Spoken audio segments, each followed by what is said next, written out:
Grandis, the kingdom's last line of defense, is under siege. Explosions rock the walls as the enemy unleashes a relentless barrage. Steel clashes against steel as soldiers fight desperately to hold the line. Blood splatters across the battlefield, a grim testament to the ferocity of the assault. A soldier roars, his voice filled with fury as he charges into the fray, sword raised high. An orc bellows, its guttural voice echoing across the battlefield. They've scaled the walls.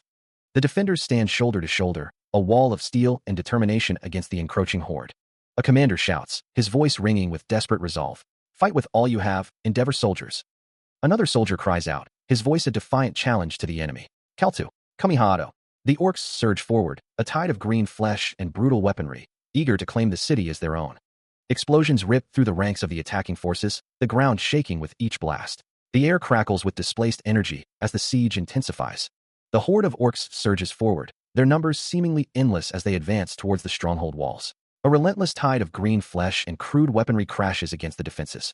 A snarling mass of teeth and muscle, the orcs are a terrifying sight. Their eyes gleam with bloodlust as they press their attack, each one eager to claim a piece of Grandis for themselves. The orcs have gone berserk, a grim realization dawns on Filian Endeavor, the Endeavor Stronghold deputy commander. The situation is dire. From within the stronghold, the defenders brace themselves. It's now just a matter of time before the south gate falls, the tension palpable in the air. Their large numbers are troublesome, but a greater threat looms. A figure bathed in red energy prepares to enter the fray. However, the real problem will start when the orc lord joins the battle. The air shimmers with raw power as he gathers his strength. Since this orc lord is different from the previous ones, as he is an aura master, a wave of oppressive energy emanates from him, promising devastation. Which means, the orc lord's presence is a palpable force, his features contorted in a savage grin. The air around him crackles with untamed power. The orc lord's aura intensifies, a crimson storm of energy swirling around him. The very air seems to vibrate with anticipation. The orc lord stands amidst a blinding aura, a harbinger of destruction. Grandis trembles before his might. It is said that he can use special aura skills. The orcs have already taken the castle walls, a fiery siege engulfing the battlements. Could this really be the end for us? Stop them. No matter what happens, protect the castle with your lives. The fallen lie amidst the rubble, their blood staining the stone. The orc lord gazes down at the carnage, a silent question hanging in the air. A fist clenches, knuckles white with fury. Filian Endeavor stands defiant, bloodied but unbowed, amidst the slaughter. A green aura crackles with power. The orc lord prepares to deliver the final blow. The reanimated corpses shamble forward, their eyes glowing with an eerie light. The soldiers watch in alarm. What is that light? One of them shouts. A soldier stares in disbelief as the corpses stand back up, their wounds seemingly healed by an unholy power. The corpses are standing back up. The battle intensifies as the reanimated corpses attack with renewed vigor, their decaying flesh a horrifying sight. The clash of steel and the guttural cries of the undead fill the air as the soldiers struggle to hold their ground. Kek. Amidst the chaos, a soldier cries out in realization. There's a necromancer. The undead swarm the battlefield, overwhelming the defenders. Why is a necromancer here? Explosions rock the city as the battle rages on, the fate of Grandis hanging in the balance. The air crackles with dark energy. A figure stands amidst the chaos, surrounded by swirling purple energy. Defeating you with just normal corpses isn't possible. Meanwhile, a figure cloaked in shadows holds a glowing green orb, their face obscured by a mask. The figure's green hair is pulled back into a ponytail, their eyes narrowed with determination. As expected of an aura master, he commands, his voice echoing with dark energy, come. The necromancer manipulates a strange artifact, channeling raw power into the summoning. Bathed in violet light, the necromancer stands as a conduit for the rising dead. The air crackles with arcane energy as the summoning intensifies, the ground trembling beneath the necromancer's feet. He declares, it's your turn now. A wave of undead surges forward, their rotting forms eager to obey their master's command. A grotesque assembly of ghouls, skeletons, and armored horrors advances, their eyes burning with unnatural hunger. The undead horde crashes against the unseen barrier, their claws and blades seeking purchase. A crimson tide of death washes over the battlefield, each member of the horde driven by the necromancer's will. The swarm of undead claws its way forward, a relentless wave of decay and destruction. A hand grips a sword tightly, ready for the coming battle. An explosion erupts, sending debris flying through the air. A green-skinned, orc-like creature with glowing red eyes glares menacingly. An undead creature prepares to strike, its skeletal form draped in tattered cloth. The orc-like creature lunges forward, its massive hand reaching for its foe. The orc slams its fist into the undead, sending it reeling. The undead is sent flying backwards from the force of the blow. The orc stomps down on the fallen undead, crushing it beneath its foot. The orc continues its assault, pummeling the undead with brutal force. The undead is struck again, its skeletal body cracking under the pressure. The orc delivers a final blow, ending the undead's miserable existence. The orc-like creature bellows, its guttural roar echoing across the battlefield. A monstrous wolf, teeth bared, eyes glowing with an unnatural pink light, prepares to strike. The wolf is enveloped in a swirling vortex of energy, the air crackling with power. A blinding blast of energy erupts, searing the air with its intensity. The orc is struck by the full force of the blast, the impact throwing him off balance. The energy continues to pummel the orc, each strike carrying the force of a battering ram. Staggering, the orc mutters, "The world is vast." Kim Jin-won stands over the downed orc, his expression grim. Kim Jin-won observes, "Excellent swordsmanship would be on this battlefield is baffling." Kim Jin-won strikes, his blade a silver flash against the darkening sky. The monstrous wolf snarls, its pink eyes burning with malevolent intent. The orc is struck again, the force of the blow sending him sprawling. Amidst the chaos of the battlefield, the unknown necromancer stands surrounded by monstrous foes, a whirlwind of dust and debris swirling around them. Energy crackles as the dark figure is swarmed, the air thick with the stench of ozone and decay. Cracks spiderweb across the monster's forms as they are struck by unseen forces, their roars of pain echoing across the ravaged landscape. The necromancer coils, dark energy coalescing around them, a prelude to another devastating strike. A guttural cry escapes one of the monsters as it reels from an unseen blow, its eyes wide with shock and pain. Unleashing a torrent of crimson energy, the unknown necromancer bathes the battlefield in a destructive light. The air vibrates with the force of the impact, a deafening roar tearing through the battlefield. Standing amidst the devastation, the necromancer surveys the scene, a silent testament to their power. Meanwhile, one of the armored figures gasps, witnessing the necromancer's display of power. "Whoa!" Another armored figure observes, noting, "He managed to turn the tides of the battlefield just by himself." The armored figures stand in awe, dwarfed by the scale of the battle and the power of the unknown necromancer. The battlefield stretches before them, a testament to the destructive power unleashed, the armored figures silhouetted against the fading light. The hulking, green-skinned figure, with tusks jutting from its jaw, grunts. He thinks that he never thought mere corpses could force him to a halt. The green-skinned figure smirks, declaring that the unknown necromancer dares to think they can defeat him with just this. He finds it splendid. The unknown necromancer faces the green-skinned figure, who is now radiating a menacing red aura. A voice booms, declaring that the necromancer is finally a usable body and that they have the qualifications to become one.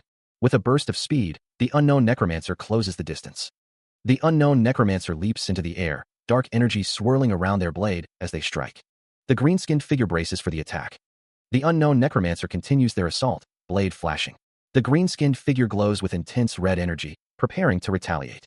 The green-skinned figure and the unknown necromancer clash, their weapons meeting in a shower of sparks. The green-skinned figure's fist clenches, ready to strike. The green-skinned figure swings his blade, aiming to cleave the unknown necromancer in two. He recoils, a visible shock rippling through him. The green-skinned figure's face contorts in rage, his red eyes burning with fury. The sound of impact echoes through the air. The green-skinned figure swings his massive blade down with brutal force. The blade continues its descent, a blinding light trailing behind it. The impact explodes in a shower of sparks and debris. The green-skinned figure's eyes widen in surprise. Another deafening crash as the blade finds its mark. The green-skinned figure, surrounded by a menacing aura, presses his attack. He slashes with his sword, the blade glowing with ethereal energy. The sound of destruction echoes. Elsewhere, a voice echoes with grim determination. "I must become even stronger." He stands ready, sword drawn, facing a horde of enemies. From behind, a large, green-skinned figure with black hair faces the battle. A close-up reveals the large, green-skinned figure's legs and weapon. A figure is surrounded by glowing blue energy and skeletal remains. For the sake of my own survival. Two figures are seen in conversation. A close-up of a figure with green hair and gray eyes. Two figures are seen in conversation. Two figures are seen in conversation. And for the sake of those precious to me here in this world. A close-up of a figure's torso. Two figures are seen in conversation. He stands ready, clad in bone-white armor, a skull adorning his shoulder as he grips his sword. And also, a hulking orc descends, poised to crush Andreas beneath its massive frame. The orc bellows, "Come, great warrior who wishes to change the world." A voice echoes in his mind, "For me to continue living as Andreas Cromwell." Andreas swings his blade in a blinding arc, meeting the orc's challenge head-on. The clash erupts in a cataclysmic explosion, sending debris flying in all directions.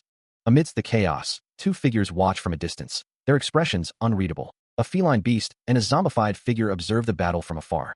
A towering figure with glowing eyes watches the events unfold. The battle rages on, a testament to the power unleashed. The force of the explosion sends Andreas hurtling backward, his armor gleaming in the light. The force of the blow sends him hurtling through the air, a red aura flaring around him as he struggles to regain control. The antagonist orc stands over Andreas Cromwell, his blade drawn and ready to strike. The ground rushes up to meet him, the impact imminent. The Rodland Academy stands tall, its blue-roofed buildings gleaming under the sun. The Empire's most prestigious nurturing academy, where those deemed promising come to learn. This is where those who are hiding their identities gather. A purple portal shimmers into existence, crackling with arcane energy. Andreas is addressed by a man with slicked-back silver hair. "Hey Andreas, didn't you say it was here?" A close-up reveals the emblem on Andreas's cloak. A researcher apologizes amidst a scene of gruesome experimentation. "Sorry." A necromancer thinks to himself, "To think, you can't even remember the location of the body you worked on last week. We are researchers of the forbidden black magic, necromancers." Andreas stands with his back to the viewer, a spectral figure mirroring his form, both bathed in an eerie blue glow. If someone were to find it out, he would be executed on the spot. That is why the necromancer conducts his experiments in secret, pouring a dark liquid from a large bottle. Back away. He will now begin the ritual. The necromancer's eyes glow with an eerie light as he focuses on the ritual. The body lying within the circle begins to glow with a spectral blue energy. The experiment fails. A tortured scream rips through the air. "Shit, another failure. Let's end it here for today. Clean up and then head back up." The necromancer orders his assistant. The gruesome task of cleaning up the failed experiment begins. Even though it's dangerous doing this, he doesn't seem to be getting much out of it. The sounds of scrubbing echo through the chamber. But it's not like I can just quit. After all, this is the only place he can read proper books concerning black magic. The necromancer reaches for a tome on the shelf.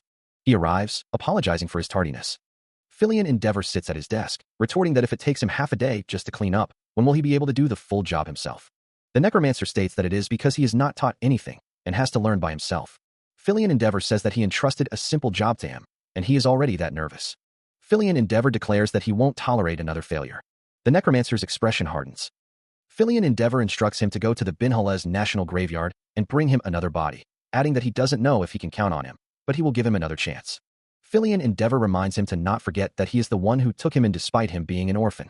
Filian Endeavor continues, saying that he has to constantly prove he is worth living, and if he can't, he already knows what will happen. Filian Endeavor tells him to do so well and to leave. The necromancer replies with a "Yes, sir." As he leaves, the necromancer thinks to himself that Filian Endeavor didn't even give him the travel expenses. The necromancer resolves that he will just become another body of his to perform experiments on. Andreas Cromwell pushes through the crowd, shouting that he is not some kind of spectacle. He thinks to himself that this sucks, and that he has not the slightest idea of how to get out of this. He was an orphan from a fallen family. He was a typical man who curries favor with the strong and slams the weak. He was the worst rated of the academy, a third-rate villain. Even though he doesn't want it, he has to keep living as Andreas. He is Makoto Kaneshiro, and he is inside the world of great sin. He was a member of the special forces who couldn't adapt to the life of a normal member of society. For him, the only thing that supported him in his heart was the great sin. He immersed himself in the game, and when he finally managed to clear it on his 12th week, someone who possessed detailed knowledge of his personal information and gaming habits called Makoto. Surprised, Makoto tried to turn off his computer instantly. The screen displays the name Andreas Cromwell, but without realizing it, he had turned into a character of the game at a point half a year before the main story would begin. His eyes widened, a sense of dread washing over him. Andreas, a character who was always followed by the shadow of death. Why, you ask? A group of adventurers stand together, ready for battle. Because all the characters go through the same event. They discover Karen's true identity and then kill him. A figure reaches out, beckoning him. Together with me. So if he doesn't find a way to get away from Sharon before the main story begins. A hand clenches into a fist, determination hardening its features. Then he won't be able to escape being involved with the main characters. Andreas's expression hardens, a resolve forming in his eyes. He looks out over a vast landscape, the sky a brilliant blue. Can he really clear this? He sits on a bench, a black cat walking nearby. He has no choice but get stronger before it begins. The only thing he can count on are the 2 special traits he gets for playing 13 weeks. Andreas sits on a bench, contemplating his options. But one of them is random, and he got the dual core trait. He considers the implications of this trait. He doubts that he can survive just focusing on one of them. So he has no choice but to choose one that synergizes the most with his necromancy. He clenches his fist, determination hardening his gaze. Choose characteristic, a voice echoes in his mind. Andreas stands before a list of traits, his eyes scanning the options. Chinese Dao, weapons path, probably not those. He muses. He decides to look at the ones he hasn't seen before. He prepares to make his choice. A screen displays a list of skills, including golden sacred light, coercion, illusionism, exorcism, awakening, hallucination, aphrodisiac, berserker mode, necromancer, brutal warrior, hypnosis, brainwashing, bow user, thoughtless distracting, poetry, and chastely soul bright water king above all kings. In the center of the list, a text box declares that the solution can be found here. The words, Evil Demon Evolution Labyrinth S appear on a screen. His expression thoughtful, Andreas wonders, evolution? A graphic appears, depicting a series of creatures evolving from a fish to a dolphin to a humanoid figure. Text explains that evolution is the phenomenon that adapts a living creature to reach higher places. He stands before a screen displaying complex circuitry. A text box states that it's a trait he hasn't seen before in the game so far. He thinks that what he really needs right now is something that allows him to outgrow those castle walls, an evolutionary development. A hand wearing a ring hovers over a screen. A thought bubble declares that there's no need to think further. A distant city is shown. Andreas stands before a screen that reads, Evolution Trait Selected. A close-up of Andreas's face shows a determined expression. A red background fills the panel. Andreas stands tall, a sword at his side. A text bubble asks what kind of future this trait will bring for him. He stares forward, a steely resolve hardening his gaze. A monstrous visage looms, a testament to the challenges ahead. The creature's form shifts, a kaleidoscope of nightmare fuel. Its armored hide gleams, promising a brutal confrontation. Flames lick at its form, a symbol of the fiery trials to come. The beast's skull grins, a harbinger of death and despair. A crown of emerald fire awaits, a symbol of ultimate victory. Andreas's eyes burn with purpose, reflecting the cosmos of possibilities before him. The Maple Leaf Dormitory, a free facility within Rodland Academy, stands tall. Andreas was a very minor villain in the game, but seeing it firsthand, he really was so powerless. Andreas sits on the edge of his bed, lost in thought. His only immediate asset is his necromancy, which is why he chose the evolution trait. He decides to stop by the underground research room before heading to the graveyard. Since he can't be wasting his time, Andreas needs to get stronger as fast as possible. Not only for the event. There are countless characters that can kill him besides Sharon. The door awaits. He stood surrounded by floating tomes, each radiating a faint, crimson glow. What horrible titles, Andreas muttered, his gaze sweeping over the arcane texts. Andreas considered the implications of delving into such forbidden knowledge. I'll be killed if I'm discovered with it, he thought, his eyes narrowing. But his gaze drifted towards a figure imprisoned in a nearby cell. But there's something that can kill me in this room right now. A close-up revealed the prisoner, a woman with long, flowing red hair and piercing eyes. She is clearly a vampire, a voice echoed in Andreas's mind. A stern-faced man observed the scene. She's not the kind of being that Sharon can get his hands on easily. Andreas held a book bound in what appeared to be dried blood, his expression a mixture of curiosity and apprehension. If I'm not mistaken. Andreas's gaze hardened, a flicker of determination in his eyes. Hey. The vampire peered out from behind the bars of her cell, her red eyes glinting in the dim light. Desperation laced her voice as she pleaded, Won't you help me get out of here? Frankly speaking, that was tempting. If you let me out, I will kill Sharon. The vampire's red eyes gleamed with malice. Aren't you afraid that he will kill you someday? Andreas considered the vampire's words. How about it? The vampire continued her plea. If I release you, there's no guarantee that you will let me go safely. The vampire swore, her voice laced with desperation. It's the truth. I swear. Andreas looked down at the vampire, his expression unreadable. Am I supposed to just believe that? He thought to himself, as expected of a vampire. She saw through my caution with Sharon. I haven't been acting like Andreas for a while now. So maybe it was. He paused, lost in thought. The vampire, growing impatient, hissed, Hey, there's no time for that. Release me this instant. Andreas decided against immediate action. I'll think about it. If I betray my teacher right away, things would get troublesome. He resolved to research the matter further. Let's try researching more about vampires. Perhaps there is a book about handling them somewhere. The train continued its journey. The next stop is at the National Graveyard. Right now, we are arriving at the Hartfell station. The doors will open on the right side. A vast, star-dusted night sky stretches out, promising secrets and untold stories. A suitcase, its wheels grinding against the rough ground, is pulled along a dark path. A cloaked figure trudges along, the suitcase trailing behind. The figure, face shadowed by the hood, mutters, This really is the body of a mage. The imposing gates of the National Graveyard loom ahead, promising a final resting place. The figure, now identified as Jenny's third grandson, puffs, I've come from Jenny's house. I'm her third grandson. A voice from above asks, Did you bring flowers? Jenny's grandson approaches the gate, suitcase in tow, as the voice continues, Brought 13 azure sky irises. Is that so? Come in. Under the light of twin moons, Jenny's grandson struggles with the suitcase, muttering, My hip hurts. A weathered man with a thick beard remarks, Nice timing. Inside a coffin lies a pale corpse, a golden sword resting across its chest. As promised, a knight's corpse. A voice from the shadows says, Take it or leave it. Jenny's grandson replies, Thank you very much. He grunts with effort, struggling under the weight. Damn, he's heavy. The young man glances back at the tombstone, a question hanging in the air. Let's leave before it gets too late. The tombstone stands tall, its inscription glowing faintly. His eyes widen, a sudden realization dawning. The thought echoes in his mind. No way. Is this the Aura Master Nickel Lifehill? Meanwhile, a powerful waterfall cascades down a cliff face, the roar of the water deafening. A lone figure stands before the falls, a sword arcing through the air. A voice narrates, someone who spent decades in isolated training following the path of the sword. The swordsman's face is weathered, his eyes focused with intense determination. Two figures spar with swords, their movements fluid and precise. The clash of steel echoes through the training grounds. The camera pans up to the sky, the sun shining through the leaves of a large tree. But even though he dedicated his whole life to the sword and became an aura master, the swordsman's expression is grim, a hint of sadness in his eyes.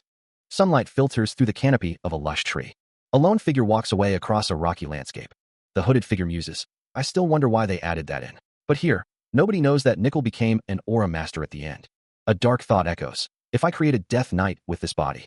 A fearsome Death Knight stands guard, its eyes glowing with malevolent energy. The thought continues, of course not even Sharon can create a high-ranking one. A hooded figure watches as a skeleton clatters to life. The man with the shovel thinks, but after I evolve it'll be a whole other story. The legs move forward, the thought echoing, so I definitely need to find a body with good latent abilities. The hooded figure stands before Paimon. The grave lies open. A voice asks, what? Do you want another body? Either way, it's a no. Paimon states, you have to get Karen's permission first. A hooded figure considers his position. Andreas Cromwell's expression is grim as he contemplates the situation. The hooded figure offers a ring. What if I trade this ring for one? The ring is engraved with the Count's crest. The trader eyes it greedily, thinking, if he sells it, he can make a fortune. Is he really offering it? Andreas Cromwell states that he has nothing but this old ring of his, and as a mage, results matter the most to him, so he will gladly offer it. The trader seems surprised by the offer. Is that so? The trader grabs Andreas Cromwell's hand, accepting the ring. Definitely hide it from my teacher, so please take it. Andreas Cromwell agrees to the deal. Fine then, I'll give in. The trader thanks Andreas Cromwell, stating that even though it's the ring of a fallen noble household, it's still irresistible. He then says, so let's dig up this one then. A tough one. Andreas Cromwell digs up a coffin. The clear future he saw yesterday is finally starting. A voice echoes, declaring that upon return, necromancer training will begin as soon as possible. Andreas Cromwell, cloaked in shadow, considers the words. He thinks, I'll be in your care, my first subordinate. It seems like a usable body. The unknown necromancer thinks to take care of the reagents while he's gone. A stern-faced man stands with his arms crossed. The unknown necromancer stands over a body on a table, annoyed. He thinks to himself that he just returned, and he's already being ordered around. The unknown necromancer thinks that he does chores better when he's annoyed. Perhaps his body instinctively remembers. The unknown necromancer thinks that he has to quickly finish this up, so that he can start studying right away. The unknown necromancer thinks that at his current level. The unknown necromancer wonders if he can really use Nickel's body. The unknown necromancer thinks that with his skill level, a skeleton is the most. The unknown necromancer thinks that it's probably possible to evolve things with the evolution trait, but he's not certain because he hasn't tried it out yet. The unknown necromancer thinks that he doesn't even have money, so he can't practice on another body. He arrives, a hint of impatience in his expression. Hey, how long are you planning to make me wait for? Andreas Cromwell's gaze is intense, his eyes narrowed as he stares forward. He turns, his cloak billowing behind him as he surveys the prison. Meanwhile, behind bars, a prisoner snarls, desperation etched on her face. I already said I wouldn't kill you. Let me out. Footsteps echo through the prison, the sound growing louder. The prisoner stands, her back to the bars, awaiting her fate. Her eyes gleam with a predatory hunger. I was waiting for you to talk to me. Her expression shifts, a cruel smile spreading across her face. That's right. Have you finally made up your mind? She continues, her voice dripping with malice. I've always wondered how Sharon even managed to tie you down. Elsewhere, Andreas Cromwell sits, reading a book by torchlight. The prisoner's face contorts in anger. What's wrong? Why are you standing there in silence while staring at me? The prisoner stands in her cell, bound and waiting. He is urged to hurry up and make up his mind, or the prisoner might kill him even if he releases her. Andreas states that he will let her out. The prisoner declares that she can't stand licking Karen's ass anymore. The prisoner demands that her restraints be removed now that he has decided. The prisoner insists that he must swear on his family's name. Andreas states that she won't kill him. The heavy chains clink ominously. Judging by her reaction, the content of the book was true. When a vampire swears on their family's name, they are prohibited from breaking the promise they made. Andreas is seen through the bars of the cell. Andreas says he understands. The prisoner swears on Lucifer's name. The prisoner is released, but it seems too easy. He stands before the cell, a faint pink glow emanating from his hand as he examines the bars. A system message appears. You have fulfilled the conditions. An evolvable specimen has been detected. Angela Lucifer's evolution probability 55%. The prisoner, Angela Lucifer, looks on with a questioning gaze. Probability. Confined behind the bars, Angela's expression is unreadable. Another system message appears, detailing the evolution process. Evolution, unique. A genetic divergence can occur. Would you like to evolve it? Y/in a thought bubble appears. Seems like I can use it on other entities apart from my summons. Andreas considers the possibilities. This is my chance to test it out before using it on Nickel. He glances at Angela, a flicker of uncertainty in his eyes. Even if something happens, it's not my fault. Angela's eyes widen, a hint of betrayal in her voice. Did you deceive me? With a decisive gesture, Andreas selects yes on the system prompt. Energy crackles, the air shimmering with unseen power. A surge of red energy envelopes the cell, obscuring Angela from view. The energy intensifies, a blinding flash signaling a transformation. She writhes in agony, her body contorted amidst a swirling vortex of iridescent energy. The air crackles with an otherworldly power as the transformation takes hold. A figure with verdant hair grips Angela Lucifer's arms, struggling to restrain her as her features twist into a grotesque parody of their former beauty. The scent of ozone fills the air. Her eyes burn crimson, and fangs elongate as Angela Lucifer screams, a guttural sound that tears through the chamber. Hey, you bastard, she manages to choke out. A surge of crimson energy erupts around her, bathing the room in an ominous red glow. The air vibrates with raw power. Andreas watches, his face a mask of horror and disbelief. What the hell is happening to her? He wonders, his voice barely a whisper. The transformation continues, Angela Lucifer's body now a twisted mockery of its former self, lying prone on the metal grating. Shit, now I don't even know if I succeeded. Andreas thinks, his mind racing with doubt. A dark, stone staircase spirals into the depths below, hinting at the secrets hidden within the dungeon. Andreas reflects on the evolution process, but he learned one more thing about this trait. He realizes, if he can evolve entities that are not his direct summons, he could certainly evolve his own. Andreas decides it should be fine to summon Nickel right now. An old man lies prone within a complex summoning circle, his fate uncertain. He extends his hand, a determined glint in his eyes. Let's do this. A surge of blue energy erupts around Andreas, crackling with arcane power. He cups his hands, focusing his mana into a concentrated point. A geometric pattern of light shimmers between his palms. His eyes widen in surprise, a flicker of doubt crossing his face. A complex, emerald green magic circle materializes in his hand, pulsing with raw necromantic energy. In the background, a desiccated corpse lies still, awaiting the call. The air crackles with anticipation. Andreas's expression shifts to disbelief. This is the amount of mana needed just to summon one skeleton. A skeletal arm, riddled with decay, lies prone on the cold stone floor. The bones are brittle and cracked, yet a faint, ethereal glow emanates from within. Tendrils of blue energy swirl around the skeletal remains, binding them together with arcane force. The system announces the successful summoning of a skeleton. It also indicates that the skeleton summoning level has been raised from 1 to 3. Andreas's eyes widen in surprise. The system displays additional information about the summoned corpse, stating that its level is high and bonus statuses have been applied. It has been raised to a skeleton soldier and can regain a little of its sense of self from the past. The system congratulates Andreas on his success. The system identifies the skeleton soldier as Nickel Lifehill, an undead of Tier 2, possessing a sense of self and mastery of the sword. It is a grade higher than a regular skeleton. A close-up view reveals the newly summoned skeleton, its bones glowing with a faint blue energy. A voice muses about the skeleton's traits. Andreas looks at the skeleton, thinking that it's the only trait that can be attained through effort and growth. He addresses the skeleton. The skeleton, Nickel Lifehill, responds, wondering if he really was a sword master when he was still alive. Andreas asks if Nickel will be in his care. Nickel Lifehill gestures with his skeletal hand. Andreas states that he guesses the same goes for him. Andreas relaxes, leaning back against the table in the room. A calendar hangs on the wall, circled dates marking the passage of time. There's still about a year until Karen's death. He sits at his desk, holographic screens displaying information. If he wants to survive, there are a lot of things he needs to do. Even if he leaves his summoning skill alone, it's still rising. Andreas Cromwell. Mana, 1581. True Magic Core. True Magic, Rich Magic, Necromancy, Mediocre, Water Magic, Poor. Skills. Necromancy, 3 out of 100. Black Magic Details, Elemental Magic Details. Anyway, he'll let Nickel out of the room for now. There are currently January 5th summons in your storage. Would you like to summon one skeleton soldier? Y/N. Yes. Come out. Andreas summons a skeleton soldier, a blue aura surrounding the emerging figure. The skeleton soldier appears, crackling with blue energy. Nice. No matter how you look at it, he looks like a human now. Nickel Lifehill stretches, his bones creaking.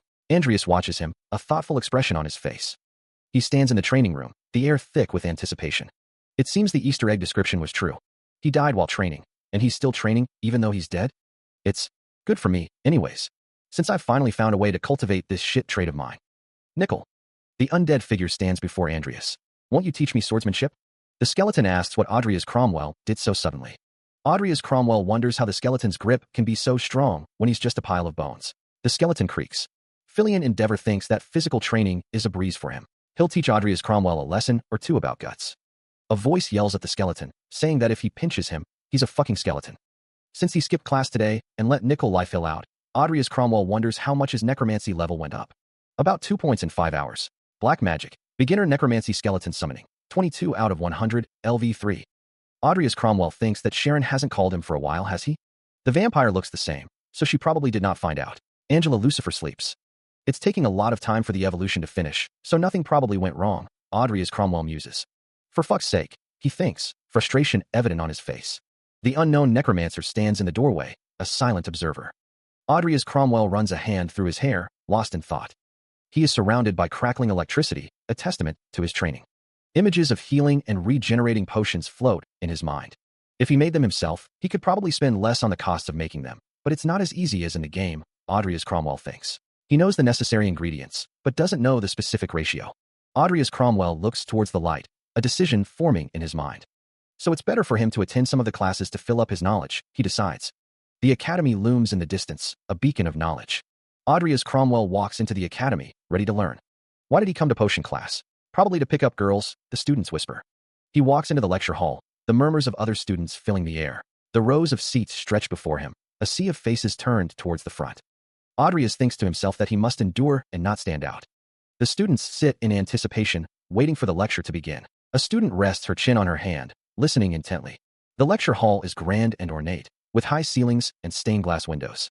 Adrias reflects that the contents and events haven't strayed from the game so far, and he hopes they will get to the mixing rates soon. The professor announces that the next topic will be the method for making a physical reinforcement potion. The professor explains that the potion is based on mohine leaves and 3 other materials.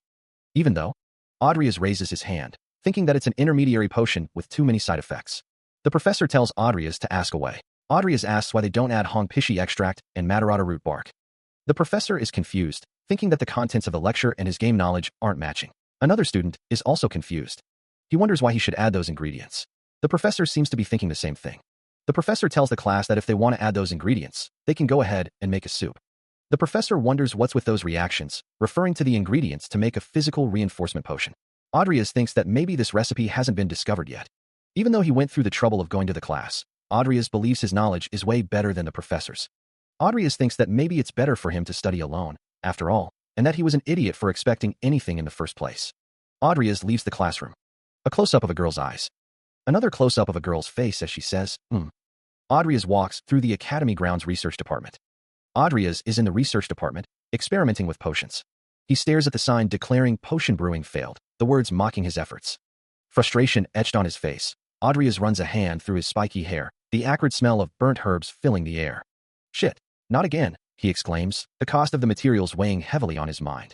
He'll go broke soon if this keeps up. Defeated, Adrias leans back, the hard wooden chair offering little comfort. He thinks to himself that no one would help a trashy person like him. The heavy wooden doors creak open. As expected, Senior Adrias is here, a voice observes. Adrias is startled, his eyes widening as he looks up from his work. The newcomer is the one playable character who's a genius at potion brewing. Her name is Lucia Everlast. Lucia thinks to herself that she shouldn't be close to Adrias, so why is she here? Adrias, noticing the smell of smoke, thinks he should leave her be. If he ignores her, maybe she'll leave. He is met with a question from Lucia. She leans in, inquiring, "What were you experimenting on?" Lucia thinks to herself, "It's a secret. Even though I went to class and got nothing out of it, my problems keep increasing." Lucia stares intently at Adrias. Lucia continues to observe Adrias. Lucia says, "You really are bitter, aren't you?" Adrias thinks, "Just leave."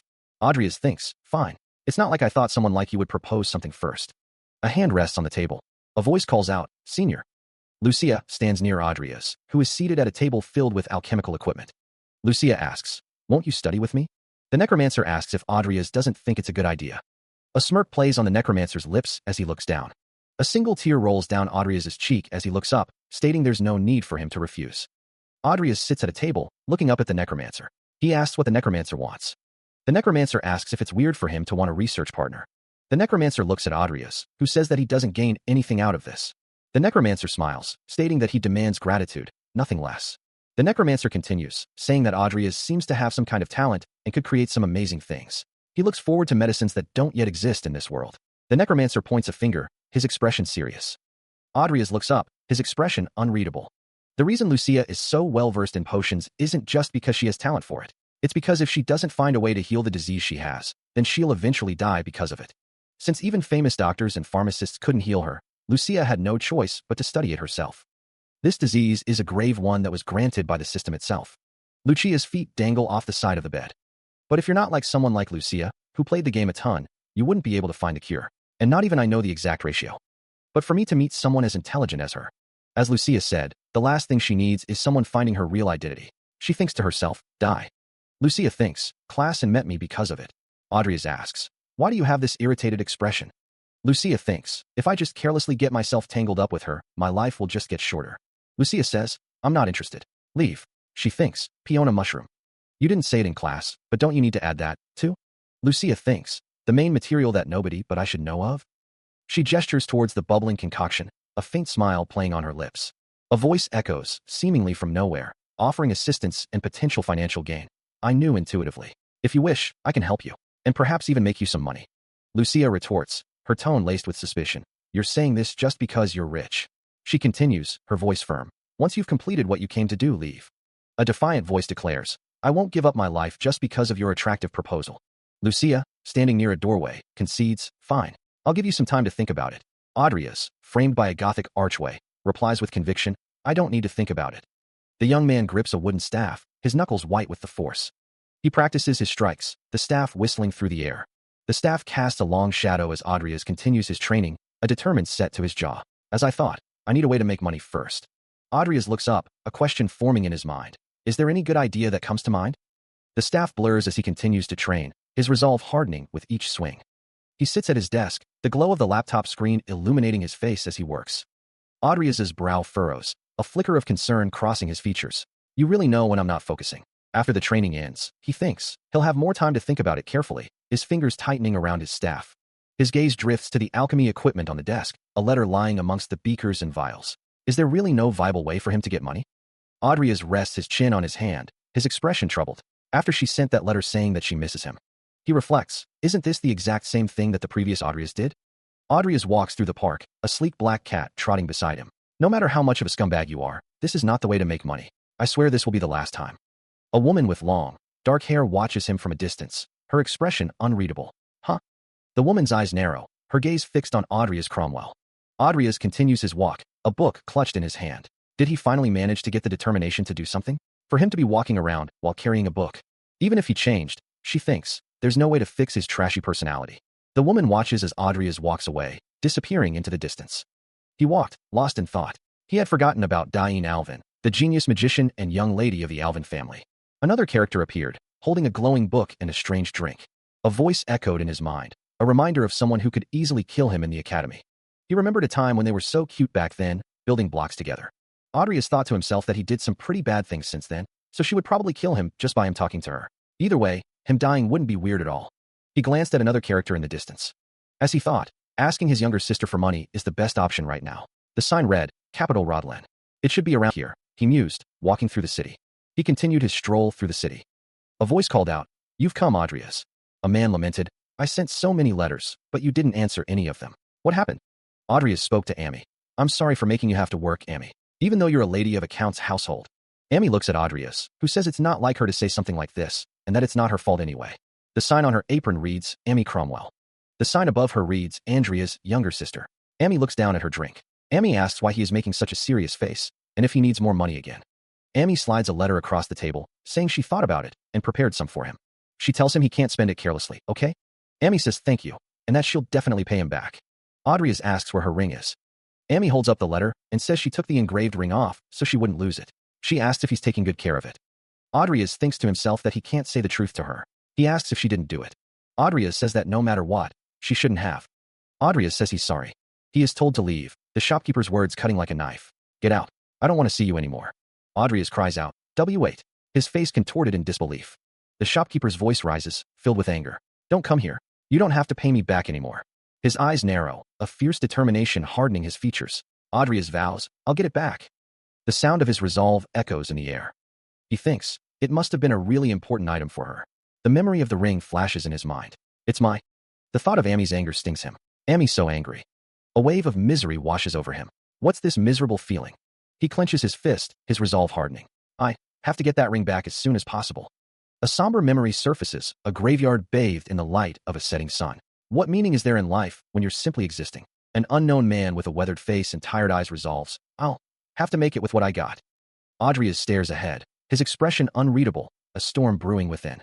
He resolved, the decision echoing in his mind. He would accept Lucia's proposal. Only idiots stay inside their room like a NET, according to the text bubble.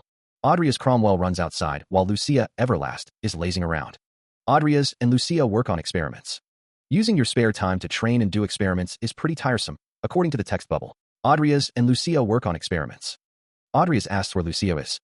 Lucia wonders why she feels like she is the only one. Adrias asks if one is working here. Lucia says that he is imagining things. She always makes him mad, according to the text bubble. Adrias works on experiments instead of doing nothing. Lucia is sleeping. Adrias says essence and got it. Lucia is sleeping. He grinds the ingredients together, thinking that working with others was the best answer. Adrias pours a red liquid into a beaker. A single drop falls from a pipette into a vial. The vial now contains a swirling purple liquid. A system notification appears. Adrias Cromwell has manufactured a physical reinforcement potion of intermediary grade. Lucia watches Adrias work. Lucia asks if he failed again, but Adrias exclaims that it worked. Adrias smiles. A system notification appears, stating that Adrias has acquired the talent of potion brewing buff type, ordinary, and that the conditions have been met. Adrias wonders if he got a new talent as another system notification appears. It states that Adrias Cromwell's talent evolution probability of buff type, ordinary grade, potion brewing, is 32%. It asks if he wants to evolve. A close-up of Adrias's cloak clasp is shown as he wonders what the... Adrias looks surprised as a system notification appears, stating that the conditions have been fulfilled, an evolvable target has been detected, and the probability of Angela Lucifer awakening is 55%. He wonders what this means. He looks down, a deep frown etched on his face. The value is even lower than when he evolved the vampire. Adrias manipulates a holographic display, the red glyphs shimmering in the air. He says, anyway, let's save it for now. A woman with white hair exclaims, it can even be used daily. Adrias looks down, listening to the woman. You can do this part since I've basically done all the work so far, she says. The woman, surrounded by celebratory confetti, raises her arms. But I said I'm going to be busy with my midterms starting tomorrow, right? But since you made it easy for me, I will take care of it for you. The woman continues, so you were slacking off on purpose. The name Adrias appears, followed by Angela Lucifer. A countdown timer displays. Remaining time, 14 days, 21 hours, 33 minutes. A figure writhes in pain. What the hell did I do? My whole body's burning and in pain. The figure continues to writhe in pain. A voice echoes. I feel like there's something more to this pain. The train hurtles down the tracks, carrying its passengers toward their unknown destination. Adrias Cromwell pores over a book, muttering, if it's Lucia, she can easily pass the first examination. A towering structure looms in the distance, bathed in the warm glow of the setting sun. After that, there's the magic tower, where the last part is done. He's been training a lot, so his swordsmanship and necromancy has increased considerably. Adrias Cromwell stands beside a skeletal figure. It's fine as long as he manages to pass the midterms. And the vampire evolution is about to finish, so he could probably check up on her. He thinks to himself, if I give an excuse when I go back, it'll probably be fine for me to check on her. A blonde woman calls out, hey, dying. The blonde woman asks, what do you think the midterms will be about this time? The blonde woman continues, the request and the group members will be random, right? If you're lucky, it'll be a breeze. A dark-haired woman thinks, I wonder, no matter who I get paired with, it shouldn't matter. Even in this aspect, you're a model student, huh? She speaks with a concerned tone, telling Adrias that it's not that simple. A student wonders what would happen if they ended up in the same group as him. A close-up reveals Diane's worried expression. In 1 minute, they will be arriving at Auckland training station. Students sit on the train, waiting to arrive at their destination. A voice calls out, telling everyone to get off. The students begin to disembark from the train. As stated previously, the third-year midterm exams will be a group task with random members. Each group will be composed of 3 students from the warrior department, 1 student from the magic department, and a supervisor. The group will have until Monday to complete the approved task. The speaker wishes luck to everyone participating. Then, let's start announcing the groups. The sky is blue with scattered clouds. Adrias Cromwell grits his teeth, a dark expression on his face. The list reveals that one of his group members is Hazar Gapri, a player who fought the cult fanatic. Another member is Vivian Belkan, the Academy's indiscriminate murderer, Vivian the lunatic. Adrias stares at the list of members of the 9th group. Supervisor Ivy Clare, Christopher Grani, Hazar Gapri, Vivian Belkan, and himself. Adrias wonders why he is in the same group as them, lamenting his luck. Someone calls out to him. Christopher Grani approaches, stating that he is in the same group as Adrias and asking if he saw the photos. Christopher says it's nice to meet Adrias, but Adrias tells him that he disgusts him and to not get in his way, noting that he seems to train like a warrior even though he is a magician. Hazar Gapri introduces himself. Hazar thinks that being an unfriendly warrior is a big problem. Vivian Belkin calls them crazy guys. One of the figures questions who is saying someone isn't sociable. Someone thinks that there's even a mob-like knight in this group. The figure wonders if they should leave a magician copying the warrior's training style alone. The figure states, I'm fine. Someone tells the group not to fight, calling them idiots. The figure thinks that they're not the only problem in this group. One of the figures asks why they also have it. The figure thinks that this is the worst. The figure states that when all the group members are gathered, the group can go get its request, calling it the worst group ever. Someone asks everyone to please try to come back alive. 4 figures are gathered together. The figure stares intently. Someone questions coming back with this group. A train speeds along the tracks, its destination unknown. A voice declares it will formally introduce itself. The train continues its journey. Ivy Claire, the supervisor of Group 9, introduces herself. 2 men stand together, one holding a document. The document is a request form, tasking the group with investigating a village in Baron Balric's territory. There's a rumor that the landlord of the village of Thrym has been murdered, and an investigator sent 2 weeks ago has disappeared. Ivy Claire asks if there are any questions. One of the men remarks that she's much more aggressive compared to the game. Apart from becoming the youngest or a master in the near future, no more information is known about Ivy Claire's character. It is said that her skill is real, but her personality will make things difficult. The green-haired adventurer sits with his companions on the train. Someone remarks that the seaweed head tried playing a knight recently, like a mage. The blonde adventurer chews on a stick, retorting, You? What a joke. Can you even lift? The green-haired adventurer looks down. Someone says they don't want to hear that from someone who needs to chew on jerky to keep her cool. The blonde adventurer says he can't smoke here, asking if they want him to chew on them instead. Someone thinks, please arrive soon. Meanwhile, a castle sits atop a hill, bathed in the light of the setting sun. The blonde adventurer remarks that for a baron, his castle sure is big. Baron Balric says, You've come a long way, welcome. Someone says it is a shame that this incident has happened, but someone says, I'll briefly explain the situation to you. The landlord of Thrym village is my nephew. He was a baronet, but he had no family. A cup of tea sits on a table. That's all the information I know. Baron Balric sits in his chair, his expression grave. Ivy Claire stands with her arms crossed, listening intently as the blonde man reads a document. My lord, a servant says, bowing respectfully. The young master is. Ivy Claire remains silent, her expression unreadable. Baron Balric coughs, a pained look on his face. I have to attend to something, so if you'll excuse me first, best of luck to you all. The servant bows deeply. The butler, holding a towel, apologizes. The young master is unwell, he explains. Ivy Claire sits, seemingly deep in thought. The butler's expression is unreadable. One of the investigators remarks on a job well done watching over the equipment. The speaker notes that the butler seems calm even though his nephew is missing. He reeks, the speaker thinks. One of the investigators asks if that's why they insisted on departing immediately. Yes, there were many things that seemed suspicious. One of the investigators finds the part about the missing investigators who lost contact especially suspicious, calling it a fabricated story. It's also odd that they only sent an investigator once, even though a month had passed. Baron Balric sits in a chair, deep in thought. But the most suspicious thing was the butler's attitude. If you leave now, you will probably reach there by nightfall. It would be better for you to rest up for today and leave tomorrow. I appreciate your concern. Our job comes first. The man clicked his tongue, a subtle expression of annoyance or disapproval. After they refused to stay, he looked as if his plan had failed. Above all, they looked anxious. Their trembling, their breathing, and behavior. Down to even their slightest gesture.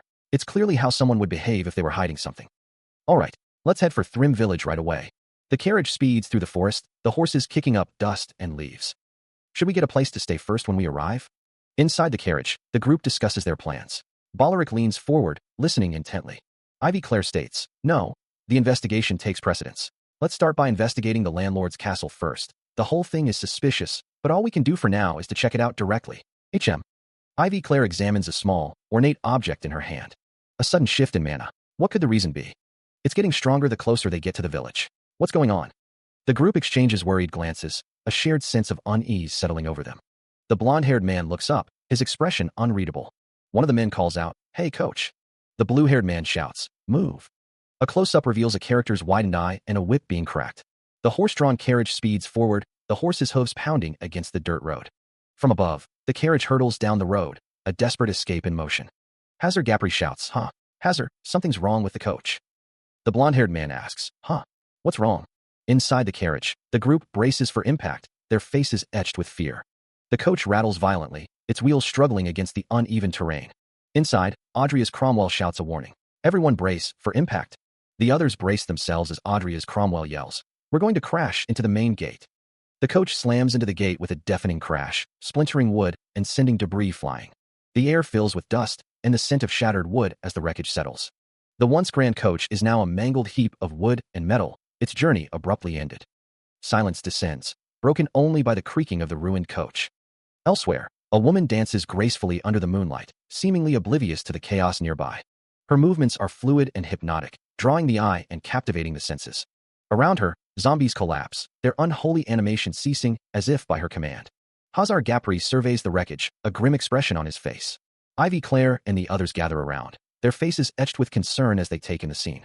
He observes the crowd, their movements erratic and unsettling. The townsfolk writhe, their faces contorted in silent screams. Hazar Gapri, scratching his head, demands, "Oi, big head, what's going on here?" He mutters, "Should know." A grim realization dawns on him. Shit, that settles it. Examining a glowing object in his hand, Hazar Gapri thinks, the fact that my mana is reacting means. From above, the town appears normal, yet a palpable tension hangs in the air. But a sickly green aura surrounds the town, a silent testament to the dark magic at play. It's black magic. Audrey's Cromwell stares intently, his expression unreadable. The man states that if they had taken the butler's suggestion and rested in the castle, one of the men suggests that the Baron would have covered it up. Since they came to the village instantly, the situation changed. They've been dragged into a dangerous situation. The man with white hair says the mana he felt is at about the same level as Karen's. To be able to use it on such a large scale seems weird. No way. Audrey's Cromwell wonders if he has an artifact. They have way too few clues right now. Let's search the landlord's house first. The first step is collecting information. The group looks at a burning building. He stands before a blinding light, his expression unreadable in the glare. The group enters a grand hall, the air thick with the scent of decay. Audrey's Cromwell surveys the scene, Ivy Claire and another companion at his side. The hallway stretches into the distance, its walls adorned with grotesque figures. The floor is littered with corpses, their faces frozen in silent screams. Ivy Claire and the dark-haired man ascend the staircase, their expressions grim. A voice rasps, "Those clothes. Aren't they from the Empire investigation team?" Another voice murmurs, "It seems like a long time has passed since they died." Audrey's Cromwell states, "Perhaps we won't be able to solve this ourselves." Ivy Claire asks, "Based on everything so far, I think that this is the work of a black mage." A hooded figure emerges from the shadows, its eyes glowing with malevolent energy. It feels like someone is amplifying the emotions of the people here and exchanging them for magic power. The driving force of black magic is human emotions, after all. Audrey's Cromwell surmised that the landlord was likely killed as well. Someone suggested that the landlord would have obstructed them, which is why he was killed. Audrey has wondered if the burning bodies outside were part of some kind of black magic ritual. She responded with a simple, maybe. Audrey has suggested that they search every part of the mansion first, stating that they will know the truth eventually after capturing those criminals. The mansion's interior was dimly lit by a candelabra. Audrey has stated that they haven't found anything so far, not even the landlord's corpse. Hazar Gapri told Audrey's to look outside. A hooded figure peered through a window. A large crowd had gathered outside. The narrator stated that the perpetrator is finally moving. The hooded figure's gaze intensified. Panic grips the crowd as they desperately ask what to do. It's as if they were waiting for the group to enter the building, a trap sprung. A man looks to Ivy Claire, his face etched with worry. "Supervisor Ivy, what do we do?" Ivy Claire's expression hardens. "Let's stop the search for now and leave the building." Hazar Gapri is ordered to find an escape route. "Yes," he replies. Hazar Gapri's eyes widen, a bead of sweat trickling down his temple as he realizes the gravity of the situation. A horde of enemies surges forward, their faces contorted in a frenzy. A man curses under his breath. "Shit, they're already on the second floor."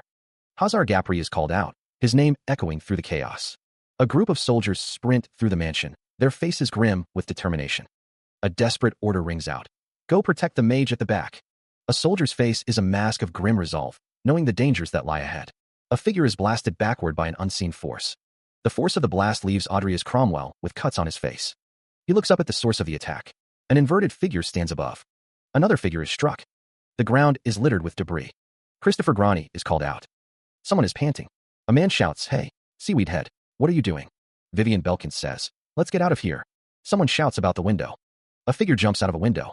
She tumbles through the opening, the others following close behind.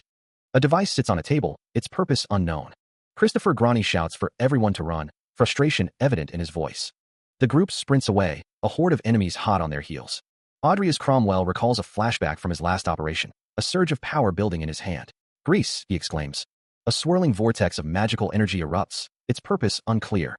Audrey's Cromwell casts an earth shield, protecting the group from harm. "What is it with you? Do you think you are alone?" Christopher Grani warns Audrey's Cromwell not to recklessly use up his mana, urging him to track the Black Mage's location. Vivian Belkin runs through the town, determined to escape. Audrius Cromwell thinks to himself that since the Black Mage is using his mana so blatantly, he will find him easily. Christopher Granny's face is etched with determination. The magical energy intensifies, its form becoming more defined. Eyes wide with fury, the figure screamed, "You!" A voice echoes, declaring that someone has been found. The man's eyes widen, a flicker of fear crossing his face.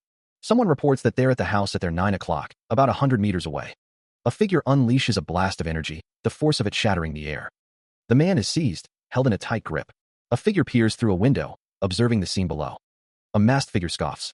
Another blast of energy erupts, tearing through the environment. The woman states that they are right on the money, wondering if the Black Mage is hiding here. She then asks if the other person must kick down the door every time. A figure stands before a glowing doorway, a look of shock on their face. Audrius Cromwell realizes they've walked into a trap. Before him, a wall of pink energy crackles ominously. Audrius Cromwell calls out, his voice laced with concern. "Sister." A pained voice echoes, the figure clutching their arms. "It hurts." Audrius Cromwell's eyes widen in disbelief. His expression hardens with determination. The figure struggles, their voice strained. "Ugh, it's beyond my power." Confusion clouds the figure's face. "What?" A disembodied voice echoes, dripping with scorn. "How pitiful." The voice continues, a cruel taunt. Just like a moth to a flame. Before the figure, a swirling vortex of purple energy crackles with power. The portal pulses, a gateway to an unknown destination. He looks up, a sense of unease washing over him. A voice echoes, stating that there's no rush. Everything was ordained by God, and commanding to kneel in the name of Sloth. Audrius Cromwell's eyes widen in disbelief. Sloth, he wonders. He stands, a grim determination settling on his face. A disembodied voice questions why that name is appearing now, revealing that the title of this game is Great Sin, Peccata. A golden, ornate box glows with an inner light. The narration explains that starting with Sloth, the 7 deadly sins were split off from the main body, the Codex Apocalypse. Collecting all of them allows one to summon the last boss. The voice continues, stating that these are the most important items for the story. A close-up shows a figure's arm being crushed. Audrius realizes he can't do this by himself. He resolves to join up with the others for now. A shadowy figure stands amidst a pool of blood. A figure plummets through the air, their descent a blur of motion. Another figure is overwhelmed, caught in a storm of attacks. Crimson light flares in the eyes of a combatant, power surging within. Blood streaks down a face contorted in pain, a testament to the ferocity of the battle. A voice screams out, a desperate cry of die. Hazar Gapri calls out, concern etched on his face. Audrius? What happened to Vivian? Audrius Cromwell's expression hardens, a grim realization settling in. Right? I knew what. A fallen figure mutters to himself, couldn't trust a zealot. But leaving a wounded ally to fend for themselves. I can't say I like it, but well, I'll play along. Hazar Gapri relays the dire news. It's a disaster. Supervisor Ivy got trapped inside a barrier. A disembodied voice echoes, filled with disdain. How pitiful. How pitiful. How pitiful. The voice continues, its tone accusatory. Do you realize that you are killing innocent villagers? Jares. A man's eyes widen in shock, recognizing the voice. This voice. It's probably the Black Mage. Hazar Gapri watches the Black Mage. Hazar says, she's in danger. I'm going over to her. I'll leave the others to you. The Black Mage thinks, he's just too obvious. I guess it's better than getting betrayed. The Black Mage unleashes a torrent of dark magic. The Black Mage thinks, not good. Looks like the dark magic is driving her insane. The Black Mage clashes with her unseen opponent. She thinks, if I make a wrong move, I'll get dragged in. The Black Mage thinks, she can't avoid that one. The Black Mage continues her assault, dark energy crackling around her. The Black Mage's opponent is overwhelmed by the dark magic. She thinks, no way. The Black Mage is struck, but she retaliates. She thinks, not only did she avoid it, she even counterattacked. The Black Mage stands victorious, blood staining her weapon. Hazar looks up, listening intently. From above, the masked figure speaks. So what now? The only unharmed one has fled. The masked figure sits perched on the rooftop, remarking, you're remarkably calm. Hazar replies, I thought it was about time for the boss to show up. The masked figure stands above Hazar, who says, I don't know where you got that confidence from, but... The masked figure extends a hand, stating, in recognition of your bravery, I'll be giving you a test as well. Hazar's eyes widen. Hazar thinks, crap, I was care. The masked figure stands in a swirling vortex of energy, wondering, less. Hazar's eyes widen, a flicker of unease crossing his face as an unknown force seems to grip him. His hand reaches out, fingers outstretched towards a swirling vortex of cosmic energy. What's? He wonders. Energy crackles around him, a crimson and violet aura engulfing his form. Going? The energy coalesces, forming intricate, glowing patterns across his face. On. His gloved hands tremble as he looks around, confusion etched on his face. What? He sits amidst the rubble, the world around him shattered and broken. Was I dreaming? Rising to his feet, He clutches his weapon, scanning the desolate landscape. Where's everyone? He clutches his head, blood trickling down his face. Damn it. A close-up reveals the extent of his injuries, the blood a stark contrast against his skin. He stands silhouetted against a raging fire, the flames casting long, dancing shadows. His legs move forward, stepping over debris. Makoto.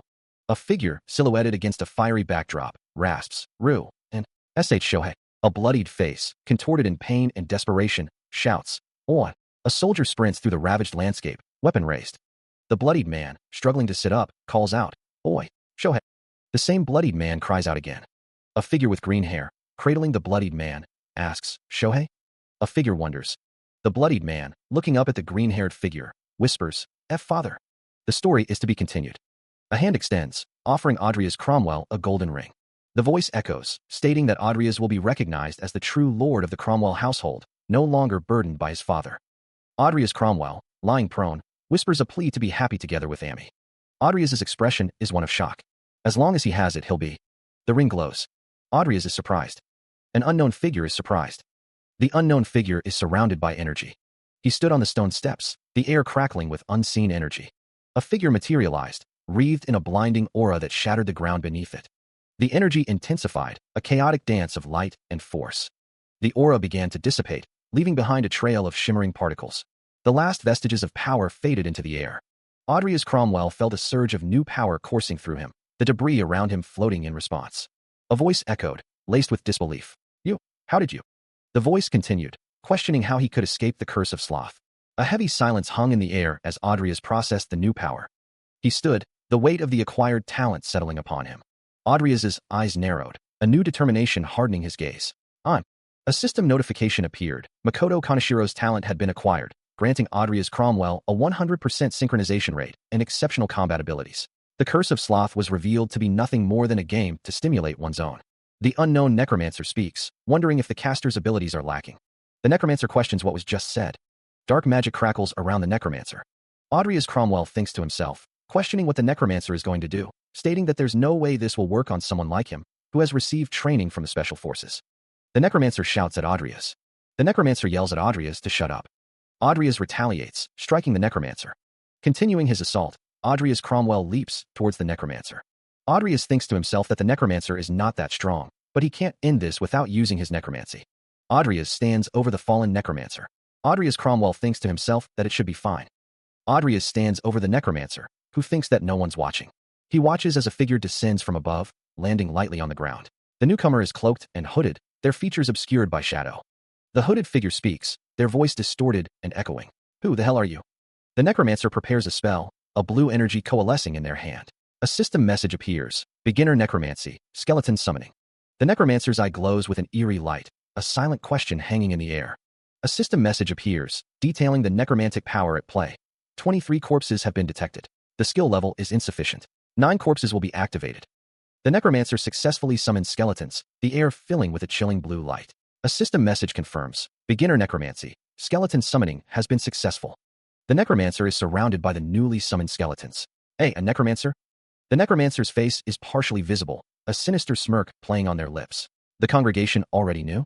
So there really is a black magic congregation, huh? Adria's expression hardens, a plan forming in his mind. He misunderstood it, but I can use it to shake him off. The necromancer stands amidst the skeletons, a system message detailing the summoning. 7 skeletons, common, and 2 skeleton soldiers, common, have been summoned. The necromancer prepares to attack, surrounded by a swirling mass of skeletons. I've been entrusted with recovering the page of sloth in the name of the congregation. With the likes of skeletons. The skeletons advance, their bony hands reaching out with menacing intent. The necromancer's summoned skeletons are obliterated by an unseen force. The purple energy crackles as the undead constructs shatter. The destruction continues, the skeletons reduced to dust and fragments amidst the swirling magical energy. More skeletons crumble, the purple energy intensifying as the necromancer's power is seemingly turned against his own creations. The last of the skeletons are annihilated, leaving only scattered remains and lingering traces of dark magic. He stares in stunned silence, his eyes widening at the sudden and complete destruction of his undead army. Summoning an earth shield, he prepares for the next attack. The necromancer's assault shatters the earth shield, cracks spiderwebbing across its surface. The necromancer's voice echoes, laced with contempt. "Stop pretending." Nickel gathers blue energy in his hand, preparing to unleash a counterattack. Dark energy surges from the necromancer, tendrils of shadow reaching out to ensnare his opponent. Those are nothing but small fries. The shadowy tendrils intensify, the necromancer's power growing with each passing moment. The necromancer lunges forward, his skeletal mask a terrifying visage as he unleashes his dark magic upon Nickel. The air crackles with dark energy as the battle intensifies.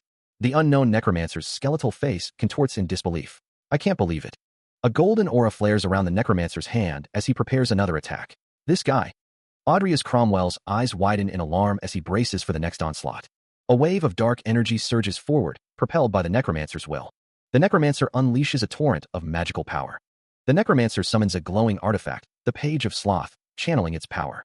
The words "the Page of Sloth" echo in the air as the artifact's power intensifies. The necromancer's voice drips with venom.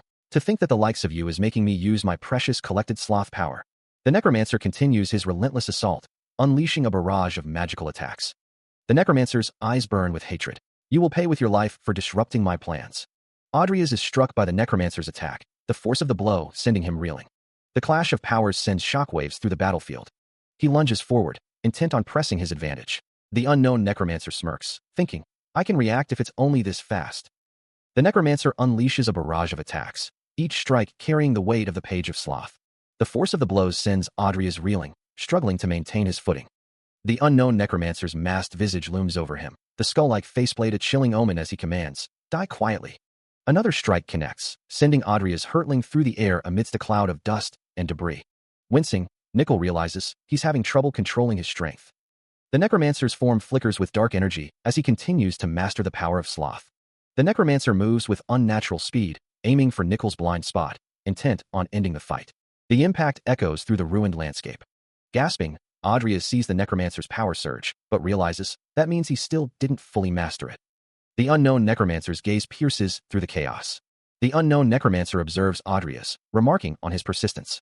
Audrius, clutching his arm, curses the necromancer. The unknown necromancer exclaims that he has someone in his grasp. The unknown necromancer laughs, apologizing for his mistake, but assures Audrius not to worry as he will send him to the same place where the skeleton is now. The unknown necromancer prepares his next attack, a glowing orb forming in his hand. He bids Audrius farewell. Skeletal hands erupt from the ground, reaching for Audrius.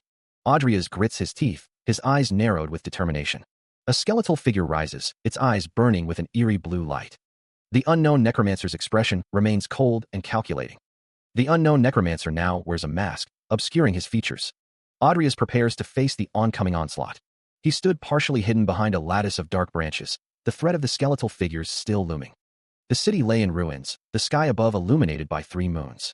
A voice mused, wondering who could be responsible for this. 2 figures lay dead amidst the rubble. Audrius Cromwell stood over them, a grim expression on his face. A voice echoed, realizing that the Baron Butler was a black mage. A close-up revealed a masked figure with a single, crimson eye. The Baron Butler's face was shown above Audrius Cromwell, the latter's expression grim. The hand held a glowing cube, its light illuminating the surrounding area. It was Audrius Cromwell.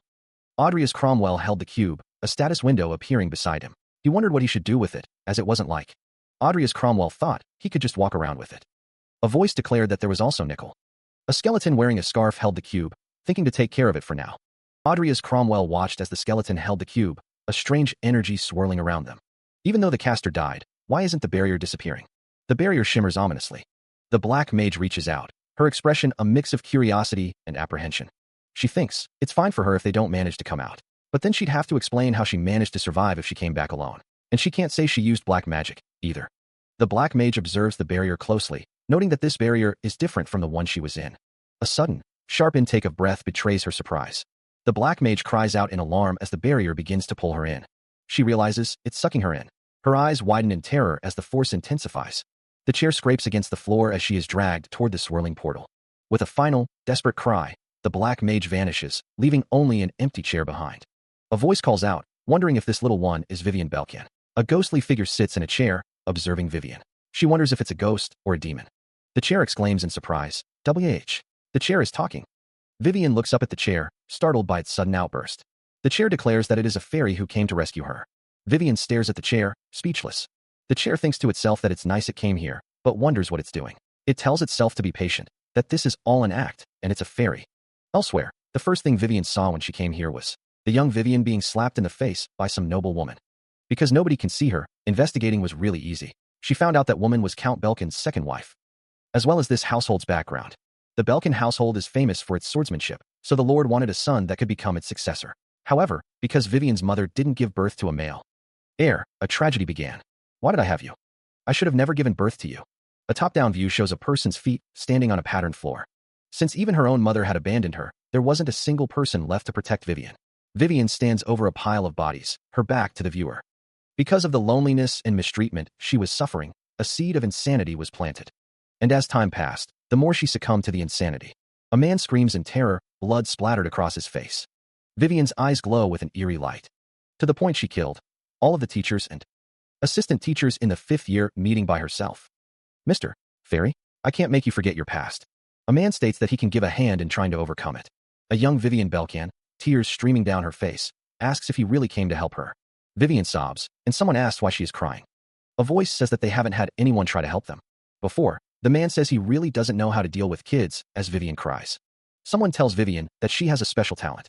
Vivian thinks it's just that nobody here has recognized it yet. A voice says that she is special and that she has a very special and excellent talent for swords. Vivian thinks about manship, but she hasn't even touched a sword yet. She thinks of herself as this fairy here. Vivian thinks that she is always getting scolded. Someone says that it's fine and that they will be by her side. And in exchange, they promise that she won't tell anyone about them. A voice promises. She called out, her voice echoing in the training grounds. Where are you, Mr. Fairy? Audrey is asked, his arms crossed, a slight smile playing on his lips. Are you going to be teaching me swordsmanship today too? Vivian stated, having arrived at the designated location. I came to the promised location just like you told me dash. Audrey has replied, his expression serious. So you. I said that nobody can find out about my real identity. The two stood facing each other, the training ground stretching out before them. Audrey is scolded, his tone sharp. TSK. You can't go around screaming about it, Vivian. Audrey has gestured towards a distant area. We're over there. Audrey has stated, ready to begin. Then, let's start the training. Vivian replied, drawing her sword. In guard. And just like that, a whole month was spent here with Vivian. With exceptional combat talent, she gives as much advice as she can to Vivian, the swords flashing as she moves. The movements synergize really well with her. She continues her training, the sword slicing through the air with precision. She is truly a genuine prodigy. The stance is perfect, the sword held firmly in her grip. Audrey watches, thinking that those shouldn't be the movements of a brat that has only been learning swordsmanship for a month. That's why she's been getting praised by her swordsmanship instructor. Audrey remains silent, observing Vivian's progress. But Audrey wonders what is this, thinking he thought she was a pretty confident kid. Audrey says, wrong, Vivian. Your movements were perfect. No matter how much. I get praised by teacher. Audrey thinks that Mr. Fairy won't show himself to her. A pair of light green eyes peer out from beneath a curtain of wavy hair. That's a fairy, towering over a child, states that she is a fairy, as if it should be obvious. The child wonders if she is being ignored because she is a bad child. She reflects on whether she did her best and got acknowledged. The child, head bowed, laments that the fairy still hasn't shown herself to her. The child wonders if it's useless no matter how hard she tries. The fairy, Vivian, surprises her. The child gasps, recognizing Count Belkin. Count Belkin stands in the distance, musing on the child's talent. A close-up of Count Belkin reveals a stern expression. Vivian looks shocked. The child responds with a nervous affirmation. A subtle shift in the air hints at a change. The atmosphere thickens, as if charged with unseen energy. A figure looms, their presence commanding attention. Vivian remains silent, her expression unreadable. She thinks to herself, as expected of one with Belkin's blood. Count Belkin walks away, his back turned. Vivian's eyes widen in surprise. Her shock is palpable. Audrey is standing nearby. Vivian reflects, that was the first time my father has ever praised me. A wistful expression crosses Vivian's face. Audrey looks on, a hint of surprise in his eyes. Vivian murmurs, I really want to stay with Mr. Fairy more, but the time for her to wake up has come. So, she finally woke up. Because of you, I found the path to go forward. I think I should follow this path and not stay stuck in the past. Vivian Belkin, our promise. Vivian's expression softens as she recalls the vow. Please keep it. The scene shifts to a fragmented memory, a visual representation of broken promises and shattered realities. Thank you so much, Mr. Fairy, Vivian whispers, her voice filled with gratitude. The memory fades, blurring the edges of reality. You showed me a good dream. Shattered fragments of something hang suspended in the air, reflecting the light. A voice echoes with confidence. If it's Vivian, she can do it. Audrey Cromwell stands over Vivian, who is lying on the ground, surrounded by crackling purple energy. Vivian's face is shown in a close-up, her expression unreadable. Audrey Cromwell kneels beside Vivian, his expression concerned. A close-up shows Vivian's legs, bound by straps. A voice echoes, especially if it's the same Vivian from that dream. The text reveals that Baron Boleric is behind the incident in Thrym Village. Ivy learned of this fact after breaking the barrier on her own and joining up with the group. Audrey Cromwell stands with another figure. The figure says they're going to the Baron's castle right now. The text states that they started moving immediately. Audrey Cromwell thinks that her killing intent is terrifying, and that Christopher is dead and Hazar is missing, which is no surprise. A figure in armor is attacked. A close-up of a face shows shock. A group of figures approaches the imposing gates of Rodlan Academy. Ivy Clare, assistant professor of Rodlan Academy's night faculty, steps forward, her expression resolute. From this moment, Ivy Clare declares, anyone who defends Baron Boleric is guilty of treason and will be executed immediately. Guards immediately seize a man, their swords raised high. A figure holds aloft a severed head, blood dripping from the gruesome trophy. Recognize him? The camera focuses on the lower body of a figure, clad in dark leather. From a high vantage point, the group is seen approaching the academy's entrance. The guards react with shock and dismay at the sight before them. The imposing architecture of the academy looms against the bright sky. The group stands in a doorway, the speaker declaring, "You're here." Christopher and another figure react with surprise. Edel, his face etched with grief, whispers, "So, Evan is dead. This is my son, Edel." A grotesque figure, bloated and pale, lies on a large bed. The man standing before the figure thinks that he should have died of illness months ago. The man with green hair realizes that the figure dabbled in black magic. The man in the suit recalls that while he was looking around for medicine, a robed man visited him. The man in the suit asked him to do whatever it took to save his son's life. The man in the suit exclaims that he would leave him in this miserable state. The man with green hair looks on. The man in the suit kneels before the grotesque figure, begging him to forgive his foolish father. Nearby, the man with green hair and a blonde-haired man stand. A hand grabs a man's face. The man in the suit is surrounded by people. He tells them to say to the people that he and their butler have messed up. The man in the suit lies on the ground, exclaiming, "My lord." A woman orders the armored figures to get rid of that monster in the back.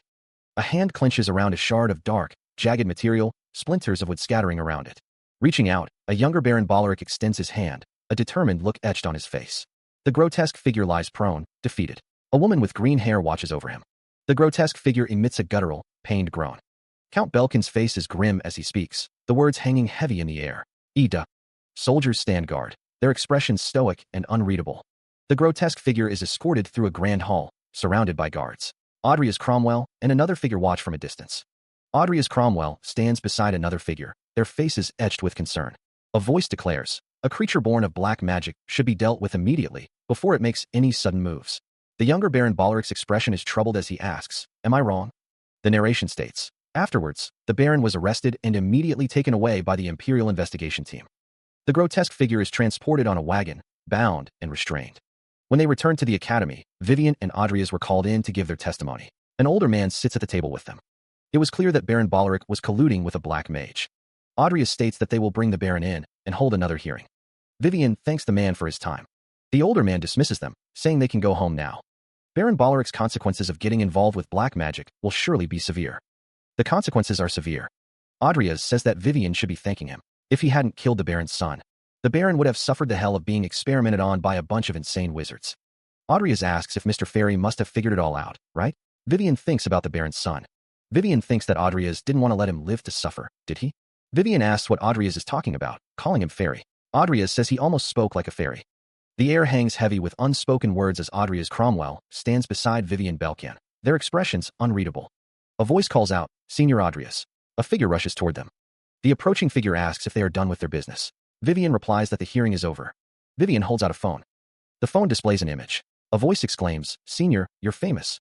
The phone screen shows headlines. Rodlan Academy's students defeated a black mage, scored full marks, special commendation from the Imperial investigation team, and Hazar Gapri missing. Vivian remarks that it's only been a short time since they unveiled the potion. Audrey thinks to himself that he wants some peace and quiet. The pink-haired girl exclaims that she heard Audrey is getting a reward. The girl asks Audrey to treat her to a meal. Audrey replies that the reward money has to be split. The pink-haired girl asks if Audrey is trying to suck her dry. She then asks if the green-haired girl is the one who's on the news along with him. Audrey replies that she only noticed her now. It's announced that she's Vivian Belkin, a third-year night faculty student, and they should greet her. A girl with pink hair introduces herself as Lucia Everlast, and Vivian Belkin introduces herself. Lucia Everlast is called dumb. The pink-haired girl says to get back to the story, and that Audrey is the one getting the money anyway. A voice suggests going out to dinner to celebrate the success of their potion production. Another voice declines, suggesting they have dinner another time. A frustrated TSK follows. A third voice says they will see the others at the Magic Tower tomorrow. One of the figures warns that they won't forgive the others if they are late. The Rodland Magic Tower is shown. The Rodland Magic Tower looms in the distance. Audria's Cromwell gives someone a piggyback ride. The person on Audria's back exclaims that they were a fool to trust him. Audria's continues to carry the person on his back. The person on Audria's back asks him to walk slowly. Audria's continues to give the person a piggyback ride. A voice confirms that Audria's Cromwell and Lucia Everlast are present. He gives a curt nod to the man holding the clipboard. Ah yes, follow me. A voice echoes, seemingly from nowhere. You hear that? Now, wake up and walk properly. I'm awake. Vivian Belcan, riding on Audria's back, speaks up. So, Vivian, the senior I met yesterday. She trails off, a puzzled expression on her face. The gears of the magic tower spin around them. Audria's tilts his head, questioning. Motions in particular? Vivian sighs. Oh well, but we should definitely go out for dinner. You're rich. Why do you keep begging me to treat you? I see you two are not nervous at all. How cheeky. Vivian and Audrey stare at each other, a strange tension hanging in the air. A disembodied voice echoes, filled with disbelief. That voice, it can't be. The perspective shifts, showing Audria's and Vivian from a distorted angle, surrounded by swirling energy. Audria's and Vivian are shown in close-up, their expressions a mix of shock and confusion, as green energy crackles around them. A swirling vortex of golden energy fills the view. Feathery wings, illuminated by a fiery glow, emerge from the light. A figure with a stern visage stands before the wings, wreathed in golden light. A voice wonders, the owner of Rodland Magic Tower, Bard Alvin. The Cromwell scroll of information is displayed, its winged emblem glowing against a dark background. A scroll unfurls, revealing the title Great Sin's World Outlook. The Magic Tower is described as a group of engineering wizards who contribute to civilization, starting with the mana levitation train and developing various products. The more famous a magic tower is, the more money it receives from the government and nobility. To be continued. A figure looks up at a towering structure, questioning. Tower Master? A man with a blindfold stands next to a massive, imposing bird. The blindfolded man is joined by two others, one with green hair and another with white hair. The blindfolded man's expression is one of annoyance. He thinks, his son, really has that unchanging, stupid face. Bard is mentioned.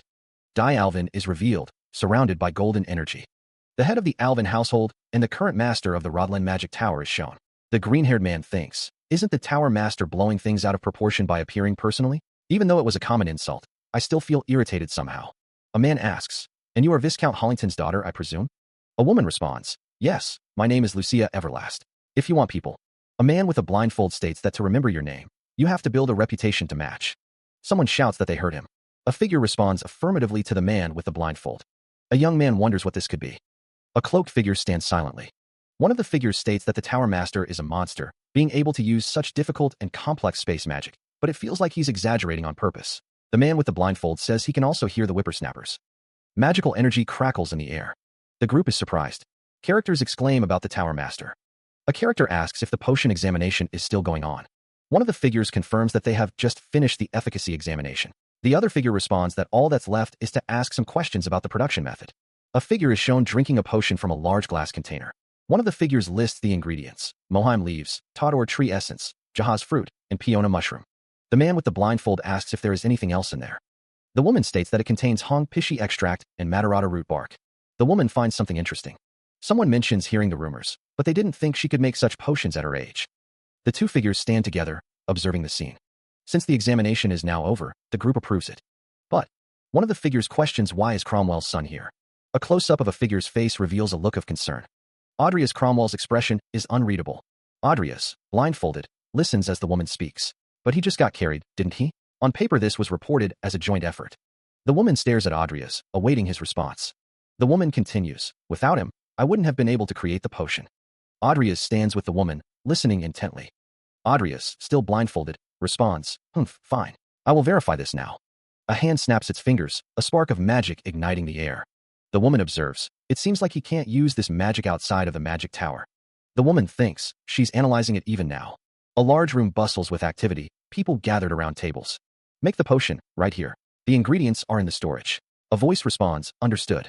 Someone reaches for ingredients in a well-stocked storage area. He stands surrounded by potion-making equipment, the unknown necromancer at his side. A complex array of flasks and tubes sits on the table. Audrias thinks to himself, if he uses something he hasn't used before, there could be a problem. Audrias decides to go with one of the potions. 5 minutes pass. The unknown necromancer acknowledges that Audrias Cromwell created the potion correctly. Audrias states that they should start with the questions, asking why Hong Pishi was used. Audrias begins to explain why he used it. The scene shifts to a group of cloaked figures discussing the potion's effects. They want to get rid of the side effects and improve its efficiency. The unknown necromancer tells Audrias that Senior Seaweed can explain it well, too. Audrias replies that he didn't finish explaining it, though. Even though they haven't seen each other for quite a long time. Audrias thinks to himself that the brat he knew couldn't have made something like this. A close-up reveals a man with glowing blue eyes, asking who they are. The unknown necromancer looks on, a question mark floating above his head. The man with the glowing blue eyes stands before Baron Balaric, who leans in, his expression intense. Audrias' lips curve into a subtle, knowing smile. Balaric questions if Audrias is joking, but Audrias confirms his identity. Audrias recalls how Balaric treated him like a bug and made fun of him all the time. Balaric stares at Audrias, a silent intensity passing between them. Balaric remarks that Audrias has become quite the interesting lad. Balaric proposes a bet. Balaric's lips stretch into a wide, unsettling grin. Balaric states that if Audrias discovers another medicine this year and brings it to him, he will pay off all of the Cromwell family debt. Audrias stares back, his expression unreadable. Balaric continues, stating that he will grant Audrias one wish. Balaric warns that if Audrias fails, he will have to leave Rodland's academy. A student nearby wonders if it means expulsion. The question hangs in the air, unanswered. Baron Balaric awaits Audrias Cromwell's decision, surrounded by onlookers. Audrias' eyes narrow, a storm brewing within. He acknowledges the harsh conditions of the bet. Audrias, standing tall, declares, "I will accept this bet." The blindfolded Baron Balaric listens intently as Audrias explains his reasoning. As the heir of the Cromwell family, I cannot possibly refuse such an offer. Balaric responds, "Let's hope you actually produce results, seeing that you are so confident." Audrias and Balaric stand together, the weight of the bet hanging between them. The two men stand in a sun-drenched courtyard, the deal sealed. Baron Balaric smirks, his eyes gleaming with anticipation. Balaric is surrounded by laughing children, their joy a stark contrast to the seriousness of the situation. Baron Balaric concludes, "I'll be looking forward to it." A stark countdown begins, the timer displaying 10 minutes remaining. The seconds tick away, the pressure mounting as the clock shows only 42 seconds left. Crimson energy crackles around the hands of a woman with long, flowing red hair. A figure wrapped head to toe in bandages stands silhouetted against a barred window, wreathed in swirling purple energy. Her red eyes narrowed. The woman focuses, the crimson energy intensifying around her outstretched hands. Raw energy explodes outward in jagged, orange lines. The energy intensifies, becoming a blinding flash of yellow light. The bandaged figure stands amidst crumbling ruins, the purple energy swirling more violently now. Dust and debris rain down around the bandaged figure, the air thick with the scent of ozone and decay. The red-haired woman watches the bandaged figure, her expression unreadable. A voice echoes, a demand hanging in the air. "However, you will have to swear on your family name." A flicker of something crosses the red-haired woman's face, a hint of defiance in her crimson eyes. The red-haired figure declares that they won't be killed. Andreas stares ahead, his expression unreadable. The red-haired figure's eyes glow with an inner fire. The red-haired figure's lips curl back, revealing sharp, predatory teeth. Andreas's name echoes in the air. As long as he keeps making potions, he'll be able to solely focus on his training. Audrias Cromwell sits with his companions on the train. The problem right now is the Page of Sloth. No matter how much he thinks about it, Audrias Cromwell can't find a way to benefit from it. He should probably exchange it for something he needs right now. It can't be helped. Audrias Cromwell thinks, "I'll have to use Sharon." The train rumbles along the tracks. The train arrives at its destination. The group disembarks. A bead of sweat trickles down Audrias Cromwell's face. His expression is one of deep contemplation. The academy looms in the distance, bathed in the warm hues of the setting sun. He approaches the grand gates of the academy, his cloak billowing behind him. Audrias Cromwell pauses, a sense of anticipation hanging in the air. He wonders aloud if he is imagining things. A sinister smile spreads across a hidden face. Inside a lavish study, the Tower Master remarks that the hot topic of the academy is finally visiting him. The Tower Master examines a vial of red liquid, questioning if it is the potion. The Tower Master reveals that Audrias Cromwell came to report to him right after the final examination ended, and accuses him of researching it in secret and acting like a real disciple. A hand selects a book from a shelf. The Tower Master declares that he will engrave into Audrias Cromwell what it means to be his disciple. He descends the staircase, a concerned expression on his face. Audrias thinks to himself, "Looks like I can't bring that topic up today. Talking to him while he's in a bad mood is a no-go." The Tower Master stands amidst the ruins, a faint glow emanating from his hand. The Tower Master's eyes widen slightly, a flicker of surprise crossing his face. The Tower Master towers over Audrias, the devastation of the experiment laid bare around them. The Tower Master muses, "Seems like the evolution was a success." The two stand amidst the ruins, the Tower Master's words hanging in the air. Audrias says, "It's a pity we won't be able to meet her anymore. She was a nice sample." The Tower Master clenches a heavy chain in his fist, his knuckles white with the strain. "Fuck." The Tower Master examines the chain, his expression unreadable in the dim light. The tower master looks down at Adrias, asking, "Yes?" A bloodshot eye glares, the figure demanding, "Did you do something to Angela's restraints?" Adrias Cromwell stands over a kneeling figure amidst debris. The figure whimpers, "Was scared for my life." Adrias scowls, muttering, "What an idiot." Adrias faces the figure, who states, "Even though she was just a hybrid." Adrias holds a set of chains in his hands. A figure screams in terror. The chains clatter. A sound effect echoes. Under the light of 3 moons, Adrias walks along a path. Adrias thinks, "I'll bring up the page of sloth another day." Adrias looks down, lost in thought. A voice calls out, "Andreas." His expression tight with apprehension, Adrias's face is partially obscured by shadow. A voice echoes from above. She had been waiting to ambush him. The red-haired woman descends, her expression unreadable. The woman's voice cuts through the silence. "Look at me, Adrias." The woman's face is partially obscured by shadow as she speaks. "Good, child, now tell me." She speaks of the power she obtained. The woman's voice rises in anger. "Why are you doing this? Didn't I keep my word?" Adrias stares at the woman, his expression unreadable. The woman's voice is cold and hard. "You should know the price of breaking the oath of your family name." The woman's expression softens slightly as she looks at Adrias. "But I can't help but to ask you something." Her voice echoes in the forest. "I couldn't break free from the restraints with my own strength, no matter how much I tried." The woman's voice is filled with a dark satisfaction. "So I used another way." He is asked what the amazing method was. Vivian Belkin wonders why he is giving off that smell, stating that it is just like the great sin of. The black mage's eyes glow red as she states that she finally sees what it is. Vivian's fingers tap against Adrias's shoulder. Adrias's eyes widen in surprise. Vivian Belkin finds the situation interesting. Adrias is confused by what she is saying. Adrias cries out as he is struck. Vivian holds Adrias close. The pair stand on a stone path. Vivian Belkin states that there are lots of things she wants to ask him, but since this place is too noticeable, she will stop for now. Vivian Belkin says that since they will be meeting again pretty soon. The woman's red eyes gleam with a predatory light as she clasps her hands together. Andreas Cromwell, looking up at her, wonders about the source of her strength. "And since you helped me, I can't help but want to thank you." The red-haired woman speaks, "Worry, I won't make you suffer, since you may be my fated partner." The woman's tongue flicks out, a disturbing gesture that hints at her true nature. The Delusion dormitory stood tall, its architecture a testament to grandeur. 2 figures sat on a balcony, the city sprawling beneath them. The black-haired woman held up a drawing, pointing at it with a smile. The black-haired woman said, "And then, Lord Philip, with his one-handed." "Diane, stop your preaching, just for a little bit," the blonde-haired woman retorted. "No kinda like when people propagate Christianism to other places. By the way, did you hear? It appears Lucia Everlast passed the magic tower potion examination. I heard she was lazy, but it looks like she's the real deal. A literal sleeping dragon, isn't she? That's so cool. Why didn't I do something like that too when I was in my first year?" But the really surprising part was this. "Look." Vivian Belkin's eyes widen slightly as she utters, "Andreas Cromwell?" In a dimly lit shop, Adrias Cromwell stands among several figures, a red potion clutched in his hand. Adrias muses, "To think someone as untalented as him managed to help create this potion. When I first heard, I thought it was a lie too." After his family's downfall, he could only blame his circumstances and talent. "What did you accomplish on your own?" he said. Adrias, looking down at a book, wonders, did he, that trash, really change? To think that Andreas, the king of vermin himself, accomplished something like this. I'll have to confirm this myself. An empty lecture hall awaits its occupants. A student asks Adrias Cromwell why he is wearing so many clothes. Adrias replies, stating he is not feeling well. The student questions why he is here instead of resting. Adrias states he needs to attend enough classes to graduate. The door opens with a creak. Adrias walks into the classroom, holding a book. He thinks to himself that he can't let anyone see the huge scar on his neck. A flashback shows Vivian Belkin biting Adrias's neck. Adrias recalls Vivian saying something about a fated partner. He wonders about the smell. He thinks he put on too many clothes, and it's getting hot in here. Baron Balleric asks if everyone is here. The students respond affirmatively.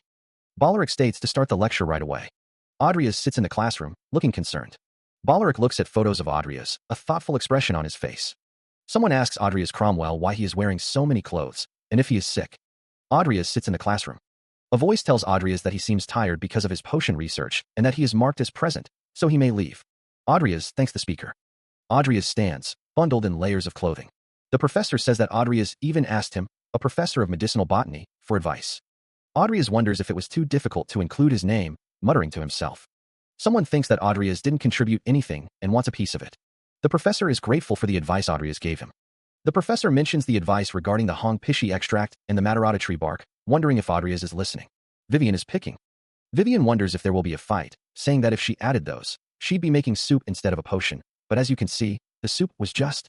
The professor's face is contorted in what appears to be a mix of anger and disbelief. Students sit in the lecture hall, observing the unfolding situation. A hooded figure stands in the aisle as a voice declares, "You are overstepping your boundaries." The hooded figure, seemingly unconcerned, replies, "Since I'm not feeling well, I'll be leaving." Andreas Cromwell shouts in response to the hooded figure's departure. The sound of Andreas's shout echoes through the room. The hooded figure, now at the door, thinks back. "When I was just a small fry, you guys kept ridiculing me, but now you want to be friendly?" The hooded figure continues to think, "Just shut up and lick my boots." Andreas thinks to himself, "I can just go to another class if I need credits." Andreas continues to shout, "How long are you going to ignore me?" The professor looks on. The professor appears concerned by Andreas's outburst. A student asks, "Can I explain it on his behalf as someone who co-created the potion?" She wonders, "What the hell are you thinking?" The professor gestures, encouraging the student. "Go ahead." A hooded figure reflects on the lesson. "We learned the basics about making potions in this class." Then, the hooded figure sits in the classroom. Vivian listens to the conclusion. "So our conclusion is..." Vivian smiles. "That doing your own research without anyone's help means a lot." The professor speaks to the hooded figure. "I mean, isn't that our duty as magicians?" The hooded figure thinks, "Vauban is being overwhelmed by Lucia?" Vivian responds, "We'll ask for your advice next time, if you aren't occupied enough doing your own research." The professor smiles. "Why, you can always come for my advice." The professor waves goodbye. "And you, take care, get back safely." The hooded figure is revealed to be Lucia. "Lucia, you did really well, de-escalating the situation." She holds a hand to her forehead, a slight wince creasing her features. Other students can be seen in the background. Andreas, his face partially obscured by a dark scarf, seems lost in thought. He wonders aloud, still unsure of the reason. The Aura Master stands at a door, offering his gratitude. He says, "But, thank you." Reporting about the potentially scoutable candidates. A sprawling city stretches towards the horizon, its buildings a mix of old and new. Traffic flows along a wide avenue, the vehicles casting long shadows in the afternoon sun. First, I will report about the students already enrolled in Rodland's Academy. Sinclair Cloche sits at his desk, reviewing information on a tablet. "So, the Everlast Company's daughter created a new type of potion, and they're making..." Sinclair Cloche leans back, a thoughtful expression on his face as he studies the tablet. "Correct. They named it the Everlast Potion and are currently monopolizing its sales." "Do you have a sample?" the woman asks. Sinclair Cloche replies, "Yes, sir." Sinclair Cloche holds up a small vial filled with a red liquid. If she already made this while only being a first-year student, surely many people will try to recruit when she graduates. Isn't this too small? He states that they need to connect with her now, his expression serious. Sinclair Cloche adds that his assistant should check if there are any others who have got their eyes on her. The assistant adjusts her glasses, asking how it was. It surprised Sinclair Cloche, his brow furrowing. The assistant reports that the report stated that the potion was co-created. Sinclair Cloche wonders if Kane Cromwell had a talent for potion making from the beginning, his gaze intense. The assistant points out that there is another thing worth taking note of, addressing Sinclair Cloche as Your Excellency. The assistant questions if there would be any reason for her to add his name. Sinclair Cloche orders to investigate it, and if it appears he's awakened a talent, add him to the scouting list. Two figures stand in a dimly lit room, one holding a document. The sound of rain echoes outside. Rain streaks down a gilded window. A figure sits at a table, a glass of red liquid nearby. A voice declares, "Just as planned, Your Majesty. The Cromwell family will be demoted." Baron Balleric chuckles, a sinister sound. The name, Andreas Cromwell, hangs in the air. Baron Balleric's grin widens, revealing sharp teeth. His eyes gleam with malevolent intent. A low chuckle rumbles from his throat. A voice declares, "I look forward to seeing if you are different from your father." Andreas Cromwell stands silhouetted against a window, lightning flashing outside. The sunlight streams through the window, illuminating the room. The window offers a view of the outside world. He exhales, his breath heavy with exhaustion. 99.99. Grasping the window frame, he pulls himself up, muscles screaming in protest. Hanging from the frame, he grits his teeth, pushing through the pain. A potion sits on the table, promising relief. 10,000. He collapses to the floor, gasping for air. His hand reaches out, fingers brushing against the cool glass of the potion. He drinks deeply, the liquid burning a path down his throat. "Without these, it'd be impossible for me to do this." The regeneration potion increases the recovery rate of his muscles, while the healing potion takes care of his fatigue. Energy courses through his veins, a vibrant display of red and blue. And by adding the physical reinforcement potion, he's basically created a system to train infinitely. It had been a gamble, but evolving the potion was the right choice. He stressed about it at first, but after some time, he decided to evolve it anyway, since the risk was low enough.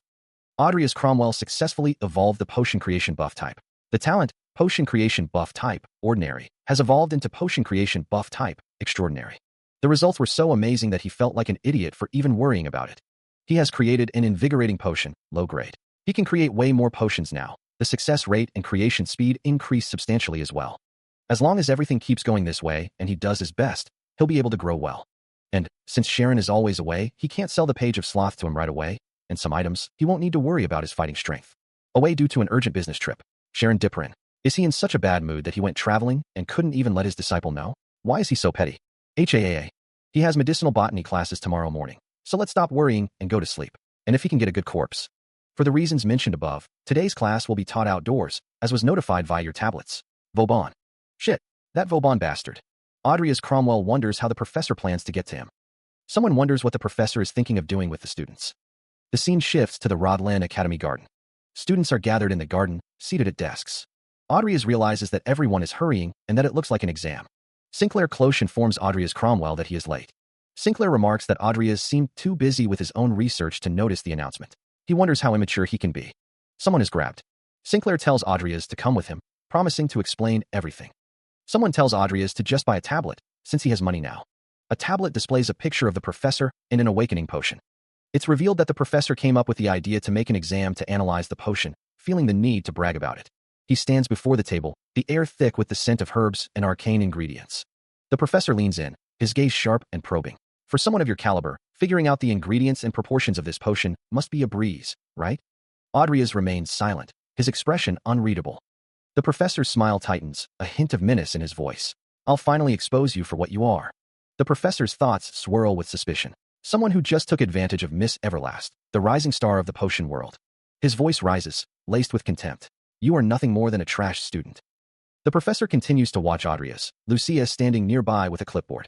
The professor's eyes widen as he looks at the results.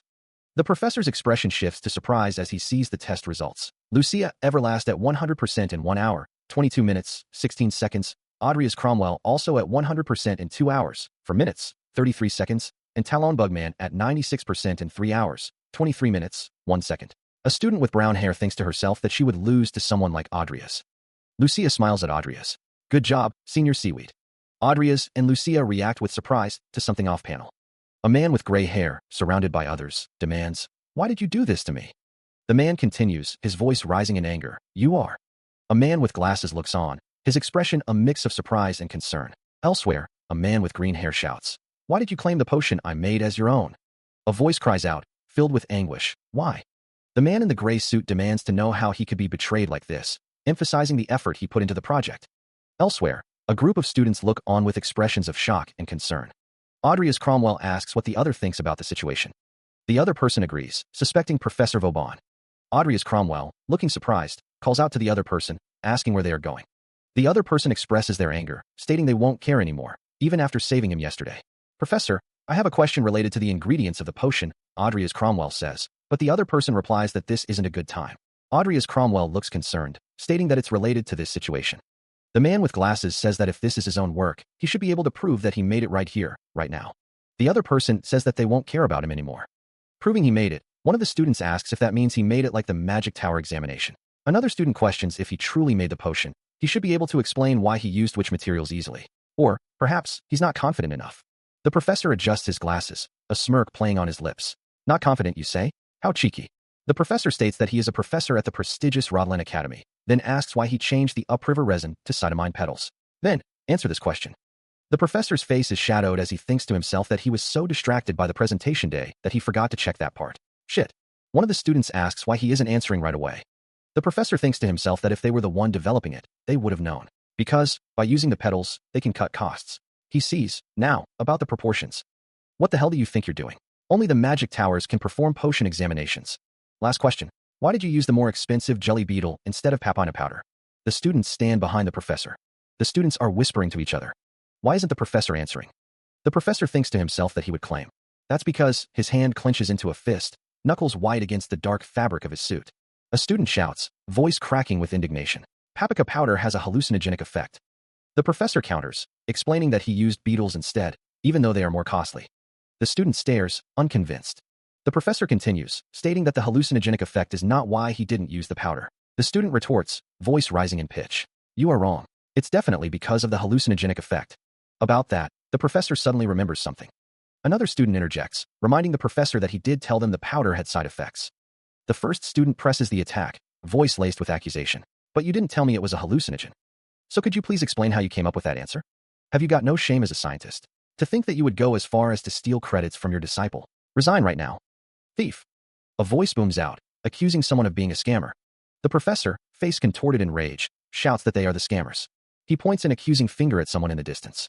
Another voice declares that they will report both of them to the disciplinary committee, indignation coloring their tone. A small crowd behind them seems to agree. A voice observes that he's really reached rock bottom, suggesting that when a child throws a tantrum, there's no choice but to leave it to the adults. The professor, still agitated, is told that if he's so annoyed, they can ask Sir Alvin to set up a place for him to explain it to him. It should be possible, a voice thinks. Since he is being sponsored by him, the character holds up a card. Someone is impressed that he's using the card to buy materials to threaten him. Maybe he'll fall for it, a voice muses. What's wrong? Don't you want to explain yourself? The character asks the professor. That part. A voice exclaims in shock. Baron Boleric clicks his tongue in annoyance, standing before two subordinates. From high above, a bird surveys a group of people. The Baron muses, Vauban guy? Since he's caused such a commotion, he'll have to pay for it. The bird stares intently. Baron Boleric continues, a sinister smile spreading across his face. But that brat really did his research, didn't he? How cheeky of him to use my name. The bird's golden eye narrows. A narration box states, he knew the theory and the ingredients behind the awakening potion. The narration continues. It really might be possible for him to discover a new medicine before the year ends. The bird flies. A man with glasses looks shocked. The bird soars over a large building. Text reads, I'll be looking forward to it, Kane's son. The bird continues to fly. The sign reads Academy Cafeteria. The cafeteria is a large, ornate room with high ceilings and long tables. The boy with green hair offers the girl with white hair a piece of food. He actually invited her to eat together, but to think it would be in the Academy's cafeteria. The girl with white hair grabs the food, declaring that she will. The girl with white hair screams that it's hot and throws the food. The boy with green hair tells the rich lady that she should do it like this. He grabs it at the edge like this, then drowns it in sauce. The girl with white hair says that it doesn't matter that she's rich and takes the food. The girl with white hair looks at the food. The boy with green hair tells her to think that she could also enjoy eating in the cafeteria. The girl with white hair and the boy with green hair look at each other, too. The boy with green hair is confused, saying, huh? Lucia Everlast holds out a piece of meat, offering it to Audrias Cromwell. She states that. Audrias Cromwell's eyes widen in surprise. A smirk plays on Audria's lips. The academy looms in the distance, its stone walls bathed in sunlight. From a balcony overlooking the academy's courtyard, Lucia asks Audrias when he's going to buy his tablet. She adds that if he had one, he'd be notified if an event like the one today were to happen again, and he wouldn't miss it. Audrias, looking slightly annoyed, says he's saving money right now. Lucia retorts that it's not even that expensive in the first place. She adds that Audrias gave her meat, and nothing is expensive for a rich lady like her. Lucia asks if he also wants her reward, calling him Mr. Fairy. Audrias says that there is no need. Lucia repeats the nickname, Mr. Fairy. She then asks why she's even calling him that. Audrias announces that he'll be going now. Lucia wonders what the hell they didn't just eat. She says goodbye to Audrias. She bids Vivian farewell. Audrias Cromwell walks down a brightly lit hallway. His expression is unreadable. The sound of his footsteps echoes in the corridor. Meanwhile, Sharon is surprised by Audrias' return. He thinks to himself that Audrias has finally returned. Both men's eyes are shown in close-up. Sharon tells Audrias Cromwell that it seems he has returned from his trip. He instructs him to come to his lab at noon tomorrow. Audrias Cromwell stands before Sharon. Audrias Cromwell acknowledges Karen's instructions. Audrias Cromwell's expression is serious. The sign above the building reads, World Hammer Handlings on Rodland Academy Alvin Street. A voice muses that he's the type of guy that thinks everything is his, so he doesn't doubt that he will try to take the page of sloth from him by force. The voice continues, stating that it's better if he also has this. Audrias Cromwell requests this one, please, asking if he would like a whetstone as well. A voice calls out, Andreas? Diane asks what he is doing at a blacksmith. Audrias Cromwell replies that he needed a sword. Audrias Cromwell states that it's good to have at least one for self-defense. Audrias Cromwell thinks that this is a present for his ogre of a brother. Alvin is mentioned. Carlos Alvin is the Alvin household's oldest son. He left to train to become a warrior. He is told to get away from them, and it is stated that they got along pretty well before. Carlos had already died when the game started, so the game just glossed over him. After Hazar escaped from the Duke Bolleric's territory, he joined a religious cult. The Zephyro cult, the same cult that did the terrorist attack. Diane asks, is Carlos also participating in the end-of-year event? Audrias responds, why yes. Carlos thinks, it would be nice if we could meet again, just the three of us. Diane asks, is that so? Diane thinks, after hearing what everyone had been saying about him, I'm now sure that he's somehow changed. How should I? Diane thinks, ask him. Don't worry, I'll just ask him normally. Diane thinks, if there's something you want to say. Diane thinks, yeah. Diane thinks, I want to know why. Diane thinks, Two figures stand in a room, one with a questioning expression. After thinking about Carlos for a bit, there's still time until the terrorist incident. Terrorist incident occurs. Academy Teaching Department. I've been searching the whole continent for a material of the same quality as Angela, but so far I haven't been able to find one. A close-up of a floor. So, I intend to keep searching a little longer. My hopes aren't high, but I need it for the congregation this weekend. This is where the game begins. If he gets blinded by greed and asks me to give it to him, I win. We are going to be busy for the time being, so brace yourself. Audrias Cromwell tells Baron Boleric that he'd like to talk to him about something. The Baron asks what it is. Audrias says he managed to get the Apocalypse Codex. Boleric tells him not to say such stupid things, that is not something the likes of him could get their hands on. Audrias says this is not something he can handle. The Baron replies, so. A close-up of Baron Boleric's face shows his intense gaze. Audrias holds a golden box. The Baron's expression remains stern. Baron Boleric tells him to keep it.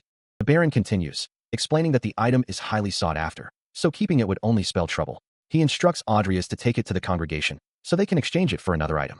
Audrias says that's what he thought the Baron would say, given that he's the type to prioritize his own life over anything else.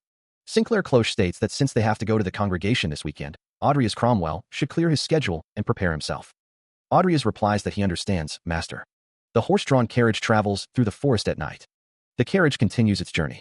The carriage is traveling through the eastern edge of the city, in the confinement zone forest-adjacent area. Audrias thinks that he made it through Sharon in one piece, but now the problem is going to the congregation.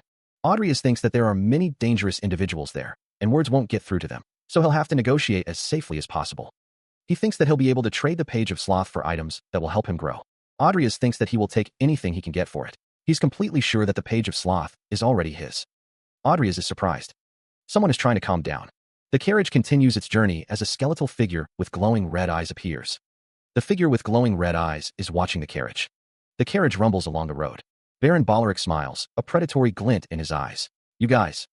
The hooded figure looks away, a hint of concern in their eyes. The hooded figure's thoughts race. A tense silence fills the carriage. The hooded figure sits across from Baron Boleric. The ride isn't that great, Salem Edidia, one of the continent's greatest 10. The hooded figure worries that the situation may not turn out as well if the information about the Page of Sloth got leaked. The hooded figure looks at Baron Boleric, questioning his expression. Baron Boleric's eyes narrow, a dangerous glint in them. Why are you dissatisfied since I'm going to the congregation? Baron Boleric asks. And not at all, Sir Salem, the hooded figure stammers.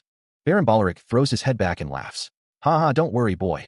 Salem thinks to himself that someone has gone there several times, and that he knew he was insane. Boleric stands before Salem, who thinks to himself that he would go this far. Boleric asks the boy what his name is, and Salem tells him to introduce himself, saying he's his senior. The boy introduces himself as Andreas Cromwell, causing Boleric to exclaim in shock. Boleric asks if they've gotten their hands on another Cromwell. Salem wonders what he is talking about, thinking that he's saying it in a way that suggests there's some kind of secret about the Cromwell family. Boleric looks. Boleric thinks that the kid doesn't know anything. Salem looks on. Boleric tells him to struggle as much as possible. Boleric says that he will give him one special piece of advice. Boleric and Salem sit together. His face tells him he shouldn't ask anything about it. What the hell is Sharon hiding from him? A cloaked figure sits in a high-backed chair, shrouded in shadow. The only visible feature is a skeletal face. A close-up reveals a man with a stern expression standing beside the skull-faced figure. Both have glowing red eyes.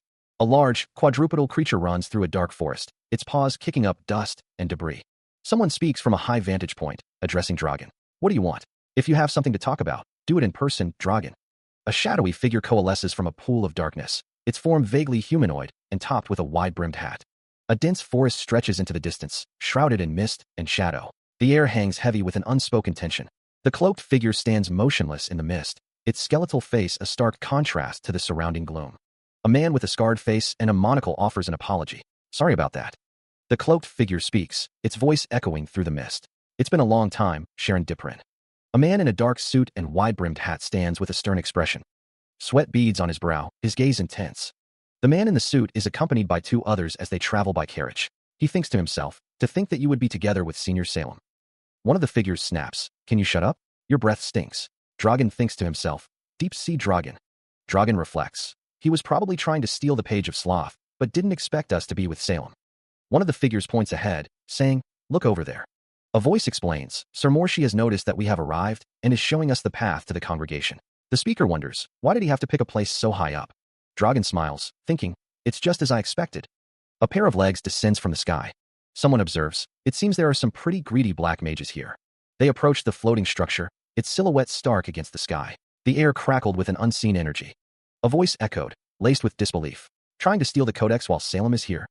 The figure holding the staff spoke, their voice calm but firm. Now then, Let's see how many black mages there are. Dark tendrils writhed around the figure's feet, the air growing heavy with anticipation. A blinding burst of energy erupted, illuminating the landscape with an eerie glow. The figure raised their staff, channeling the raw power into a focused point. A beam of pure light shot forth, cutting through the darkness with surgical precision. A swirling vortex of energy materialized, crackling with arcane power. A gasp of surprise escaped from the shadows. The figure was enveloped in a swirling aura, their form shifting and distorting with immense power. The figure holding the staff lowered it slightly, their gaze sharpening. I see. A voice echoed, tinged with amusement. There's only about 7 of you? A deep voice declares that the game of hide and seek is over, the speaker's face filling the frame with a predatory intensity. Looking down with a sinister grin, a figure seems to relish the hunt, their eyes gleaming with anticipation. A burst of blue energy surrounds 2 figures, a desperate attempt to escape the unseen pursuer. Panic sets in as someone cries out, realizing they've been discovered. An urgent order to retreat echoes through the air, the speaker's face etched with fear. A close-up reveals an eye wide with terror, a dark mark like a crack marring the skin beneath. A sinister grin spreads across a face, the eyes glowing with an unnatural light as the hunter closes in. A surge of green energy erupts, accompanied by the chilling declaration, "Found you." Fleeing through the forest, 2 figures are bathed in an eerie green light, the tendrils of energy reaching out to ensnare them. A beam of green energy pierces the sky, targeting a distant structure with deadly precision. Meanwhile, a figure calmly sips from a cup, seemingly unconcerned by the chaos unfolding elsewhere. A hulking figure looms over another, their intentions unclear as they observe the unfolding events. An ornate gate stands as the entrance to the meeting place. Around a large, round table, cloaked figures gather, their intentions obscured by shadow and secrecy. Morshi, a blond man with a goatee, greets an approaching figure. "Hey Morshi, long time no see." A figure in a wide-brimmed hat, Salem, approaches the table. Salem remarks, "It's been a while, Morshi Jester. Even you came, Salem." Morshi turns to a green-haired boy. "Hey boy, open the bag." He then adds, "No need to be so cold. It's thanks to me that the Page of Sloth is safe and sound." The boy opens the bag, revealing the gruesome contents. Salem says, "And now, take a look."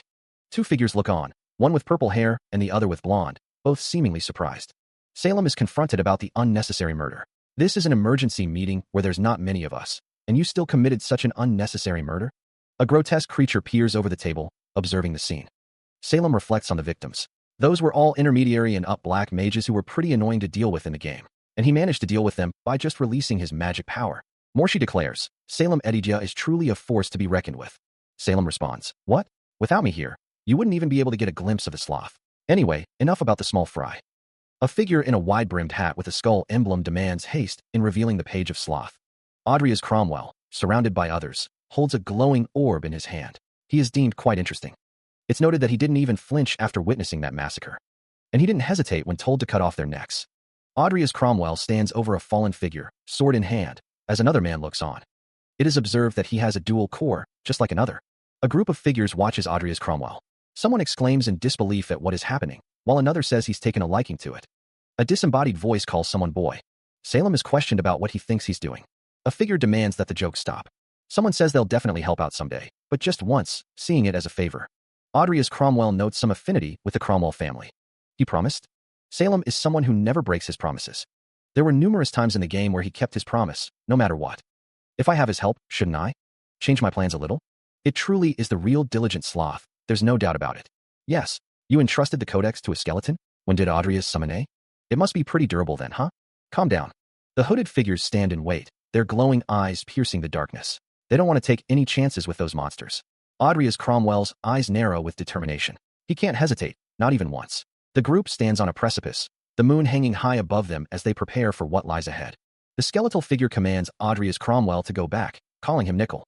His hand grips the hilt of his sword, drawing it from its sheath. The purple-haired man's expression hardens, his eyes narrowed in anticipation. Audrius Cromwell and the skeletal figure stand ready, surrounded by the hooded figures. The bearded man's face contorts in a grimace, his eyes wide with concern. The purple-haired man's eyes widen in shock, his mouth agape. The onlookers react with a mix of fear and surprise, their faces etched with worry. Audrius Cromwell cries out in pain, clutching his sword tightly.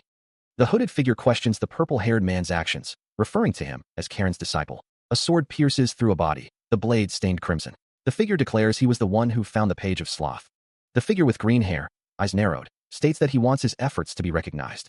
A voice responds, appropriately. Salem Adidia's eyes glow red as dark energy swirls around her. Salem Edidia stands among shadowy figures, lightning crackling in the background. One of the figures groans in pain. Morse's expression is serious as he is addressed. The green-haired figure continues, stating that the page of sloth is in his storage, along with his skeleton. He adds that if he were to die, no one would be able to get their hands on the codex. Sinclair Cloche looks down at Salem Edidia, who is kneeling on the ground. Sinclair Cloche asks if Salem Edidia didn't say she would help him out one time, stating that now is the time. Sinclair Cloche's face is shown in close-up, his expression serious. The green-haired figure's face is shown in close-up, his expression intense. Sinclair Cloche asks Salem Edidia what she would do if he tricked her, questioning if she's acting reckless just because of something he said. The green-haired figure responds, "I'd." A blonde-haired figure declares that she will do the best she can. A voice echoes, stating the need to survive in this crazy world. A voice declares a willingness to become crazy. A green-haired figure comments that someone is a funny guy. A blonde-haired man states that he told someone to struggle, but didn't expect them to go this far. A figure with snakes declares, "Sinister Lance, evil serpent." A figure states, "If you insist." A voice declares that they have no choice but to kill them all. The green-haired man smirked, his eyes glinting with amusement. "You really are a funny guy." The blonde man responded, his voice laced with condescension. "I did tell you to struggle, but I didn't expect you to go this far." A surge of emerald energy crackled around them, the air thick with magical potential.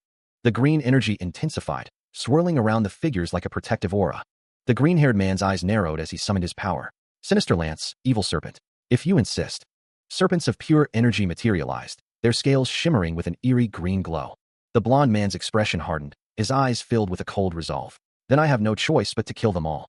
A sinister grin spread across the blonde man's face, revealing a chilling intent. The green-haired man stood defiant, surrounded by his summoned serpents, ready to strike. A purple-eyed figure declared, their voice echoing with dark power, "We won't touch him." The bearded man's eyes narrowed, a cruel smile twisting his lips. "And if anyone dares to question this later, I'll find you and kill you." The masked figure tilted its head, the glowing eyes fixed on the bearded man. "You're really going to fight us over a kid like that? Are you serious?" The bearded man scoffed, his gaze unwavering. "You know what I'm like. I wouldn't tell a lie like this." Salem sighed, rubbing her temple with a gloved hand. "Are you kidding me, Salem?" The bearded man's voice rose in frustration. "God damn it. Do I have to repeat myself again?" The masked figure's glowing eyes intensified, boring into the others. A blonde woman watched with wide, excited eyes, while the hooded figure beside her remained silent. The masked figure spoke, its voice echoing slightly. "It can't be helped." The group stood in a circle, the tension palpable as they awaited further instructions.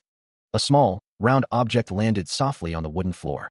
The green-haired figure held a glowing orb in his hands, its light illuminating his face.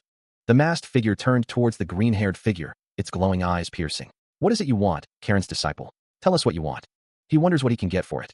A floating hat with a skull decoration declares how ridiculous it is that he doesn't even know what he wants. A hand offers a list, instructing him to take 5 from it and choose carefully. A figure holding a scroll reckons there are corpses on here, too. Audrey's Cromwell muses about corpses, thinking that the congregation must have some good ones. Looking at the scroll, Audrey's Cromwell sees a list that includes the former fairy queen, Mylene, and the tiger king, Timer. The masked figure declares that they must get the material. A voice adds that those corpses have already been sold to Morn, and if they give them to him, Morn will be furious. A figure with glowing red eyes wonders if they are saying those corpses have been bought by the leading figure of necromancy. One of the figures in the group thinks that if they mess with him, things will get problematic, and they will have to give up. A voice says they do not mind, and to take it. Audrey's Cromwell looks on as another character remarks on how generous someone is being. The masked figure exclaims, "Morn." A character exclaims, "Ma master," as they look upon a large insect. Baron Ballaric shouts, demanding to know if the corpses have been collected yet. A man in a hat stands behind him. Ballaric tells Sharon that he does not mind. A fly is on the table. Audrey's Cromwell is told that he has earned it. A blonde man stands next to him. Audrey's thinks that he has no idea why Morn is being so generous, but he can't let this opportunity pass. Audrey's is grateful for the generosity. He will select the rest of the items, including the corpses. Ballaric thinks that he should have brought the page of sloth here by himself. A chest contains various items, including Moon's blessing, Blue Canangula's flowers, Yobin's roots, Fairy's tears, Kidanon's jewel, Timer's corpse, and Fairy Queen Milline's corpse. A hand reaches in to take it. Audrey's is asked if he is sure he wants those, as there are better things in there. The masked figure says that for him, these are very valuable. The blonde man stands next to Audrey's. Lucia Everlast thinks that she can make a total of 4 potions with these, but they're worth several hundred million wills. Audrey's also ended up picking out ingredients for Lucia's cure. The masked figure demands the page of sloth. Audrey's says, "Of course." A portal opens behind him, and the blonde man stands next to him. Audrey's and the masked figure stand in front of the portal. Baron Ballaric stands behind Audrey's Cromwell, an exclamation point hanging in the air between them. The portal opens, and they plummet through. The world blurs as they fall through the swirling vortex. A voice calls out, "After them!" He screams as they fall. Adrias looks up, his expression a mix of fear and determination. They plummet through the sky, the academy visible in the distance. They were planning to get rid of me once I gave them the page of sloth, right? Adrias asks. A voice responds, "Correct." Baron Boleric says, "A promise is a promise. I'll take you to a safe place. Where do you want me to take you?" Adrias replies, "Academy. Please take me to the nearest train station." He thinks to himself, the academy. Rodlin. Huh? He confirms, yes. Boleric asks, "Does Bart know you're a black mage?" Adrias thinks, huh? If he did, I wouldn't. Adrias says, "Be alive, would I?" Boleric muses, Fate is a curious thing, isn't it? He says that they will figure it out when the time comes. Baron Boleric asks what Adrias is talking about. Baron Boleric states that he told Adrias on the way there to just keep struggling. That's all. Baron Boleric says as long as Adrias can survive. The sky is visible with 3 moons. A building is visible under the moonlight. Someone is lying on the ground. Adrias thinks that something this big could fit into it, and that the subspace bag is really handy. A large creature stands in the room. Adrias says he had no choice but to summon Nickel as a skeleton. He thinks that for these two, it would be better to increase his necromancy levels and turn them into high-level summons. Adrias thinks he will keep them in there for now. Adrias says, and now, he looks at a book. The book is Morn's Black Magic Tome, a high-level skill book written personally by Morn. He stares at the book in his hands, a flicker of surprise crossing his face. The tome was a gift from Morn. The book is filled with knowledge that he couldn't access at Karen's library. If he reads this, he'll be able to turn the corpses he got today into high-level summons. Adrias's expression shifts to concern. What now? A status window appears next to Nickel. It says that the skeleton soldier, legendary, evolution probability is 100%. There are 66 possible divergences of evolution. Do you want to evolve? Y/N. He was wondering when he'd be able to evolve him, but it seems it's finally time. The fact that the status window appeared right after he gave the page of sloth away looks like the codex had an effect on the evolution, but worrying about it won't give him answers, so no point in even thinking about it. Y/N. Nickel's red eyes glow, and it says 100%, so let's evolve it first. Nickel stands silently. He doesn't seem to suffer like a vampire. Maybe it's because he's undead. Adrias turns, startled. Who? The sound of knocking echoes through the room. Lucia appears in the doorway, a cheerful smile on her face. Senior, do you have a moment? A dark uniform with a bow tie comes into view. The name Lucia hangs in the air. 2 figures sit in a dimly lit room, the atmosphere heavy with unspoken words. Gramps Morn is addressed by name. The other figure asks if he can ask him something. Morn's face is shown in detail as he listens intently. The figure asks if Morn needed someone to protect Adrias. Morn throws his head back and laughs, asking if that was a yes. A voice notes that Morn took good care of Cain, and even his son. Salem's name is spoken. The figure asks if Morn knows the origins of necromancy, wondering why the sudden question. A woman with green hair looks on. A man with brown hair looks on. Necromancy, it is said, is the pursuit of immortality. 2 figures sit together, their hands clasped in a silent promise.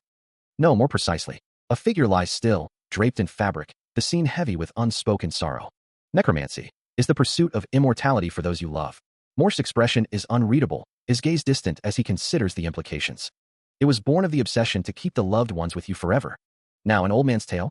Aren't you also a sage? You should understand what I'm saying. Morse's eyes narrow, a flicker of annoyance crossing his face. Haha, leaving it to my imagination, huh? Looks like you got another tie to the Cromwell family, besides that Cain. And even if I forced you, you wouldn't answer me, so I give up. What about the lad? I'm curious to know what you think of him. Boleric, his voice laced with accusation, declares, I know you saw everything. A grotesque pile of excrement sits nearby, a fly buzzing lazily around it. The old man across from him remains impassive, his gaze steady. He retorts, using that zombie bug to snoop around. A disembodied voice speaks. Anyway, I'll tell you this much. Boleric, a sinister grin spreading across his face, states, that kid's going to be the most insane person in this world. The man introduces himself as William Everlast Hollington. Andreas Cromwell shakes hands with William, who invites him to sit down. William apologizes for Adrias having to come all the way there for the initial settlement of the potion profits, but he wanted to talk in person. William continues, stating that since they will be working together from now on, Adrias has become a close friend of Lucia. Adrias responds that he has also been looking forward to meeting William. William expresses his gratitude for all the help Lucia has given him and for providing him with such a good deal, stating that she is the producer. William sits on the couch with the pink-haired girl. William tells Adrias that he should be grateful, as he is the one who made sure he got that good deal. He then presents a document for Adrias to look at. The document reveals that Adrias gets 60% of the profits, and each one is worth 3 million wills, so the final amount he gets is... Adrias is shocked to see that the amount is over 1.8 billion. He stares at the document in disbelief. No, wait. Over 1,000 were sold in just a month. Baron Boleric sits with Sinclair Cloche. They're selling like hotcakes, so I'm sure the next sum you'll receive will be much bigger. Balric smiles, saying, well, enough about business, let's have dinner. Lucia Everlast speaks to someone off-panel. This is the first time Lucia has brought a friend, so I'm looking forward to hearing your stories. Moreover, it's a boy. Fu. A month later, thanks to word of mouth, the Everlast potion has become very popular. Not just for combat use, but it's also taking high society circles by storm. To increase production, the trading company decided to expand its suppliers and production facilities. Adrias sits, looking at a tablet. He thinks, I never would have thought it would sell over 2,000 units in a month. He continues to think, if I had known this was going to happen, I would have bought a tablet sooner. Thanks to the potion's popularity, I've also received more support from the nobility. Now I have 6 billion wills on me. Cromwell's estate is worth 3.5 billion, including handling fees. Even if I buy it back, I'll still have plenty of money to spare. He sits, the rhythmic clatter of the train a steady pulse against the backdrop of his thoughts. Next stop, the National Cemetery. Hartwell Station. The door on the right will open, but before that, a hooded figure stands before a large metal door, flanked by 2 men in suits. He thinks, I have to get the signet ring back.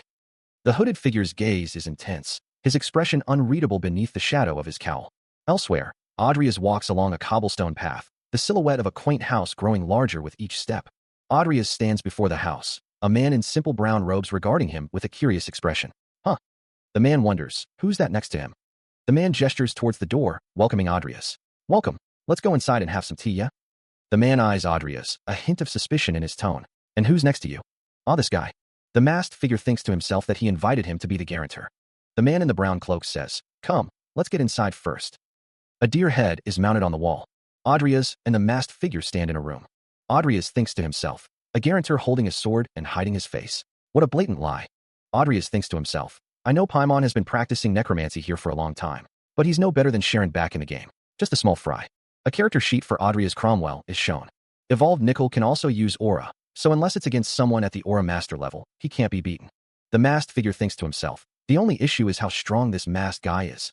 The masked figure thinks to himself, maybe I should have released the energy in my Dantian. I thought holding back just before that would be enough, but now I'm not so sure. Someone says, I ordered this tea from a guy I know in the congregation. It's pretty good. Adrias is shown. Baron Ballaric's face contorts with impatience. So impatient. Adrias, seated across from him, responds, the corpse I bought from you is mediocre, but since you've been so accommodating. Ballaric's expression hardens, his eyes narrowed. The Baron leans forward, a predatory glint in his eyes. Well, look at you, Adrias. You've become so great without me noticing, haven't you? And generous, too. Despite being rotten, you're still a count, eh? Ballaric clasps his hands together, a calculating look on his face. But that's a tad harsh, isn't it? The price of secrecy isn't that cheap. Adrias tilts his head, his gaze steady. Are you saying I should pay more? Ballaric waves a dismissive hand. Don't worry, I mean to trade it for the stuff you got at the congregation. The Baron continues, his tone demanding. I heard you got a lot of stuff. All you have to do is give me some of it. Ballaric grins, revealing his yellowed teeth. How's that? Not a bad deal for you, right? Adrias takes a sip from his cup, his expression unreadable. He sets the cup down, his voice calm. Well, I appreciate the offer. Ballaric's eyes widen in disbelief at Adrias's rejection. Adrias leans forward, his expression serious. Let me be clear. Baron Ballaric's face contorts in anger. 5 million wills. No more than that. Ballaric grits his teeth, his eyes narrowed in frustration. Hey, brat. Adrias remains calm, his gaze steady. You don't sound like you get what I'm saying. Ballaric retorts. No, I know exactly what you mean. Adrias's expression darkens, a hint of menace in his eyes. I know you never intended to make a fair deal in the first place. Ballaric stares back, his face unreadable. A figure in a hooded cloak appears, a white mask obscuring their face. Paimon, I think we're done here.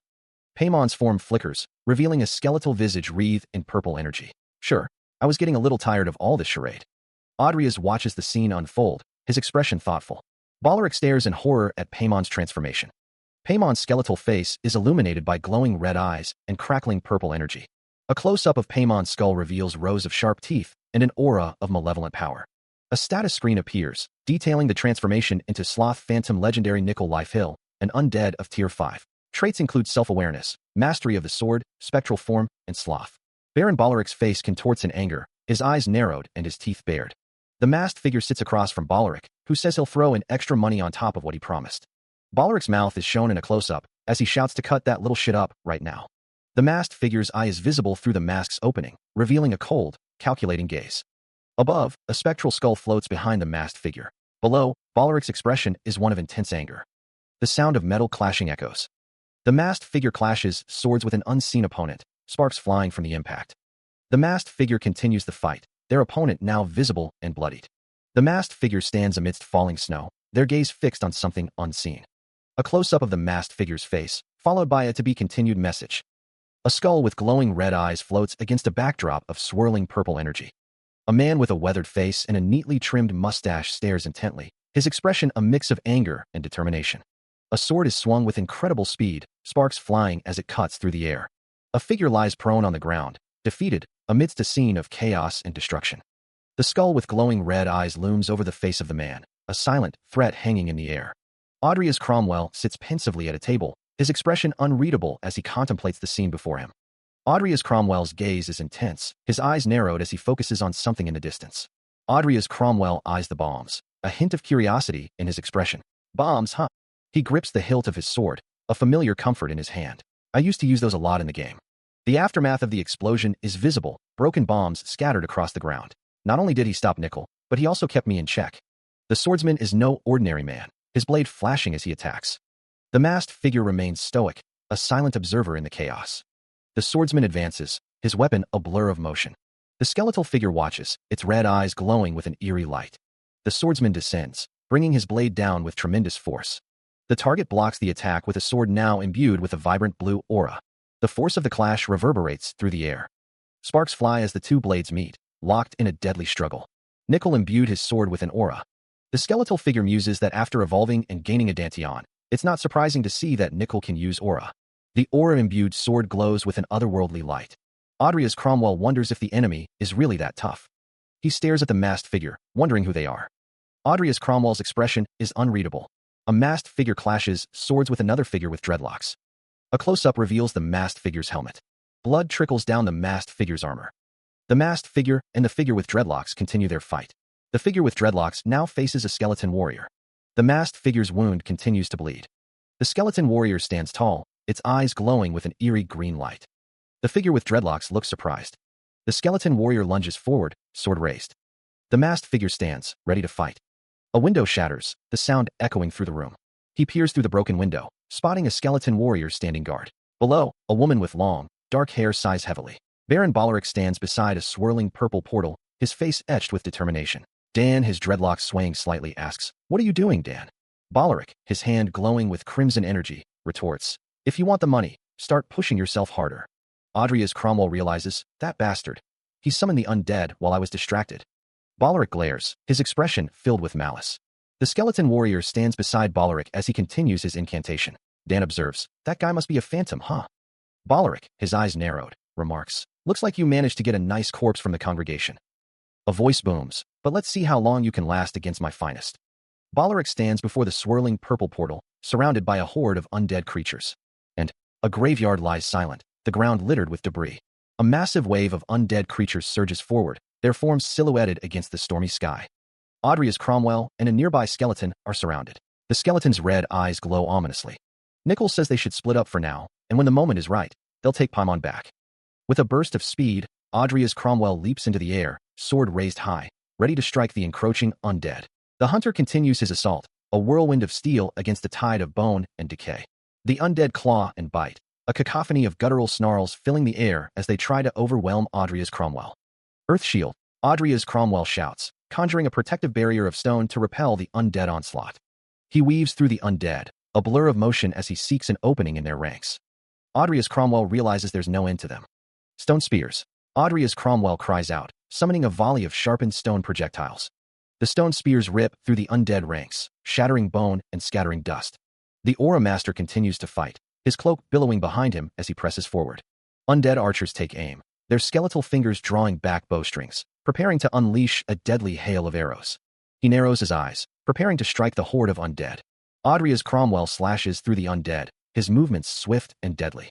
An unseen figure expresses their frustration. "TSK, what a useless bunch." Another unseen figure observes, "It's just one kid." Audrius Cromwell clashes with a skeletal warrior, their weapons meeting in a shower of sparks. An unseen figure reacts with surprise. Another unseen figure curses, "Fucking skeleton." The skeletal warrior's eyes glow with an ominous red light. A sudden explosion rocks the battlefield. The explosion intensifies, sending debris flying in all directions. An undead creature cries out, "Shit." Audrius Cromwell is caught in the blast, exclaiming, I don't even have the time to use the recovery potion. He leaps into the air, sword raised high. At this rate, things could get really bad. The undead horde presses forward, their numbers seemingly endless. Audrey's Cromwell gasps for air, sweat dripping down his face. His whole body is going numb. The undead close in, their decaying hands reaching for him. It's as if every muscle in his body is being torn apart. He is startled by something. Until Nickel is back. An undead creature looms over him, its decaying flesh dripping with dark fluid. The undead creature strikes him. Audrey's Cromwell's eyes are closed, his face contorted in pain. A skeletal figure raises an axe against the starry sky. He looks up, his expression grim as the skeletal warriors surround him. A skeleton knight's blade clashes against Audrey's, sparks flying as the undead attempts to overwhelm him. More skeleton knights join the fray, their rusted weapons raised to strike. One of the skeleton knights is knocked off its feet, falling to the ground. A skeleton knight strikes, its blade aimed at Audrey's. The skeleton knight stands tall, its empty eye sockets staring ahead. Audrey's eyes widen in shock as he realizes the dire situation he is in. The skeleton knight's attack lands, blood splattering as Audrey's is struck. Another skeleton knight falls, defeated by Audrey's. Audrey's face is bruised and bloodied, his expression one of disbelief. He wonders, his voice barely a whisper, if this is where he meets his end. Am I going to die here? The skeleton knight looms over him, ready to deliver the final blow. At the hands of a mere skeleton knight? He wondered, if he were to die here, what would happen to Amy? What about Lucia's illness? And Vivienne? He finally had a reason to live. He couldn't die like this. Through continuous training, talent, and fierce combat, aura began to manifest. A surge of power coursed through Audrey's Cromwell, his body glowing with an ethereal light. His legs glowed with power. Due to the dual core trait, both mana and aura could now be used simultaneously. He was going back. Audrey's Cromwell gripped his sword, his eyes burning with renewed resolve. A voice echoes, declaring a return to where one belongs. A sharp ping resonates as a new power awakens. A hand reaches out towards a skeleton on the ground. A skull rests near some barrels. A voice cries out for help. Two figures stand amidst a field of corpses. The figure with green hair demands, "Where's the ring?" The other man stammers, suggesting they put the sword away first. He urges the green-haired figure to think about it. A voice muses that with one dead, they could now negotiate a better deal. The two figures stand over a fallen body. A dead body lies on the ground, a sword nearby. The green-haired figure contemplates what to do next. He eyed the fallen warrior's sword, considering its potential use. The air hung thick with the metallic tang of blood. A gruff voice broke the silence. "OJ, where's the ring?" The brown-haired man's face contorted in a desperate plea. "Wait, easy." Audrey's Cromwell stood over the man, the bodies of his fallen comrades scattered around them. The scent of death permeated the air. Kim Jinwon's voice was cold, devoid of emotion. "Start talking. I have no interest in discussing this with you any longer." The brown-haired man, kneeling on the ground, blurted out, "In the cupboard. In the bottom drawer of the cupboard in the house." Coughing violently, the man sputtered, his face pale and bloodied. Audrey's Cromwell's eyes widened slightly, a flicker of surprise crossing his face. The brown-haired man's face was a mask of pain and desperation as he lay prone on the ground. He lay still, defeated and broken. Dan plans to eventually get rid of someone. It's poison. A skilled swordsman with a poisoned sword lies dead. Who is this guy? Someone asks, "What are you doing, Dan?" Bloody Dan? If it's really him, then this mask. The mask is removed, revealing the face of the fallen swordsman. Dan thought it changed. Dan is now wearing the mask. The mask glows with a blue aura. He even has the appearance-altering mask artifact. This confirms it. This guy is Bloody Dan, the one who started the war back in the game. A hand grips the hilt of a long sword, the blade gleaming in the dim light. Later in the game, he would be hired to kidnap the northern barbarian chief's child, triggering a major war between the North and the Empire. Originally, the war would have spread throughout the whole continent, and I would have been dragged into it. Looks like I unexpectedly prevented it. Well, he wasn't the sort of character who was going to live out his life anyway. For the mask, I'll put it to good use, Bloody Dan. Nickel, you look for the ring. I'll clean up this mess. Alvin Street's clinic. Terror in the National Cemetery. Paimon the Necromancer and his hired sword fight over gold. Looks like I won't be affected by this. Then, it's time I took care of the most. He taps on the tablet, seemingly focused on important matters. The tablet displays a transaction confirmation for 2.5 billion. Someone covers his eyes, a playful gesture. A visitor asks him to guess who it is. The visitor stands beside his bed, a silent moment passing between them. The visitor says, "Geez, you're no fun." He responds with a simple yo. A basket of fruit is placed nearby. He acknowledges the gesture, saying, "I see, thanks." The visitor responds, "I see, thanks," while thinking, "What am I supposed to say?" The visitor crosses her arms, looking concerned. He simply says, "HM?" He says, "It's nothing. I just overdid my training a bit." As the visitor leaves, she warns, "If you keep that up, you'll die one day." The man lies in bed, his expression unreadable. Vivienne calls out, her voice laced with worry. Vivienne. Vivienne stands by the bed, her gaze fixed on the recovering man. Her eyes widen with concern. Mr. Fairy. Footsteps approach the bedside. The man in bed reacts, startled. Vivienne leans over the bed. Vivienne's voice trembles with worry. I was worried. The man looks up, a faint smile playing on his lips. He reassures her, his voice soft. I'm all right, Vivienne. Vivienne's expression remains serious. 1 week later, a carriage travels across a sunlit field. He said he wanted to show her something, but what could it be? She went with him because he said he got the ring back, but why with all the curtains closed? And how did? He wondered how he could afford this fancy carriage. The book snapped shut. Where is he? Big brother, where are we? What is it you want to show me? You'll see when you get off. Right. You'll know it as soon as you get off. The carriage doors open with a click. A woman greets them. Welcome back, Lady Amy. He asked her to work as their head maid again. Oh, big brother. You know we can't afford that right now. Vivienne clasps her hands together, her expression apologetic. I'm so sorry, my brother is still naive about how things work. Her eyes widen, a flush rising on her cheeks. A maid assists someone descending from a vehicle. Vivienne, still holding the maid's hand, steps out of the vehicle. The maid stands ready to assist further. Vivienne and man stand before a grand mansion, a stone path leading to its entrance. Vivienne's gaze is fixed on the mansion. The mansion looms large, a symbol of their past. It's our home. Vivienne turns, a hint of suspicion in her eyes as she receives a letter. Why did you take me here? The maid smiles gently. The letter is held in trembling hands. Is this true? Vivienne's eyes widen in disbelief, the mansion looming in the background. You bought our home back? She confronts him, her voice laced with concern. Don't tell me you bought it back by doing something bad. He explains, turning to face her. I invented a potion. A tablet displays an image of the two of them at the mansion, the screen reading. It's what allowed me to buy our mansion back. He continues, you don't have to work so hard anymore. And from now on, I'll make sure that there's money on your card every month. He looks away, a hint of sadness in his eyes. Without knowing that, the words hang in the air. And just because of a ring, he says, his voice firm, don't come back anymore. And you don't have to pay me back. She cries out, wait. Tears stream down her face, her voice choked with regret. I told you not to come back. I didn't mean to say that. He gently pats her head, offering comfort in her distress. The words echo. From now on, I'll behave like a responsible brother. I have always believed in you. The mansion stands tall in the background. But back then, I was so mad. I know. Vivienne looks on, her expression unreadable. The system announces that the second awakening has been achieved. The system informs that thanks to the trait acquired from the achievement reward, he is now able to learn necromancy skills much faster. The trait gained is enlightenment, which grants a higher chance of understanding a theory the deeper one ponders and explores. Now able to summon a revenant, Audria's Cromwell muses that it might be time to try summoning Timer. He mutters to himself, ensuring everything is in order. It should be fine, he thinks, having double-checked all the potential causes of failure dozens of times. Minor necromancy begins, executing the revenant's summoning. One corpse has been detected. Audria's Cromwell declares that he can now fully utilize dual core. A usable material for necromancy has been detected. Audria's Cromwell wonders what would happen if he added the powerful force of Timer to that mix, now that he has evolved, too. Even if it's just him, he'll have the might of a whole troop. Audria's Cromwell commands the summoned being to arise, calling it the monarch of the tiger tribe, who made the continent tremble. The summoned material's ability value exceeds that of the summoner. Stability decreases, and additional effects are applied. Minor necromancy, revenant summoning success. A legendary revenant has been summoned. The level of the completed corpse is high. Status bonus is added. The level of the completed corpse is extremely high tier. Increased, it has become a revenant fighter. The level of the completed corpse is transcendent. It has regained some of its former egos. The revenant fighter is legendary Timer, an undead of tier 5 with 891 mana, whose traits are egos, mastery, fist, and berserk. Power radiates from the newly summoned Timer. Even its howl is loud and powerful. Audria's Cromwell thinks to himself that it is a good thing he has cast soundproofing magic. Timer kneels before Audria's, acknowledging him as master. Vilbor's snowy mountains, Marquis Magnus territory. A group of figures stands in the snowy landscape.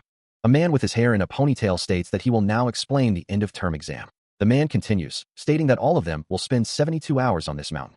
The man explains that they will have to collect the points that are hidden throughout the mountain. The bracelet you're wearing also counts towards your points, so you might want to take someone else's bracelet. If you are evacuated, unable to continue with the evaluation, or if your bracelet is damaged, you will be disqualified immediately. The students look on with concern. Everyone, please put on your blindfolds. Well, that's all I have to explain. The supervisor will escort you to the starting point. The sound of wind howls through the mountains. Snow falls heavily on the rocky terrain. The wind intensifies. The location is Mount Vilbor's cliffside. Around 46 hours before the end of the test. The wind howls. Here. A student stares ahead, their expression unreadable. Dying, Alvin. She is using wide area search magic and a barrier at the same time. She might be able to protect herself from the blizzard and still be able to find her way around, but the mana consumption must be immense. Diane exhales, maintaining her magical barrier. Audrey's Cromwell watches her from a distance, his expression unreadable. She used up all her mana. If I take her. Audrey's advances through the snow. He thinks to himself, bracelet now. He could easily get the top score. Diane prepares a spell, her eyes narrowed. There, don't move. Audrey's stands before her. Looks like you've used too much magic, Diane. Audrey's. Diane's expression hardens. Magic is useful, but if you use it recklessly in an environment like this, you'll get yourself into trouble. Audrey's prepares to strike. You're after my bracelet while pretending to give me advice, aren't you? Diane prepares to defend herself. I may be exhausted, but against someone like you. Electrical energy crackles around a hand. Diane's face contorts in a snarl, her teeth bared. The snow crunches underfoot as Audrey's approaches. Diane shouts, say it right there. Audrey's asks, you hate it that much? Audrey's presses, what do you want? Audrey's offers, would you like to team up with me? Diane retorts, why should I? The snow continues to fall around them. Audrey's thinks, if I'm alone, I'll be vulnerable if something happens. Audrey's continues, it's much better to have a partner just in case, don't you think? Diane hesitates, a flicker of uncertainty in her eyes. The man named Audrey's expression is sinister as he thinks, I can't trust you because of who you are. Diane stands in the snow, flustered. Is it for pride? Reputation? Profit? Personal gain? Audrey's kneels in the snow, holding out a chocolate bar. Wonder, what is this? The chocolate bar is labeled chocolate. A woman's face is shown, tears streaming down her cheeks. Audrey's face is shown in close-up. Well then, let's get along, Audrey says. Diane thinks, don't get me wrong. Just now was.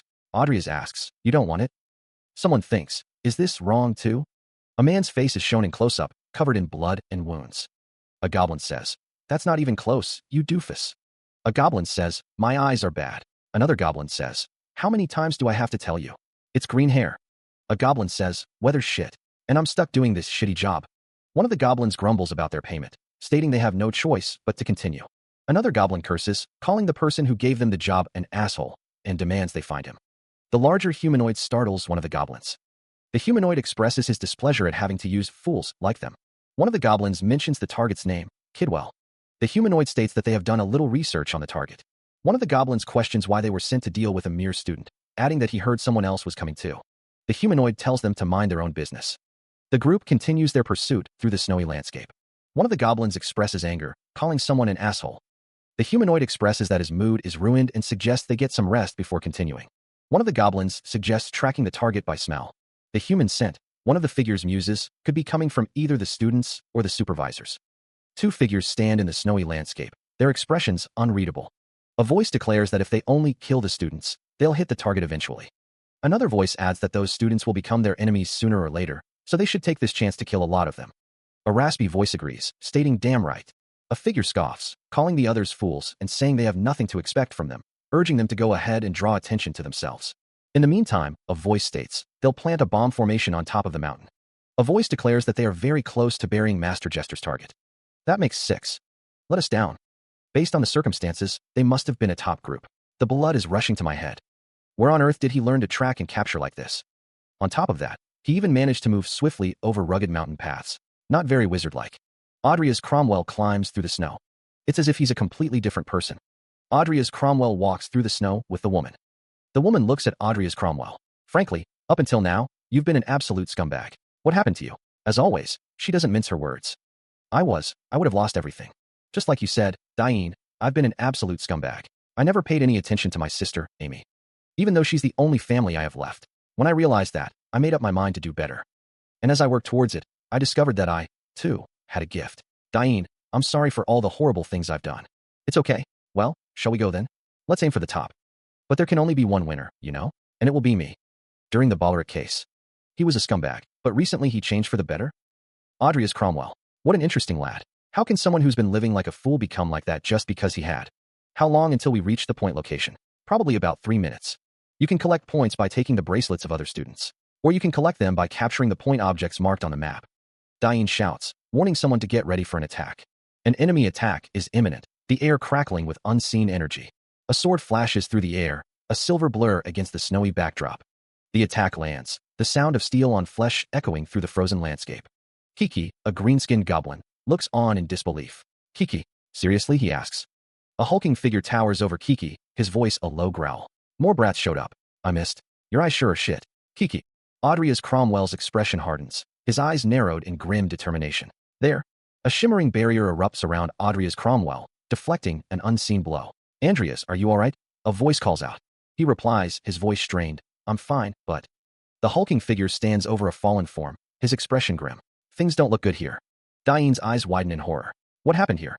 Her face is a mask of shock and disbelief, the snowy landscape reflecting in her wide, terrified eyes. The snow crunched underfoot as Audrey's and Vivienne watched the hulking figures approach. Oh, rejoice, Mantos, one of the figures bellowed. Audrey's frowned, a question forming on his lips. One of the orcs, a crude blade strapped to his side, grinned as he read from a worn piece of parchment. Audrey's eyes widened slightly, a flicker of unease crossing his face. Vivienne stared ahead, her expression unreadable. A chilling voice cut through the snowy air. Kiki, it was worth the wait. The speaker stepped forward, revealing himself to be Kiki. He continued, you know me? The orcs advanced, their eyes glinting with malice. Don't be a stranger. We came here to see you, yeah? One of them sneered. Audrey's glanced at Vivienne, his brow furrowed. If you want me, let the others go, he offered.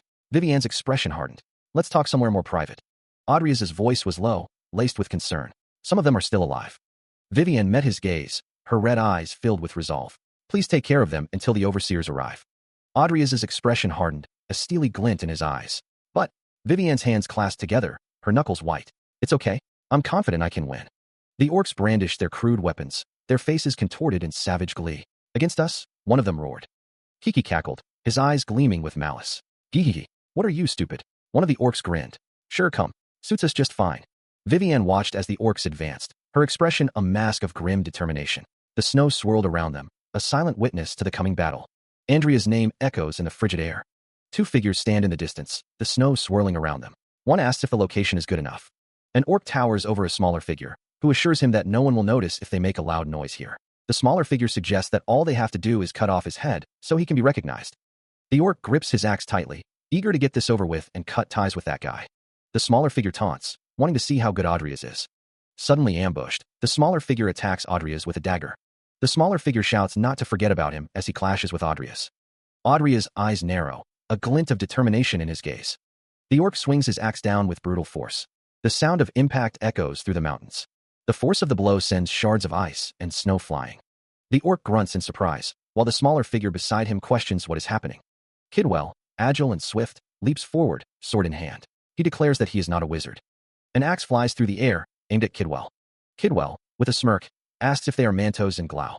Kidwell grips his sword, telling them to drop the prejudice that wizards can't use swords. The orc, Mantos, questions how Kidwell knows their names. Kidwell responds that he will tell them if they reveal who from the congregation sent them. Mantos realizes that this looks like bad news. Kidwell states that even if they don't want to, they will be talking to him soon enough anyway. Mantos realizes they have been fooled. Someone exclaims, calling Kidwell a bastard. Kidwell questions if it's a gauntlet. He walks through the snowy landscape, a skeletal figure accompanying him. Audrey's Cromwell is confronted by a group of orcs. One of them shouts, you can cut down anyone who tries to run away. The snowy landscape stretches out as Audrey's Cromwell faces the orc horde. One of the orcs yells, you cheeky little shit. An orc, face contorted in rage, bellows. It's not over yet. Audrey's Cromwell steels himself, thinking, let's try combining my skill from back when I was still Makoto Kaneshiro Dash. He focuses, with the combat prowess skill here. Audrey's Cromwell clashes with a hulking orc, the snow swirling around them. The battle intensifies as Audrey's Cromwell fights against the orc horde. A close-up reveals the glint of a blade in the snowy air. Audrey's Cromwell continues to battle the orcs, his movements swift and precise. One of the orcs yells, die.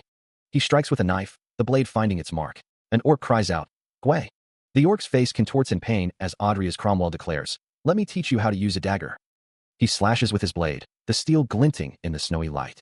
The orc meets the blow, sparks flying as their weapons collide. The clash echoes through the desolate landscape. The orc grunts, staggering back from the force of the impact. Drawing a dagger, the orc prepares to strike back. The orc lunges forward, closing the distance with surprising speed. Audrey's dodges the attack, the dagger whistling past his ear. A swift counterattack sends the orc flying through the air. The orc crashes into the snow with a heavy thud. The orc shouts, GLAU. Audrey stands firm, his gaze unwavering. The orc groans in pain, clutching its side. URK. A monstrous mouth, filled with rows of razor-sharp teeth, dominates the frame. The figure with green hair looks down, sweat beading on his brow. Combat prowess, it's working, he thinks. A massive, bear-like creature with glowing red eyes stands next to a skeletal figure. They haven't had a chance to play yet, though.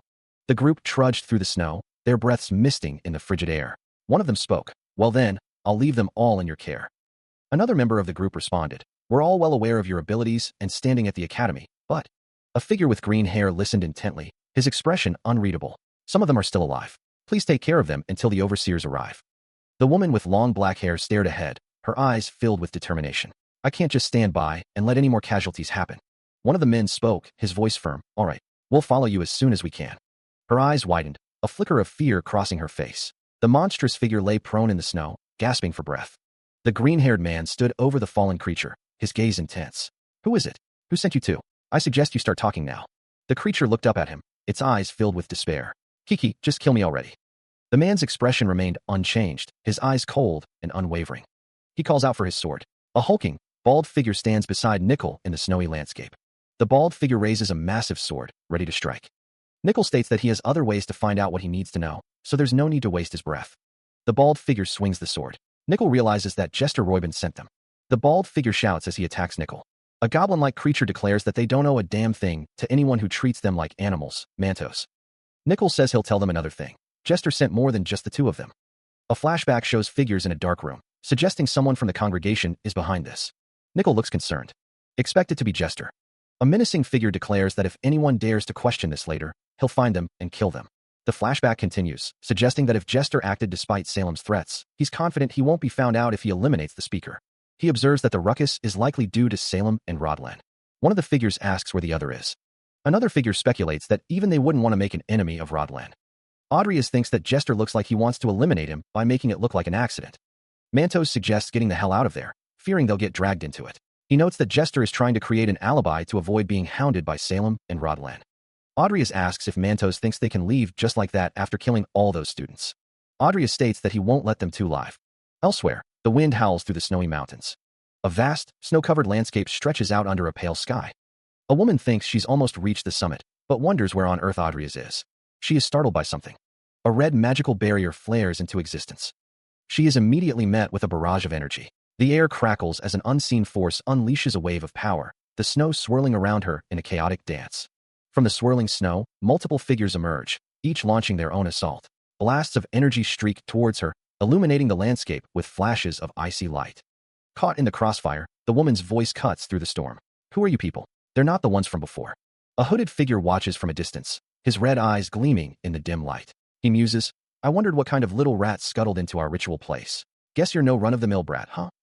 The woman's voice echoes, laced with frustration. You attack me out of the blue and won't answer my questions.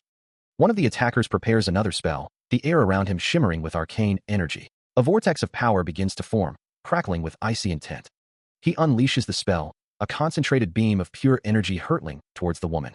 Don't blame me if I kill you. The blast connects, sending the woman staggering back. A grunt of pain escapes her lips as the force of the impact rocks her body. Another attacker chants, his voice echoing with power. Double chanting. She mixed the snowstorms with ice magic. The attacker unleashes his spell, the word echoing through the air. Disappear. Another blast slams into the woman, sending her flying backwards. The force of the blow is immense, blurring her vision as she hurtles through the air. She crashes to the ground, the impact sending a cloud of snow and ice erupting around her. The world spins as she struggles to regain her footing. Dodge it, you fools. Kidwell shouts, conjuring a shimmering, violet barrier that hums with contained energy. Diane Alvin laughs, her eyes gleaming with dark amusement as the snow swirls around her. Jester Roybin manipulates mana, a frightening control for one so young. The air crackles with raw power. Even so, she's just a brat. Amusing. Kidwell grins, his red eyes gleaming with cruel intent. He vows to play with her until their business is done. An unseen force slams into the woman, eliciting a pained grunt as she struggles to maintain her footing. Black magic. Diane Alvin laughs, summoning a monstrous entity wreathed in crimson energy. The monstrous entity looms, its form a grotesque tapestry of tentacles and malevolent energy. The woman is surrounded, the combined might of her attackers closing in. Jester Roybin's eyes widen, a flicker of something akin to fear crossing his face. Diane Alvin watches, her expression unreadable. The blizzard rages as the woman stands her ground, the wind whipping around her.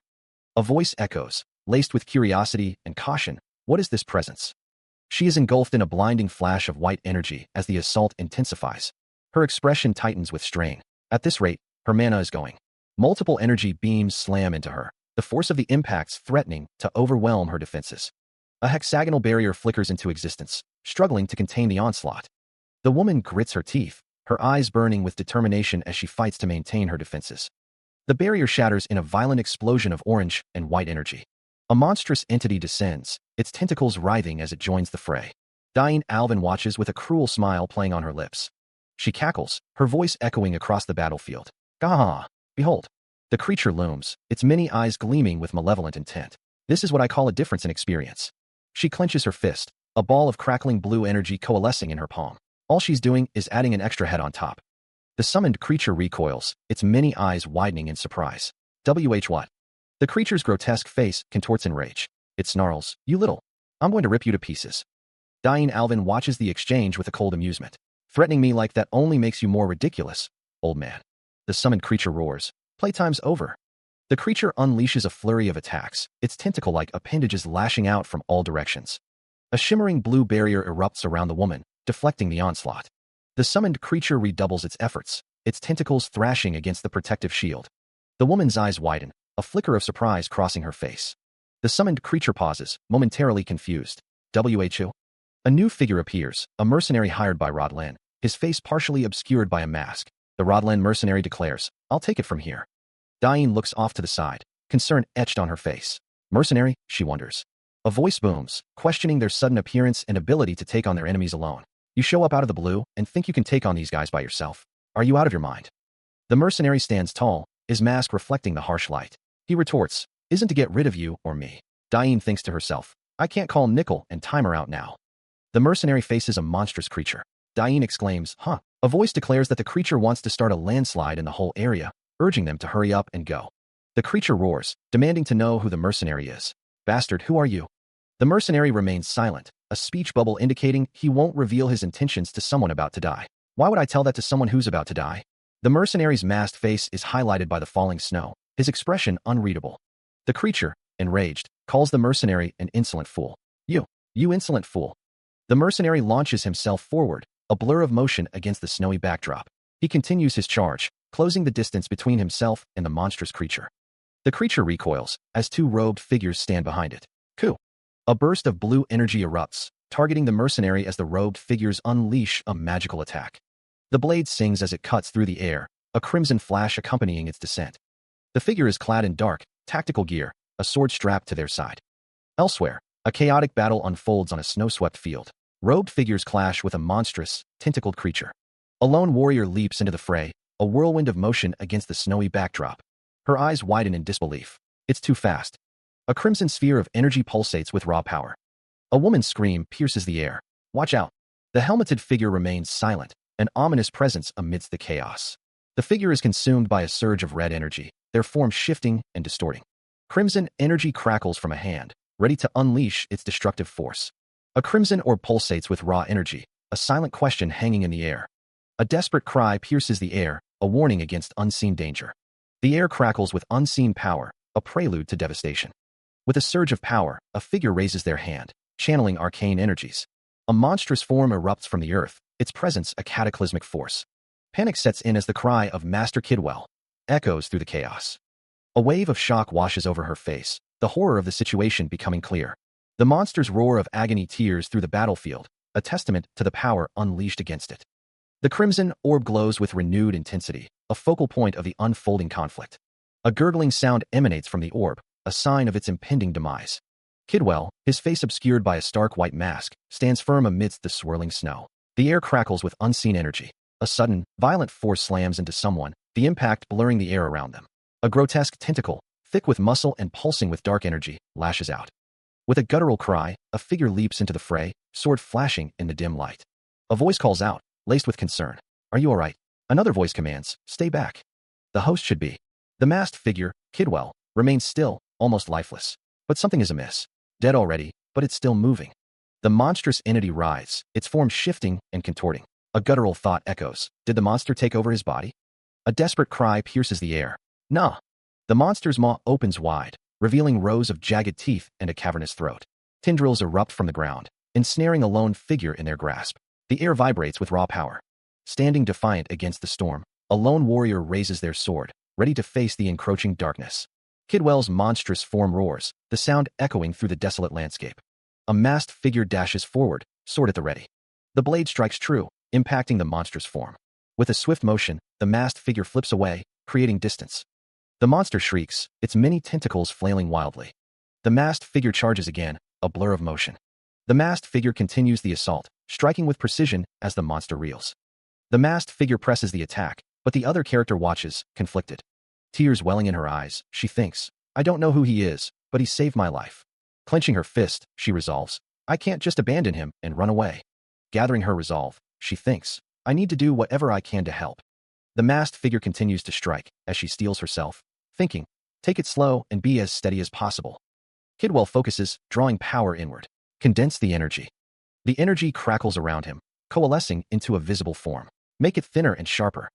The energy blade takes shape, shimmering with intense power. Kidwell raises the completed blade, a triumphant glint in his eyes.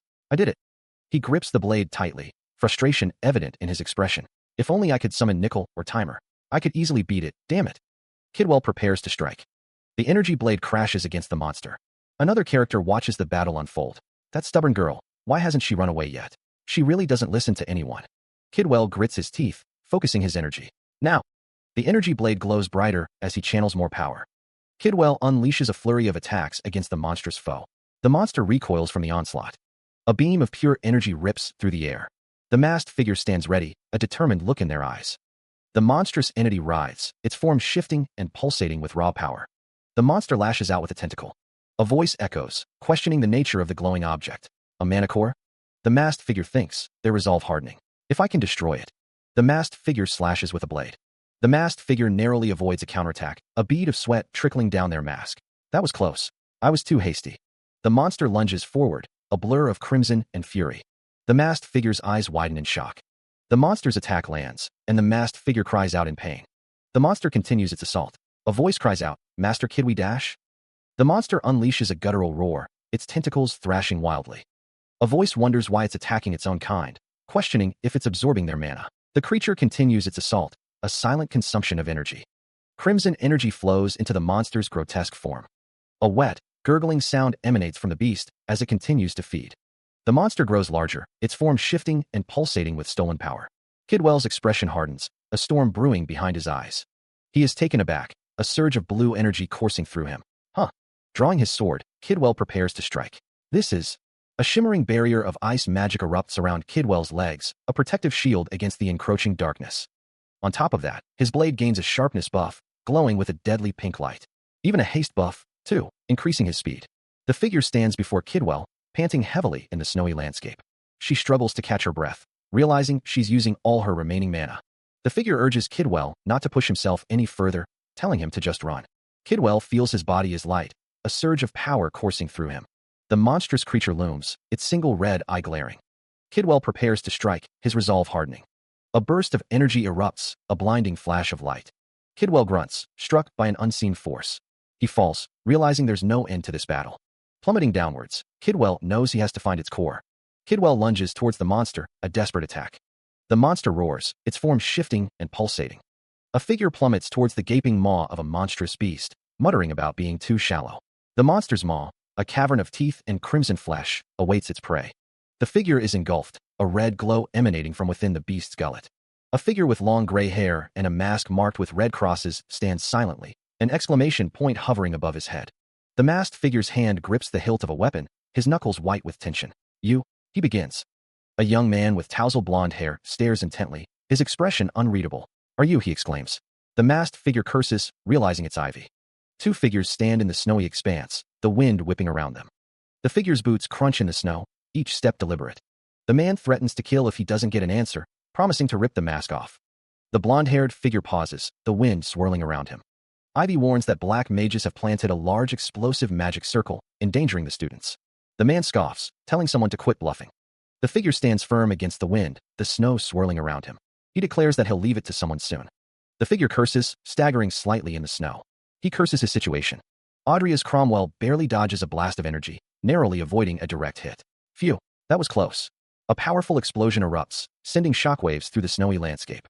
A voice echoes, expressing confidence in Ivy's abilities. If it's Ivy, I'm sure she can take care of it. Rain lashes down, obscuring the view of distant spires.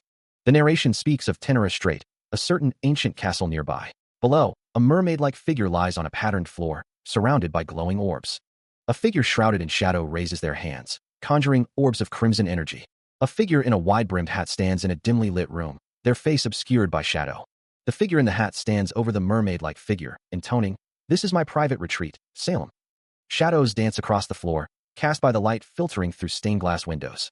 The figure in the hat addresses someone off-panel, their voice laced with annoyance.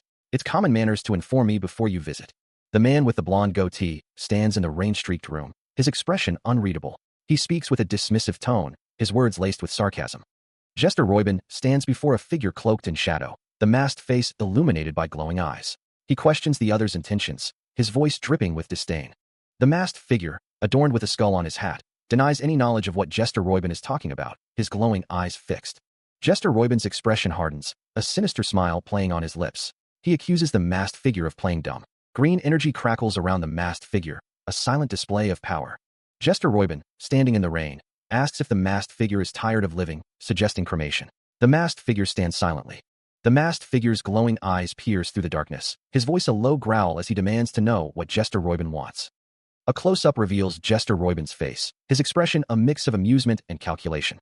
Jester Roybin stands in a dimly lit room, holding a bottle of amber liquid, the light glinting off the glass. Jester Roybin pours the amber liquid into a glass, his words a veiled threat, implying dire consequences for disagreement. The masked figure, standing before a stained glass window, requests the diligent sloth for a week, his demand punctuated by an exclamation point. Jester Roybin, holding a glass of the amber liquid, agrees to let the masked figure off the hook this time. A distant view reveals a castle under a bright sky. With Tolman's suspension, Bakht is now taking up the investigation personally, making this a big deal. A figure with green hair reviews the information on a tablet. Several figures walk down a corridor, their identities obscured. A news report on a tablet declares that Black Mage Kidwell was defeated by Assistant Professor Ivy Clare. The daughter of the Alvin House testified that she was saved by an unknown individual at the scene. A green-haired figure remarks that things will be noisy for a while and that they'll have to keep a low profile. The green-haired figure asks if the other likes the night faculty training ground a lot. A blonde-haired figure wonders why they had to come all the way here to find a mage. A close-up shot focuses on the lower half of a character's body. The blonde-haired figure says, "With me, you virgin mage."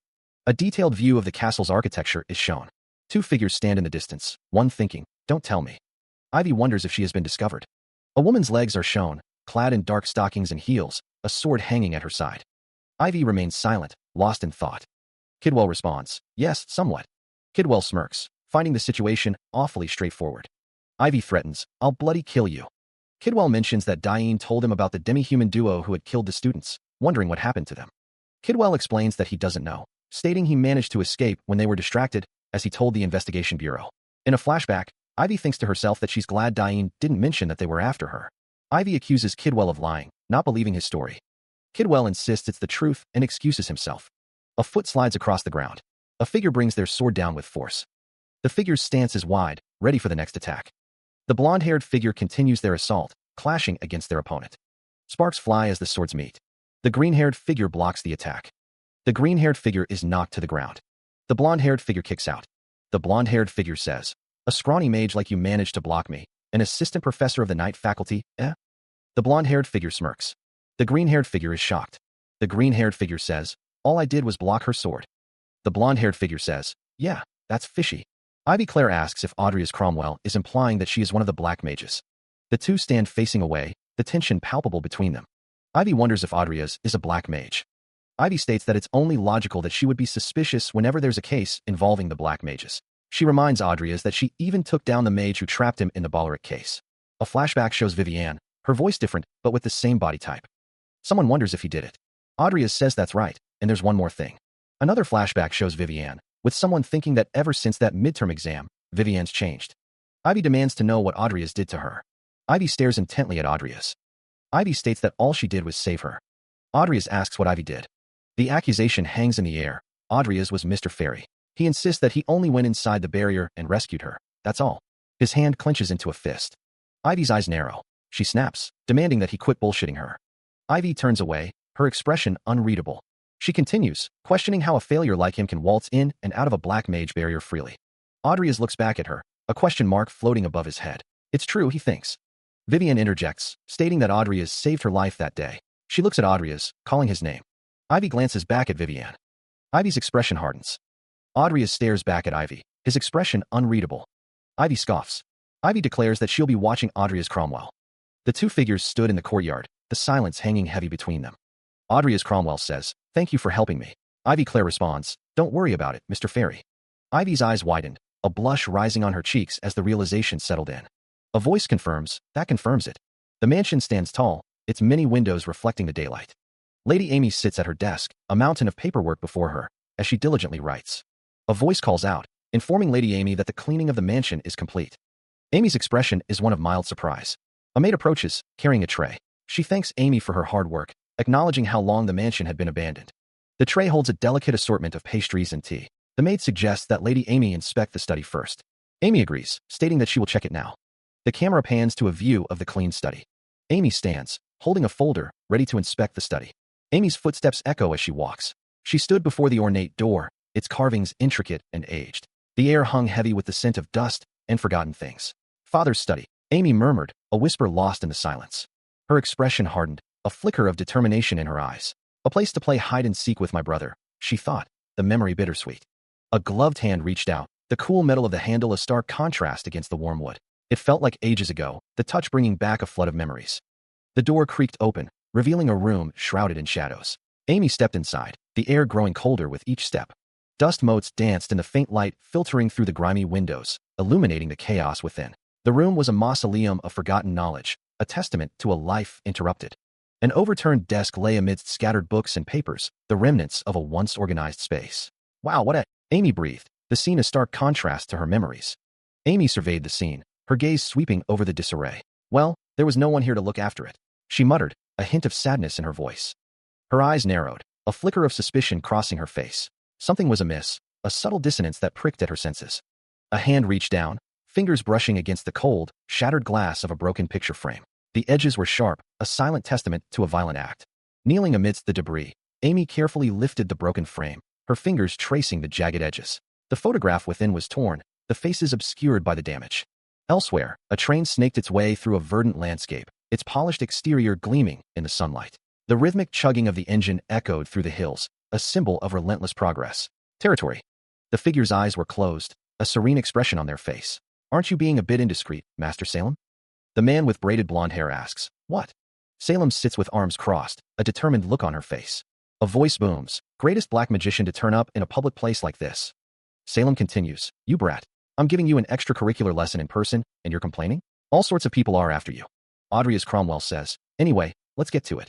A thought bubble reveals, he didn't listen to. Salem states, "A word I said. You know that the aura in your dantian and the mana in your heart are basically the same thing." Adrius asks, "Same thing, right?" Salem replies, "Yes." Salem explains the concept of mana conversion, and put them to use. Salem continues, "Of course, it's impossible without a dual core, though there's no need for one." Salem declares, "But, enough explaining. I, the great Salem, shall teach you the method I've devised to use conversion practically, called transference." 10 minutes later, the text bubble reads, "Both the technique and the activation are easy." Adrius says, "I never thought it would be possible to convert the heart's mana into aura this quickly." Salem remarks on the extraordinary thing Adrius has devised. The man in the hood observes that Adrius seems to be getting the hang of it. Adrius continues to practice. Adrius asks Salem to tell him just one thing. Adrius looks concerned. He asks if Salem knows anything about his father and the Cromwell house. Salem reveals that Cain Cromwell was Gramp Morn's apprentice. Salem tells Adrius to find out the details himself, as he said before. Salem thinks it's a pain in the ass to explain everything. Adrius questions what he means, calling him Master Salem. Adrius thinks about Cain Cromwell, wondering if he was a black mage. Adrius never realized that his father was one. Salem thinks it's a good thing he's on his way home. Adrius thinks that if he searches the house, he might find something. The sky stretches out above, a vast expanse of blue. The building stands tall, its architecture a blend of old and new. He stands in a room with Vivienne. "What do you think? Lupin did a great job of tidying up this place, right?" Adrius remains silent, his expression unreadable. They stand in another room. Vivienne speaks, "Yes, but it was in shambles, so I fitted it with a new set of furniture." Adrius looks at a framed photo. "Thank you. This could be used as an office," he says, but thinks, "But I made." A thought bubble declares, "Sure to leave all the important stuff in place." Adrius holds the photo, a smile gracing his lips. "It's our." The photo shows a family. Family photo from when we were children, he thinks. Asterisk, how's that? It brings back, asterisk. Adrius's expression shifts, a strange feeling washing over him. He taps the photo. I feel nostalgic, but at the same time, the feelings are like someone else's. Audrius's eyes widen in shock. He recoils, a surge of energy erupting around him. What? Audrius exclaims, the sudden burst of power catching him off guard. A rattling sound echoes as Audrius stares at the bookshelf, his expression a mix of surprise and curiosity. The sound of stone grinding against stone fills the air as Audrius and Vivienne stand before a newly revealed doorway. Audrius's eyes widen as he recalls the activation of the magic circle. When I touched the photo frame, it triggered a magic circle. He muses. A narration box states, opening a hidden door. Another box adds, if it only activates when the two of us touch it, then that means. A figure stands in the shadows, a narration box revealing. What's inside could be Kane's inheritance, or, more likely, his will. Audrius's expression hardens with determination. Let's try going inside first. If it's hidden like this, there has to be something amazing in there. Vivienne stands in the doorway, listening intently as Audrius speaks. I'll check it out, you should wait outside, he says. Vivienne's brow furrows with concern. What? I can't let you go in there alone. This magical device is too much for you. It's too dangerous, she insists, but Audrius begins to protest. Vivienne firmly states, go. Her expression leaves no room for argument. Audrius glances back at Vivienne, a hint of concern in his eyes. Careful, okay? She asks. Audrius nods, offering a reassuring smile. Yeah, don't worry. He descended the long staircase, the air growing heavy with anticipation. Audrius stopped short, his eyes widening in surprise at the sight before him. He murmured, wondering if it was a black magic item. The same feeling he had with the sloth washed over him. Audrius continued down the path, the air thick with an unknown energy. A tree? There were so many rare fairy flowers here. Audrius stood before the tree, a sense of unease settling over him. He paused, a question forming in his mind. Audrius wondered if that was the main part of the codex. Why is something he'd never even seen in the game in here? What's that? He noticed a letter tied to the original sin tree. Audrius wondered if Kane Cromwell had left it there. A surge of power erupted around Audrius, a protective barrier flaring to life. His eyes widened in alarm. Audrius held the letter in his hands. Suddenly, a hand clamped down on the back of Audrius's head. A glint of steel flashed as a knife was drawn. The blade descended towards him. A close-up reveals a gray eye, framed by dark green hair.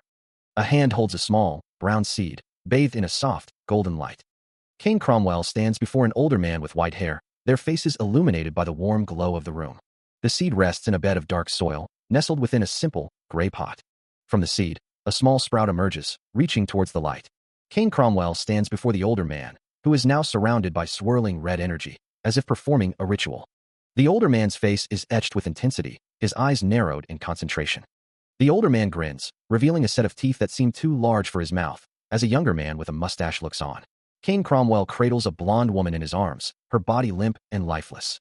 A hand is covered in blood, the crimson liquid dripping from the fingertips. A vision appears, showing the older man looming over two children with green hair. A distorted image flickers, the details obscured by an ethereal blur. Bare feet stand on a glowing platform, the light radiating upwards. The back of a hooded figure is shown, their green hair a stark contrast to the dark cloak. He gazes off into the distance, realization dawning on his face. I see. So that's what happened. A gathering of figures stands in a forest clearing, the speaker's words hanging in the air. The Empire and the Black Mages are in cahoots with each other. A twisted, tree-like structure stands bathed in an eerie light. And just like Salem said, the Emperor left Kane in the care of Morn. Kane studied black magic and sprouted the original sin. A figure lies asleep in a lavish bed. But once he achieved that, he was discarded because he was no longer useful to the Emperor. Kneeling on the ground, the figure is consumed by grief. The death of his wife and his mysterious illness, and the downfall of his family. Kane soon realized that the Emperor had arranged all of that. Looking up, his eyes burn with vengeance. So he took revenge on the Emperor in his own way. By hiding the original sin in a place that only us siblings could enter. The taller figure asks, did you get a good look at the memories your father left behind, Audrius Cromwell? He stares intently, his red eyes narrowed. Kane Cromwell asks if he should call him Makoto Kaneshiro instead. A hand clutches a phone tightly. Audrius Cromwell is asked who he is. Kane Cromwell expresses his disappointment that Audrius didn't figure it out right away, being a game addict. Makoto Kaneshiro thanks someone for playing their game, asking if it rings a bell. The figure stares intently at the phone screen. A voice wonders if this guy can't be. A figure asks if the other is the dev who brought him here. A voice shouts bingo, as Audrius Cromwell grits his teeth. A voice declares that it's a fantastic fantasy world, isn't it? He demands to know why he was brought here. The man with crimson eyes replies that it's nothing much, really. He states that he just wanted Audrius Cromwell to clear this game. The man with crimson eyes asks if clearing the game sounds simple. He wonders if Audrius Cromwell has seen how. The man with crimson eyes says that this world ends many times. He continues, saying that ultimately, they all ended in an apocalypse ending. The world ended up being destroyed by the outburst of the original sin that swallowed up all the deadly sins and their owners. Audrius Cromwell asks what he is talking about. Audrius Cromwell looks confused. The man with crimson eyes supposes that's as far as Audrius Cromwell got to see. He explains that as long as original sin's consciousness exists, the world will eventually come to an end, and to stop this, Audrius Cromwell has to take complete control of it. A voice wonders if they can control the original sin. The immature original sin demands a contractor's blood. The voice continues, stating that one must offer their blood and sign the contract. A figure stands bathed in red light, a contract floating before them. The man with red eyes states that it looks like the original sin has sensed Audrius Cromwell. The man with red eyes continues, saying that only Cain's own flesh and blood can control the original sin. The man with red eyes says that Audrius may be talentless scum. The man with red eyes points at Audrius, saying "and you." The man with red eyes states that Audrius is one of those few. The voice explains that after 6 months, once it has grown conscious, the original sin will emerge outside of this ward and will seek out its own host. Audrius wonders why he was reincarnated into this trash character and realizes that this is why. The voice states that with Cain hiding the original sin, only Amy and the speaker have access to it. The man with red eyes looks at Audrius. He is asked what exactly he has wanted to do. The figure explains that he needs to sign a contract with the original sin and become its host. He is then instructed to feed it the deadly sins and tame it. The figure states that if he succeeds, both he and the world will survive. The figure places his faith on Audrius. The figure calls Audrius his son. The figure says it can't be helped, but this is the only way. The figure expresses his belief in Audrius. The figure asks him to look after Amy. The scene shifts to a view of the ground. Audrius stands with a sword, bathed in a red glow. A discarded glove lies on the ground. He gripped the hilt of his sword, the metal cold against his palm. All this time, Audrius thought, this isn't one of those otherworldly reincarnation stories. And while he didn't like the idea of being forced to work for free, just like what he'd done, the Codex Apocalypse revealed that the purest original sin has resided within the user's body. The Codex Apocalypse revealed that the purest original sin has recognized the user as its master. The Codex Apocalypse revealed that the mana element will become closer to dark over time, increasing ability the more deadly sins are collected, and unlocking more abilities and features the more deadly sins are collected. A figure bathed in golden light. A figure stands silhouetted against a golden, ornate circle. You can leave Amy and the Cromwell family to me. Please rest your. He vows to bring peace to the souls lost and to avenge all the tragedies that befell them. Elsewhere, a subordinate kneels before Viscount Lamar Welton. He swears his loyalty. The Viscount asks if they have found the original. Viscount Lamar Welton wonders if there is any news about the sin yet. The Viscount explains that they have been looking into Cain's activities before he died, but Viscount Lamar Welton explodes in anger, calling his subordinate bloody useless and questioning his intelligence. The Viscount muses that Cain must have entrusted it to one of his kin, and sooner or later, they are going to make a deal with him. Viscount Lamar Welton looks off into the distance. The Viscount decides that he shall investigate the Cromwells more closely. Viscount Lamar Welton dismisses the threat, stating that right now it's just that one young Cromwell. The Viscount concludes that there's no need to rush, so he'll give them a little more time. He is told to maintain the surveillance they've had, and that it would be better to start with the deadly sins first. Emmy asks what about the Zephyr cult. Diane Alvin is sure they're keeping a deadly sin for their god summoning. The man in the purple hat is told that they've picked up some suspicious activity, and that they believe they will soon be gathering a large number of people for the Zephyr summoning ceremony. He orders them to maintain a close watch on them. A woman in thigh-high boots stands in water. This year's festival, it's very important, right? Deep within the corridors, Master Piatt's voice echoes. The man named Piatt continues, of course, to our entry points. Piatt smiles, his expression suggesting a sinister plan. Great job. The cloaked figure listens intently. If everything goes well, I'll be sure to introduce you to some nice girls. Master Piatt waves a hand dismissively. Or perhaps me? It's okay. I'm fine. Piatt continues, surrounded by other cloaked figures. We've also learned about all the underground chambers beneath the arena here. All I did was borrow the help of our brothers and sisters at the academy. What precious children they are. They know very well what. The cloaked figure asks, say, that reminds me, didn't you say there was a potential candidate? A hand reaches out towards a blonde woman with glowing red eyes. Have you been successful in recruiting her?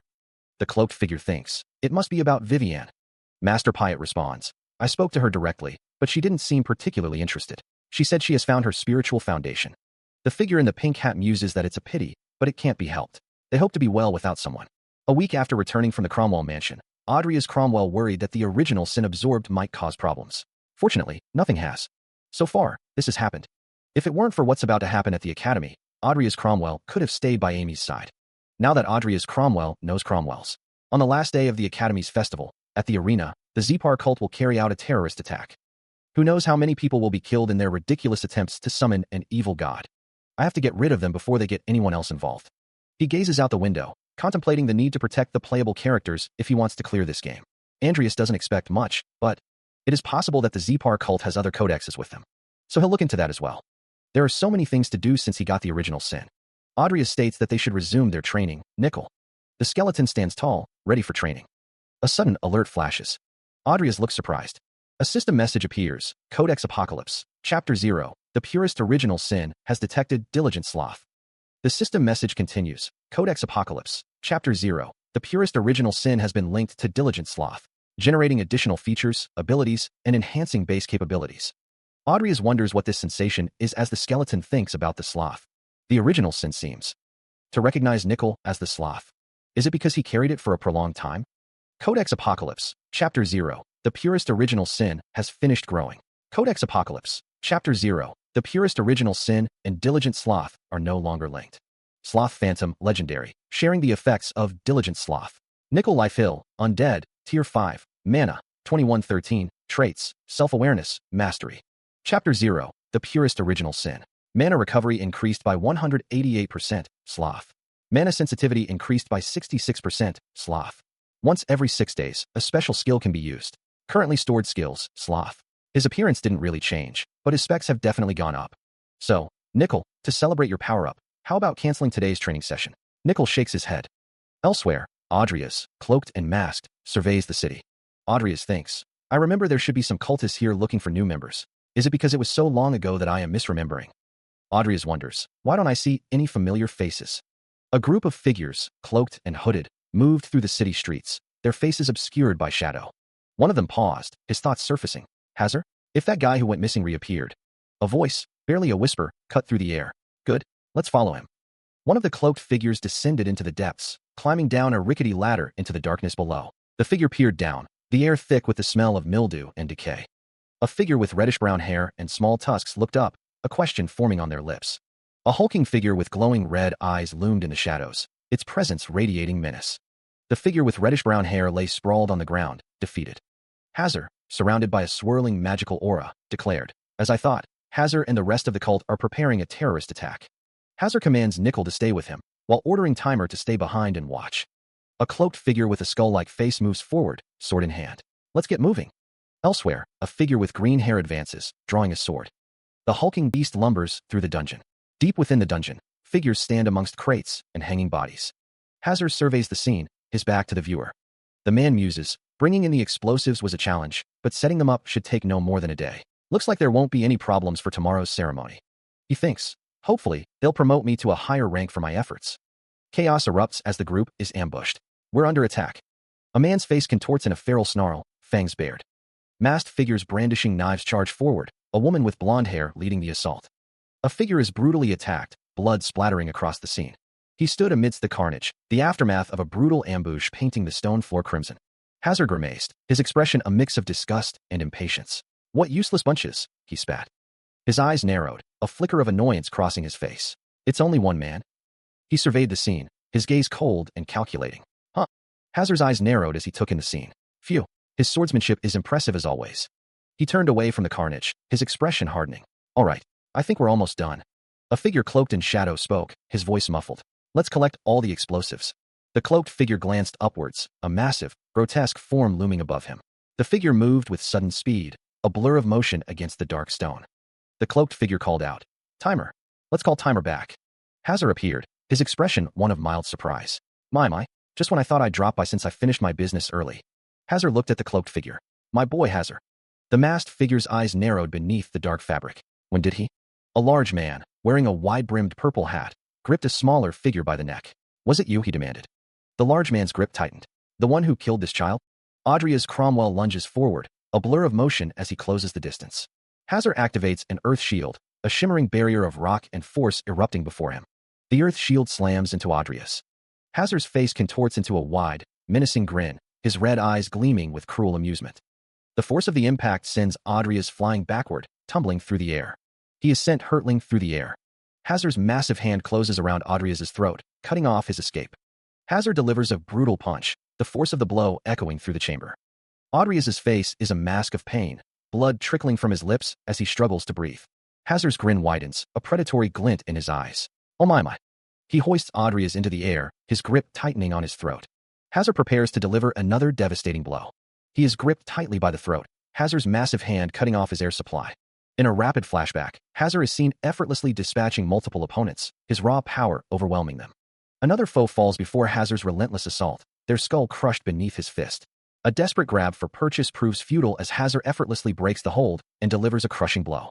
Back in the present, Adrias struggles against Hazard's grip, his face contorted in pain as he gasps for air. The flashback continues, showing Hazard effortlessly tossing aside another challenger, relishing the sounds of their defeat. Aha, what lovely sounds you make. Bloody and battered, Adrias grits his teeth, desperately searching for a solution. There's got to be a way. A system message appears. The purest original sin has responded to the host's call. A system prompt appears, questioning Adrias's intentions. Do you want to use the special skill sloth? The system message persists. To use the special skill sloth? Adrias's eyes narrow, the word echoing in his mind. Sloth. Adrias wrestles with the decision, the risks unknown. I don't know what the risks are yet, but... His face a mask of grim determination, Adrias makes his choice. I have no other choice. He declares his intent. Adrias is using the sloth. A rumble echoes as Hazard looks on, a question mark forming above his head. Hazard's perspective shifts, showing Adrias standing before him. The scene widens, revealing a skeletal figure in the background as Hazard struggles to comprehend the situation. Hazard and Adrias are shown together, the tension palpable between them. Adrias stands over Hazard, who is now on the ground, surrounded by a strange energy. A close-up reveals the strange energy swirling around Adrias' feet, like tendrils of blood. A shuru sound effect echoes, emphasizing the activation of the skill. Hazard's eyes glow red as he wonders, what is this ominous presence? Adrias stands firm, the energy around him intensifying. The energy continues to swirl around Adrias' feet, forming intricate patterns. Text appears, describing the effects of the sloth skill, temporarily applying talent, magic, genius, temporarily nullifies all mental magic, entering the state of transcendental emotion sloth, duration 66 seconds. Thinking is proving to be annoying. Hazard mutters, to open my eyes. Earth shield. Breathing is a drag. With a sharp gesture, Hazard activates his earth magic. Hazard launches a barrage of rocks toward Adrias. Struck by the earth projectiles, Adrias cries out, what the hell are you? Even keeping my heart beating. Hazard continues his assault, his expression grim. Hazard thinks to himself, bothersome. The earth magic intensifies as Hazard unleashes more projectiles. Adrias is struck again, the force of the impact visible on his face. Hazard's red eyes glow with malevolent intent. The rocks slam into the ground, cracking the stone floor. Standing amidst the debris, Adrias taunts, huh? Is that all? The armored figure stands over the fallen opponent, blade in hand. The fallen man groans in pain. A crowd of onlookers watches with varying expressions of shock and concern. A man with a neatly trimmed mustache speaks. It appears that putting up the anti-black magic barrier worked against me. He pauses, and the woman beside him asks, what's wrong, father? The man tells the woman to stay put, sensing that something is coming. Rocks explode upwards, tearing through the ground. A large hand clenches into a fist, ready to strike. A voice declares, rock spear, as a glowing spear of rock forms. The man with red eyes wonders if the rock spear is basic magic. A figure watches as the rock spears fly through the air. Hazard muses on the previous attack, dismissing it as flashy but ultimately ineffective. He declares that those pebbles won't even scratch his body. With a burst of speed, he slams into the cloaked figure. Hazard snarls, you. He continues his taunt, calling the cloaked figure an ugly skeleton. The cloaked figure is struck, the force of the blow erupting in a burst of energy. Hazard continues his relentless assault. Hazard demands, what now? A crimson circle of power flares to life around the cloaked figure. Hazard's eyes widen in surprise. Hazard taunts, you think you can kill me with just a few shots? Red light blazes in Hazard's eyes as he prepares to strike again. Hazard reels back, a look of shock contorting his face. He is suddenly struck by a wave of force, the word die flashing before his eyes. A blinding light engulfs him, signaling the incoming backlash. His body begins to break down, the backlash tearing him apart from the inside. He struggles to maintain his stance, but his body refuses to obey. Dust and debris swirl around him as the backlash intensifies.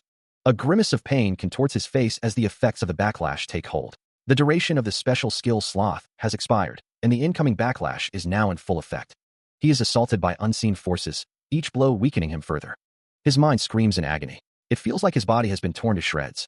Despite the pain, he grits his teeth, a burning resolve hardening his gaze. He has to get up and finish him off. A monstrous beast and a skeletal figure emerge, their forms radiating an ominous aura. He lies defeated amidst the rubble, his body broken and battered. The system indicates that the requirements have been met and evolvable individuals have been detected. Adrias Cromwell's evolvability is at 33%. The system prompts, asking if he wants to evolve. noting that there is one divergence available. Hazar lies defeated amidst the rubble.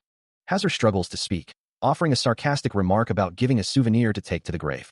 A figure stands over Hazar, commenting on his vulgar outfit and identifying him as part of the Zepar cult. A man wonders why they are in Rodland's sewer. The man continues, suspecting that they have something to do with the strange presence he felt earlier. Well, no point in speculating. Audrius Cromwell is enveloped in a golden aura, preparing to check the area first.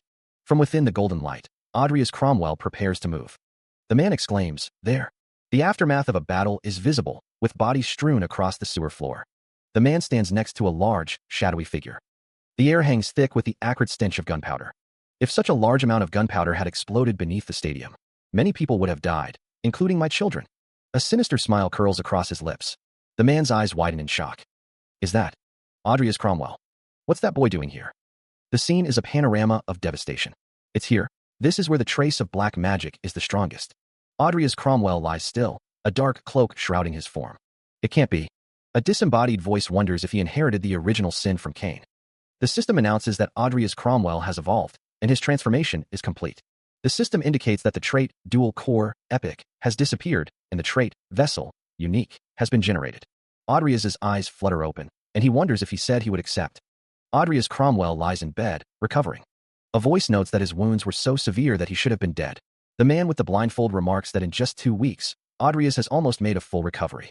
Audrius exclaims in surprise, "Sir Alvin?" Alvin demands, "Answer me. What exactly were you doing there?" Audrius seems confused.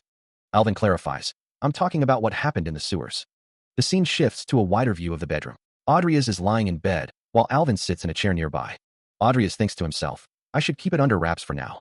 Audrius explains, "I was walking near the waterway when I saw a suspicious group of people fighting. I tried." Alvin asks, "You got dragged into it?" Alvin continues, "Then, let me ask you this. Where did the others go? When I got there, you were the only one at the scene." Audrius thinks, "No matter how many times you ask, I'll just say I don't know." Alvin sighs, looking down at Audrius in the bed. Audrius insists, "As I told you earlier, I'm not hiding anything." Alvin says, "Please take care of my children, Sir Alvin." Alvin responds, "Fine." Lying in bed, he thinks it would be faster to catch a Zepar lackey lurking around town than questioning someone who doesn't know anything. Meanwhile, Salem doubts that someone who barely made it out alive has any useful information. The man in the white cloak wonders why Audrius is backing down so easily. Salem thinks that's enough information and excuses himself. He thinks about their bet on Audrius's potion development, wondering if he forgot. Salem thinks that Audrius has 1 week left and that he is looking forward to it. Audrius wonders why, for some reason, despite knowing who he is, Salem let him off the hook. Elsewhere, Salem also sounded like he didn't care if Bach found out he was a black mage. An old man says he saw Bach in the vision he had at Cromwell's mansion. He thinks he's pretty sure Salem knows exactly who he and his father are. Audrius looks on. A woman asks Audrius how he is doing, saying she heard he got hurt pretty bad. A man greets Audrius, saying long time no see. Diane and Carlos stand near Audrius' bed. Diane asks, "Why are you?" Carlos says, "My father told me about it. That's why I'm here, to visit you." Diane adds, "You are in better condition than I thought." Diane says, "It's nice to see all 3 of us together here. It reminds me of the old days." Audrius looks up and Carlos asks, "How about you, Audrius?" Audrius reflects, "In my past life, I always try to save someone, only to fail." Diane says, "Stop that. It's embarrassing." He continues, "Yes, I'm glad to see the 3 of us together again." Audrius thinks, "But not in this life, because now I can protect what's important to me with my own power." A lone figure walks down a tree-lined street, his shoulders hunched as if burdened by unseen weight. A man, flushed with victory, hoists a golden trophy high above his head. "Looks like Bach did a thorough news control," he muses. Audrius Cromwell stares intently at a tablet, his expression unreadable. The screen displays news of Carmen Regaff's victory at the Academy's year-end celebration. "There's not a single news report," he observes.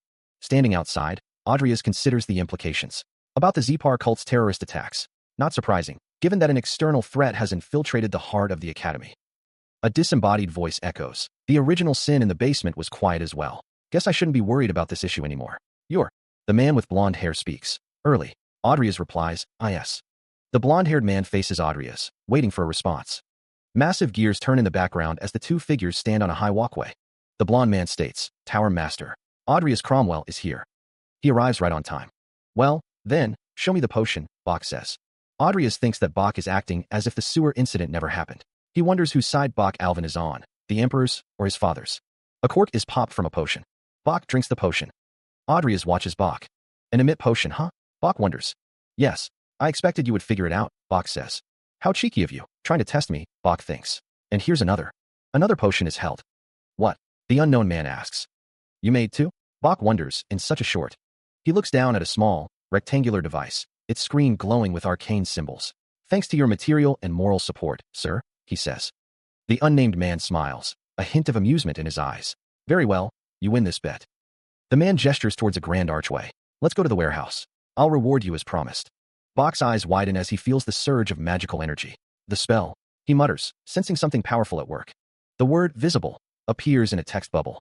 A complex magical circle glows brightly on the floor, bathing the room in golden light. Shelves upon shelves are filled with strange and wondrous artifacts. Glowing crystals, ancient tomes, and intricate devices hum with latent power. The man gestures towards the collection. Go on, pick anything you like. Bach can only manage a soft, ooh, at the sheer volume of magical items. Bach bows slightly, overwhelmed by the generosity. Thank you very much, he stammers, his eyes wide with wonder. So many. There's so much more than I expected. A close-up reveals a golden music box. The text reads, Nax cursed orgel. The music it plays is filled with magical power. The longer you listen to it, the more powerless you become. Another item is shown, a golden pocket watch. The text reads, Mitra's pocket watch, able to store mana. 0/500. The man watches as Bach gazes at the shelves, overwhelmed by the possibilities. Moreover, each of these items is worth well over 10 million will. He browses the shelves, his eyes scanning the various items. A display case highlights a sealed sword. Galaxer. The sword is a named item that he only knew by name back in the game. He never thought it would be stored in Bach's warehouse. He reaches for the sword. I want. Man presents the sword to Bach. Man remarks, you sure are a strange one, being interested in such a thing. Man recalls, I found that sword in the Shire dungeon. Man continues, doesn't seem to be of any particular value, are you sure? Bach examines the sword closely, lost in thought. Man observes, you sure are stubborn, but in a weird way, just like your father. Bach replies, no, it's all right, really, even though there are plenty of better items he could have. If you come crying later begging to change it, I won't care. Bach offers a letter. Also take these. A letter from His Imperial Majesty concerning the Cromwell family's merits. I kept it for you while you were in a coma. The other is a letter of recommendation. Since you seem interested in swords, perhaps a visit there would be useful for you. Elsewhere, a grand building stands under a bright sky. The door creaks open. Man sits at a desk, reading. The letter reads that his title was due to have his title reduced by a rank this year, due to poor behavior. However, following recommendations from Alvin, Duke of Clausiels, and others, there is room for improvement based on his recent reputation at the Academy. As such, the title change will be withheld until next year. The letter also states that a merit rank is nothing more than an empty title, and that it is nothing but the Emperor. What an annoying bunch. Though, Bach seems friendly since he even gave me a letter. He said this was a letter of recommendation, didn't he? Give this letter to the old man living in the place on the map. If he knows it's from Bach, he's sure he'll at least teach him a thing or two. He studies the map, finding it looks familiar. Speaking of an old man. Discrun? Right. This is where Discrun Forn, one of the 10 great masters of the continent, is supposed to be retiring. Without a letter of recommendation, he'd have been turned away, but thanks to Bach, he might be able to study with the sword master. And if he remembers correctly, there's probably a hidden spot nearby. He'll have to check there on his way to Discrun's. Let's leave as soon as he has a holiday. Meanwhile, the desert stretches out before him. The rocky terrain is unforgiving. A giant beetle crawls across the sand. The beetle feasts on a skeleton. He reaches out, his hand dwarfed by the dark, swirling mass of energy above. The air crackles with unseen power. Extending his hand further, he seems to draw the energy closer, the desert wind whipping around him. A monstrous beetle, its carapace gleaming in the harsh sunlight, remains undisturbed by the gathering power. The reward for his fight with Piet is proving to be immense, the potential for growth now stretching before him like the endless desert. By combining mana and aura, even basic skills have become many times more powerful, he muses, a strange mask held in his hand. This means he's unlikely to ever run out of power again, he thinks, his grip tightening on the knife. Let's take every bit of the monster byproduct, just in case he needs it, he decides. He approaches the giant beetle, the knife glinting in his hand, ready to harvest its remains. With a determined look, the man named Man prepares to dissect the massive insect. He stood atop Mount Claton, the highest peak in the monster-infested Crates mountain range. But before meeting Discrun, he thought there was something else to take care of. In this mountain's hidden spot, there's the giant's lair. He could get the corpse of the giant. A man in a dark cloak asks, Hey, can you talk? The leopard-like man responds, What happened? You. A narration box describes the Leopardians as adept warriors skilled in close combat, living in a remote area due to the Emperor's oppression. Audria's Cromwell kneels beside the Leopardian, who wonders who could have done this. Suddenly, a massive bug monster appears, eliciting a startled reaction. The cloaked figure draws his sword. The bug monster looms closer. The cloaked figure leaps into action. The cloaked figure clashes with the bug monster. The cloaked figure thinks about the bug monster's high-speed flight capabilities. He remembers that only Ranix, the bug manipulator, was able to control it. A narration box states that Ranix's bug army is strong enough to wipe out a whole village in half a day. A grotesque figure surrounded by bug-like creatures reveals that he is on a treasure hunt for Jester, and his presence means something ominous. A leopardian kneels on the ground, defeated. The leopardian recalls that those bugs attacked the village. The cloaked figure is here for the Lunapal crystal. The cloaked figure thinks that the only treasure the Leopardians carry is the ability to take him to the village. The cloaked figure offers to help the leopardian. The cloaked figure reasons that if he were an enemy, he wouldn't offer help in the first place. The leopardian agrees, asking the cloaked figure to save his village. The rocky landscape stretches out before them. The cloaked figure and the leopardian begin their journey. The leopardian wonders if they are going in the same direction as his village. The cloaked figure, the leopardian, and another cloaked figure continue their journey through the rocky terrain. Well, I'll figure it out soon. The wind howled through the canyons. The village was in flames, swarms of insectoid ghouls descending upon it. Diane Alvin stated, I knew it. It's the same place. That cave is the hidden spot where the giant corpse is. And the leopardian village that should be in front of it. The leopardian village was gone back in the game due to Ranix's attack. Huh. Diane Alvin sighed. Diane Alvin stated, first, as promised, I'll get rid of those bugs. The insectoid ghouls swarmed the village. The insectoid ghouls attacked the villagers. Casting minor necromancy, ghoul summoning. 63 corpses were detected. Insufficient caster level. 24 corpses have responded. Minor necromancy. Ghoul summoning successful. Bug-type ghoul, common. 24 ghouls are summoned. The insectoid ghouls swarmed the village. The insectoid ghouls descend upon the leopardian village, their wings buzzing like a swarm of angry hornets. Fire engulfs the thatched roofs as the attack begins. A disembodied voice echoes. Corpse explosion. A surge of sickly green energy erupts from within the horde. The green energy expands outwards, consuming everything in its path with a sickening crackle. A Leopardian's eyes widen in horror as the explosion rips through the village, the shock rendering him speechless. The aftermath of the explosion leaves a trail of destruction, the air thick with green smoke and the stench of decay. A close-up reveals the grotesque details of the insectoid ghouls, their red eyes gleaming with malevolent intent. A leopardian clutches a child tightly, his face etched with fear as he witnesses the carnage around him. The leopardian grits his teeth, a primal rage building within him as he prepares to defend his home. Below, a ghoul lunges forward, claws extended. The leopardian woman shields the child, her eyes filled with a desperate determination to protect the innocent. With a ferocious roar, the leopardian warrior grapples with a ghoul, his claws tearing into its exoskeleton. The ghoul retaliates with a swift strike, its razor-sharp claws aimed at the Leopardian's throat. The ghoul continues its relentless assault, its movements a blur of claws and teeth. Silence, he thinks. He is the one asking questions. Are they here on Jester's orders to find the deadly sins? Diane Alvin's face contorts in rage. How did he know? The cloaked figure states that the man should just answer the question, or he'll cut his arm off. Something smells here. Maybe he should prod him a bit more? Diane Alvin glares, sweat beading on his brow. The cloaked figure asks if he attacked them because he thought it was one of the deadly sins. He tells him to think carefully before he answers. Diane Alvin lies prone on the ground. The cloaked figure tells him that he can either die right there, or he can tell him everything he knows. Diane Alvin's eyes glow red with anger. The cloaked figure states that if he refuses to answer, he'll take it that he chooses death. Diane Alvin cries out, saying he'll talk. The cloaked figure holds up a list of possible deadly sins, stating that it's not exactly accurate, but it's their list. Diane Alvin and the cloaked figure engage in combat. The cloaked figure holds up the list of deadly sins, wondering what it is and stating that it's the first time he's seeing it. The list details mysterious treasures from the depths of the sea to be auctioned at the Muriel auction. He examines a card, the desert wind swirling around him. Port Town Muriel, that's his next destination. Diane Alvin, bleeding, struggles to speak. Why you'll spare. The cloaked figure sheaths his sword. Thanks for the useful information. A voice echoes, considering the fallen Diane Alvin. Let's keep his body and use it for experiments. There's not much time left until the auction. The voice continues, planning ahead. I'll head to Muriel as soon as I get back. The beast folk express their gratitude. They thank the group for saving their village. One of the beast folk holds out a large, green crystal.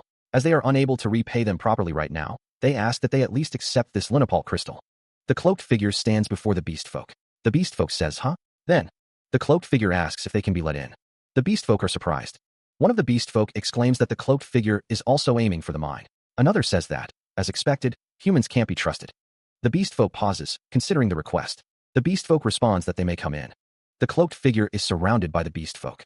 If not for this man's help, the beast folk village would have been destroyed. Audrey's Cromwell assures them that he has no interest in the Lunapal crystal. One of the beast folk wonders why he's here then. The cloaked figure states that he'll explain the reason inside. He continues, saying that's where the one he wants is. The entrance to the mine glows with an eerie green light. The group ventures deeper into the mine. The cloaked figure states that it's around here. The beast folk notes that it's just a hard rock wall. The cloaked figure tells Timer to break it down. Timer unleashes a powerful punch, shattering the rock wall. The beast folk is astonished by Timer's fearsome strength. One of the beast folk warns the elder, his voice laced with concern. Elder, it's dangerous here. The elder's eyes widen, a flicker of surprise crossing his spotted face. The group gazes upon a dense cluster of luminous green crystals, their glow illuminating the cavern. The crystals. Before them stands a towering statue, bathed in the ethereal light of countless crystals. There's so many of them. The cloaked figure turns to the elder, his voice a low murmur. So this is what you were after? A figure in a stark, white mask speaks, their voice flat and devoid of emotion. Enough. But as I said before, I have no interest in them. Then what? The masked figure gestures towards something unseen. The masked figure's attention is drawn to the statue. That's the one I want. A statue. The elder's yellow eyes reflect the green glow of the crystals. The elder's expression is unreadable. One of the beast folk stares up at the statue, his voice filled with awe. Why is there such a huge thing here? The elder addresses the masked figure, his voice low and measured. I'll leave all the Lunapal to you, but in return I need you to leave me here alone for. The beast folk elder asks why. As the head of the tribe, he has to know. The cloaked figure assures him that if he had intended to do any harm, he would have done it already. Another beast folk exclaims in disbelief, stating that even if the cloaked figure is their savior, his words are unacceptable. The beast folk elder says that for not taking it from them by force, he'll put his trust in the cloaked figure, but pleads with him. The cloaked figure asks that they honor the promise, as the first human they've ever made a promise to. The cloaked figure stands before the Lunapalt statue, thinking that he is finally alone. Since it's no longer fresh, it might be better to turn it into a ghoul. The cloaked figure attempts to cast minor necromancy, ghoul summoning, on a corpse. The ghoul summoning fails due to insufficient caster level. The cloaked figure thinks, as he thought. It won't go that easily, he thinks. No matter how long it takes, the cloaked figure vows to make it his. A statue stands silently, bathed in a faint blue light. Insufficient caster level. Minor necromancy, ghoul summoning has failed. Insufficient caster level. Minor necromancy, ghoul summoning has failed. Minor necromancy, ghoul summoning has failed. The cloaked figure looks frustrated. He thinks he's been trying for over a week now, yet all his attempts failed. Should he just give up at this stage? No, this place is no longer a secret, he realizes. There's no guarantee the giant would still be here the next time he comes back. Anyway, let's try increasing the amount of mana beyond the standard. Let's go for all or nothing. Casting minor necromancy, ghoul summoning. One corpse was detected. He still has time. He'll keep trying. Minor necromancy, ghoul summoning successful. Titan ghoul, mythical. One ghoul is summoned. The level of the finished corpse is high. Status bonus added. The level of the finished corpse is transcendent. Tier increased. It has become a champion Titan ghoul. The level of the finished corpse is almost transcendent. It regains some of its former egos. The ghoul takes form, a hulking figure emerging from the green energy. It's a mythical level undead, inheriting some of its traits before death. The ghoul's face is a grotesque mask of power, its red eyes burning with malevolent energy. Champion Titan ghoul, mythical Rudradal Kanadando. Undead tier 6. Mana, 3733. Traits, egos, monstrous strength, fighting spirit, indomitable. Rudradal Kanadando stands tall, an imposing figure of death and decay. The cloaked figure gazes up at the newly summoned Rudradal Kanadando. The green-haired man thinks to himself that he is the only one in the world who can command a giant tribe right now, and that he won't be afraid. A voice expresses relief that all the hard work was worth it. A Gothic cathedral looms under the light of the moon. A desk sits in a dimly lit room. A fly crawls on the inside of a glass jar. The fly lies on its back, wings twitching. A figure watches the jar. The fly lies still. Is it dead? The figure in the dark robe thinks to himself that he still has plenty of pawns out there. Master Jester is informed that His Imperial Majesty wants to see him. The figure replies that he understands, and to let him know he'll be there at once. The figure stands in the shadows. A report lies on a table, bearing the image of a crown. The text on the report states that someone has something to report to His Imperial Majesty. A building sits atop a cliff overlooking a mountainous landscape. The man with the silver ponytail sits on a ledge, gazing out at the mountains. A figure sits in a room. The man with the silver ponytail holds a small, round object in his hand. He asks if the Empire sent the other man. A figure in a cloak stands before the man with the silver ponytail. The man with the silver ponytail looks off into the distance. The cloaked figure states that he is here on the recommendation of the Duke of Alvin. The man with the silver ponytail asks if Bact sent him. A close-up of the man with the silver ponytail. Audria's Cromwell and Diane Alvin stand on a hill overlooking a vast landscape. Diane mutters in frustration. The pressure emanating from Audria's is stronger than Salem's. Diane can't believe this is the test. He asks what's wrong, offering Audria's the first move. Fighting him with just a stick, Audria's thinks that Diane isn't taking him seriously.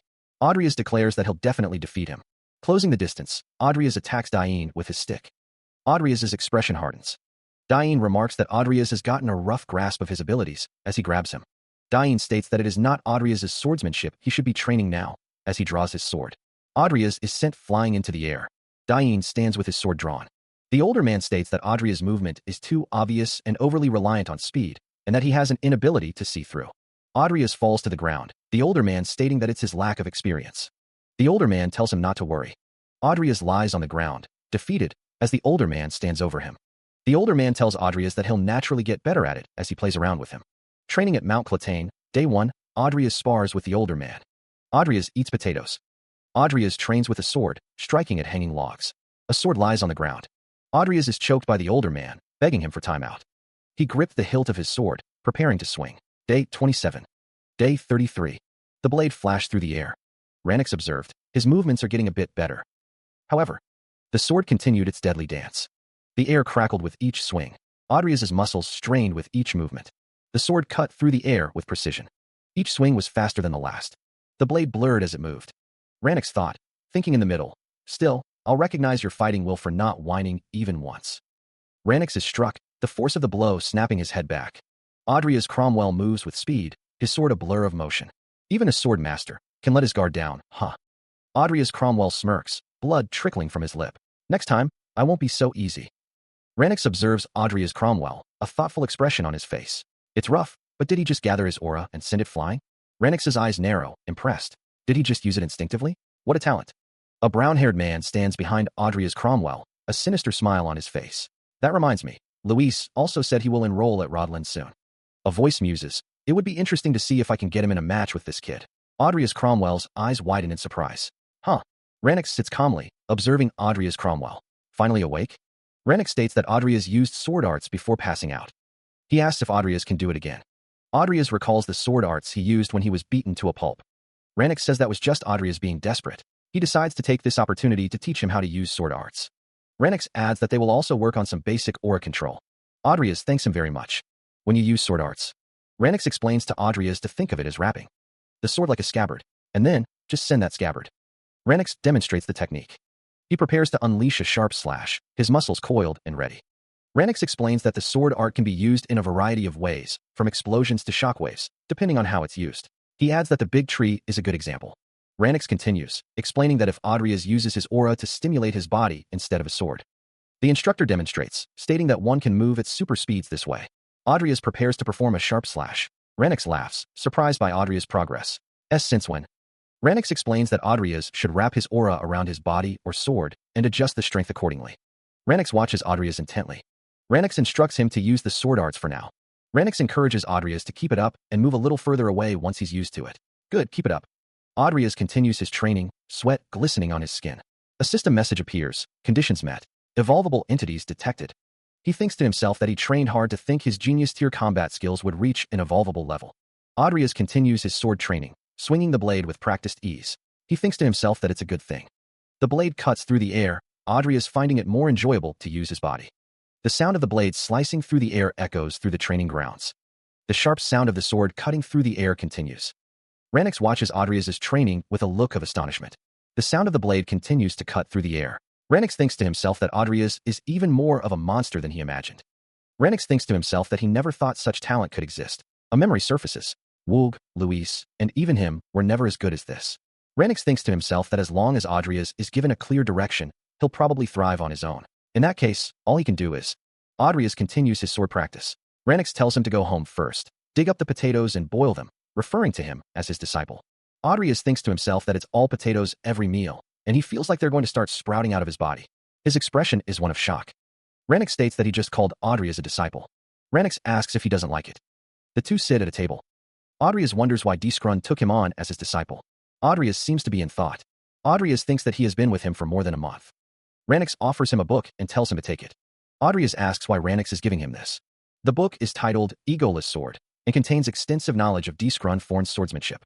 Adrias realizes it's Discrun's skill book, a level-boosting item like Morn's black magic book. Adrias thinks that means he can use it. Discrun's Egoless Sword is displayed. Adrias looks at Ranix, a question mark floating above his head. Ranix laughs, asking if Adrias really hated being taught by him so much. Adrias looks down at the book in his hands, saying, "Oh." Rannox states that as much as he'd like to teach potential disciples directly, Rannox continues, saying that sometimes too much teaching can poison a talent, especially one as peculiar as Audrius, whose body is full of aura. Audrius sits across from Rannox, saying, Audrius thinks that a sword master actually took him in as his. Audrius thinks, disciple. Rannox states that now that he's finished teaching Audrius, maybe it's time for him to leave this mountain. Rannox says that if he stays, Audrius asks where Rannox will be going. Rannox replies that that's why too long here, his skills will become dull. Rannox is going to the Southern Kingdom Alliance. Rannox says that he will see Audrius off as far as he can, but Audrius replies that is the opposite of where he is going. He trudged through the narrow passage, driven by a gnawing hunger. How far had he been walking? Grandpa, everyone in the village, they are all gone. Should he do it? Thunder rumbled in the distance, the sky flashing with lightning. He lay on the ground, the cold rain soaking through his clothes. A hand reached out to him, offering a lifeline in the storm. A cloaked figure knelt beside him, their face hidden in shadow. Benjamin Anakius? The cloaked figure's face was revealed, the green hair unmistakable. Benjamin Anakius mused to himself, finding it surprising to meet a playable character in such a place. He recalled the trait Lord of Swords held by a sword specialist. Lying in the rain, Benjamin Anakius thought that the great sword must be the demon's sword Rubens. A sword, sealed in Benjamin's village for generations. Its appearance here meant something dire. Cloaked figures stood before a burning building. Back in the game, he somehow managed to escape with the demon's sword. He couldn't just turn a blind eye. After all, he needed to make the playable characters indebted to him. A campfire crackled in the dark forest. Benjamin Anakius looked up, a question forming in his mind. Benjamin Anakius, sitting by the fire, asked, "You up?" An exclamation point and question mark filled the air. He looks up, startled. "Who are you?" A roasted animal is offered. "Eat." Benjamin Anakius stares at the offering, a question etched on his face. The green-haired figure asks, "What? What are you up to?" Benjamin Anakius sits by the fire, looking wary. The green-haired figure says, "Calm down." The green-haired figure advises, "You should eat first and regain your strength." Meanwhile, a flashback begins. An older man stands before a sword, speaking to a younger Benjamin Anakius. "Sword, it looks important to you, but you'll need your strength to carry it around, right?" The older man smiles gently at the boy. Benjamin Anakius's face flushes with emotion. The green-haired figure thinks, "He reminds me of Shoei. He's the sensitive type, just like in the game." The green-haired figure's expression is unreadable. He sits by the fire, complaining, "How long are you going to make me hold it? My arm is tired." Audrius Cromwell, walking away from the fire, exclaims, "All right."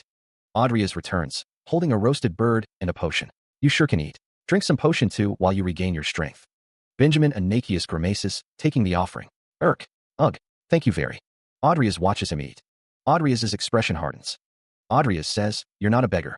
It's rude to crowd around and watch people eat like that." Benjamin is startled. Elsewhere, a figure observes 3 moons in the night sky. How sharp.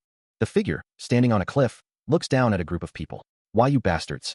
A group of masked figures stand together. A woman stands among the masked figures, her expression filled with rage. They're the ones who killed Grandpa. A close-up of one of the masked figures reveals glowing red eyes. That reaction. Audrius stands beside a man whose arms are heavily bandaged, a small, ornate sword hilt visible at his side. Audrius realizes something. As he thought, they were the ones who attacked Benjamin's village. The title card reads, "The Acolytes."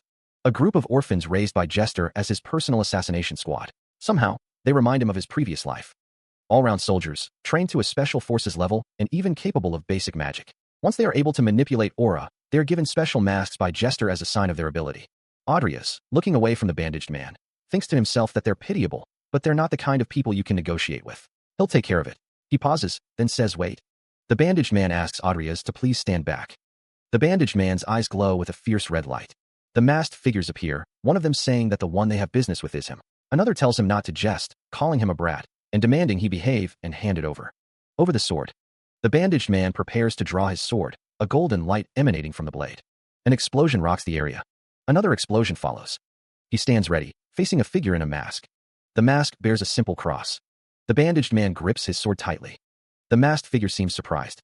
Steel clashes against steel as the 2 combatants meet. 2 more masked figures join the fray. A cloaked figure with green hair watches from afar.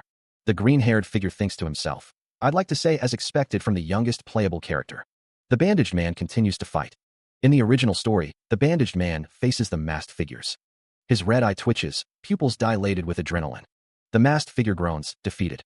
The sound of impact echoes through the forest. He stands over the fallen foe, breathing heavily. From a distance, a figure observes. "Who is this guy?"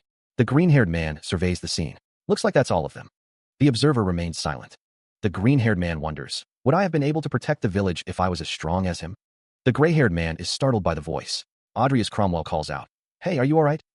He looks up, surprised. Audrey as Cromwell muses, "Huh? Did he change his attitude after seeing my swordsmanship?" Audrey as Cromwell says, "That reminds me, I haven't introduced myself. I'm Count Audrey as Cromwell."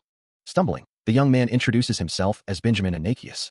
Audrey as Cromwell asks if Benjamin is being chased, and if he has anywhere to go. Benjamin responds with a hesitant, that's. A narrator states that Luis and other major characters will start enrolling into the academy. Audrey remarks that he figured as much. Benjamin is offered swordsmanship training if he doesn't have anywhere else to go. Benjamin looks confused. The green-haired man states that it would be a crime to let talent as good as his go to waste. But the gray-haired man looks on. He admits that he doesn't have the money. The gray-haired man is told that when the green-haired man recommends him, that also means he'll sponsor him. All he has to do is decide whether to take it or not. The green-haired man states that he has enough resources to do that. A sword is seen at the green-haired man's waist. Tears stream down the gray-haired man's face. The gray-haired man says that someday he'll definitely return the green-haired man's kindness. The green-haired man says that there's no need to do that. The green-haired man sits on a throne. It looks like Benjamin Anakius got admitted to Mona's Academy. Benjamin thanks the green-haired man for the letter of commendation and his support. He aspires to be as strong as the green-haired man. Benjamin is a sword specialist, so he'll have no problem graduating. Benjamin Anakius is told to work hard, and in return, he will be provided with as much money as he wants. Carlos looks at a tablet. Carlos expresses his desire to participate in the Muriel auction. Another character says that they will leave the entry tickets to Carlos, and their father will find a way to get them one. They thank Carlos very much. Carlos is told to meet up at the auction tomorrow. He is pleased to have a great noble acquaintance. Carlos states that it is time to go. Carlos looks towards the viewer. Someone wonders what became of the demon's sword Rubens. The boy fled with the sword, and a unit was sent after him, but they still haven't returned. Someone asks if they are going to Deadly Sins. It's a demon sword that amplifies its holder's magic ability and physical ability. Someone was planning to study it and create a mass-producible demon sword. It was the material he was searching for to strengthen the army. He thought he'd finally found it, but to think it slipped away like this. Get him to join Aleb at the auction. He must get the crown of the deep at all costs. If he's there, even if something unexpected happens, he'll bring it back. Muriel. The largest auction of its entertainment district, Night of Flowing Gold. Two figures sit at a table, glasses of red liquid in hand. My aim is the Deadly Sins, but let's take this opportunity to get as many named items as possible. A renowned sword with a high mana conductivity. All right, if he wins this bid, he'll send it to Benjamin. The auction continues. Audrey has asked Carlos if it's true that he's interested in swordsmanship. Carlos replies that he was thinking of giving it to someone he knows. Audrey suggests that the bid is a bit low and proposes raising it to 50 million. Carlos thinks there's no need to bother when they can get it cheaper, adding that the price will go up gradually since it's just started. The auctioneer announces that the White Nightmare has been sold for 23 million wills, asking if there are any other bidders. Audrey comments that it's not bad, while Carlos thinks that 20 million would have been fine. The auctioneer moves on to the next item. The item is revealed to be a map that many scholars have tried to decipher, but the code has proven too difficult for them. Carlos wonders if that thing is here too. The map is shown to lead to the location of the dragon tomb of the Red Dragon Krav Maga. Audrey expresses surprise that it actually exists. Elsewhere in the auction hall, a white-haired man thinks that corpses are assets to him and that he has to get them. The auctioneer announces that they will start the bidding for the map with 2 million wills. 5 million. 5 million just in. Is there anybody else? Carlos watches the auction, commenting that the bidders must be as strong as a whole country. The encrypted map has been sold for 5 million wills. Audrey clenches his fist, a satisfied glint in his eye. A man with a distinctive mustache wonders who the hell the bidders are. Carlos observes that they seem to be loaded with money. The auction continues. The mustache man thinks to himself that the main prize is the crown anyway, and the more money they spend before that, the less competition for him. The auctioneer announces the next item. The screen displays that the item has up to 2 uses per day. The item is described as an ancient alchemist's antique alchemical tool. The screen displays a pocket watch, describing it as practical and stylish. Audrey Cromwell and Carlos Alvin observe the auction on a tablet, the sounds of excited chatter filling the air. Carlos announces with a flourish, "Hold your breath." It's a relic salvaged from the bottom of the deep sea. A booming voice echoes, "I present to you." A crown, radiating a violet aura, levitates on a pedestal, inscribed with the words, "Lords of the Seas." A display reads, "The purest original sin has detected the power of the benevolent greed." Audrey's eyes widen behind his mask. There it is, he thinks. The auctioneer announces, the starting price is 1 billion wills, and the bidding units are 10 million wills. Audrey exclaims, "Huh." Audrey grimaces, "Ugh, that's a steep price." Audrey thinks, "If only I had the earnings from next month's potion sale." Carlos asks, "You want that too?" Audrey replies, "I'll try a few bids, but..." Audria's expression hardens with determination. If it's hopeless, I'll just give up. I'll buy it for you. Audria's looks on, a hint of surprise on his face. He wonders why he is here. Carlos Alvin recalls his father telling him the gist of the story. He remembers being told that the reason he was injured in the sewers was because they were trying to save them. He realizes that things just happened. Audria's wonders how much Carlos told him. Carlos declares that he will show Audria's the wealth of the Alvin house. Carlos Alvin stares intently at the tablet. Carlos taps the tablet, thinking he will shut those little brats up with his master's wealth. The bid reaches 3 billion. The bid reaches 8.7 billion. Audria's thinks that is an outrageous amount of money. The bid has reached 10 billion. Carlos thinks things are getting interesting. Audria's Cromwell observes the auction with a knowing smirk, finding the situation as competitive as ever. Carlos Alvin, with a grand gesture, declares that now that they're in this situation, he'll win and make sure to pay back. The auction continues. The bid has reached 50 billion wills, prompting someone to wonder if there is anyone else bidding. Audria's watches the auction on a tablet. The bid increases to 90 billion. The auctioneer announces that the bid has reached 100 billion wills. A cloaked figure wonders if he should go further, determined to win the bid no matter how high it is. Carlos thinks that this is just too much, regretting that he should have asked how much he was allowed to spend, but there's no time to ask his master. The auctioneer announces that Lords of the Seas sold for 100 billion wills. Carlos is shocked. Someone says that Aleb messed up, as Sir Hosen is revealed. He stood before Carlos, arms crossed, a silent sentinel guarding the exit. The air crackled with unspoken tension. Sir Hosen's voice dripped with veiled menace. Even if you had succeeded in winning the bidding with over 100 billion, you would have been killed for it. Carlos, standing before a shimmering portal with Audria's and 2 others, admitted, I don't know who they are. A cruel smile twisted Sir Hosen's lips.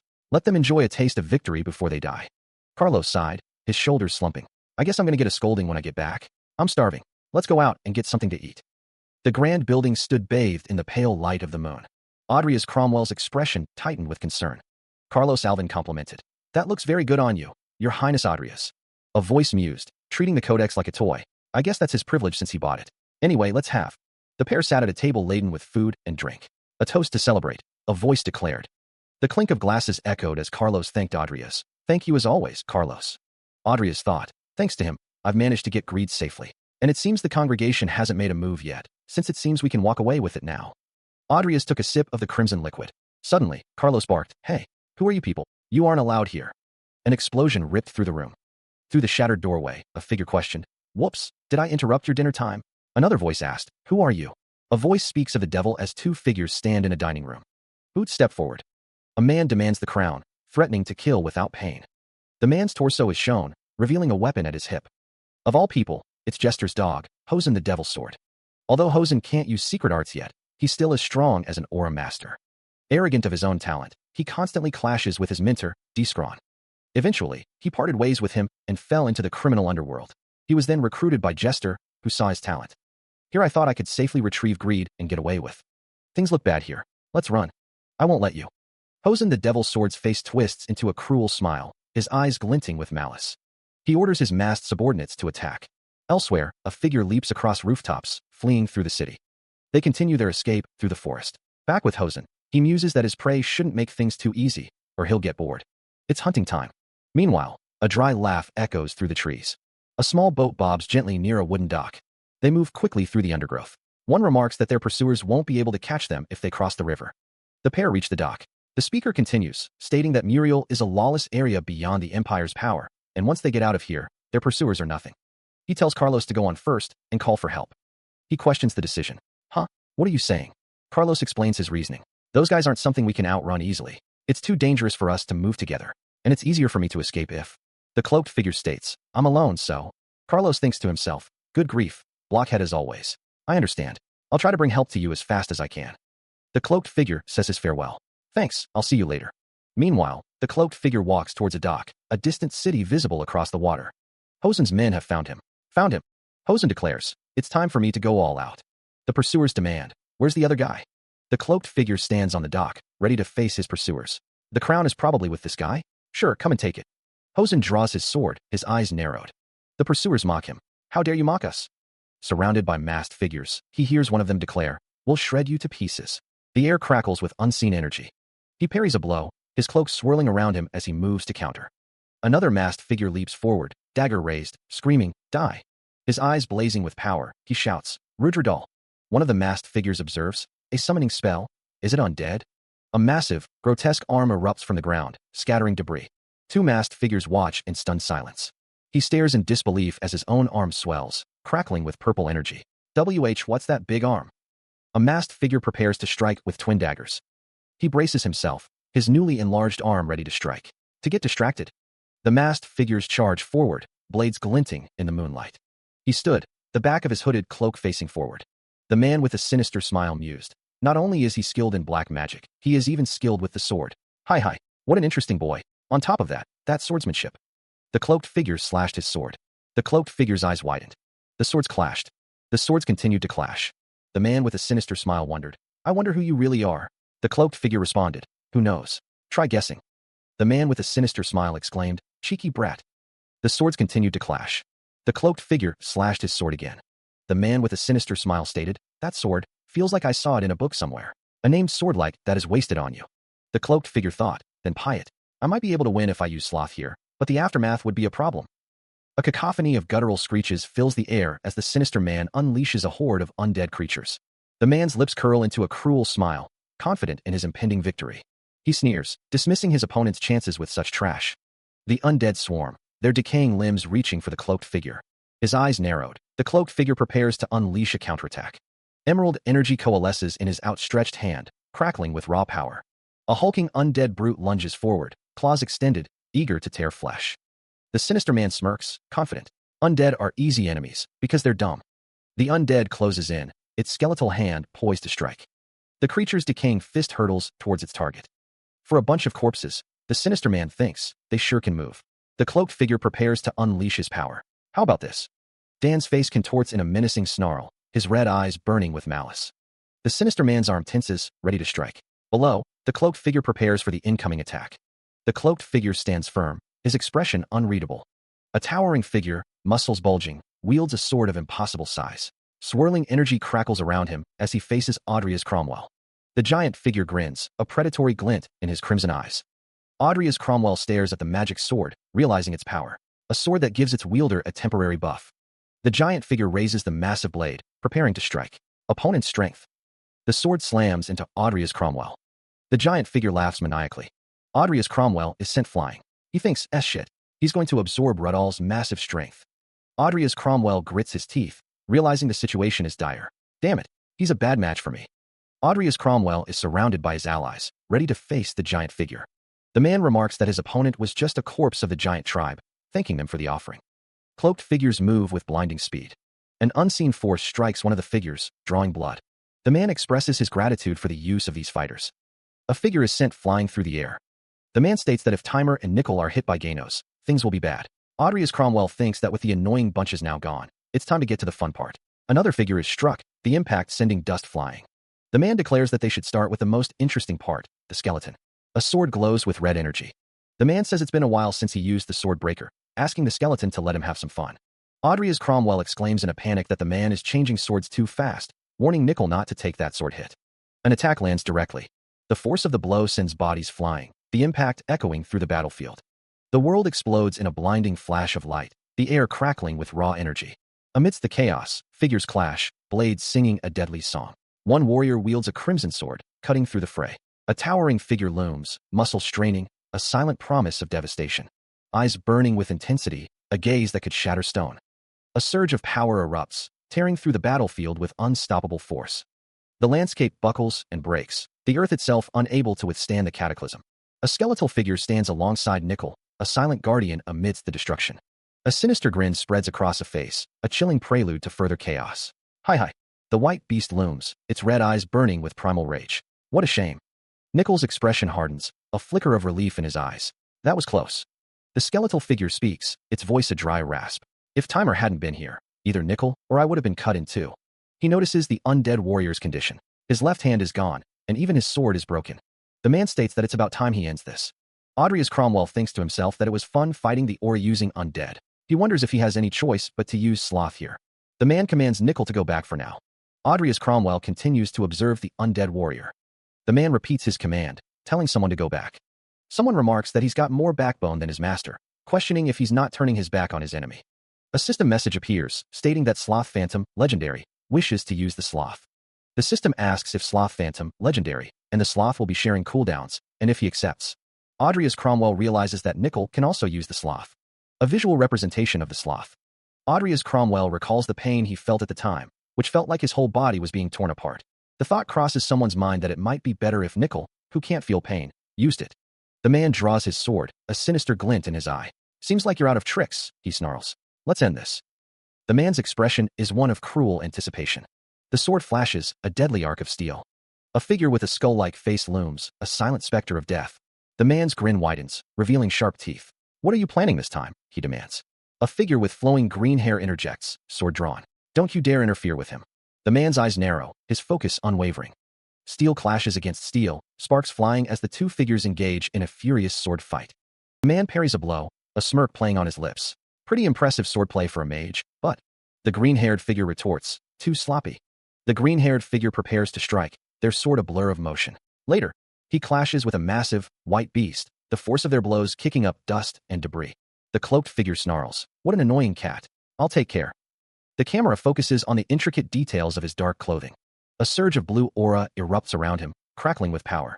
His sword gleams with a faint, purple light.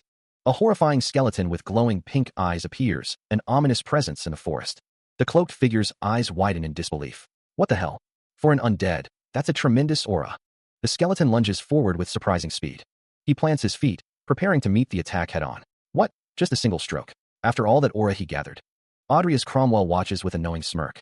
The cloaked figure's expression shifts to shock. No. A powerful aura explodes outward. He prepares to unleash secret arts. He is ready. A figure with white hair watches. The white-haired figure is revealed to be Nick, also known as L. Nick's eyes glow red. Nick says, thank you. The cloaked figure is surprised that Nick survived Nickel's secret arts. Nick is revealed to be the sword breaker. Nick says that even Farong is here. The cloaked figure kicks a large beast. The large beast is sent flying backwards as the cloaked figure says, Ganos. Ganos says, you fucking corpse. He lunges forward, dual blades blurring as he closes the distance. Ganos slashes with both swords, a blue aura crackling around the blades as they cut through the air. Ganos' face contorts into a manic grin, his eyes wide with bloodlust. The force of the attack sends the cloaked figure hurtling backwards through the air. The cloaked figure grits his teeth, thinking, I'll end it with this. Ganos grips the hilt of his sword, declaring, egoless sword. Ganos advances, a predatory glint in his eyes. He prepares to strike, the blade poised to deliver a fatal blow. Ganos coughs, blood dripping from his mouth. He snarls, shitty brat, hi. All right, I'll bite. The cloaked figure narrows his eyes, thinking, I'll finish this before he recovers. Ganos grins, a sinister intent gleaming in his eyes. A deafening roar echoes through the air, shaking the very foundations of the world. Blasted by an unseen force, Ganos and the cloaked figure are sent hurtling through a blinding light. A voice declared that someone is half wrong and half right. A man with slicked-back black hair looked up, a confused expression on his face. The man held a potato in his hand as a voice explained that a sword is nothing more than a tool, and a tool should be the last thing you think about in swordsmanship. Two men sat at a table, a bowl of potatoes between them. One of the men questioned why the sword isn't important in swordsmanship, while another voice argued that if two equal warriors fight, the one with the better tools will win. A third voice countered that this is true in a battle between ordinary men, and that's why he said they were half right and half wrong. The scene shifted to a wider view of the two men and a large, dark creature sitting around a low table. A voice stated that a fight between those who have reached the state of Aura Master is won by the one who has greater insight into swordsmanship. The man with the white top not looked stern as a voice declared that if you lack insight, even if your opponent is using a tree branch, they may still be able to threaten your life. A voice stated that the two have the talent to become Aura Masters, if you are too dependent on your tools. A voice warned that you will destroy your own talents. Blood drips from a wound on his face. The skeletal figure raises its sword, red eyes glowing. It thinks, cuckoo, I should have listened to that geezer. Under the light of 3 moons, a figure stands before another cloaked in shadow. The figure coughs, blood dripping from his mouth. Brat, are you that geezer's apprentice? The man with green hair stares ahead. Under the moons, the cloaked figure says, hi. No wonder. I can smell. The other figure says, the smell of potato, from. A speech bubble hangs in the air, reading, your sword. 3 moons hang in the night sky. Meanwhile, a figure on a dock calls out, over here quickly. Figures board a boat. One says, quick, get on the boat. Another says, hurry, before it's too late. A figure falls into the water with a splash. One of the figures on the boat exclaims, Andreas? He gasped for air, relieved to be alive. He begged to be pulled up. A voice wondered how he swam all the way there. Someone coughed, expressing their displeasure with the situation. A man with a ponytail explained that he left his trail on land and swam there like a madman because he was attacked all at once. Another voice asked Carlos to calm down. A hand rested on a piece of luggage, confirming that it was safe. Andreas wondered if Muriel was that kind of place. A flashback showed a man who had a considerable aura. Andreas finally understood something, but he was confused. He finally understood why everyone was calling him a seaweed. Elsewhere, the landscape was illuminated by 3 moons. A cave entrance glowed with an orange light. Someone stitched up Andreas's leg. The stitching was done. A voice told him to try moving it, saying it was the sword devil's arm, so it shouldn't be too bad. The large gray creature sits by the fire as the cloaked figure speaks. He says, "All right, now that nickel has been fixed." The cloaked figure stares intently, his expression unreadable. The cloaked figure holds a glowing object, considering its potential. Adrias is enveloped in a blue aura, his power surging. The cloaked figure speaks. "Maybe I'll start working on my elemental magic when I get back." There's also something he wants to research. A voice calls out from within a grand building. "Morn's apprentice, what are you here for?" Meanwhile, a man with gray hair says, "I've heard that I'm being removed from the congregation." A figure with glowing eyes responds, "That's right, I'm the one who suggested it." The figure continues, "Because the congregation does not tolerate those who are unworthy, even more so for someone who can't even manage a single disciple properly." Master Jester yells, his face contorted in anger. He is asked if he has ever done anything useful for the congregation, and is reminded that he hasn't managed to bring a single useful research result or artifact. The man is told that, on merit alone, he is far inferior to that troublesome disciple of theirs. He is reminded how significant it is to secure a single codex. Sharon is mentioned. The man is asked if he wants to stay in the congregation. A man is asked to give his order. The location of the ancient magical beast, Kushane, has been found, and it's very close to Rodlen. A creature from the age of myth is discussed. The creature is said to be found in these times. It is described as a beast that could dominate intelligent beings and drain them of their strength through lesser evil spirits. It was thought to be a magical beast only mentioned in ancient writings. Sharon says he will give the location of Kushane, how to unseal it, and the power to control it. Sharon demands that after the magical beast is tamed, the person must bring their impudent disciple before him. It looks like he's not very pleased with him taking the sloth and doing as he pleases. The older man's expression hardens, a bead of sweat trickling down his temple. He thinks to himself, plotting. He can get rid of Andreas, who put him in this mess, and at the same time, a sinister smile spreads across his face, promising ill intent. Looking out the window, the man muses that if he's lucky, he might even get himself a magical beast. He resolves to pretend this conversation never happened. The man asks someone to leave it to him, stating it must be because of the deal with Salem Edigia. He considers it also his duty as a teacher to discipline a misguided disciple. The next day, the scene shifts to Rodlen Academy, a place of learning and magic. Someone has learned one thing today, their expression unreadable. The figure thinks they should have done their research in a more convenient place. He decides he should go back to the dorm and get some rest, looking weary.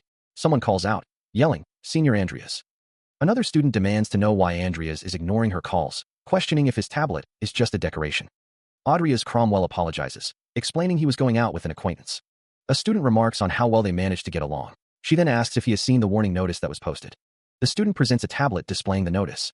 Another student expresses relief at finally being able to say goodbye to that dank student dormitory, while a third student exclaims that she wants to live in the same dorm as Mr. Ferry. The notice reads, "An unidentified spirit has been sighted in Tenelico Dormitory. For the safety of students, Tenelico Dormitory will be closed temporarily. Tenelico Dormitory occupants, please refer to the attached list to find out where you will be temporarily relocated." An incident in which spirits are attacking the students in the Tunrico Dormitory means it's the event of the sealing of the ancient magical beast. The game starts. The student with white hair asks Adrias Cromwell why he is looking so grim, telling him to stop wasting time and tell her which dormitory he got into. The student with white hair thinks about how lucky he is to live in the same place as a beauty like her. Adrias Cromwell asks what she is talking about, stating that either way, he is going back to his dorm for a bit. He thinks to himself that he has to pack his stuff and check. He listens to the others discuss the dormitory situation. One of the women agrees to go ahead with the plan, and the pink-haired girl says she'll go with her too. The light green-haired woman smiles. Vivian asks if the light green-haired woman saw it too. She replies that she only saw it briefly and doesn't know all the details since it's happening in the magic department. All he knows is that a professor named Sharon Diprin started an investigation into it. The dark green-haired woman thinks that her intervention has changed the course of events. She says, "I see." The light green-haired woman is surprised. A group of students walks down the hallway. The black-haired woman says, "Wrong." Adrias Cromwell calls out to Diane. Diane tells him not to touch her or talk to her, adding that it got Diane too. In Rodlen, there are 2 mid-level mid-bosses, including Sharon. Back in the game, only one of them got their hands on Kushane. Since the other one hasn't made their move yet, that means the culprit is probably, Diane Alvin warns, "It's not something you can handle. I suggest you leave quietly." Kushane asks, "What are you talking about?" "It should give me an opening by saying its master's true name." Kushane. Diane Alvin blocks an incoming attack.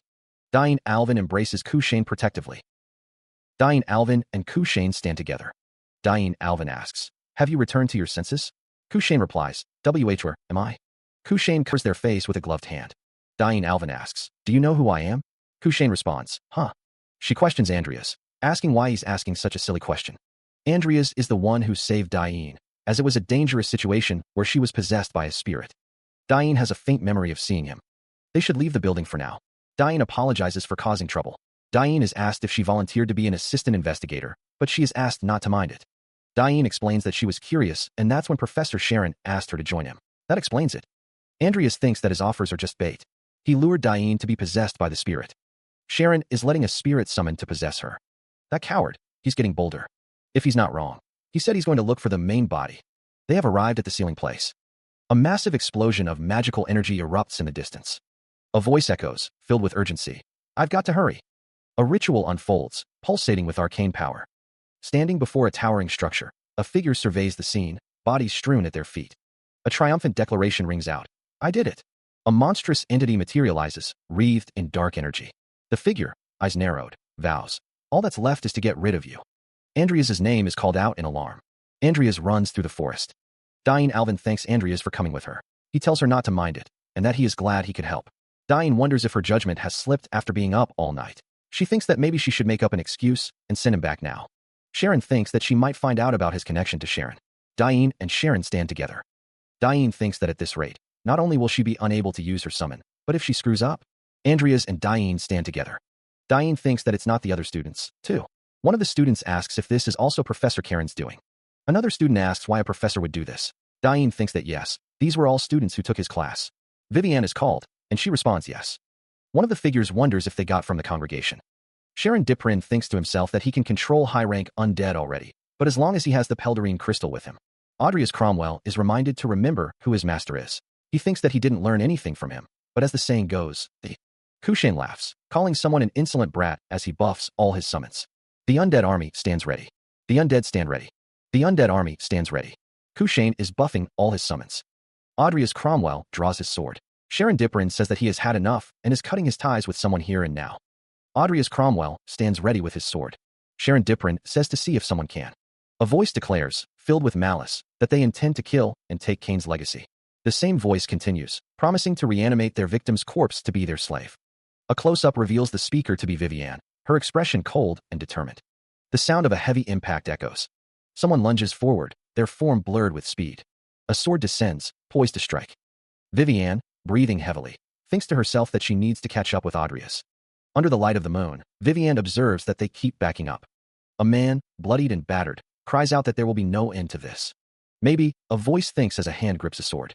Vivian, her expression hardening, considers that she should just kill them. Vivian asks if they can subdue them without harming them. She declares that Mr. Fairy wouldn't want that. Kushian stands in a pool of water, two figures watching from behind. Blue energy crackles around her as she begins to cast a spell. The spell intensifies, the air shimmering with magical power. Kushian grips a sword, her expression grim. She stands alongside another figure, their faces etched with concern. She glances back at two figures, one of them mentioning a spell. I remember it. The memory floods back. A close-up of a face, eyes narrowed with determination. Kushian. She screams the name, her voice filled with power. With this, she raises her hand, ready to unleash her power. Ag. She stands over a fallen figure, the battle concluded. Flashes of a brutal assault flood her mind. A figure is beset by multiple attackers, one conjuring a glowing orb of energy. The memory shifts to a close-up of a bloodied face, screaming, Pushine. The vision warps again, another anguished face contorted in pain, shouting, Cocaine, Husian. A surreal landscape of multiple moons fills the mind's eye, accompanied by a desperate cry, Hugian. The onslaught of memories leaves Vivian shaken. Asterisk, this is no good. If I keep this up, I'm really going to kill them all. Asterisk. The question hangs in the air, a fragile whisper of doubt. Maybe. Kushane. The realization hits her, a silent explosion of understanding. The forest looms, a silent witness to her internal turmoil.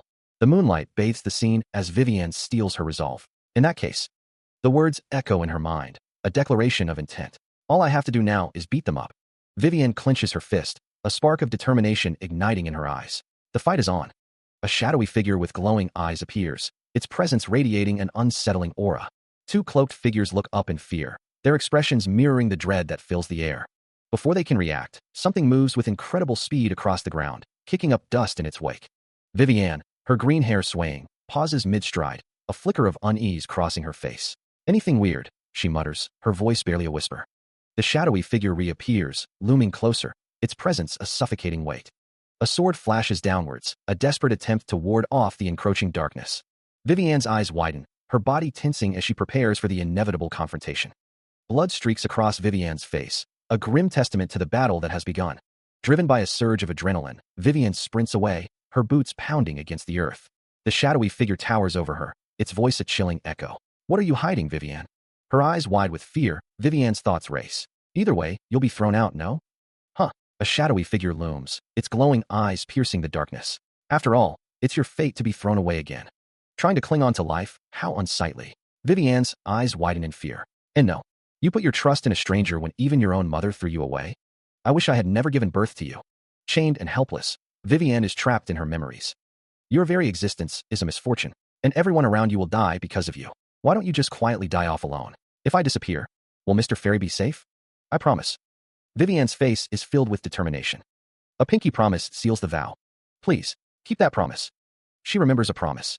Vivienne stands with the cloaked figure, bathed in a soft light. He says, "I'll always be looking out for you." Vivienne's eyes widen, a flicker of fear or surprise crossing her face. Her expression hardens, a resolve settling in her gaze. Meanwhile, a horde of skeletons descends, their bony hands reaching for the cloaked figure. The skeletons press their attack, a cacophony of bone and steel filling the air. More skeletons swarm, their movements relentless. The cloaked figure retaliates, a swift slash of his blade cleaving through bone. A figure with glowing red eyes, wreathed in crimson energy, prepares to strike. He snarls, "Go with just the three of you." The figure unleashes a devastating blast of energy. He shouts, "Take this." The energy surges, engulfing the figure in a blinding light. Rudall prepares a counterattack, a circle of green energy forming in his hand. He declares, "Rudall." Meanwhile, a monstrous hand slams down with earth-shattering force, the impact sending tremors through the forest. Leaping back, the cloaked figure narrowly avoids being crushed by the behemoth's attack. A man with silver hair watches the scene unfold, his eyes widening in disbelief. The monster's fist crackles with arcane energy, a swirling vortex of power. The cloaked figure assesses the situation, preparing for the inevitable clash. The monster roars, its red eyes burning with savage intent. The cloaked figure stands ready, a silent promise of defiance in the face of overwhelming odds. A voice echoes, "I'll leave this big one to you." The monster towers over the cloaked figure, a looming shadow against the moonlit sky. Elsewhere, catching his breath, a figure with green hair contemplates his next move. He thinks, "Rather than spending my mana on mana-inefficient Rudos."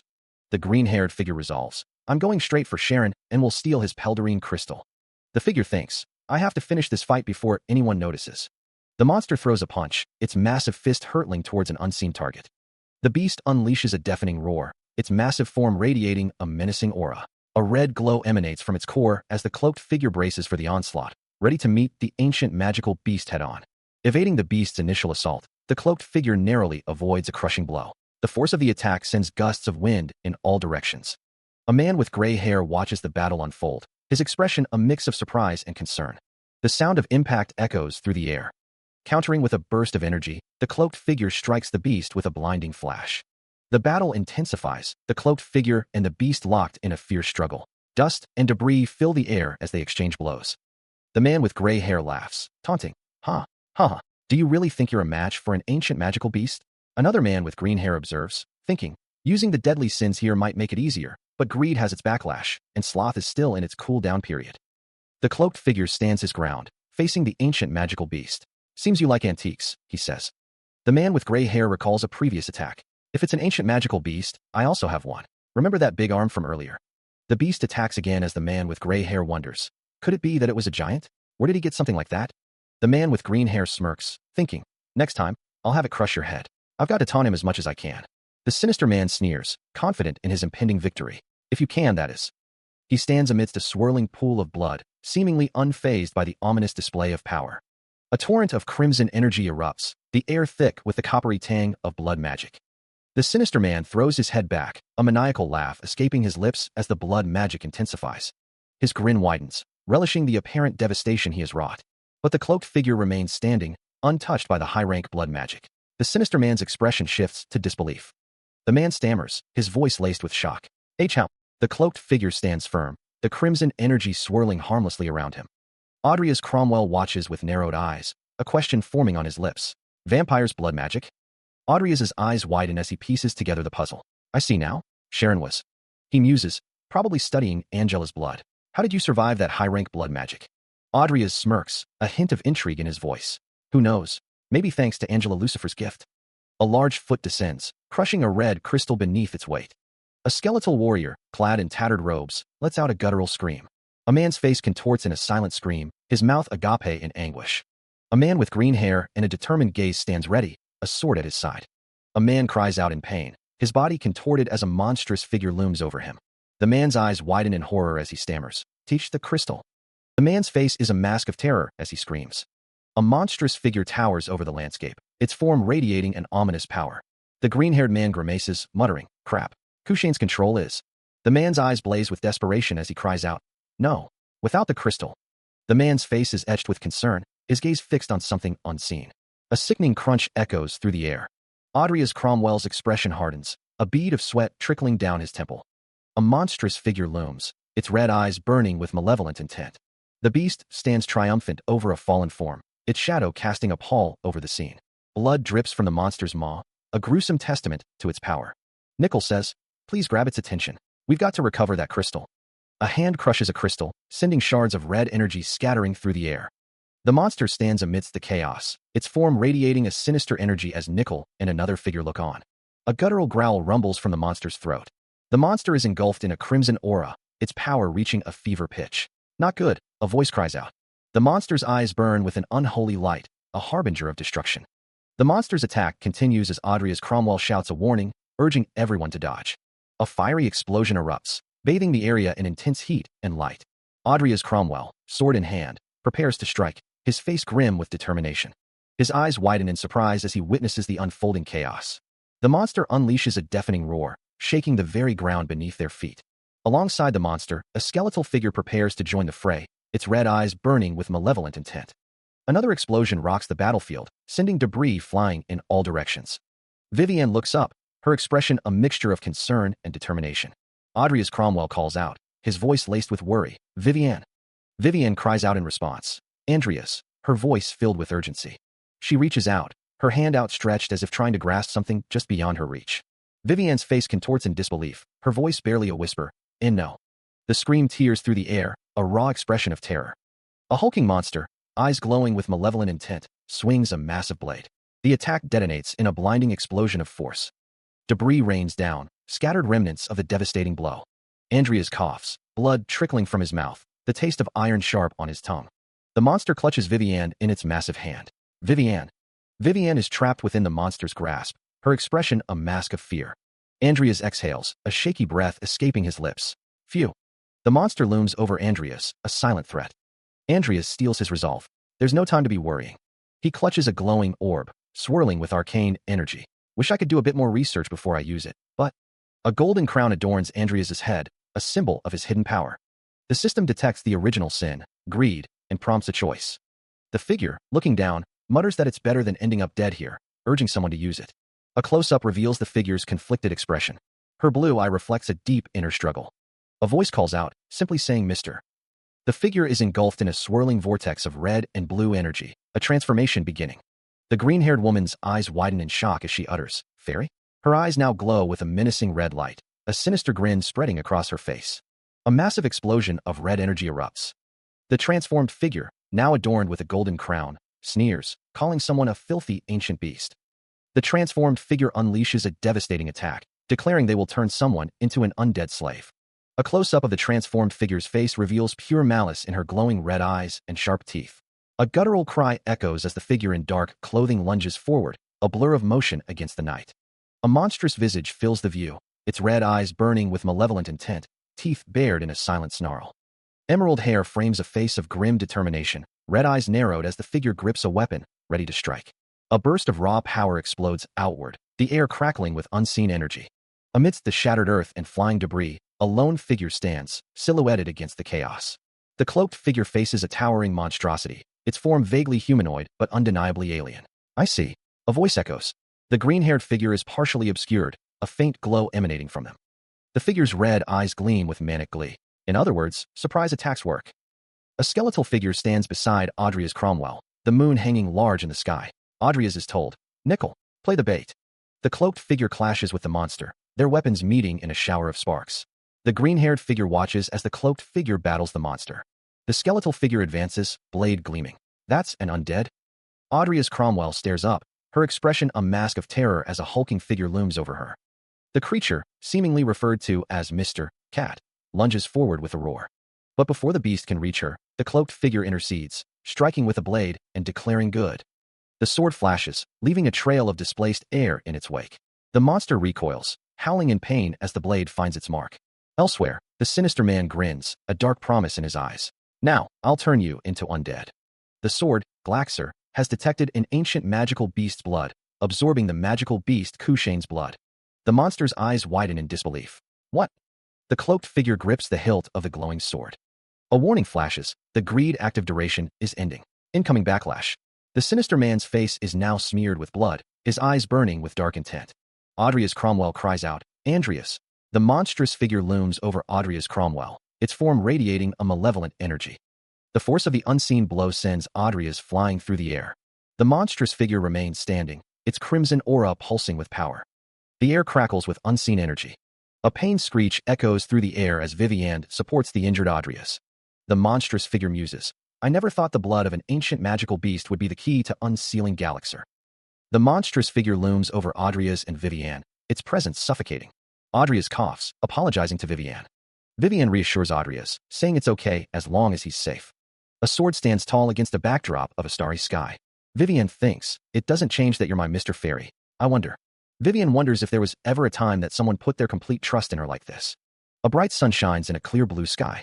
The 111th opening ceremony of the Rodlin Academy is about to begin. The speaker requests that Luis Artman, the top student in his class, approach the podium.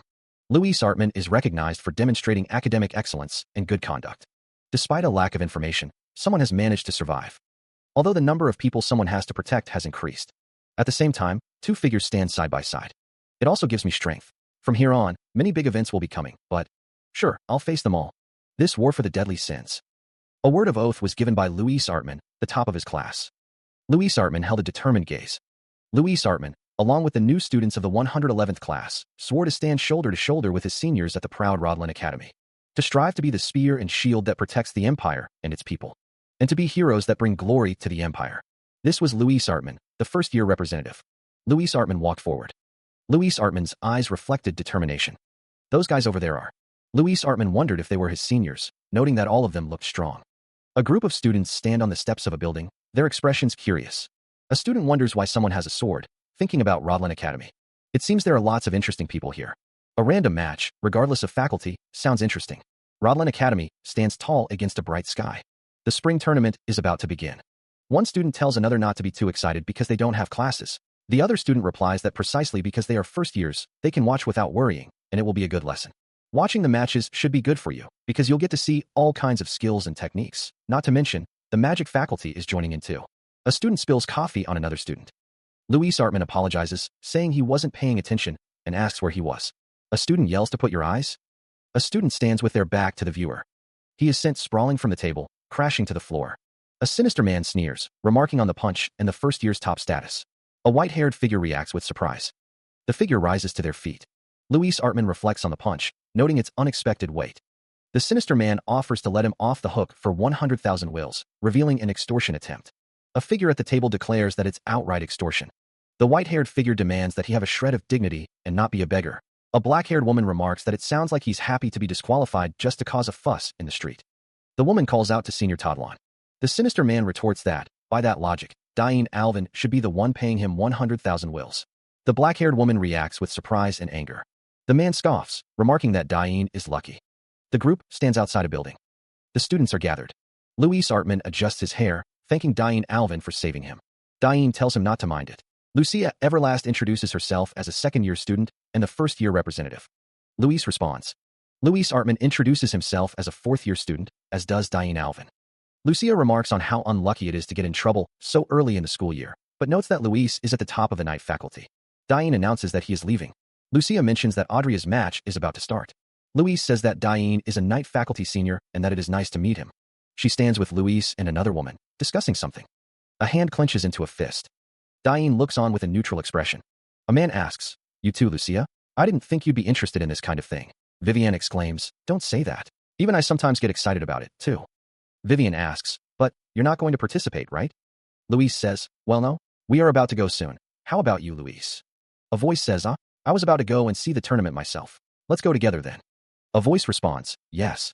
The stadium is filled with spectators. Luis says, "Well, that wasn't too bad."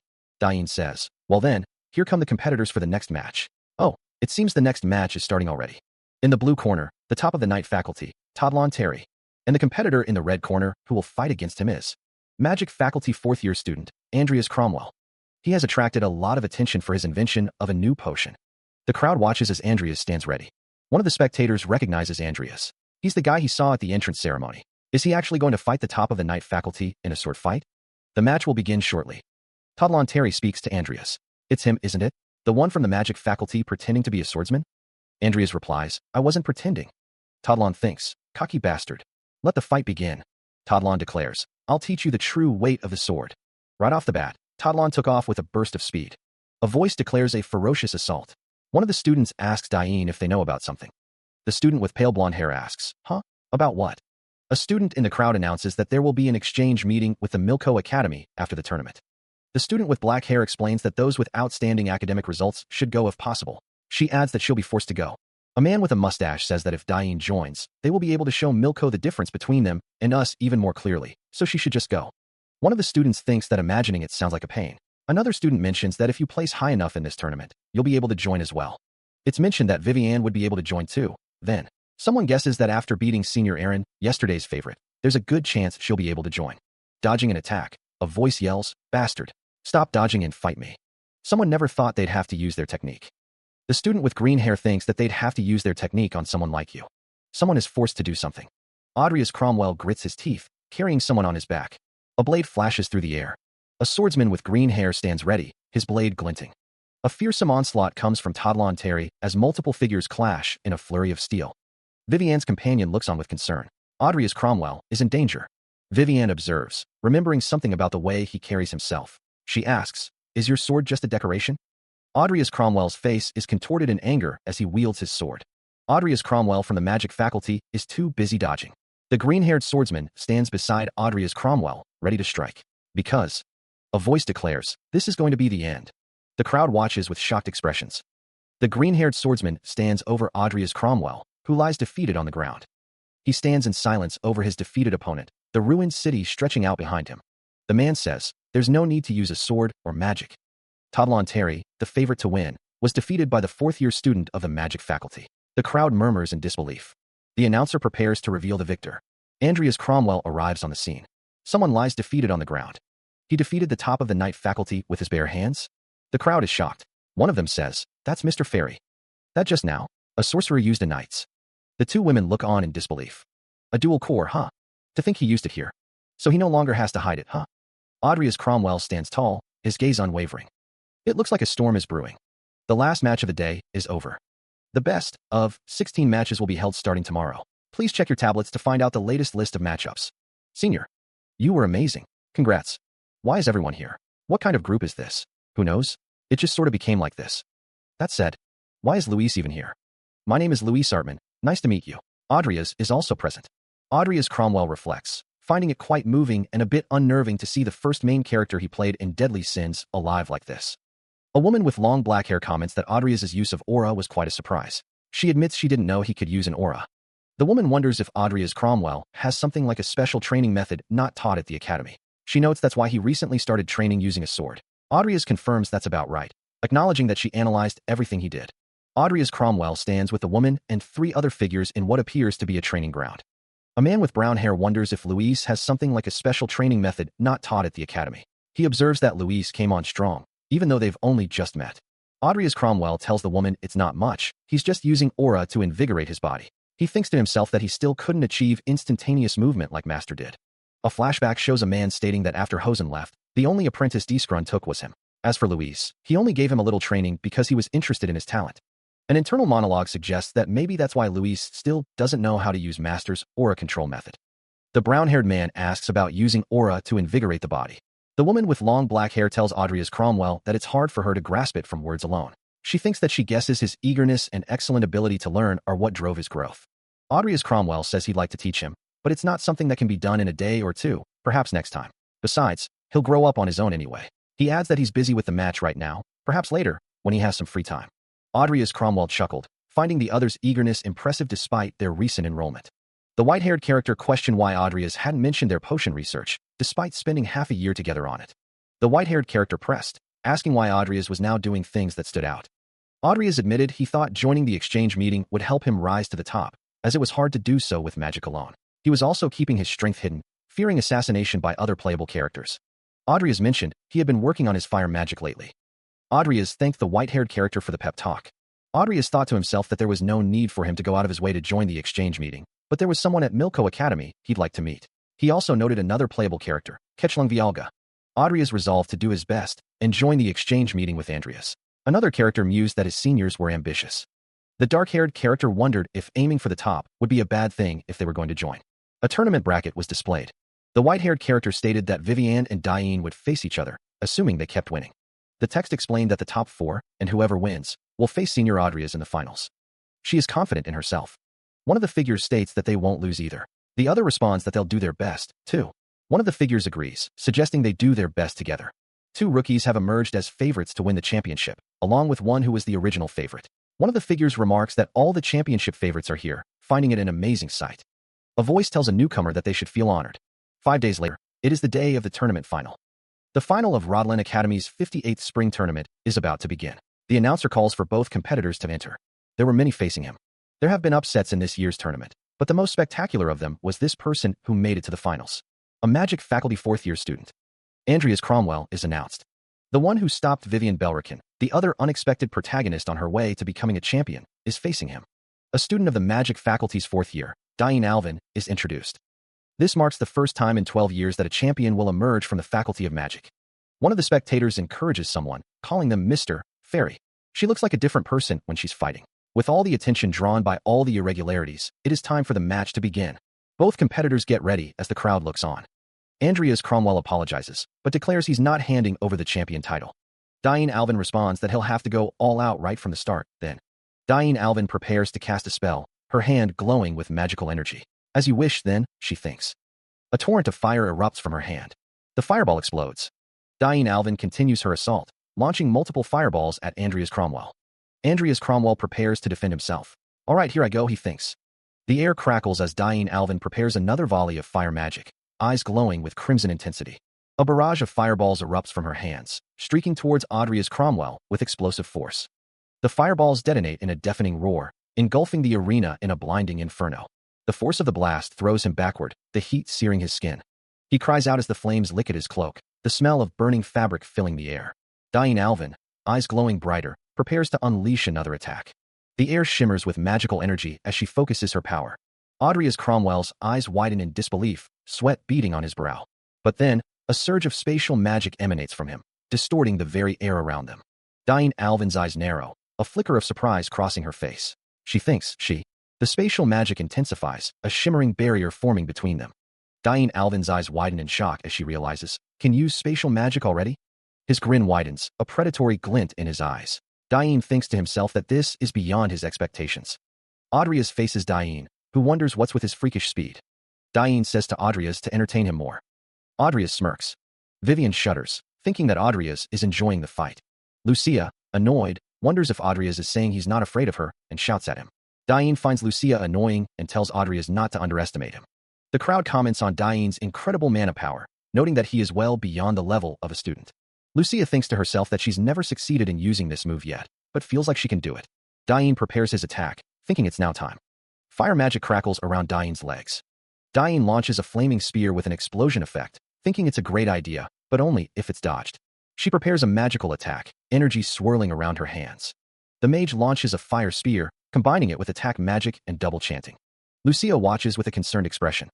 Audrias dodges the incoming fire spear. Just using spatial magic is already difficult enough, but to think. Lucia thinks, he can withstand the fire spear that I teleport to him with just his physical strength. Is he even human? Diane's speed of growth is exceeding my imagination. But still, to see the growth of these playable characters, the fire spear explodes, exciting the audience. Even if it's Senior Adria's, being caught by that is heat-killing intent? Huh, I did. Lucia's expression darkens. The force of the impact sends debris flying. Dust billows from the damaged arena floor. She kneels on the ground, looking up in surprise. The arena, which her father had personally fixed and reinforced, was broken down 5 days ago. Diane says, "You showed me something great. To thank you." Diane continues, "Let me show you something interesting as well." Someone off-panel responds with a questioning, "Huh?" The camera focuses on Diane's hand as she holds a sword. She explains, "Then after rearranging the aura's mana, you apply a spell on it." Diane holds the sword, now surrounded by a dark aura. She says, "This is what you can do with it." Diane explains, "You can cast a spell using aura instead of magic. My own magic that combines sword and magic." The arena stands ready for the next battle.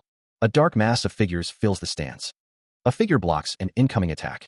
The figure stands in the arena, ready for what comes next. The green-haired man wonders what is happening. He can't believe she blocked it. The woman thinks to herself that he had such an incredible trick up his sleeve. She wonders if it is also because of her special characteristics as a dual core. The green-haired man says that's right. The green-haired man says that technically it's thanks to his vessel trait. The green-haired man thinks that surely by now some watchers must have realized that. A man's face is shown in close-up. The man with the mustache fumes, angered that someone dared to hurt his Diane with the sword he gave him. Beside him, the man with the beard states that using an aura to cast magic is possible. The bearded man questions if that is even possible. The man with the mustache thinks about mana. He considers the possibility of turning his whole body into a mana reservoir, realizing he's nearly run out of mana. The woman with black hair contemplates that she probably has 3 big moves left. She knows she only has to watch out for his weird fire from his sword and close physical attacks, as the odds are against her in physical combat. She must dodge them and land a decisive blow. What is she thinking so hard about in the middle of a match? She sees a way to victory, thinking the same. The green-haired man declares that he will be himself. Then, he prepares to attack. The green-haired man prepares to attack. He exclaims in surprise. A blast of fiery energy erupts from the hands of a dark-haired mage, aimed directly at Andreas. Deflecting the blast with a swift motion, he redirects the energy with his blade. Channeling his mana, he conjures a shimmering shield before him. The shield shatters under a barrage of crackling lightning. The lightning strikes, sending jolts of electricity through his body. He grits his teeth, declaring, "Thunder element magic won't work on me." Focusing his energy, he attempts to summon an earth shield. The earth shield crumbles, unable to withstand the force. A wave of realization washes over him. He messed up. Another bolt of lightning slams into him, throwing him back. He struggles, unable to fully manifest the earth shield. Andreas is engulfed in a fiery explosion, cursing his weakness. A woman's fist clenches, a surge of power radiating from her grasp. The Rodlin Academy arena stands silent, the echoes of the tournament still lingering in the air. Diane cleverly pushed Andreas out of the arena. He stands on a precipice, the events of the tournament replaying in his mind. She had enough chances to knock him out, yet she decided to push him out of the arena to guarantee her victory. Andreas muses. It seems her experience on the snowy mountain left a deep mark on her. The woman secured her place as the champion of Rodlin Academy's 58th spring tournament. The tournament is over. Diane stands on the podium, the trophy gleaming in her hands. While Diane received a full scholarship for her studies and an elixir to increase her mana reserves, Vivienne received a scholarship for her final year. Andreas Cromwell's nameplate gleams on the door of his new lab. He remarks, "It's a bit smaller than Karen's lab, but he thinks it's usable enough. It offers the same level of security too." Thanks to the prize he won, he was able to save money to buy a lab. He considered the work ahead of him, needing to find a sword skill and defensive skills infused with black magic. A bank statement showed his current balance at 9 billion wills. Even after deducting house purchases and other expenses, the potion settlement still gave him a lot of money to spend. He thought to himself that he honestly had enough money, and would have rather gotten the mana elixir instead of the scholarship. He mused that Diane was going to get even stronger. He considered that thanks to his vessel trait and original sin, his body right now had plenty of mana already. He thought to increase his mana as much as possible. He realized that his mana had increased a lot, so he should be fine, he guessed. Diane stood behind him as he prepared to cast a spell. But considering the future, he needed to increase his power. He wondered what was happening. The Codex Apocalypse, Chapter 0, The Purest Original Sin has detected the benevolent greed. Andreas was the host of the Purest Original Sin. Nickel, he used about 25% of his total mana. Now it's 1%. No, it feels like less. Plus, considering Nickel is no longer just a regular skeleton, he thought that if he summoned a regular skeleton, he could probably summon 100 at once, couldn't he? With his unique vessel and evolution traits, and talents in black magic, necromancy, elemental magic, dexterity, combat, and mana, Andreas Cromwell could summon a large army, and use his magic and sword fusion moves, even his trump card, Original Sin. With specs like these, he probably shouldn't have to worry about any upcoming scenarios. The only thing that bothers him is that his intervention changed the timeline. The tablet displays information about Sharon Diprun, the black mage who posed as a professor and performed black magic rituals on students. Evidence has been found that another black mage may have infiltrated the academy, a discovery that has further shocked Rulan and triggered an exchange meeting that was not part of the game due to Karen's death. Well, the most important thing is not the fact that it's changed, but rather the question of how and by whom. Even if the scenario changes, it's me who has a lot of the information. Diane Alvin looks on. If it's me, I can bring this game to a successful end. Is Senior taking this class as? Well, the white-haired student says, you're such a habitual slacker, but when it comes to potion class, you always show up. It's because the professors want geniuses like me to attend. Oh, right. Are you free after class? Why? He sits across from Lucia, listening intently. Lucia explains that it must be about her treatment potion. She recalls mixing mucus from a pollock frog's tongue with fairy pollen, then adding some yttrium solution and slime's core. Lucia asks Diane to guess what happened. The solution canceled out all of its specific properties. Diane is shocked. Lucia reveals she hasn't told her anything, yet she found the clue to her treatment on her own. The other students are surprised by the revelation. The text says, both she and Diane as well. How talented are these playable characters? Lucia explains that things didn't go so well after that. She asks what Diane can do to help.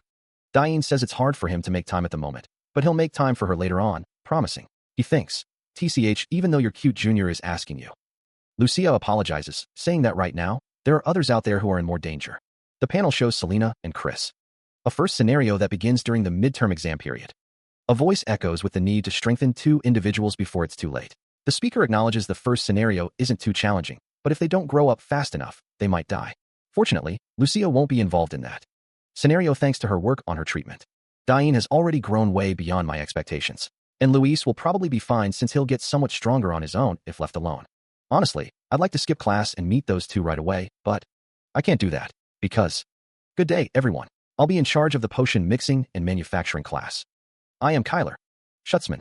As can be seen, when this Platur's potion is mixed with the refined Kel water, a red sediment and black bubbles are formed. A hand carefully stirs the mixture, the red sediment swirling within the clear liquid. Maybe he could meet Selena and Chris at the night faculty training ground? He is sure both of them are training hard to try to catch up with Luis. The green-haired man stares intently, his expression unreadable.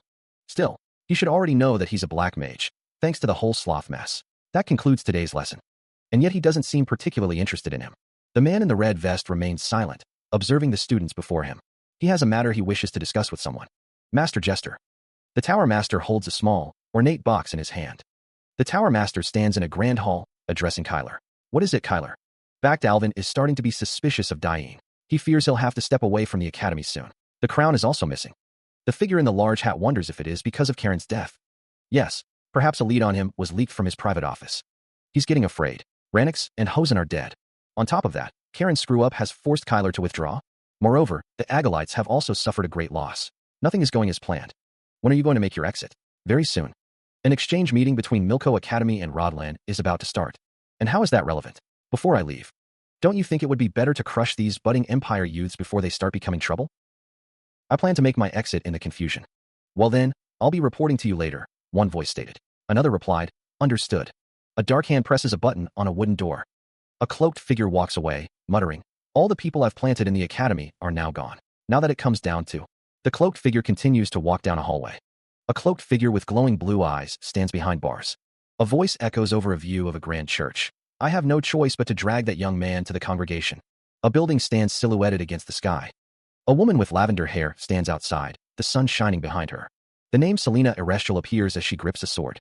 Selena swings the sword with practiced ease. Selena continues her sword practice, her breath coming in short bursts. She sighs, stating that she needs a break. Chris Uner is seen training with his sword. Selena tells Chris Uner to take a break, saying that going overboard is bad for his body. Chris Uner asks Selena why she doesn't worry about herself.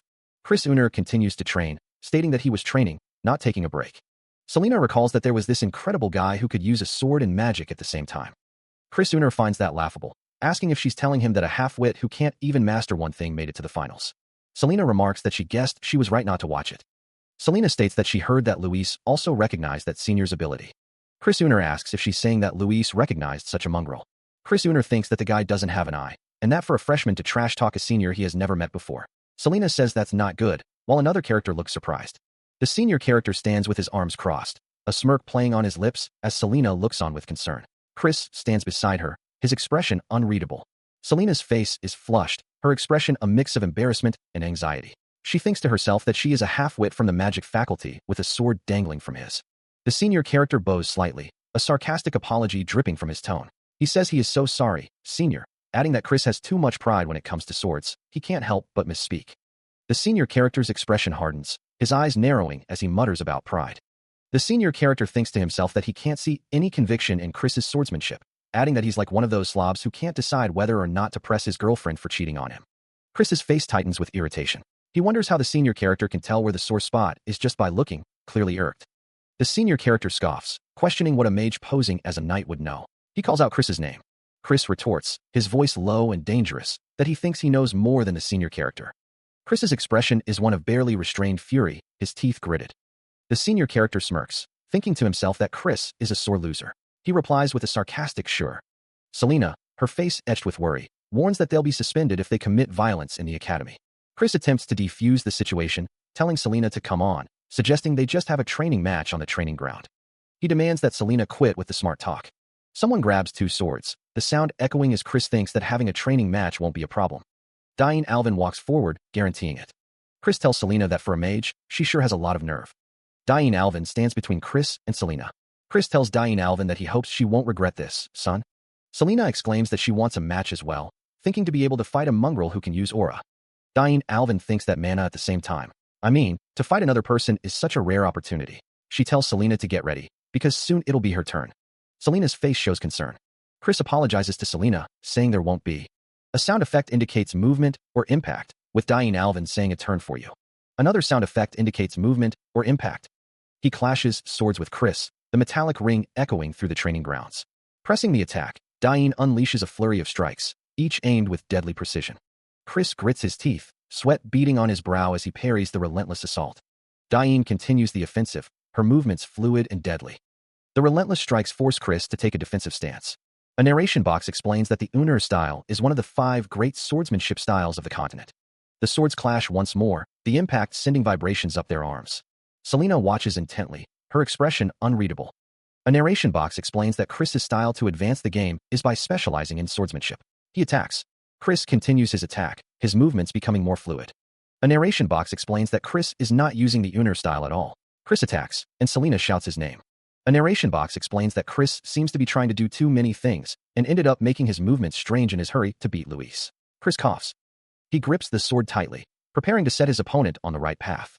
Dying calls out, urging Chris to stop fooling around and give it his all. The blade gleams, reflecting the light. Chris grits his teeth, sweat beading on his brow as those words sink in. He vows to make them regret saying those words. Chris moves with a burst of speed. The force sends Chris flying backwards. Dying's sword howls as she prepares her next move. A split panel shows the intense focus on both Chris and Dying's faces. The impact resonates. Dying stands ready, her sword glowing with power. The sound of steel scraping against steel echoed through the courtyard as a blade was drawn. The force of the blow sent Selena tumbling backward. She instantly figured out Selena's weakness. Selena, sprawled on the ground, gasped, "No way," even though. Chris stated, "I came at you at full power. Using a heavy sword backfires on you." Selena exclaimed, "Huh? But I've always used this heavy sword." Chris added, "He's right, Selena." Chris continued, "And so is what he said to me." Chris. A voice echoed, asking about the reason they two took up the sword. Selena looked at Chris, a question in her eyes. The cloaked figure asked, "And what led you to keep honing your swordsmanship all this time?" Chris responded, "Why are you suddenly asking that?" Chris's expression hardened. He and Selena look on with concern as the cloaked figure speaks of taking up the sword to stay alive. The cloaked figure admits, as a mage, he is ashamed to admit that he lacks any real talent for magic. The cloaked figure explains that due to some events, he almost met his demise. Since then, the sword has become his lifeline. He adds that the two of them, who have dedicated half their lives to the sword, have been beaten by him. The cloaked figure asks what that means. Chris wonders if there is a difference in talent. The cloaked figure states that is wrong. The cloaked figure says that it means that they haven't faced their swords yet. Chris asks if they wield the sword just to beat someone else. Selena asks if they wield it out of sheer pride, even though it doesn't suit them. The cloaked figure stands silently. The cloaked figure asks what they are wielding their swords for. The cloaked figure tells them to think about it, and when they've found the answer, to come to him. He'll take them on any time they want. Someone calls out to Senior Andreas. Andreas is told that he will definitely be challenged again. 1 week later, at the Rodland Academy Administration Building. People walk towards the building. Diane is late, Vivian notes. Diane wonders if he should try smiling like Lucia when he meets him. A close-up of Diane's eye. Diane wonders if this is what it looks like. Diane wishes he was cuter. Diane is surprised. She wonders what he is doing, as the orientation is about to start. He replies that it is nothing, stating he was waiting for her, and tells her to let's go. Diane grabs Andreas's cloak. Andreas asks if something is the matter. A voice greets someone with a good afternoon. Diane smiles. Andreas looks surprised. Diane greets Viviane with a good afternoon. The scene shifts to a grand hall filled with people. Senior Andreas beat Chris. If only you were there, Luis, one person says, while another tells him to stop babbling at all to him. As expected, Lucia isn't here, one of them thinks, except us, everybody else here is a high achiever. It seems the freshmen are here based on their entrance grades, Diane says, calling out to Andreas. He is asked if he came together with Viviane. Viviane stands silently. Andreas responds that he met her outside. Diane notes that the students from Milko Academy haven't arrived yet, and offers a greeting. One of the characters states that this is an agreement between the two academies, and they're sure they'll come soon. Diane sighs. Rosalind sure has a lot of cuties here. The man thinks about when she will come to him and be his wife. A title card appears, introducing Grace Mailon as the director's delegate from Milko Academy. Diane is surprised. The man tells Diane to stop acting all familiar and not to talk to him because she's disgusting, adding that she's not getting any man with that attitude. Diane is asked if she is getting married. She responds that she is not, since he's the son of Milko Academy's director, and she met him a few times as a child when her father brought her along. Andreas thinks that the man is a weird pig. The man asks Diane and Viviane what they want, and if they are interested in him. The man asks, suggesting they spend the night together. He expresses his frustration that things were going well until they were ruined, telling someone they were spared. Over the coming week, a series of exchange meetings will be held, where participants will have the chance to develop their skills in friendly competition with each other. To start, they are instructed to line up according to their faculty, regardless of affiliation. Night faculty are asked to line up on the left, and magic faculty on the right. Diane wishes they could stay together. And so, on the next day, the exchange meeting, an event never known about, began. If a reversal spell is inscribed on the spells related to rotation, it results in this. Now, everyone, try to draw this magic circle yourself. Magic circle, that means. It's a subject Ketchlung excels at. Ketchlung Vialga, a playable character who is a powerhouse when it comes to supportive magic and magic circles. A woman with purple hair leans in, asking if something is wrong. The green-haired man behind her sighs. Audrius Cromwell introduces himself, suggesting they get along for the week. Ketchlung Volga introduces himself. Another attendee remarks that with the stage set, a showdown between Ketchlung and Diane seems likely. It is said that both are renowned geniuses, capable of inspiring each other through their own magic circles. Audrius thinks to himself, wondering if he can provide inspiration to them himself. A cloaked figure muses that while they may lack a talent for magic, that doesn't mean they don't have a knack for creating magic circles. A man with a beard thinks to himself that he has played this game many times and drawn all kinds of magic circles. The same man is confident that he is second to none in this kind of subject. Another figure thinks that they have several ideas in mind, as they draw a magic circle. The figure continues, thinking that it wouldn't be much of a surprise if they only reverse the rotation. Audrius thinks to himself that he wants to show the two of them a reversal in a different way that they've never seen before. He considers that it's a bit tricky, but maybe he should try something related to life. A student exclaims in awe, wondering how many spells there are. The students are impressed by Diane Alvin's magic circle. A student comments that she's beyond a student. The magic circle itself is reversed and floats, with water constantly revolving around it. A student thinks that geniuses are terrifying. Another student states that they finished theirs too, wondering what to do with it. The students react in awe to the magic circle. A voice, laced with disbelief, echoes, "Are you kidding me?" The audience sits attentively. Ketchlung Vialga is among them. An older man with a white beard looks on. A man with short, dark hair looks up, his expression unreadable. It has a short duration, so it will return to normal in no time. The audience remains seated, their attention focused on the speaker. A man with green hair stares intently. He's far more genius than I expected. A magic circle glows with power. The audience watches the display of magic. The audience applauds. One woman exclaims that it was really amazing. Diane thanks them, adding that the other's performance was amazing too. Not even Diane can compete with him when it comes to magic circles. Huh? Well, what makes this game so interesting is the fact that each character has a distinct and unique talent. Lucia, who's cured of her illness, is the best at combat magic. And while Ketchlung is unbeatable at supporting magic and magic circles, Diane, with her time-space magic, is second to none. Because of that ability, she's notorious as one of the cheat characters in the Deadly Sin. Both of them have shown us their amazing magic circle, and I did try my best, but showing this right after them, of all things. But well, the spell forms aren't anything to be ashamed of. Waha! Oi everyone, look at what he made. Oi, oi, where did the rotation and reversal run off to? And the flower you created is so shabby, it's not even blooming. How odd, how could such a moron even participate in this exchange? Grace Mailon identifies someone in the room, remarking, "This guy again." The students recall that back when he was playing as Ketchlung, he would always come to pick a fight, showing just how low Rodlancer was. A student gasps, "Whoa, amazing," as they observe the flower. Another student comments that this is magic they've never seen before. One of the students asks, "Huh? Are you blind?" The student continues, stating that everyone can see it's just a mundane flower, and that since everyone avoids him, no one follows him.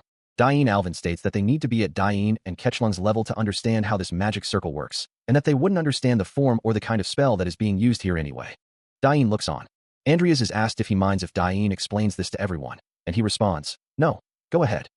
It's said that at first glance, it looks like it's a flower created using the nature and life formulas. In addition to the two just mentioned, time and rotation formulas are also used to complete the cycle of life, spell, and then by incorporating the reversal formula, a flower that is both fresh and withered is created. Someone reacts with a ho-ho. An older man with a neatly trimmed beard listens intently to the discussion. Murmurs ripple through the audience as the conversation continues. Diane Alvin explains that the flower exists in a state of being both dead and alive. The explanation continues, stating that by transcending rotation and reversal, a contradiction was created, and on top of that, there's life too. Diane elaborates, stating it was easier to put together spells that had to do with life partly because he is a necromancer. He continues, saying it was a little harder to make it work without using black magic. Diane looks at the flower, musing that the more he looks at it, the more he wants to study it, as it's a result of him wondering how to put a contradiction. Someone off-panel says that both of them explained it very well. Then, the speaker turns to Grace Mailon, asking if she has something spectacular to show them. A man with slicked back hair exclaims, "Oh, of course. It will be incomparable to all of yours." A complex magical circle glows with intense energy. The man with slicked back hair says, "That's," as another character exclaims, "Yua." A voice says, "Bad." The magical circle intensifies, crackling with power. The magical circle glows intensely. Tower Master Jester hopes no one notices what is happening. Tower Master Jester is confronted. He asks if they have proof that he imitated them. Diane Alvin remarks, "Nice one, Diane." The magic circle crackles with energy. A voice notes that the wrong levitation magic formula seems to have been used, and asks if the Tower Master didn't see it because he was too far away. Tower Master Jester is struck by a burst of magical energy. Diane Alvin shouts for someone to fire.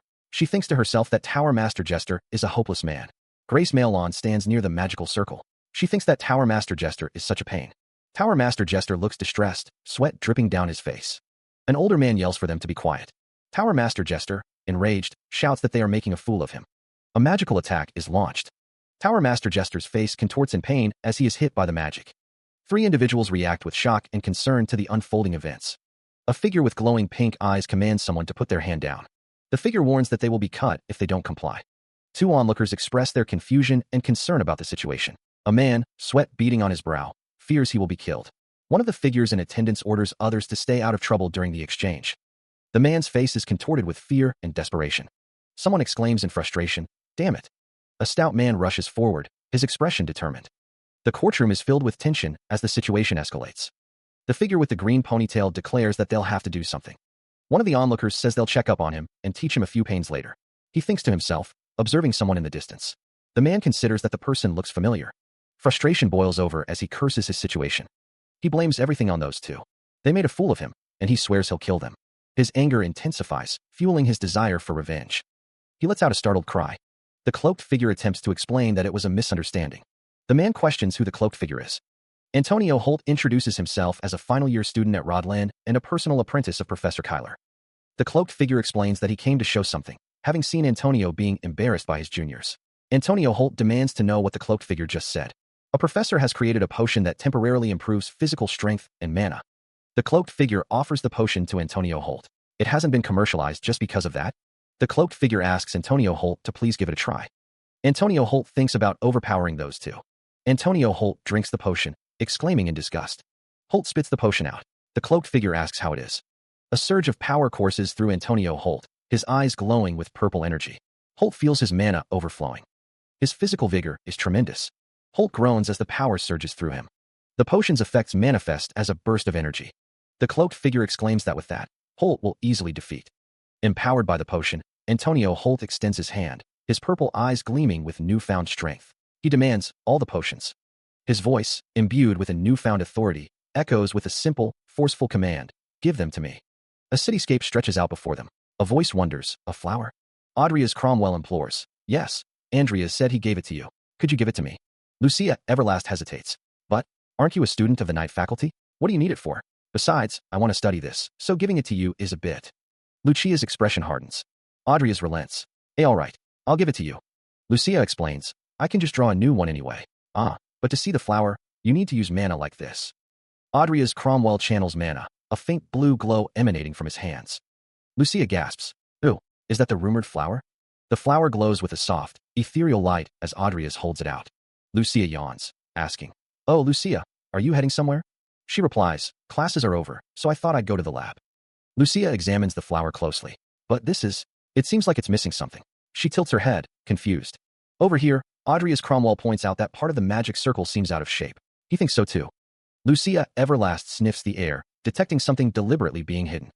Diane Alvin asks them to smooth out that part of the circle, requesting they stay still for a second. She exclaims that this is it. Diane Alvin thinks to herself that they should add a flow spell. Diane Alvin wonders what this is. The three students stand in a field of flowers, the magic circle behind them.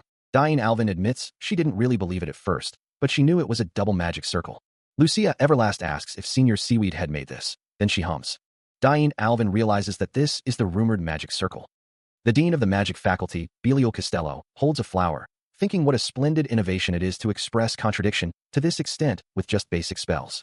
Belial Costello apologizes for activating a magic circle in a place like this.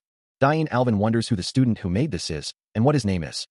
Lucia Everlast states that it's fourth-year student Audria's Cromwell. Audria's Cromwell is the one everyone's been talking about lately. For a magic circle made for one task, it's on the verge of creating a stepping stone to immortality, the ultimate contradiction.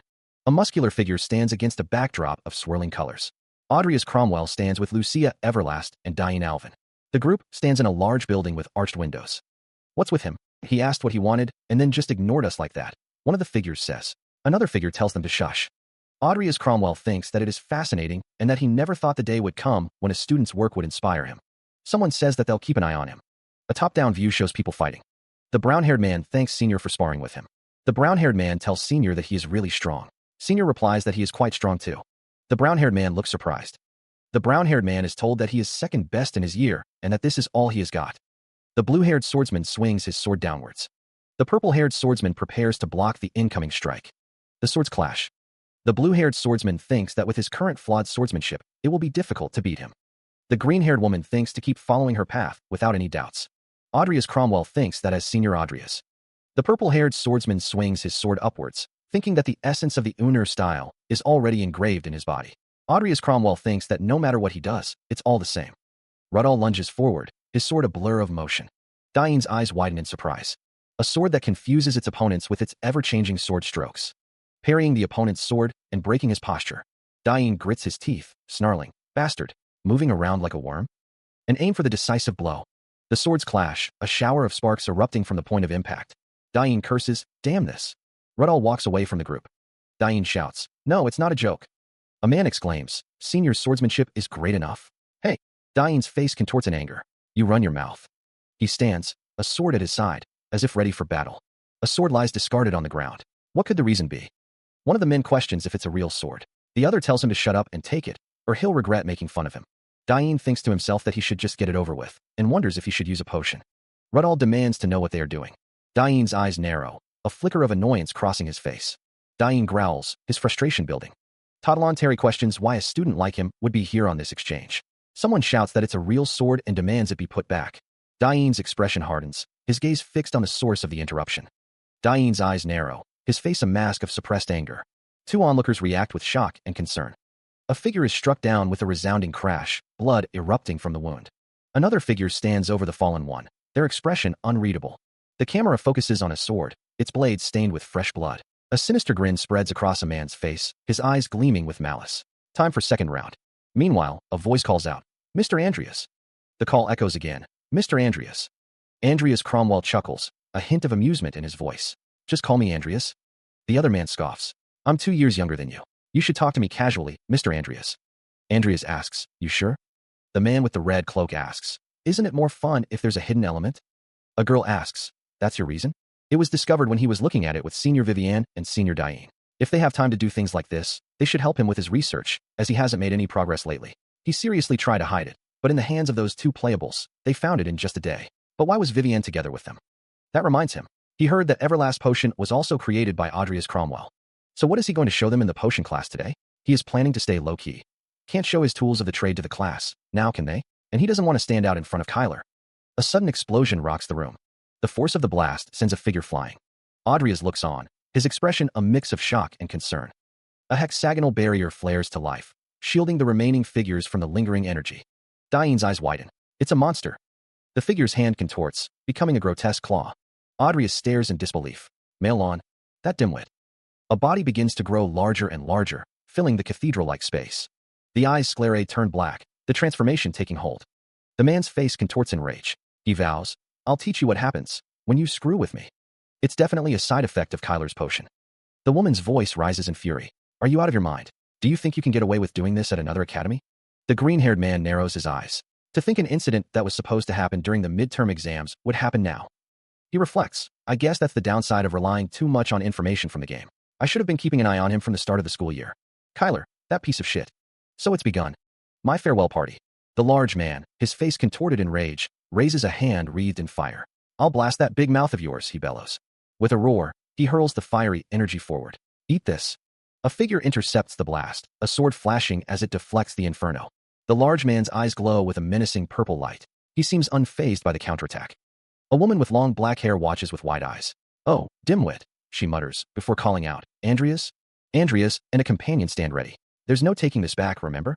The large man, flanked by the red-haired man, glares at Andreas. You're the smug bastard from yesterday. Andreas addresses his companions. I'm fine. You two stand back for now. The bowl-cut man exclaims, that guy killed a Milkos student.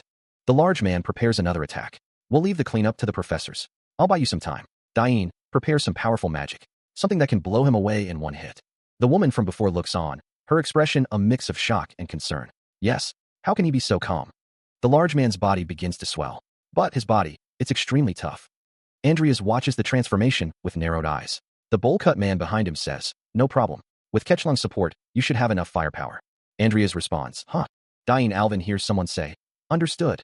Ketchlung, the large man, stands in the middle of the room as Andreas Cromwell and Diane Alvin flee. Ketchlung bellows, where are you running? Ketchlung unleashes a fiery attack, screaming, die, E. Ketchlung says, you're too loud, pig. Andreas Cromwell retorts, if you can't even speak properly then. Andreas Cromwell attacks Ketchlung, yelling, shut your mouth. The battle rages on, with Diane Alvin watching as Andreas Cromwell faces Ketchlung. Andreas Cromwell thinks, damn it, even if he's spoiled, he's still a mage, eh? Thanks to the potion, his shield has become much stronger. A close-up reveals Ketchlung's menacing expression. Andreas Cromwell declares, but no matter. I'll break through it. He wraps his sword in magic even faster than at the tournament. Ketchlung gathers power, a swirling vortex of purple energy crackling around him. Diane counters, summoning an earth shield that shimmers with protective magic. The shield seems to have caught Ketchlung off guard, a flicker of surprise crossing his face. Someone shouts, Mr. Andreas, watch out. Surrounded by a blue aura, Ketchlung charges forward with renewed intensity. Diane reinforces the defense, shouting, Earth shield. Andreas leaps into the fray, his sword a blur of motion. The blade flashes, a streak of light against the encroaching darkness. Andreas' strike connects, sending sparks flying as he wonders if Ketchlung is losing his mind by using offensive magic while keeping his barrier up. Ketchlung reels from the impact, a guttural groan escaping his lips.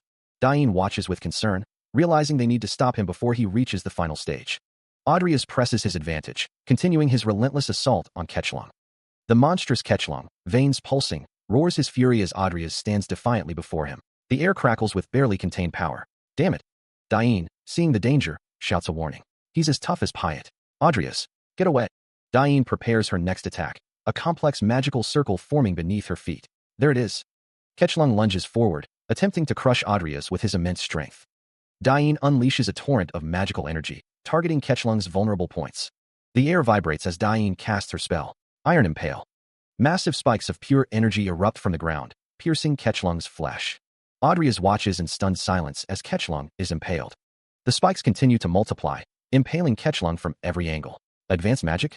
Diane, panting, acknowledges the effectiveness of her spell. As expected from a cheat character among the playables. Even if it was supported, to think she'd be able to repeatedly use magic that could pierce his skin. At this rate, she might even create an original magic before she graduates. Ketchlung is completely overwhelmed by the assault, his body riddled with magical spikes.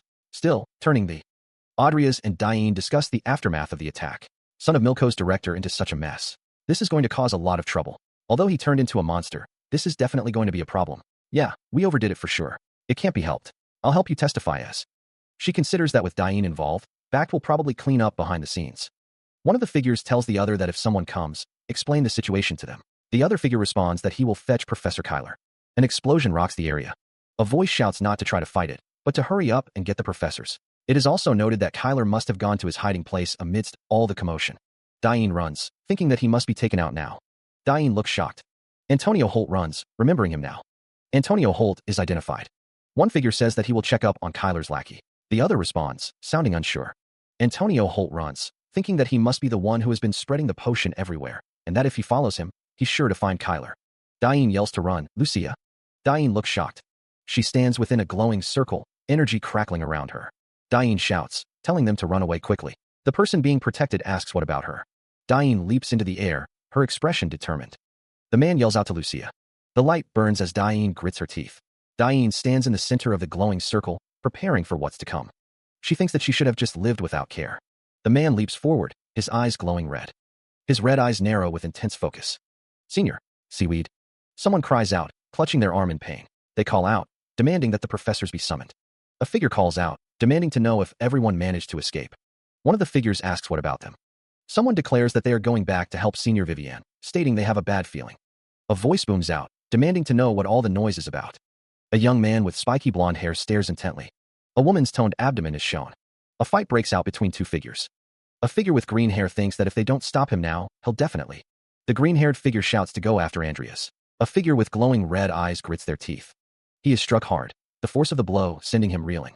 The punch connects with Adrias's face, snapping his head back. The force of the impact sends him flying backwards through the air. The man roars, his eyes turning red and his teeth sharpening into fangs. Adrias stares in disbelief, struggling to regain his footing. Muscles bulge and expand, tearing through the man's clothes as his body undergoes a grotesque transformation. Recognizing the danger, Adrias plants his feet, preparing to fight. This is dangerous. The man's roar intensifies as the transformation continues, his features becoming more monstrous. But that's exactly why. His torso is now a mass of bulging muscle, the skin stretched and torn. Adrias steels himself, knowing he must end this here. I have to finish him off here. The transformed man lunges forward, a hulking mass of muscle and rage. Adrias prepares to meet the attack head-on, his expression grim. He is sent flying backwards from the force of the blow. Blood splatters on the ground. The man coughs, a ragged, wet sound. He struggles to his feet, muttering about his current state. A monstrous roar erupts as the man transforms, declaring he cannot protect Adrias. His eyes glow with an unnatural light, blood trickling from the corner of his mouth. The transformed man charges forward. Adrias Cromwell raises his sword, a purple aura flaring around him. Tadlon Terry, his voice a guttural snarl, asks if Adrias has a death wish. The transformed Tadlon Terry attacks. Tadlon Terry says it's a shame. Tadlon Terry looms over Adrias, a monstrous figure. Professor Ivy coughs up blood, his expression pained. The Tower Master stands over a fallen foe with Diane Alvin. It's already too late. So strong, he observes. The Tower Master and Diane Alvin stand side by side, their faces grim. The Tower Master surveys the scene of fallen enemies, acknowledging Vivian's efforts. Anyway, well done for holding out, Vivian. A voice echoes with determination. I, too, have to get stronger. Diane Alvin casts a spell, preparing for the next wave of attacks. With a surge of power, Diane shouts, Earth Shield. The Earth Shield shatters. Diane thinks, damn it, if I let Kyler slip here, the war scenario that will happen later will become troublesome. Holding Vivian close, Diane Alvin grimaces. In this situation, where I can't summon any undead, there's no way I can defeat that thing. Protecting Vivian, Diane flees. I've got to move her to a safe place first, and then. Vivian urges, chase. The name Kyler echoes out. Belial Costello stands in the courtyard, his gaze unwavering. That bastard, someone mutters. His students are being attacked, yet he's just standing there. Vivian is leaving the monster to Sardine, doing as she's told. Belial watches her go, hoping she'd show him something interesting. A monstrous figure screeches. A bright light flashes. A silhouette stands before the monster, bathed in an ethereal glow. The city trembles. Meanwhile, someone stands beside a bed in a well-lit room. She's fine, someone says. She just went into shock because her mana was depleted, but she'll be fine after some rest. Her eyes flutter open. Belial asks if she is all right. Vivian, still recovering, wonders if it was all a dream, thinking she was going to die. Belial remarks on how close it was and questions why she even considered fighting. Vivian responds that she didn't want to fight either. Vivian explains that she had no choice, because there were people who couldn't escape. Belial says that she sounds like a hero, adding that if things had gone the way they were supposed to, she wouldn't have been involved. Vivian acknowledges Belial's statement, realizing it's her fault that her cute junior almost died. Belial remarks that Vivian looks like she's doing fine if she can quit back like that. He thinks it must have been terrifying for her, maybe enough. Belial says he's busy and will be going, adding that he wants her to lock herself in her room and become a research hermit. Vivian asks if he came here just to make fun of her. Belial responds with a simple, "Oh, right," and states that once this whole thing is over. Belial says, "Let's start working on your potions." Vivian, with a determined look, thinks it must have been terrifying for her, maybe enough. Vivian moves with purpose, ready to face whatever comes next. A figure plummets from the sky, their descent framed by the towering architecture below. The close-up reveals a face, the eyes intense, as a voice wonders, "Senior." Seaweed. A figure in a school uniform stands poised, their expression unreadable. A voice cries out, "Lucia." A hand reaches out, desperation etched on the face of the figure extending it. The face is framed by short white hair, the expression hidden in shadow. A figure gazes out a barred window, their form small in the distance. Eyes gleam from the darkness of a tree, watching. A voice declares that if things go according to the scenario, Kyler's boss fight should take place at this hideout. A figure walks toward a building in the distance, their back to the viewer. A voice questions if the event occurred at a different time, wondering if he is really here. A voice states that in the game, you need your companion NPCs to beat him, but as I am now, a hulking, gray beast stands imposingly, dwarfing Antonio Holt and an undead figure beside him.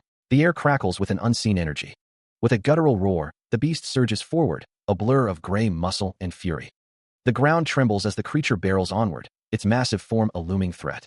Elsewhere, a lone figure, Kyler, stands silhouetted against the forest, the distant sounds of destruction echoing through the trees. The beast crashes through a building, splintering wood and stone in a cataclysmic display of raw power. Antonio Holt's expression hardens, a grim understanding dawning in his eyes. The beast roars, a sound that seems to tear through the very air. No need to mess things up that far. Muscles ripple beneath the beast's gray hide as it prepares to unleash further destruction. Antonio Holt's eyes widen. That's Antonio Holt. That means Kyler must be here. The beast charges again. That aside, Timer is quite a beast after his successful evolution. Even the monster in its. The revenant berserker, Timer, stands amidst the wreckage, a testament to his terrifying power. The zombie-like figure, its empty eye sockets glowing pink, speaks. There's also Nickel, who's buffed by? Audria's Cromwell stands amidst the ruins, dwarfed by the massive boots of an unseen figure. Audria's Cromwell, surrounded by debris and a zombie-like figure, wonders aloud. Around here, huh? A hand hovers over a glowing, intricate circle etched into the ground. With a resounding crash, a section of the ruined floor collapses, revealing a dark abyss below. Audria's Cromwell and a hulking figure stand nearby. Standing on a ledge overlooking the newly formed pit, Audria's Cromwell asks, "And pay that terrorist a visit?" The group stands at the precipice, a yawning abyss of darkness before them. The air hangs heavy with the scent of ozone and the promise of unknown dangers. Boots click against the stone floor, each step echoing in the oppressive silence. The descent begins. Karen's gaze is steady, his expression unreadable as he prepares for what lies ahead. A figure lunges forward, a blade flashing in the dim light. The air crackles with unseen energy. His face is a mask of grim determination, the lines etched deep with experience and resolve. The group advances, their forms silhouetted against the encroaching darkness. An unspoken tension binds them together.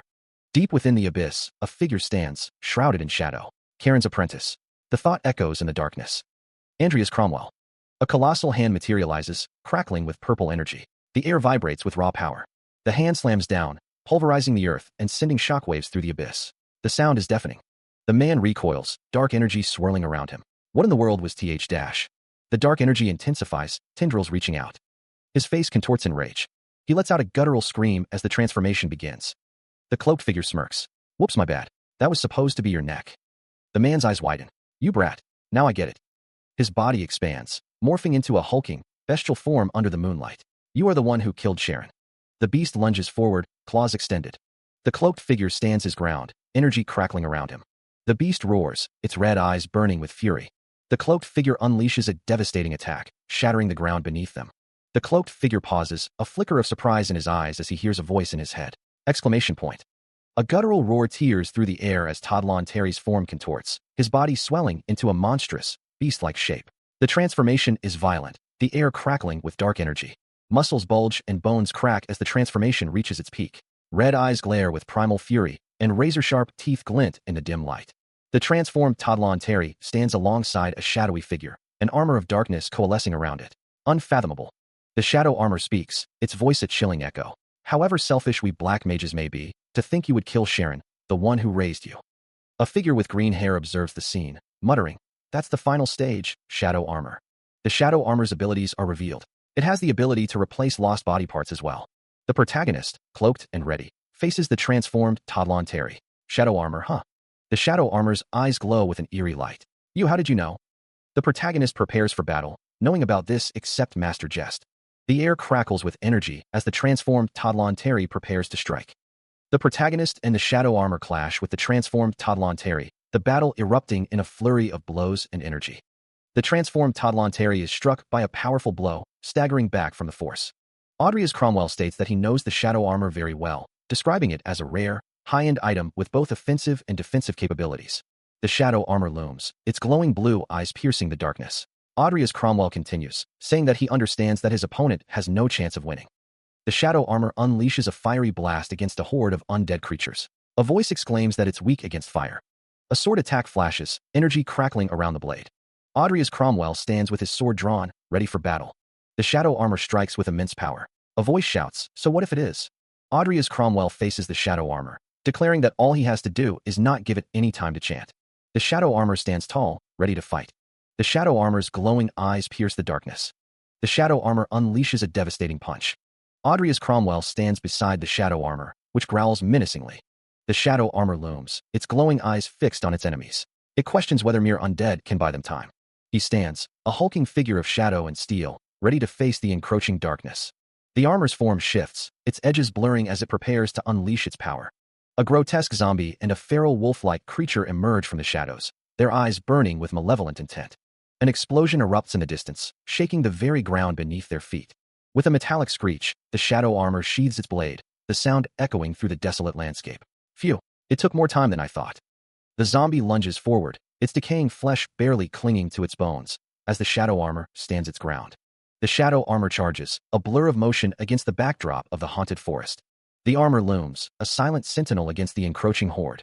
The wolf-like creature snarls, its fangs bared, as the shadow armor prepares to strike. Huh? Even if a bunch of you brain-dead monkeys come at me.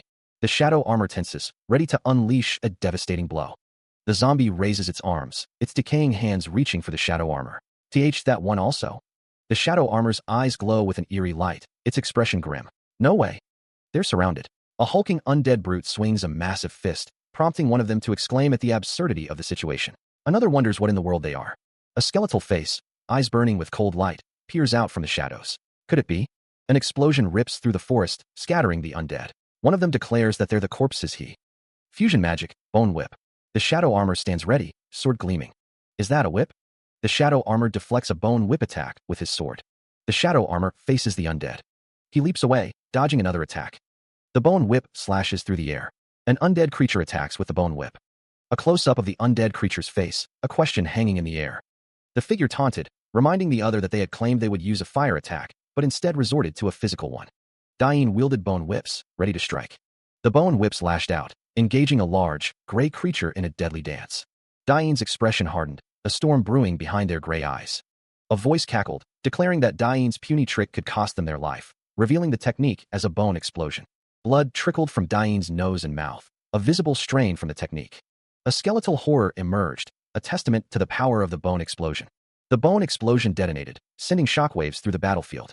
Diane leaned against a ruined wall, admitting that the technique was more taxing on the body than they had anticipated. They mused that Diane is really something else. Diane thought to themselves that they were able to pull it off so easily, and that this new technique is a great success. Diane realized they almost turned the corpse to dust because they used too much mana. Diane considered that with someone as high profile as Kyler dead, the congregation is bound to make a move. For now, they should grab what they can. The items from the safe house must be retrieved, all traces erased, and the area abandoned. The academy is likely in an uproar, so he should hurry back. The man slams his fist on the table, the sound echoing in the room. He demands, his voice laced with steel, that the information be repeated. The man asks how many people are involved. A man with glasses reports that there are 15 people, including the 4 students from Milko. The man stands at his desk, listening intently. The assistant to Professor Kyler is likely involved. From a balcony overlooking the scene, he declares that enough is enough. The man orders the academy's activities suspended until the investigation into the incident is closed. Further details will be announced after discussions with Principal Zeos. He walks away, leaving the room in silence. The man wonders what is happening. The ruins of a forgotten civilization stretch under a sky heavy with storm clouds. Torches cast flickering shadows along the damp stone walls of the dungeon corridor. Maybe it's because the timing is off from the game. It piques my interest now that I'm a black mage, but I didn't pay any attention to it before. Nickel, put this in there too. A treasure chest sits invitingly in the center of the room. A chaos mimic treasure chest? I got this close to. And it didn't react? That means someone has separated the chest from the mimic's body. This means I can easily take the items in the chest without having to fight the mimic. I got this close to. That is, if Kyler hasn't taken them. Once the 3 items inside it have been taken out, it will turn into a normal chest. Since the odds of running into them are so low, all the items inside it are very valuable. He reaches into the treasure chest, the cool air swirling around his hand. A golden key glints in the dim light, followed by a swirling orb of chaotic energy. Huh? A key? This is the Chaos Mimic's core. Audrius Cromwell holds the core, examining it closely. I can't use it right away, but I'm sure it's valuable. A soft thump echoes as Audrius Cromwell's eyes widen in surprise. He reaches into the chest once more. A long, dark sword emerges from the depths. A sword? Audrius Cromwell studies the blade. But I already have Galaxer, so I don't need this. A raspy voice cuts through the silence as a skeleton appears beside him. Is he telling me to give it to him? Audrius Cromwell grips the sword's hilt. Sure, I was planning on buying you a new sword anyway. His eyes widen again, a flicker of surprise crossing his face. The skeleton grasps the sword, its red eyes glowing ominously. A stat window appears, detailing the sword's properties. The ever-changing, seedling dash, mana conductivity 150%, downward/speed 200%, increased damage when wielded in a fixed position for a sustained period. This sword's form and attribute values change depending on its wielder. The sword's form and balance have changed to match nickel. It also has additional traits, making it a named item. The room is dimly lit. Let's go back to the academy. 5 days later. Senior. Here. You didn't have to come and get me. Dad told me to go and play with you because an important guest suddenly came on short notice. Let's go to your house. Right away and get to work on your research. We have to get as much done as we can while the school's closed. We have to get as much done as we can. Come on, we don't have much time. He pauses, a soft escaping his lips. A carriage rolls along the cobblestone path. The pink-haired woman sits across from Audrius Cromwell, listening intently. Lucia Everlast remarks how Senior Diane got a solid backing behind her. She then asks if Audrius heard how Professor Kyler died. Lucia heard that he was killed by the monster he created. She thinks what an idiot to create a monster that even he couldn't handle. Audrius Cromwell reads from a book, thinking that they've reported exactly what he's made it seem like, but he's sure they're secretly investigating. He'll have to tread more carefully for a while. A voice announces, "We've arrived." A grand building stands before them. Lucia asks if he's busy, and Audrius replies that he thought he might as well. Audrius Cromwell says he'll help Lucia while he's signing the contract for the new potion. Lucia asks if he's for real. Audrius thinks that Hollington never thought he would play him like a fiddle. He tells Lucia that the orc of the Great Forest is a tough beast, making it difficult to collect. Lucia says material, then asks if Audrius thinks orcs are scarier than her. He states that's hardly the point. Lady Haginthal calls out to her father. Lady Haginthal asks the cloaked figure if the pink-haired woman is his daughter. A green energy surrounds the cloaked figure and the pink-haired woman. Lady Haginthal tells the pink-haired woman to come with her. Lady Haginthal grabs the pink-haired woman's arm. Lady Haginthal tells the pink-haired woman that her old man didn't deliver on his promise. The cloaked figure senses a fearsome force. A man pleads with Lady Haginthal not to do something, wondering who the pink-haired woman is. The cloaked figure is surrounded by green energy. The cloaked figure runs away. Lady Haginthal shouts that she'll bring her back the next time she comes back, telling Hollington to make sure he has the neutralizer by then. The pink-haired woman says she doesn't want to go. Audrius Cromwell and Lady Haginthal look up at the cloaked figure on the rooftop. Lady Haginthal stands with Audrius Cromwell. Audrius says, "Well then, good luck to both of us." Tattoos made of magic cover Audrius's back. Diane Alvin wonders, could she be? Lady Haginthal stands with Diane Alvin. She asks Salem. Audrius says, "Yo, been a while, Audrius." Lady Haginthal smiles. A man with a mustache looks at Diane Alvin. Lady Haginthal stands in front of a building with Diane Alvin. She says, "Would you please leave the girl behind?" Lady Haginthal says, "You cheeky brat, just because I was nice to you once, you get carried away. You dare order me around." Lady Haginthal looks angry. Diane Alvin says, "No, it's not an order. I'm pleading with you." Lady Haginthal says, "I'll give you information equal in value in return. Can you back those words up? As they say, your word is the source of disaster." Lady Haginthal's crimson-painted eyes narrow as she speaks of the book written by the god of mythological ages. Diane Alvin says that she will tell her where to find it. A cry of alarm pierces the air as Lucia is suddenly seized. Lady Haginthal demands to know where it is. Diane asks if she is sure she should tell her that here, as there are others present. Lady Haginthal tells her to just say it, threatening to get rid of all of them if she doesn't find it there. Diane reveals that it's at Lake Irva, which lies on the southwestern border of the Empire. Lady Haginthal notes that it's Lake Irva, and asks if Diane came up with that on the spur of the moment. Lady Haginthal asks if Diane seriously thinks she would do that, and then demands to know where she got this information. Diane says that that's the only thing she can't tell her, as it's information from the game after all. Lady Haginthal says that she'll let Hollington off the hook this time, but she knows what will happen next time, doesn't she? Lady Hagenfel thinks that a promise is a promise, so she'll collect the materials, no matter the cost. Audrey as Cromwell asks how Diane Alvin knew it was him, adding that a merchant lives and dies on trust. Diane Alvin reflects that his mana talent, gained in combination with his vessel's traits, has come in handy. Luis Artman says goodbye, as it is revealed that Salem has inscribed numerous magic circles on his body to increase his magic abilities, but this causes his body to eventually disintegrate. Diane Alvin states that Lucia Everlast, like Salem, is holding a ticking time bomb. Audrey as Cromwell is thanked, and he promises to return the favor. Diane Alvin is asked how he got to know Salem Edidia. Lucia Everlast asks where Diane's lab is, but when he refuses to tell her, she says she won't tell him either. Lucia Everlast thinks that there is no way she's letting someone who might be working with the Empire's most wanted criminal into her lab. Audrey states that he won't let the Viscount in either. Luis replies that of course, he won't let their dad in either. Audrey coughs, saying he'll be going inside first then. Diane asks why she doesn't just go and sign her contract with dad already, stating that's why she's here, isn't it? Diane adds not to be so mean. The contract doesn't have to be made right away, she knows. Diane says that Lucia is the one being mean, always hiding things from her. Diane's eyes widen. Lucia's face is covered in blood as she wonders her own name. Lucia says oh no, she didn't want Diane to see her like this. Diane asks if she is alright. Lucia's leg is bleeding. Lucia lies on the ground, bleeding. Someone calls out Lucia's name. The room is filled with alchemical equipment, bubbling potions, and stacks of research notes, illuminated by the soft glow of a stained glass window. Vivienne, wearing protective gloves, carefully examines a vial, her brow furrowed in concentration. She notes the failed acidification of polyphrog's tongue mucus.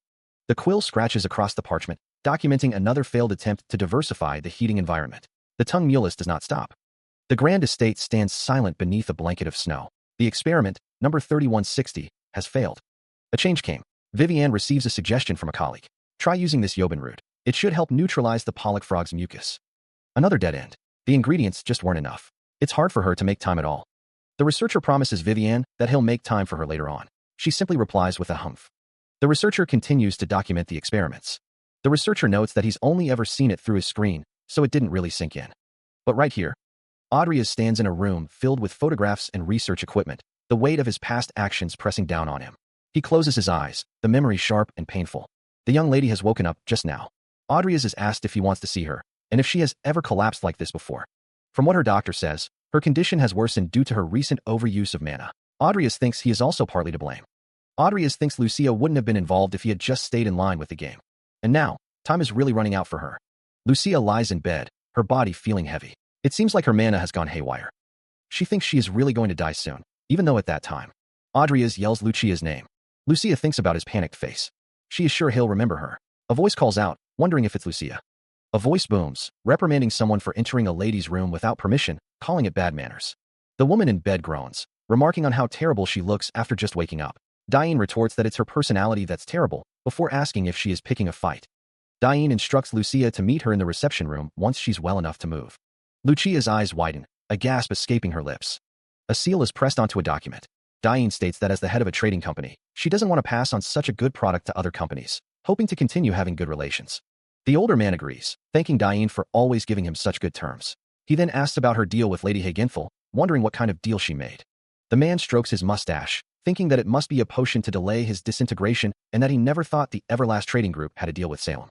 The man observes that Viscount Hollington seems to have a lot on his plate. Diane asks if they are done with their talk, and the man replies that they are just about.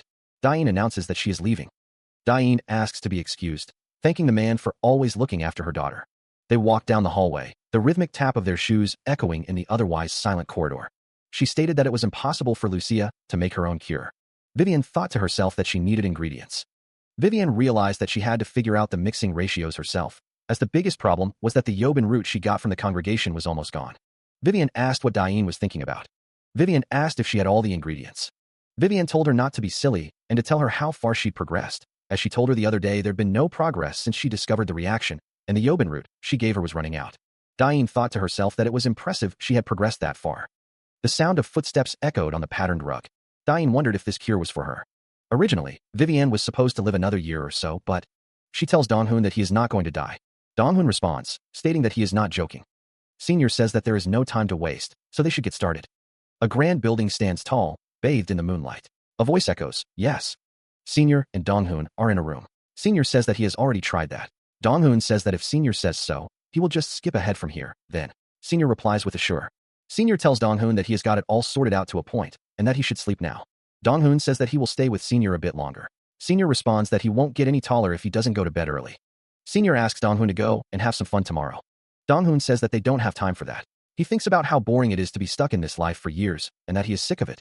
Donghoon thinks that, to be frank, this could be a waste of time and that he wants to make some memories at least. Senior and Donghoon are in a room. Senior asks what? For real. He thinks that he never had a beer before, so he then says to forget he said anything. He then thinks, all right. No beer. A street is shown. Tomorrow, the market bustles with activity as people shop for goods. And the day after that, Lady Hae-Ginthal stands with her hands clasped, a sense of anticipation in the air. Diane Alvin mixes liquids in her laboratory, lost in thought. I wish. Lady Hae-Ginthal rests her head on her hand, a contemplative expression on her face. A thought echoes in the air. I could stay alive forever.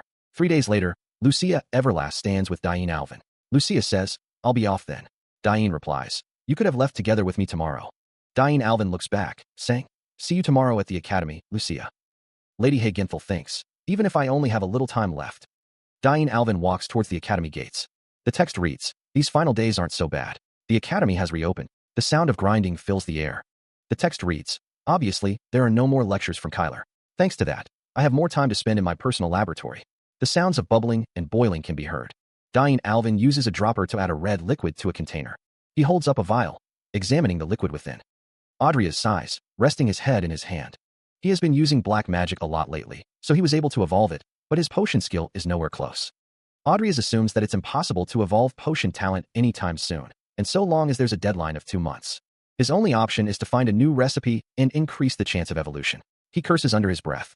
Because he thought he still had time left, he's been postponing her situation for too long. All because he was trying to follow the game. For now, he should look for another option.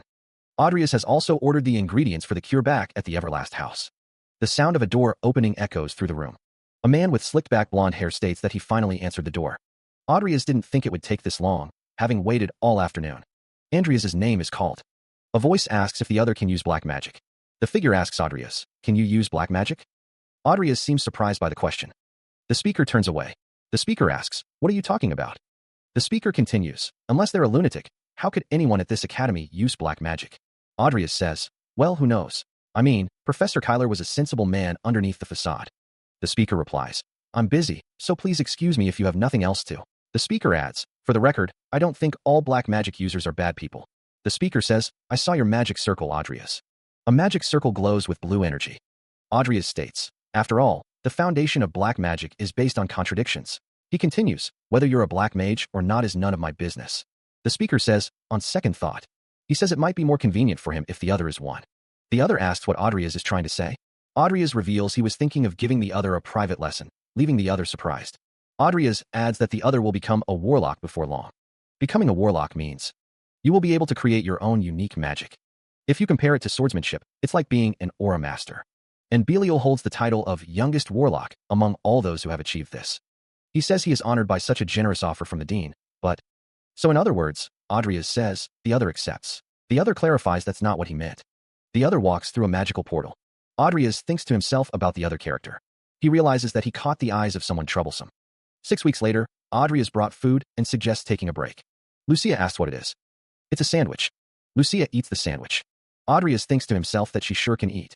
Even with the help of the Everlast company, Adrias couldn't get the ingredients for the potions. He even skipped class and tried various concoctions, but the success rate is still 51%. Adrias thinks he might be able to figure something out if. Lucia recalls that earlier, when Senior was out, she tweaked the formula. Adrias tells her to eat first, then talk. Lucia munches on her sandwich. Adrias tells her to come over here. A document displays calculations, noting that if heat extraction was used when mixing the ingredients, the toxins would partially disappear. The success rate is at 74%.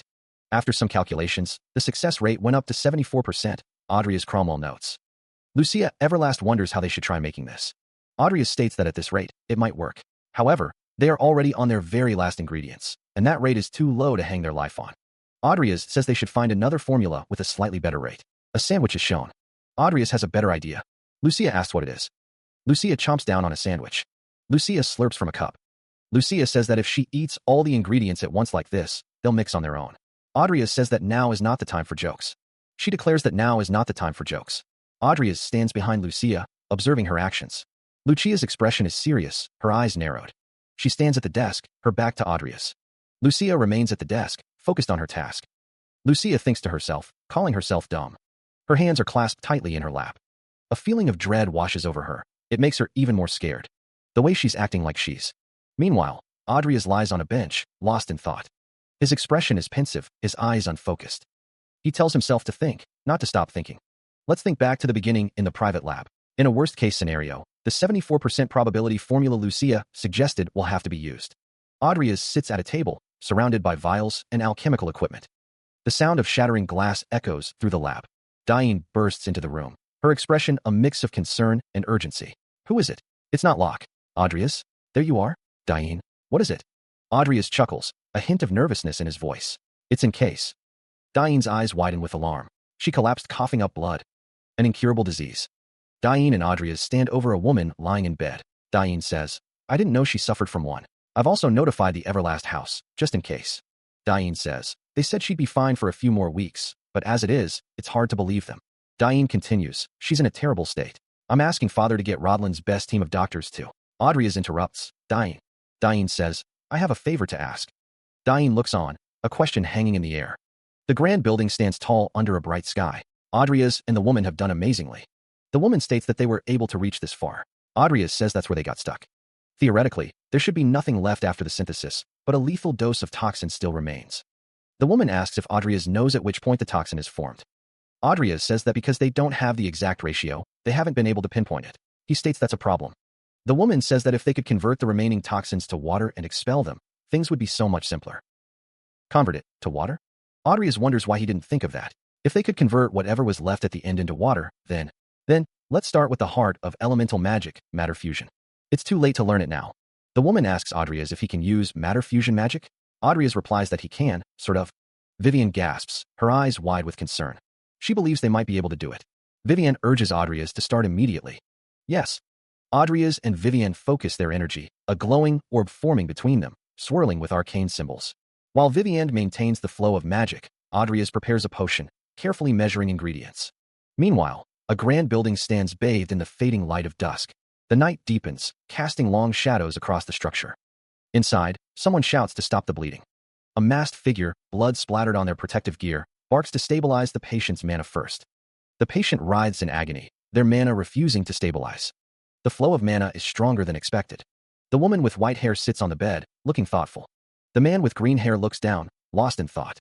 The woman with white hair looks up at the man with green hair, a confused expression on her face. Ugh, seaweed, she asks. The woman with white hair closes her eyes, a sense of relief washing over her. I feel better for some reason, she says. The woman with white hair looks at her hands, a sense of calm settling over her. My mana is calmer too, she says. The woman with white hair looks up at the man with green hair, a question in her eyes. Is this what they call terminal lucidity? The thing where you feel better for a moment just before you die? She asks. The man with green hair remains silent. Senior, he says. The woman with white hair looks at the man with green hair, a knowing smile on her face. And since when is he here? She asks. Vivian smiles softly, a sense of peace washing over her. She thinks, great, I got a chance to say goodbye. She reflects, I had a pretty good time because of you, Senior. The woman with white blonde hair sits at a table, another figure tending to her with a dropper and vial. Vivian recalls, you gave me the hope that my illness could be cured. The green-haired man carries Vivian on his back, her arms wrapped around his neck. She thinks, in fact, I even forgot that I was soon going to die, if it hadn't been for you. Vivian reflects, I'm sure my heart would have died first. The green-haired man watches as Vivian sits, her eyes closed, a serene expression on her face. She thinks, and I would have spent my remaining days in misery. The green-haired man closes his eyes, a gentle smile gracing his lips. Vivian thinks, thank you for everything. Vivian, sitting in a chair, looks at the green-haired man. She says goodbye, Senior Seaweed. The green-haired man looks at Vivian, concern etched on his face. He asks, where are you going? She recoils, startled by his presence. Wah, you startled me. Adrias notes, you look better. Vivian, surprised, exclaims, huh? You were awake? Since when? The green-haired man replies, around the time you said you would soon die, I guess? Vivian looks away, her face flushed. Could you please leave? I want to be left alone. Adrias acknowledges, sure, you have held up well to this point. He continues, it must have been hard for you to live, knowing you're going to die soon. The man with green hair says, it all on your own is really amazing. He adds, I'm glad. Oh, and since I didn't have time to do a clinical trial, I still have some concerns left. Adrias advises, just to be on the safe side, you should rest for a few more days. Adrias calls out, Senior? Vivian's eyes glisten with unshed tears. Am I? She whispers. Audrey's responds softly, yeah. He adds, so let's save the parting words for 60 years later. Clenching the bedsheets, she sobs quietly. Actually, I sob. Tears stream down her face as she cries out. I didn't want to die either. Tears stream down her face as she cries out in anguish. A figure stands beside a bed, attending to someone lying beneath the covers. A grand building stands against a backdrop of clear blue skies.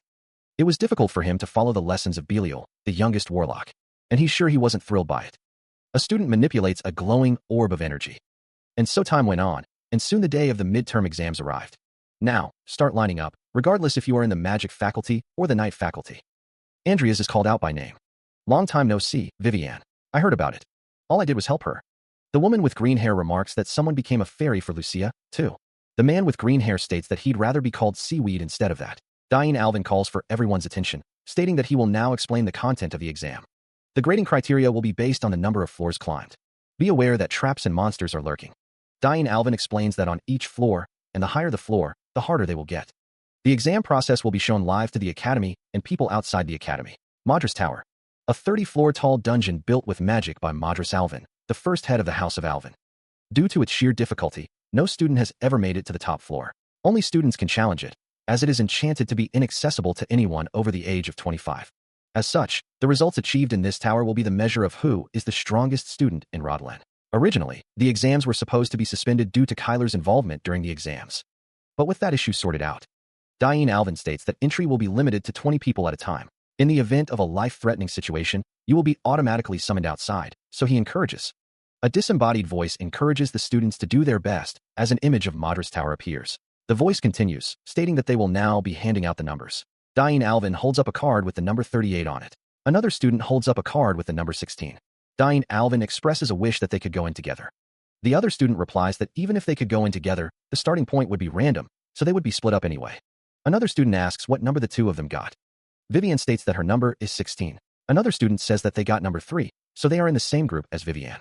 The student from panel 5 says, by the way, you too.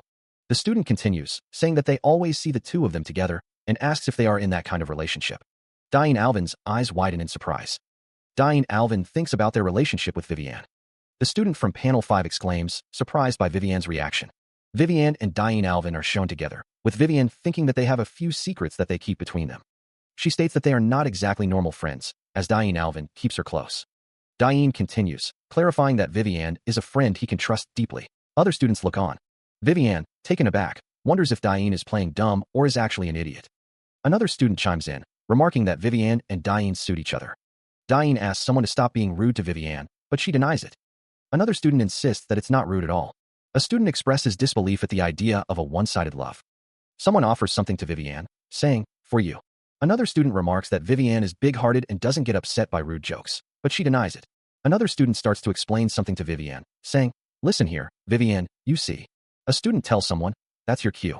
Another student wishes Dying the best of luck, saying that it's not the time to chat. Vivienne, with a confident smirk, declares that she won't lose this time either. She urges someone to give it their all as well. Dying Alvin responds with a confident smile, stating that they'll have to climb high. After all, he is aiming for the top of the tower. Vivienne looks up at Dying Alvin, who points towards the sky. A crowd of onlookers murmurs, observing the pair. One of the onlookers comments on Dying Alvin's confidence, while another questions if he's the guy with the unique constitution. Dying Alvin stares intently. Vivienne remarks that it looks like he's looking forward to it. Vivienne adds that he's not kidding. An announcement is made for everyone to enter through their respective gates.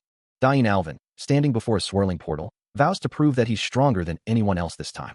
Vivienne declares, with unwavering resolve, that she will become Audrey's sword. The camera focuses on her torso, highlighting the details of her uniform and the sword at her hip. The highest floor ever reached in the history of the Academy is the 25th. A record was set by Maximin Cronel. After graduating from Rodland, he became known as the Walking Calamity and became one of the strongest aura masters on the continent. Despite the tower being such a place that even a man like that failed to reach the top, not even 10 minutes after entering the tower, Vivienne Belrican has passed through the first floor. They broke through the first floor already. 4th day after the start of the midterm exams. Unbelievable. It's only been 4 days. After a long and deadly battle, Dying Alvin has emerged victorious. I beat the 20th floor's boss. A lone figure stands before a massive, crumbling statue. The hall erupts in applause, the sound echoing through the vast space. Someone exclaims, congratulations, Tower Master. Another adds, she's the first mage in history to do this, isn't she? The Tower Master responds, No need for such a fuss. It's nothing compared to the Imperial Palace's original tower. It's merely because Maximin's record was broken too late. But she wasn't the only one to make history. Someone exclaims, "Ooh, that's..." A figure is sent flying through the air. A woman with green hair looks on. The figure continues to fall. The woman with green hair is still looking on as someone says, "A speed that doesn't match its size." The woman with green hair says, "It's just like that time." But Adria's Cromwell stands ready, his expression determined as he prepares for another day of training. Since that day, he has been training without missing a single day. The beast roars, its muscles tensing as it prepares to strike. Adria's clashes with the beast, the force of the impact creating a cloud of dust. His eyes glow with determination, focused on the task at hand. The beast snarls, its red eyes filled with rage. Adria's and the beast continue to fight, neither giving an inch. A close-up shows Adria's determined expression as he faces the beast. He prepares to strike, his sword raised high above his head. His hands grip the sword tightly, ready to unleash its power. Adria's strikes the beast, shattering its mask into pieces. He stands victorious, his sword lowered as he catches his breath. Completing the 20th floor right after dying Alvin, Vivienne Belrican stands in the room. One of the men remarks that Vivienne is the Belrican family's daughter, and how astonishing she is. The man continues, wondering about the way she is.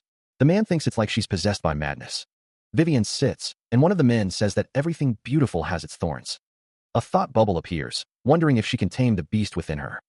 Vivienne sits with her arms crossed. The text reveals that Vivienne is the Duchess of Morhaime, Minius Morhaime. The text describes the devilish 21st floor, and that unfortunately, it could not be cleared, and both had to give up here. Diane and another woman are told that they are amazing and the pride of the 4th year. Vivienne and Diane walk away from the crowd. She acknowledges the other's achievement. Vivienne Belrican congratulates Diane on reaching the 21st floor. Diane retorts that she made it further than Vivienne. Vivienne declares that it's still her win. Diane counters that she beat the 20th floor's boss first. Vivienne insists that it's still her win. A voice congratulates them both on making it to the 21st floor. The speaker trails off, lost in thought. Diane admits that she only made it to the 21st floor despite all her big talk. Diane explains that it's a whole different dimension beyond the 20th floor, and not just anyone can make it there. Vivienne notes that Diane sounds like she's experienced it before. Another character states that it's her turn and she'd better get going. Vivienne looks forward to seeing Diane reach the top. Diane acknowledges the statement, and Adria's Cromwell is called out. Vivienne stares intently. Diane says goodbye to Vivienne. Meanwhile, Adria's is surrounded by a swirling blue aura, preparing to enter the tower. The aura intensifies as he takes a step forward. Adria's expression is determined. He draws his sword, ready to face whatever lies ahead. Adria's steels himself, ready to begin. Vivienne teases, wondering if Adria's and Diane suit each other.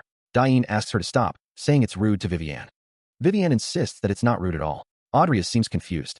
Vivienne and Diane stand on either side of Adria's, who is blushing. He confesses that he just confessed. The scene shifts to the 1st floor of the tower. Adria's clears the 3rd floor in 12 minutes and 3 seconds. He clears the 8th floor. The scene shifts to the 9th floor.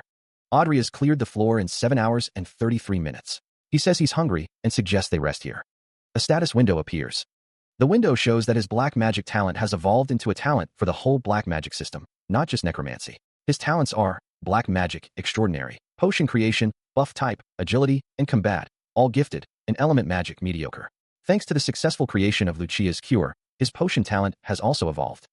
Adria's knows that his element magic is still mediocre. That guy? He gave me a skeptical look when I suddenly succeeded at something I hadn't been able to do for hours. But anyway, at least that weirdo was useful. Let's see, the chance of evolution now is element magic, mediocre, has a 74% chance to evolve. Do you want to evolve? Y/N. At this rate, I should be able to gain enough experience by the time I leave this tower. I should focus on using element system skills to gain as much as possible. 2 magic jamming potions left, not exactly reassuring. For now, let's just get some rest. Things won't be so easy anymore from the 10th floor onwards. Second day after entering the tower. Iron Golem. Adria's faces the tower in construct. Alright, its shield is disabled. So far, so good, and now? The Iron Golem's core glows with a menacing red light. Adria's moves to attack the Iron Golem.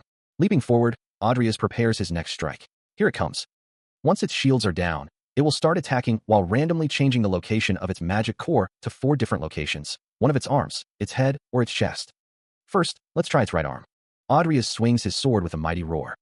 The Iron Golem stands, a magical circle surrounding its head. Tisk, it's wrong, Adria's mutters, observing the construct. A disembodied voice speaks from above. Let's just use the potion and end this quickly. The Iron Golem stands, damaged from the previous attacks. Adria's eyes widen in realization. That leaves. He declares, left arm, and prepares to strike.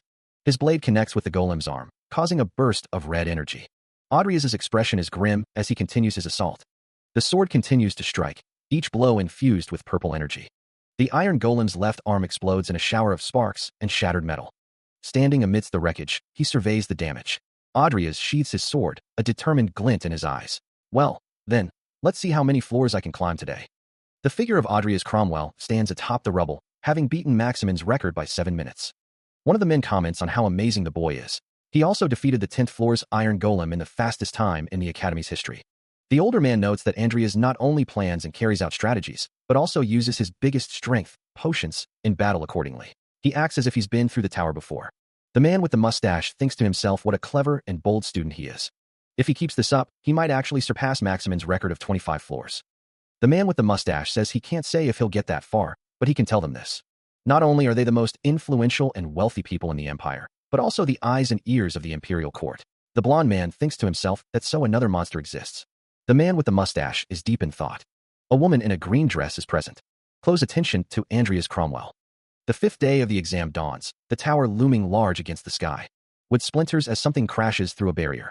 A monstrous roar echoes through the chamber as a hulking beast faces off against the lone figure.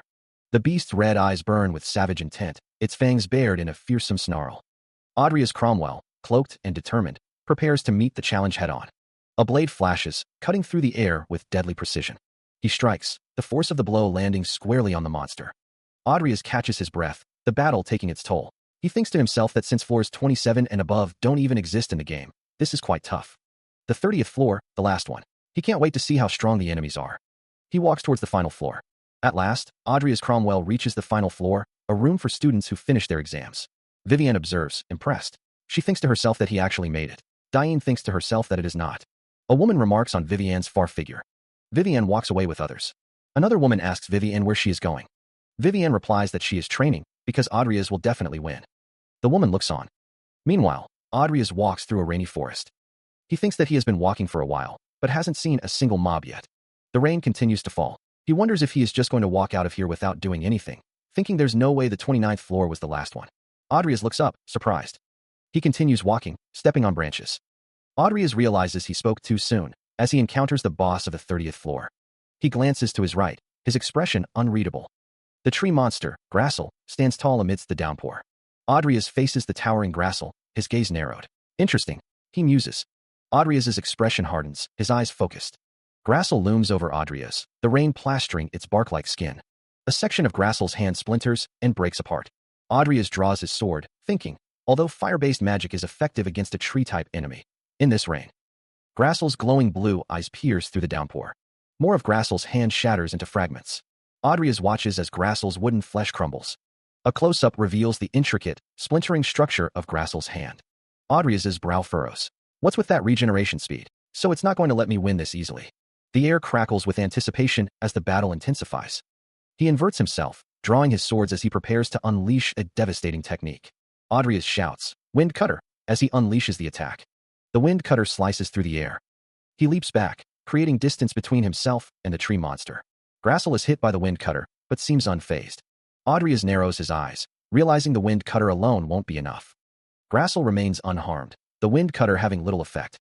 Andreas mutters, "With it, since I don't have any info on it," as he prepares his next attack. He prepares to use an earth technique. Andreas shouts, "Earth," as he unleashes the technique. Grassel is surprised, but quickly regenerates, muttering, "What's that?"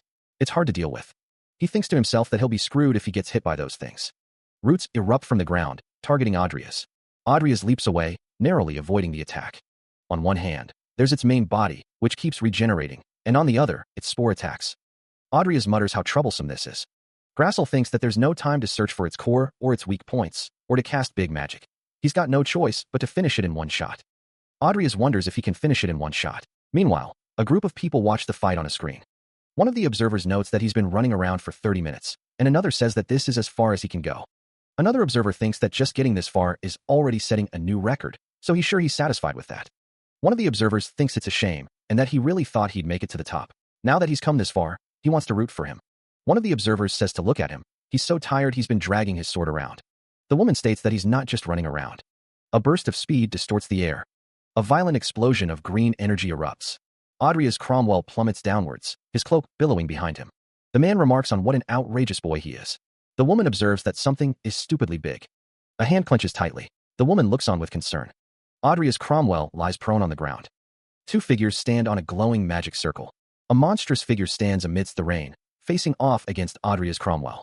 The magic circle glows with giant amplification magic. A sword strike lands, and someone declares that it is done. He raises his sword, the blade glowing with an intense orange light. Audrey's Cromwell declares, "This is the end, Timberhead." The rain intensifies, soaking his dark pants and the leather belt around his waist. A surge of energy slams into Grassel, the force of the blow visible even through the downpour. The figure with green hair grits their teeth, eyes narrowed against the rain. A bead of sweat trickles down their face, a testament to the intensity of the battle. Grassel roars, the sound echoing through the forest as it struggles against the onslaught. Blurring through the rain, the green-haired figure slashes at Grassel with a blade wreathed in crimson light. The blade bites deep into the bark-like flesh of the monster. The figure leaps back, narrowly avoiding a counterattack from the enraged Grassel. Looking up, the figure prepares for their next move.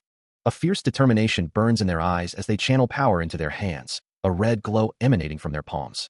A shimmering barrier erupts, deflecting the monster's assault. Wall. A torrent of fire engulfs the area, consuming everything in its path.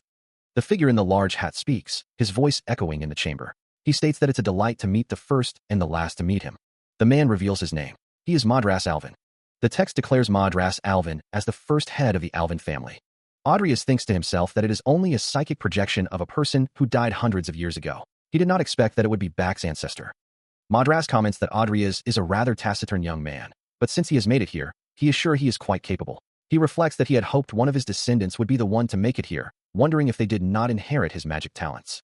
Audrius thinks that this projection sure talks a lot. Madras states that regardless, in recognition of his capabilities, he will give him a reward. Audrius asks if he said a reward. Madras chuckles, stating that he is honest with his desires, but it won't be for free. The two figures stand facing each other, the magical energy swirling around them. Madras declares that he has one final challenge for Audrius, telling him to try and defeat him. The magical energy intensifies around Madras' feet. The perspective shifts, showing Audrius from a low angle as he prepares to fight. Audrius grits his teeth, ready to accept the challenge. He grits his teeth, caught off guard by the sudden assault. "Damn, you old fart. Attacking me out of nowhere." Madras Alvin declares, "Young man who will usher in a new era." The wizard wonders, "I can't really speak about my magic talents." Audrius realizes, even if it's just his psychic projection, I'm expected to fight a legendary warlock. Audrius draws his sword, a glint of steel flashing in the dim light. Madras Alvin states, "But if it's mean-spiritedness, I sure have it in me." The old wizard throws his head back and laughs, a booming sound that echoes through the arena. "Gahaha, that's wonderful to hear." Audrius steels himself, resolving to face the challenge head-on. "All right, since I have no choice but to fight, let's calm down first." He thinks, compared to Madras when he was alive, I'm sure he's weaker. And if, as he said, this place can't be seen from the outside, then I have a chance of winning. Madras Alvin unleashes his magic, calling out, "Giga Cyclone." The air crackles with energy as the Giga Cyclone spell takes form, swirling with immense power. Audrius prepares to face the oncoming storm, his sword raised and a determined glint in his eyes. He bursts through the gap, sword at the ready. Audrius Cromwell strikes at Madras Alvin with blinding speed. Madras, caught off guard, thinks to himself, a sword-wielding mage, interesting. The wizard, recovering quickly, declares, "How bold. But that alone won't be enough to defeat me." Madras Alvin summons an undead warrior to his side. The wizard prepares another attack. Audrius Cromwell turns his attention to the undead. Madras Alvin is shocked. An undead. Madras Alvin plummets downwards, his robes billowing around him. A grotesque undead creature, its flesh decaying, prepares to strike. Audrius Cromwell engages the undead, his sword a blur of motion. He thinks, that's. The undead's decaying face fills the view, the text proclaiming, "An undead." Madras Alvin, a magical circle beneath him, booms. "I commend you for that. Well done for outwitting me." The undead, its red eyes glowing, snarls, "Now how about this?" A burst of energy explodes outward. Audrius Cromwell stands his ground, observing the undead. He thinks, "How delightful. You certainly do make things interesting." The fight continues, Audrius Cromwell facing the undead. A voice muses, "Just being able to use magic and a sword at the same time is already a rarity, but to think that someone who can even use black magic is a student of the academy." Audrius Cromwell, his expression grim, realizes, "I knew it. That wasn't going to cut it." Madras Alvin, surrounded by magical symbols, declares that the other party is making a mistake. The wizard reveals that he is not a human, but a psychic projection. Madras Alvin laughs, stating that foolishly beating up an old man with no body won't get anyone anywhere. A wind spear is conjured, crackling with blue energy. The wind spear is launched towards Madras Alvin's projection. The wind spear explodes on impact. Someone observes that attacking the old man is useless. Someone thinks that there has to be something about that clock. Out of the three small ones, only one seems to be working right now. Madras Alvin states that there will be no end to this if this goes on. Someone stares intently at the clock. Madras Alvin declares his intention to change things up. A magical circle materializes, glowing with arcane energy. Heartless thunder descends, bolts of lightning crackling through the air. A figure is struck by the lightning, the impact sending tremors through the magical circle. Adria's curses under his breath, facing a monstrous figure with glowing red eyes. Adria's Cromwell shouts, "Nickel, interrupt the magic," as he unleashes a surge of green energy. A skeletal figure with glowing red eyes looms, its expression menacing. Madras Alvin watches as lightning crackles around him. A beam of energy streaks across the scene. Someone is casting magic, their hands glowing with power. The skeletal figure reacts with surprise as the magical energy intensifies. The skeletal figure is engulfed in magical energy, its expression one of shock. The skeletal figure, still engulfed in magical energy, faces Madras Alvin. The wizard declares that in this case, he'll just have to overpower him with sheer firepower. Bolts of lightning erupt from Madras Alvin's hands, striking the skeletal figure with tremendous force. The lightning blasts the skeletal figure backward. Adria's Cromwell watches the attack, thinking that no matter how strong an undead may be against lightning magic. Adria's continues his thought, realizing that the skeletal figure will be destroyed if he keeps getting hit by attacks like that. He wonders how long the figure will last. The skeletal figure is once again struck by lightning. Adria's eyes widen in concern. The lightning continues to bombard the skeletal figure. Madras Alvin finds the situation starting to get interesting. He thinks that there's no way he doesn't know that undead and lightning magic are incompatible. Adria's realizes that Madras Alvin keeps using lightning to attack him, just like he's doing now, which means Madras Alvin can only use the elements controlled by that revolving clock, can't he? Madras Alvin states that he is excluding spatial magic and congratulates someone for finding that out. He states that it's a rule set by Madras when he left him there. Without restrictions, no matter how many tower conquerors there are, it would be impossible for them to defeat him. But this is merely a handicap, be that as it may, if you can't even deal him the fatal blow. Bolts of lightning crackle around Madras Alvin as he declares that his opponent doesn't stand a chance. The skeletal figure cries out as the lightning strikes him. Adria's wonders if this is a war of attrition. Adria's realizes that casting magic repeatedly like that must drain a ton of mana. Either way, since he's a psychic projection, he'll disappear once he's used up all his mana. He detects mana. A clock-like structure glows with blue energy. So that's how it is. It's those pillars. They're the ones constantly supplying him with mana, huh? The answer is clear. He figured it out. An earth shield erupts in front of Madras Alvin, the raw power of the earth coalescing into a formidable defense. Since the elements he can use are fixed, it's easy to counter them. Adrias observes, as Madras Alvin retorts, "You said it yourself. The restrictions don't include spatial magic." Arcane energy crackles around Madras, his gray eyes gleaming with practiced malice. Madras Alvin's voice drips with amusement. "Oh, you are not yet done amusing me." A complex array of black magic circles pulses with dark energy, the air thick with the scent of ozone and decay.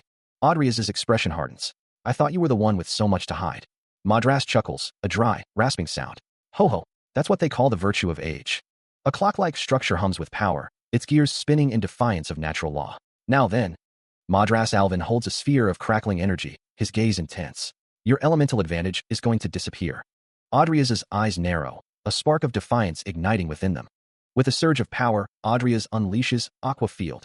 The water swirls around Adrias, a shimmering barrier against the encroaching darkness. "Shit, he's trying to take control from above." Grassel's voice booms across the battlefield. "Timer." He found himself surrounded by pillars of water, each aiming for a different point. Madras Alvin, standing alongside Grassel, questioned where Adrias Cromwell was going in such a hurry. The wizard summoned a massive water dragon, its form shimmering with arcane energy. Adrias Cromwell prepared to counter the incoming attack, his expression focused. A voice declared, "Water prison." Suddenly, Adrias Cromwell found himself trapped within a swirling vortex of water, a prison formed around him. The magical energies in the area intensified, the air crackling with power. Madras Alvin, observing the trapped Adrias Cromwell, declared, "Checkmate."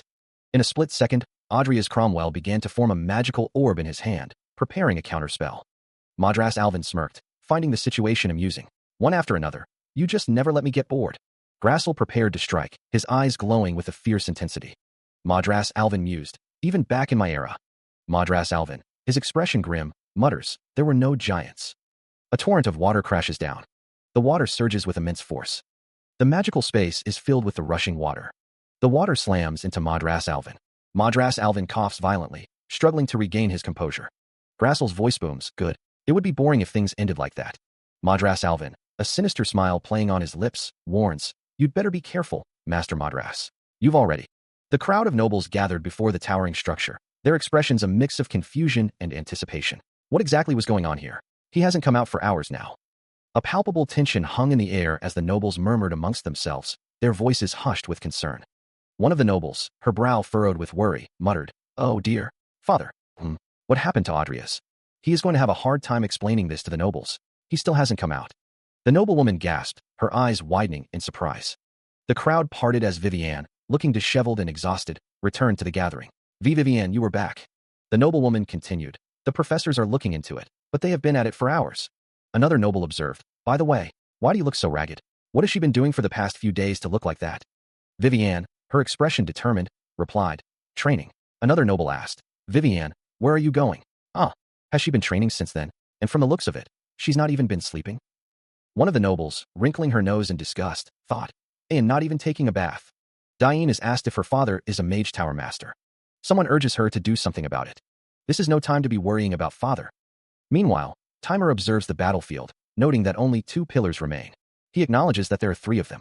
Grassel engages in combat, water magic swirling around him. Yet, even though the odds are clearly in his favor, Grassel can't see himself winning. That old fox, whenever he gets the chance. The unknown mage prepares to attack, anticipating Timer's interference. He'll attack me and restrict Budo's movements. That's probably the main reason.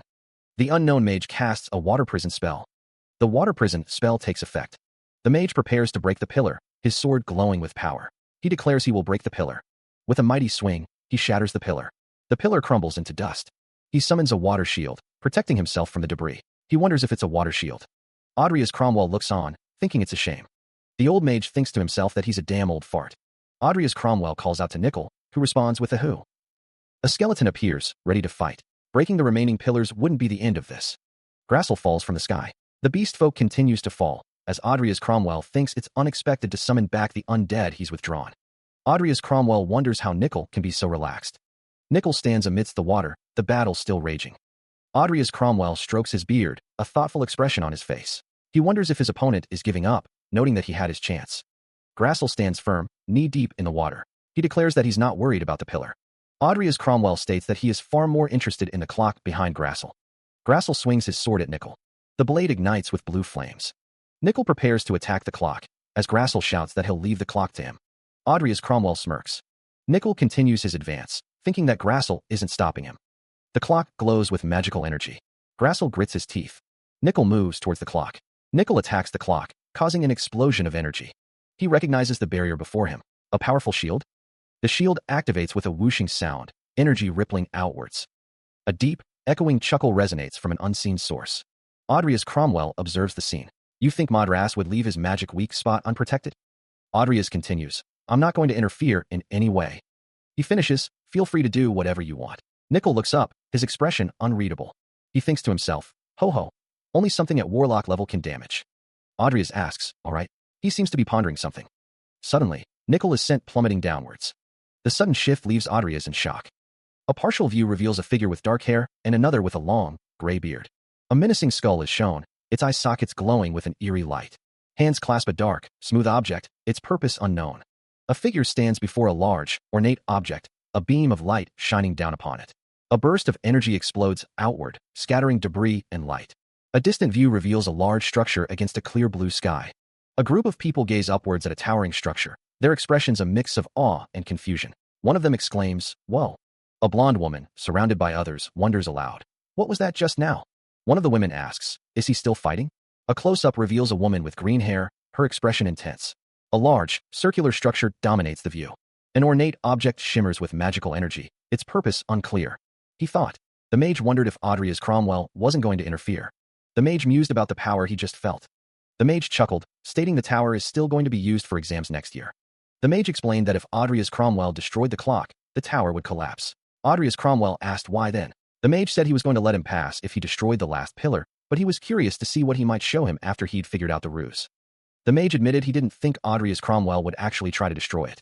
The mage stated this could have turned into a real mess. He added that Adrias Cromwell's fighting style is certainly dangerous. The mage stated he didn't build this tower to kill his students. Adrias Cromwell thought that if he had destroyed the tower, there'd be no reversing it. The mage told Audrius Cromwell to take his promised reward. The mage offered a necklace that has the effect of sharpening the wearer's mind. A silver light's glimmer. Audrius Cromwell looked at the necklace. The disembodied voice explains that the power is useful when using mana or aura. The mage is thanked for the information. The mage muses that the item is great, but it is for someone else, finding it truly intriguing. Audrius Cromwell expresses his confusion. The mage thinks of a cat that would have reached perfection in life. The mage thinks of a mythical creature, even an undead who could borrow and wield the power of a god. The mage thinks that they are all the sort of research material that would have made him go crazy if he could have seen them during his lifetime.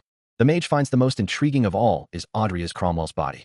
The mage thinks it's as if a being from a distant mythical age, or perhaps something far older and more dangerous than that. The mage thinks that the power resides within Audrius Cromwell's body. The mage continues to think about the power. Audrius Cromwell asks if he may leave now, and the mage says that he may. A figure with a long white beard advises, in any case, don't put too much trust in God. He pleads for something. A disembodied voice commands to guide this world in the right direction. Audrius Cromwell gazes at a scene filled with magical symbols and light. Audrius Cromwell observes, he certainly figured it all out. An achievement notification appears. One who is recognized by Madras has been achieved.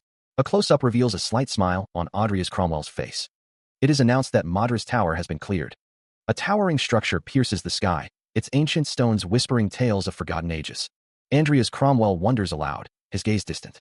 A figure stands tall, a sheathed sword at his side, his expression unreadable. A crowd gathers, their faces a mixture of anticipation and apprehension. The reporters murmur, recognizing the approaching figure. It's Audrius Cromwell.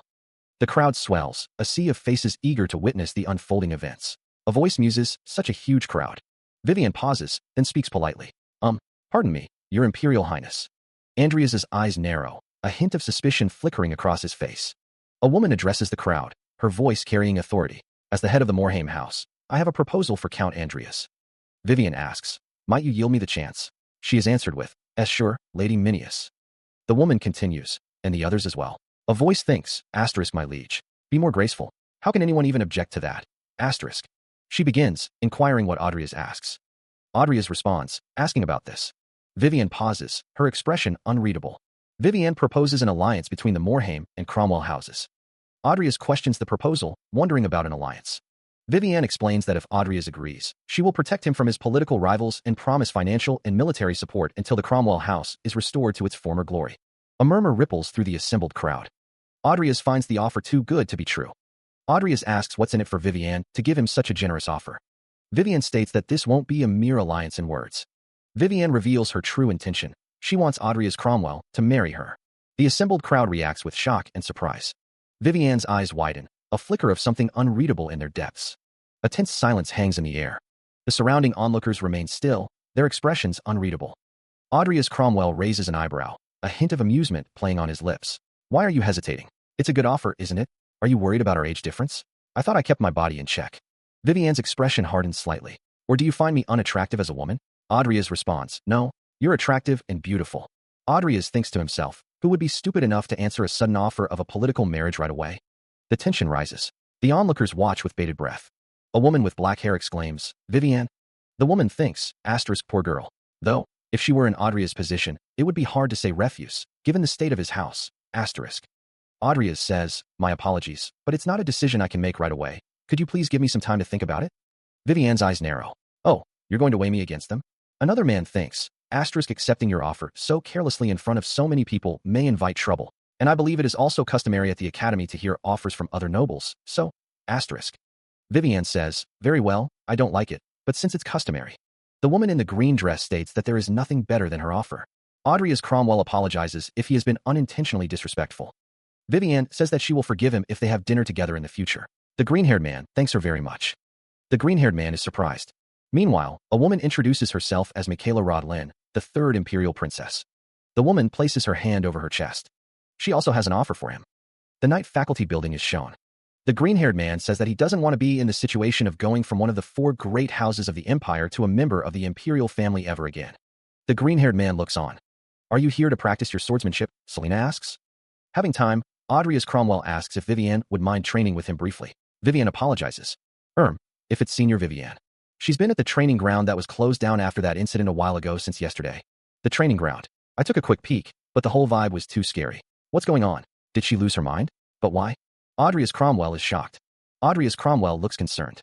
Audrey's Cromwell and Vivienne are in the training ground. A perfectly clear aura. She didn't lose her mind. Just when I thought I'd finally caught up with her, she was one step ahead of me again. Vivienne's eyes widen as she hears her name called. She turns to find Audrey's Cromwell standing behind her. I was looking for you, he says. Audrey's approaches, his expression unreadable. All right now, Vivienne mutters, her face flushed. Audrey's asks, you good, Vivienne? Vivienne's eyes widen in surprise as Audrey's gets closer. Excuse me for a bit. She stammers. Vivienne's blush deepens. Audrey's holds out a necklace. All right, done. It suits you perfectly as I expected. Vivienne stares at the necklace, her expression a mix of confusion and surprise. A necklace? Why? The necklace features a blue gem pendant. Audrey's explains, I got it on the top floor of the tower. It can supposedly help you calm your mind. I thought I'd give it to you.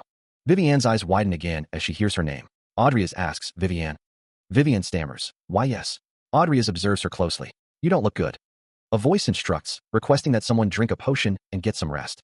Audrey's Cromwell pauses, a question forming in his mind as he stands in a white-lined square. Audrey's expression hardens.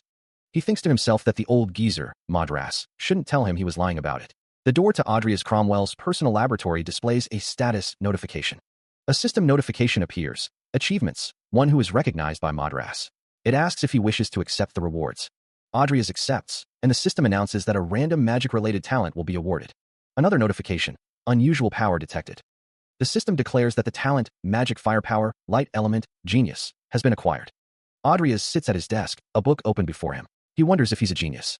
He thinks that he hasn't learned light magic yet, so it's just a decoration for now. He guesses he'll just have to learn it gradually. Audrey's places his hand over a magic circle, thinking to himself to put it in the middle of the magic circle.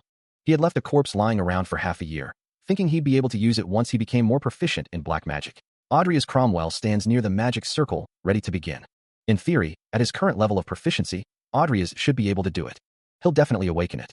The previous fairy queen lies within the circle. The heavy wooden door creaks open, dust motes dancing in the sudden shaft of light. A fit of coughing echoes through the chamber. A figure cloaked in shadow emerges from the swirling smoke. Audrey's Cromwell stares into the distance, his expression a mix of shock and disbelief. How did it turn out? He wonders aloud. A magical inscription appears, declaring, a shadow banshee, legendary, has been summoned. The shadow banshee stands behind Audrey's Cromwell. It worked, he exclaims. A close-up reveals a dark-skinned figure with pointed ears and glowing white eyes. The magical inscription continues. Its tier is increased. It is now a shadow fairy banshee. Audrey's Cromwell turns his head, asking, a shadow what?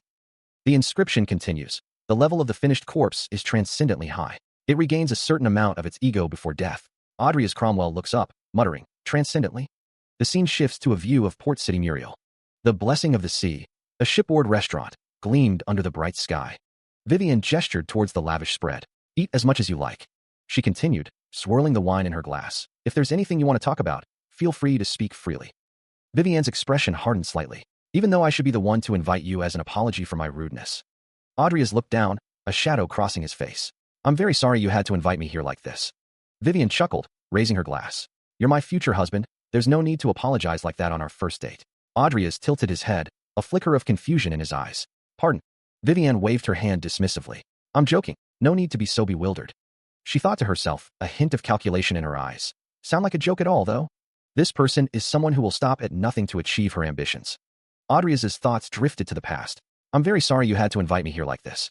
After all, the Morhaime house has risen to power by doing the dirty work and taking mercenary jobs that other noble houses won't. Vivienne leaned forward, her gaze intense. So, did you make up your mind yet? Audrey's remained silent, his expression unreadable. He finally spoke, his voice low. As I told you before, I would like you to give me a little more time. That's my reply. He considers her words, a thoughtful hum escaping his lips as he examines the food before him. Vivienne rests her chin on her hand, her gaze intense. A lot of things, huh? Well, I guess that's no surprise. A disembodied voice narrates. After all, the Cromwell house is hated by the emperor for no reason. Audrey's pauses mid-bite, a flicker of surprise crossing his features. He chews thoughtfully, Vivienne watching him intently. Is that so? I don't believe the punishment given by His Majesty was unwarranted. The voice continues. Anyone can see that it was clearly unwarranted, and yet you're calm about it. Vivienne's expression hardens, her eyes narrowing. Tell me, why are you hesitant about forming an alliance with me? A long silence stretches between them, the tension palpable in the air. Audrey's thinks to himself, how much should I tell her? She's a person who thinks in terms of profit and loss. Vivienne continues to press. You're a cautious boy by nature, aren't you? Vivienne's voice takes on a steely edge. Don't worry, Even a rat can't speak up here without my permission. Vivianne's eyes narrow, a subtle smile playing on her lips as she chews. He states that he is still hesitating because he doesn't trust her. Adrias clenches his fist, a barely suppressed fury simmering beneath his calm facade. He wonders if Vivian wants him to insult that white pig emperor. Vivian seems taken aback by the sudden shift in Adrias' tone. She remarks that it's out of the blue. Adrias, his expression hardening, wonders if Vivian is up to talk now, and if she wants, he can even get her a written statement. He thinks to himself that she's crazy. Adrias relents, stating that if she's willing to go that far, he's got no choice but to talk. The opulent spread on the table remains untouched, a silent testament to the tension in the room. As Adrias said earlier, His Majesty wishes to crush the Cromwells. Vivian explains that is why she must build her power and foundation at all costs. Vivian suggests that if so, Adrias should be joining hands with her immediately. Adrias considers the offer, a flicker of doubt crossing his features. But if he does that, one problem will arise. Vivian presses him, asking if he's saying that his power would become too big. Vivian continues, asking what he's saying is that the moment. Adrias realizes that if he gains power, the Emperor will start to curb him again. That's right, and the Morhaims could end up in the Emperor's crosshairs as well. Vivian gets the gist of the situation. The Duchess reveals her motive. She had planned on having a child born of Adrias's tremendously gifted blood to make them the next head of the family, but it turns out he is to be a poisoned chalice. Adrias considers the Morhaim family's strengths, strong political power, vast financial resources, and a powerful mercenary army. Vivian mentions a warlock from their direct lineage. She admits she's always wondered about it. Vivian wonders why the Emperor is so intent on destroying the Cromwell house. Adrias realizes that now that things have come this far, he has got to show his hand somewhat, and earn her trust, too. Vivian believes that even if they don't form an alliance, it's better to have a friendly relationship with House Morhaim. My father, Count King Cromwell, fell victim to the Emperor's ambitions. Ambitions? Yes, he wants to create an age of gods and rule the world as an absolute monarch. And the only way he can do that is by collecting the greatest treasure of all, the deadly sins. A stern vow echoes, a declaration of unwavering resolve. He must stop him, by any means necessary. Adrias Cromwell, the heir of the Cromwell house, sits with a grave expression. A close-up reveals intense, calculating eyes. Vivian leans forward, her gaze sharp. So, revenge for the Cromwells, or rather, for your father? She asks. A hand rests on a knife at a table set for a meal, the scene heavy with unspoken tension. Vivian continues, her voice laced with concern. There's a bit of that, too, but the Emperor's ambitions are far more dangerous and could shake this whole world. Vivian leans in, lowering her voice. Come to think of it, I heard that the Emperor is bloodthirstily searching for something in the north. She pauses, then states, I get the gist of it. A stark image flashes, accompanied by a chilling revelation. Speaking of deadly sins in the north, it's the son of the barbarians kidnapped by Bloody Dan. Adrias's expression darkens. I guess just getting rid of the spies won't change history, he mutters. Vivian studies him intently. What is it? You look like you know something. Adrias thinks to himself. In the game, there was no mention of who Dan's employer was, but now I know it's none other than the Emperor. A grim prediction hangs in the air. Soon, there will likely be a war with the north. Vivian's eyes widen, a sudden realization dawning on her. Adrias sits at the table, a feast laid out before him. A woman across from him asks if he's had enough. The roasted pig, a centerpiece of the meal, would be ready to be taken by the time the pigs in the center of this made weak by tyranny. They would be ready to be taken, wouldn't they? A bead of sweat trickles down the side of his face. Elsewhere, the imperial palace stands tall. Greetings, your imperial majesty. Come, what interesting story do you have to tell me this time? Andreas Cromwell, son of King Cromwell, has conquered the 30th floor of Madras Tower, and Minius Morhaim has tried to make an alliance with the Cromwell house, which he has not responded to. Meanwhile, Prime Minister of the Rodlan Empire, Duke Hector Kazaf kneels. Rubbish. We don't know what they're up to behind the scenes, so just in case. What's so frightening about that punk? Why are you so frightened of him? And my apologies. Forget about that. Report to me about the people you sent to the north. Yes, they're doing there. The speaker notes that the best haven't found anything yet, but they better work harder. Lord Jester says he found something to do with the deadly sins in the north. A man's face is shown, his expression stern. The voice declares, we will. A carriage travels through a snowy landscape. They will definitely find it. To get the wrath, they have to fight the great chief. The character holding the picture finds something troublesome. The figure sits at a table, the brim of his hat casting a shadow over his face. The figure greets Jester, noting it's been a while, and then asks about Luna. The speaker exclaims that Luna got it, and knows who killed Kyler. The figure asks who it is. It's Adrias Cromwell. Luna is sure of it. Adrias is the one who did it. That kid again.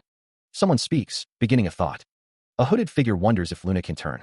Adrias Cromwell is described as being turned into Luna's toy. Now then, if you'll excuse me, the war will break out soon.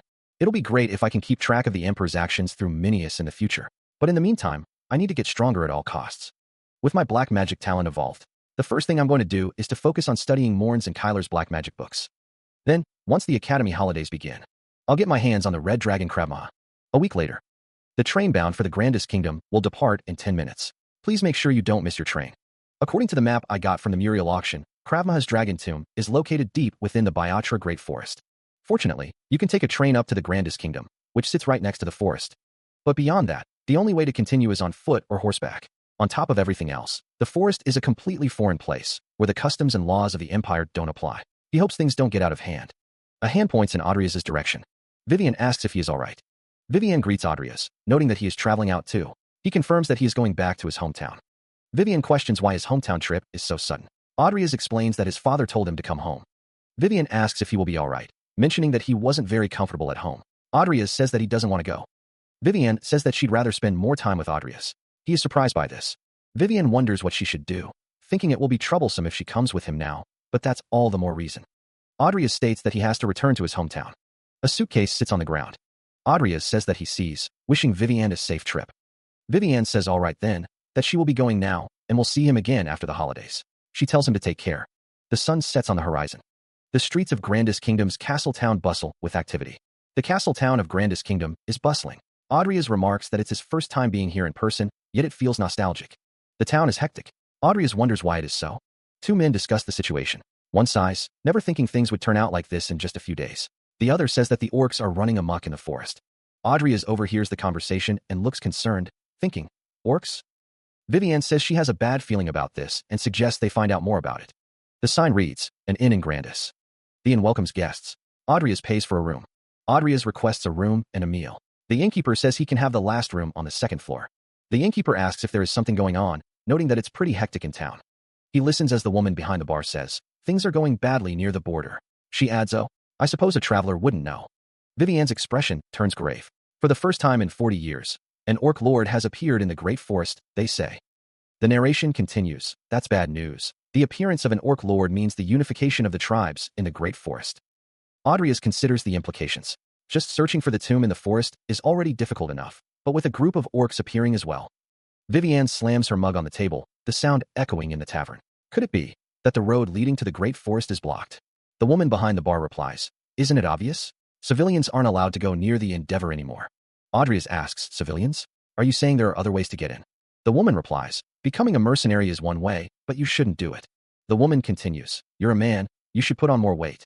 They're short on men and willing to offer rewards though, so they might take you in. The woman sighs, what a pain.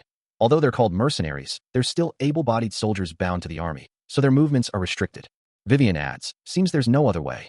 Adrias thinks to himself, it is what it is, it's better than not being able to go. Elsewhere, the Biotra fortification stands tall against the night sky, its windows glowing with warm light. Adrias descends the stairs, resolving to register as a mercenary. I guess this is why the Everlast company couldn't get the ingredients for Salem's potion. In any case, I'll stop by the Biotra fortification and register as a mercenary. The figure walks deeper into the building. The figure asks, are you going to kill the orc lord? A woman descends, scythe in hand, declaring, Luna has been waiting for you to come out of the academy for so long. Luna calls out, Andreas. Andreas realizes she's. Luna plummets towards Adrias, scythe aimed to strike. The scythe descends. Andreas is caught off guard. The force of the blow sends Adrias flying backwards. Luna prepares another strike, declaring, this is going to sting a little. The scythe blade gleams ominously. The scythe hangs suspended, ready to strike. She looms over Adrias, her scythe raised high, ready to strike. Luna's eyes widen, a strange light flickering within them. A burst of energy explodes outward. Oh ho, that's Kyler's shadow magic, right? Calls the dead to communicate with them. The Eve's madness, Luna Pendragon. Luna's expression shifts, a hint of curiosity in her eyes. What's wrong? Did you kill Kyler and take his magic too? How did you do that? Though I'd completely destroyed all evidence at Kyler's hideout, it wouldn't mean a thing if it came to this girl. A spirit medium who? Luna tilts her head, a thoughtful expression on her face. It's boring if you stay quiet forever. I'm fed up with the persistence of these congregations, seriously. Huh, not really. A blast of shadow magic tears through the air. Adrias stands in a dimly lit room, his expression unreadable. He seems to have found out something. In a flashback, Luna's face is contorted in a manic grin. She declares that she might just want to kill him. Adrias reflects that Luna may act like she's playing around, but she's a warlock-class wizard at such a young age. An unseen character asks Adrias why he is there, prompting him to hum in response. Luna exclaims, oh right. Another character calls out, identifying Luna as Jester. The unseen character states that the contact with the target was quick. The unseen character says that Luna is with him right now and instructs Audrias to let him speak to him directly. Jester calls out to someone to catch. Audrias thinks that it's Andreas Cromwell. He wonders what's going on, thinking they came to get rid of him. The unseen character reveals that they know Audrias killed Kyler. The unseen character states that it's Rich coming from someone hell-bent on killing him. He apologizes, stating that his teacher is dead, so he was not aware that Sir Kyler was Audria's agent. A smooth talker, but that doesn't absolve him of his offense. It's what they call being brazen-faced. He'd like to punch him right now, but he smirks, stating he'll play the fool for now, reluctant to admit he doesn't have a personal sentiment against the other. To admit that what he does always backfires, but since it's also partly his fault, he'll apologize. During the sloth case, he was just fighting for his life, and this time he actually had absolutely no idea whatsoever. Since you're aware of your offense, I'll let you off the hook for now. He wouldn't. A figure stands before a stained glass window. Audrias wonders what he means by that. In any case, they need someone to keep them informed of developments in Rodlen, the heart of the continent. Another figure asks what it is. That's why he has a proposal for him. This guy, he's speaking in a roundabout way, but in the end, he's trying to get him under his thumb. Become a member of the congregation, Audrias Cromwell. A voice declares that they will accept the proposal. The moon hangs high over a quaint building. Audrias Cromwell is given something back. Luna wonders what's up with her. Luna exclaims that she is so happy. Audrias notes that this is the first time Luna has had someone her age in the congregation, but points out that she was trying to kill him a minute ago. Luna states that the congregation probably won't make him any busier. Audrias remains silent. Audrias states that, in exceptional situations, all he has to do is report on what's happening at the academy. Audrias is told that if he has any problems, he should just talk to Luna. He is also told that Luna plans to come along with him. Luna says that she is not here for the congregation's matters, but she doesn't mind. Audrias's expression hardens, a bead of sweat trickling down his temple as he considers his predicament.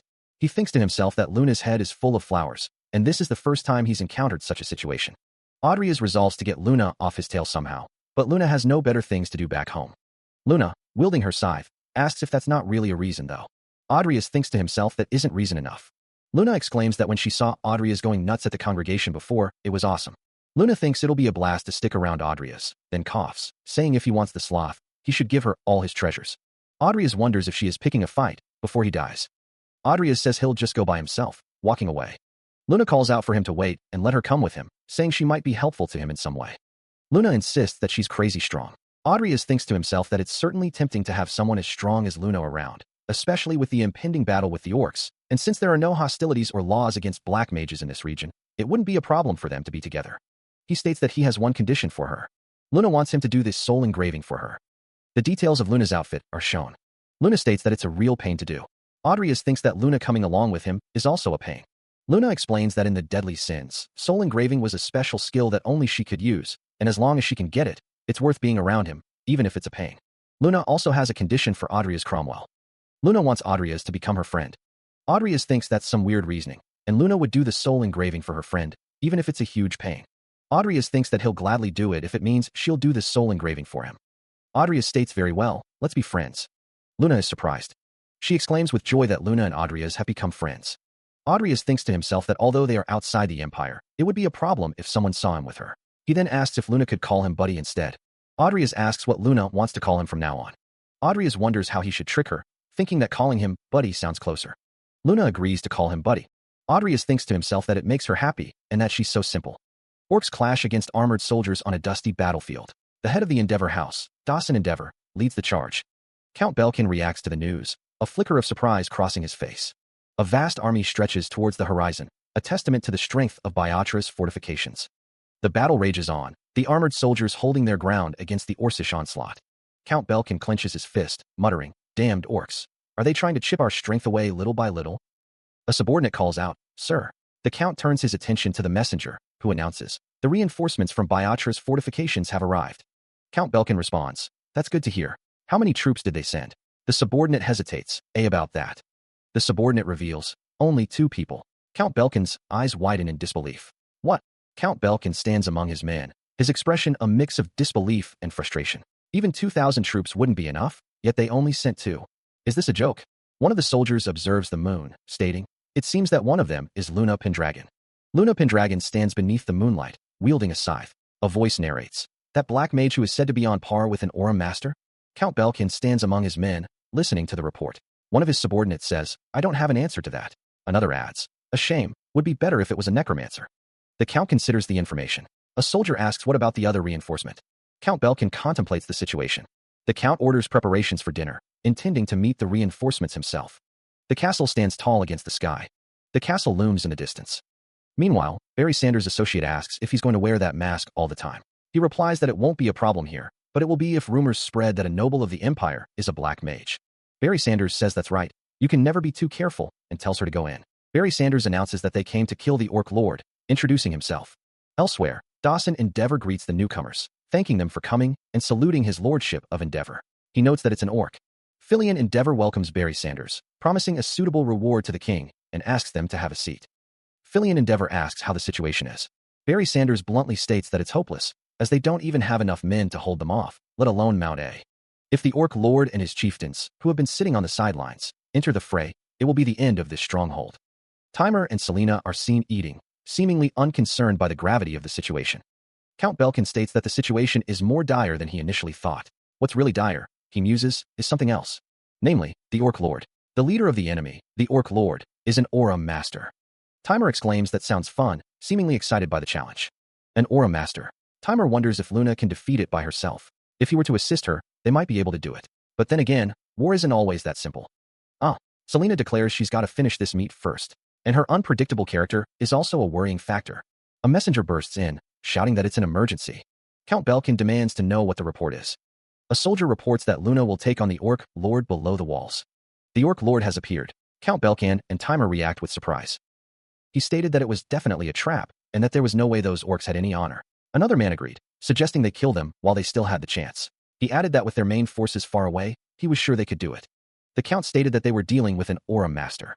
Even if they took them by surprise, it would be difficult to kill them before their main forces arrived. Then, were they going to take their deal? If they could hold them off for even a day, they could still hope for reinforcements. The problem is, the only ones who can fight them are him and Luna Pendragon. Should he go down to them? The Count stared intently. Yes, please make one additional deal with the Orc Lord. The castle gate stood tall. The masked figure stood silently. A sword was strapped to a belt. The night sky hangs heavy over the city, stars like scattered diamonds on black velvet. Meanwhile, Audrius Cromwell approaches the fortress gates, the hulking forms of orc sentries looming before him. One of the orcs grunts, his red eyes narrowing. A man with a thick mustache explains, a fight format where the winner continues on to the next fight. It's certainly beneficial to us, given our lack of skilled fighters, but it means he'll have to fight until he loses. A man in full plate armor wonders, what is he thinking? Did he come here to die for Endeavor, or what? Audrius clashes with one of the orcs, the force of the blow sending shockwaves through the air. The man with the mustache watches with concern. The orc's eyes widen in surprise. Audrius stands his ground, sword drawn, ready for the next attack. The orc reels from the blow. He swings his blade, aiming to cleave the orc chieftain in two. Bringing the sword down, Audrius Cromwell continues his assault. The hunter finds himself surrounded, a whirlwind of steel against a tide of green skin. An orc raises his weapon, preparing to strike. The orc chieftain watches the battle unfold, his red eyes burning with a savage intensity. Audrius Cromwell faces his opponent, stating, "You're the last one?" Another orc stands victorious over a fallen foe. The hunter's blade finds its mark, a flash of steel against green skin.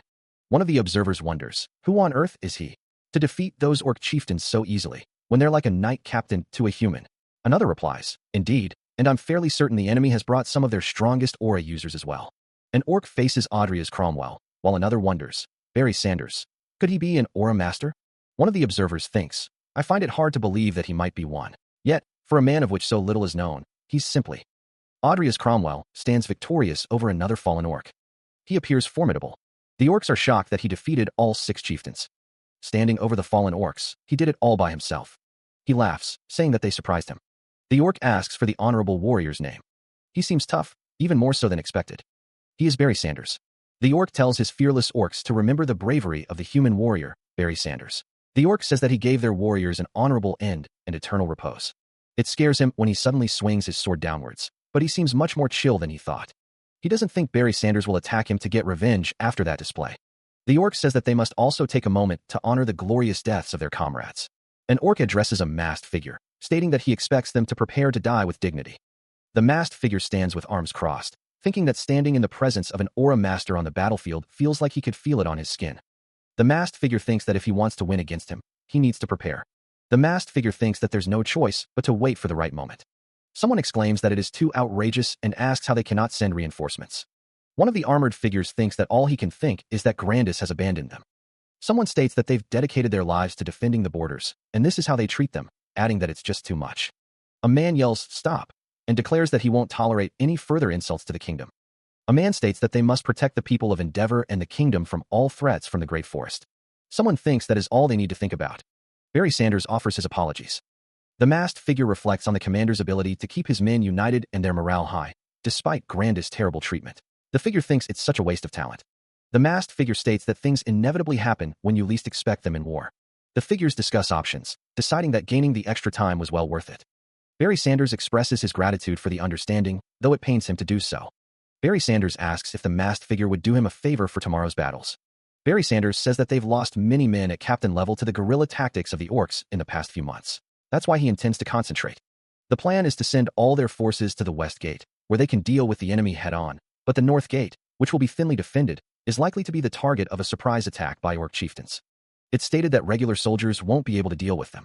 The masked figure says that they understand and asks to leave the North Gate to them. Another figure asks about Luna, stating that Luna also wants to. Barry Sanders tells someone to have some fun. Another figure says that they said she has a few screws loose, but this is... Barry Sanders asks if Luna Pendragon can fight the Orc Lord. Luna's eyes widen, a gasp escaping her lips. Whoa. One of the mercenaries declares, "Leave it to Luna. Luna will beat him." Another says, "Forgive me. I've put a heavy burden on you mercenaries." A cloaked figure thinks to themselves, "Ooh, my scythe of death will dance in the battle." A man with a mustache states, "Although I'm ashamed to say it, even if it's beyond our abilities, we have no choice but to fight. This place may be insignificant to the kingdom, but to us, it's our birthplace. If by God's will we survive, I promise to appeal to the king to ensure that you are properly rewarded." A masked figure says, "You don't have to trouble yourself. I'm helping you out for personal reasons, as I lost my family to the orcs when I was young." The other replies, "Huh, you have such a past, buddy." Luna, with a determined expression, thinks, "I need to end this war and get to the Great Forest as soon as possible. I have no time to deal with the merits or rewards from the kingdom." A man at the table says, "Very well, now let's fill our bellies and get plenty of rest for tomorrow." The scene shifts to a distant view of the town, with figures walking along the cobblestone streets.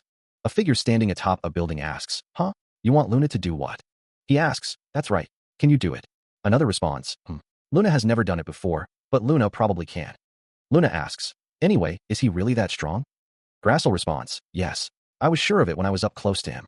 Luna exclaims, "Whoa, how exciting." Luna can't wait anymore. She tilts her head, a soft hum escaping her lips as she considers the possibilities. Barry Sanders responds, stating that if the fight with the Orc Lord takes an unexpected turn. Barry Sanders continues, advising her to go into hiding and wait until the corpses start piling up. Luna agrees to the plan, stating, "Okay." She declares that when that happens, she will turn the tide of the war. Next day, a raven perches atop a sword, overlooking a desolate battlefield. Count Belcan instructs Luna Pendragon and Barry Sanders, stating he'll leave the west and north gates to them. Barry Sanders confirms that they will leave it to them. Barry Sanders confirms that he will head to the north gate, but another figure tells him to wait a minute. Luna prepares a spirit seance, ready to put it on someone. Barry Sanders wonders what spirit seance is. The text explains that Luna can summon souls with whatever abilities are needed depending on the situation. Luna casts a spell, uttering the word Ashim. A voice calls out, "Trogundi, Husher." Bathed in emerald light, a figure materializes, crackling with arcane energy. Luna tells the figure, "Should make the fight easier for you." A narration box declares, "The soul of the warhound dwarf has been summoned." The figure's eyes widen, and he thinks, "No way." The figure thinks, "I can see everything that's happening on the battlefield. It has an incomparably greater range than the mana detect." A narration box states, "The warhound dwarf's trait, target tracking, has been acquired temporarily." A narration box states, "You even get the summon soul's trait on top of boosted status with no side effects." A narration box states, "Luna Pendragon, what a cheat ability you've got." The figure declares, "The enemy is coming." The soldiers react with alarm. A soldier shouts, "The enemy forces are heading straight for us." Another soldier bellows, "All men to your positions." A soldier commands, "Archers, ready your arrows. It's a fight." Luna's eyes widen as she hears the news. Grassel, standing atop the fortress wall, responds to a question lost to the wind. "Yeah." Below, soldiers on the castle wall ready their bows, the creak of their weapons echoing in the tense air. Grassel, his red eyes reflecting the flickering torchlight, murmurs a heartfelt plea. "Please, be safe." A monstrous horde surges forward, their crude weapons raised as they descend upon the city. From atop the city walls, archers unleash a volley of arrows, hoping to thin the ranks before the horde reaches them. "Get them before they reach the walls," one of them shouts. A flaming arrow finds its mark, piercing the flesh of a hulking beast, sending it reeling back in agony. A bald figure stands defiant, launching a trio of flaming projectiles towards the encroaching horde. The projectiles detonate in a fiery explosion, engulfing a section of the horde in flames. The figure raises a shimmering barrier, deflecting a barrage of incoming attacks. A soldier watches the battle unfold. Ooh, Luna Pendragon. A woman with long white hair and piercing green eyes stares down, a sinister smile playing on her lips. Another explosion rocks the battlefield, sending debris flying in all directions. A man with a mustache looks on, impressed. Well done, Luna. Oh my. The monster horde continues its relentless assault, undeterred by the explosions and the defenders' efforts. The west gate has been breached, signaling a dire turn for the city's defenses. A soldier, clad in armor, shouts with urgency, his voice barely audible over the sounds of destruction. Luna Pendragon grins, her eyes gleaming with anticipation. Luna is going to play a bit, she exclaims. A soldier is imbued with a strange, green energy, his posture shifting with newfound power. Someone leaps into the fray, their intentions unknown. Debris rains down as the battle intensifies, the air thick with dust and the scent of ozone. A fiery explosion erupts, casting an orange glow across the battlefield. A horde of monsters charges forward, their eyes burning with savage intent. Figures chant in an unknown language, a crimson aura swirling around them. A figure raises their hands, channeling a potent magical force that crackles with red energy. The orcs, their eyes glowing red, are consumed by a berserk rage. The soldier grimaces, his voice tight with concern. The orcs are going berserk. At the north gate wall, an orc swings a crude axe, the force of the blow sending sparks flying as it collides with the cloaked figure's defenses. The orc's face contorts in a savage snarl, its red eyes burning with a frenzied bloodlust. Leaping back, the cloaked figure narrowly avoids the next strike, the wind whistling past where they stood moments before. The cloaked figure thinks to themselves, this is frenzification. This must be the work of the orc shaman. Two hulking orcs survey the battlefield, one thinking, I've got to get rid of them quickly. The orcs swarm the north gate wall, their crude weapons crashing against the defenses. One of the orcs roars, its voice a guttural bellow that echoes across the battlefield. An orc lunges forward, its eyes fixed on its prey. Amidst the chaos, a soldier shouts, Luna Pendragon. Another man exclaims, they're climbing up the walls. She's a monster, just like the rumors say. One of the soldiers thinks, she looks innocent, but she's as strong as a platoon of royal knights. She screams, her expression a mix of fury and determination. The sound of metal on metal rings out. The clash sends dust and debris flying as Luna Pendragon engages Grassel. Luna blocks the attack, sparks flying from the impact. You blocked it, she exclaims. Grassel bellows. All of you stand aside, I'll handle her. The orc warlord's face is contorted in a savage grin. Count Belkin watches from behind the line of soldiers. Orc lords, you've come already? He mutters. Luna was waiting. Grassel says, not bad, little warrior. Grassel continues, Luna plans to imprint your soul on my buddy, so Luna will try not to damage it. The sound of a powerful impact echoes. Luna blocks another attack, the force of the blow evident. Luna will kill you without leaving a single scratch, Grassel exclaims.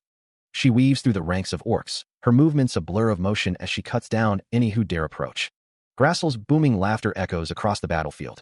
Gahaha, you surprised me, little warrior. Using her flexibility and mana to her advantage, Luna strikes at Grassel. Using your flexibility and mana to overcome your weight disadvantage. Impressive. The force of the blow sends shockwaves through the air. The orcs growl, their guttural sounds a promise of violence. She continues her assault, a whirlwind of steel and fury. Grassel's expression shifts, a flicker of surprise, or perhaps frustration crossing his features. A voice rings out, filled with adoration. Praise Luna more. The orcs press their attack, a tide of green flesh and crude weaponry. Luna stands defiant, her eyes burning with determination. Grassel's face contorts in rage. It's a pity that we're in the middle of a war. Count Belkin watches the battle unfold, a question forming on his lips as Luna moves. Let us continue this in Valhalla. What? Where are you going? What's Valhalla? The orc is consumed by a surge of crimson energy, his eyes burning with an unholy light. The crimson energy explodes outward in a blinding flash. Grassel stands amidst the inferno, seemingly unharmed, his expression one of savage glee. Luna's eyes widen in shock as she witnesses Grassel's transformation. Grassel bellows, so cool. Reacting instantly, Luna leaps into the fray, her cloak billowing behind her. Meanwhile, Count Belkin roars at his troops. Why are you all standing around? The soldiers surge forward, answering their commander's call with a unified battle cry. Endeavor, don't let these orc scum destroy our home. A soldier screams, our home, as he charges into the fray.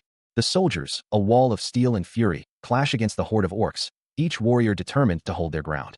An orc, teeth bared in a savage snarl, lunges at a soldier, its eyes burning with bloodlust.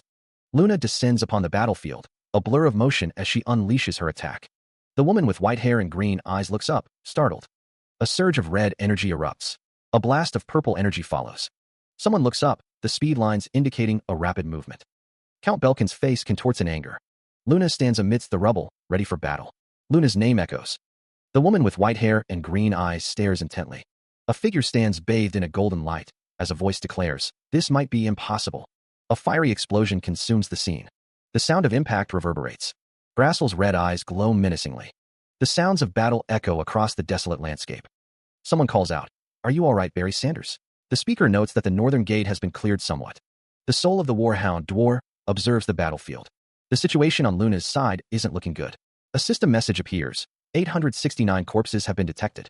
A figure with glowing green eyes watches intently. The figure stands amidst the fallen, a blue aura emanating from them. Someone calls out again, "Hey, Barry Sanders." The figure with green eyes is asked to send all capable men at the northern gate to the western gate. The speaker directs forces to where Commander Dawson is. From this moment, this battlefield is. The corpses are moving. What's happening? Mine. Glowing green eyes pierce through the shadows, belonging to a figure shrouded in dark fabric and a mask that obscures their face. Mana surges outward, blanketing the battlefield. A voice echoes, declaring, "All who have died in this place are at my disposal."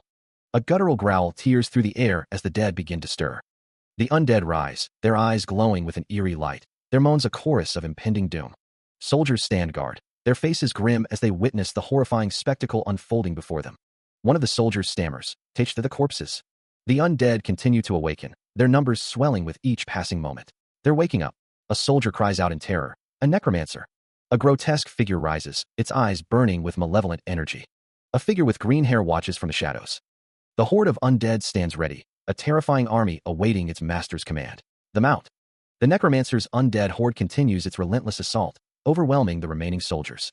A soldier coughs, blood splattering from his lips as he struggles to remain standing.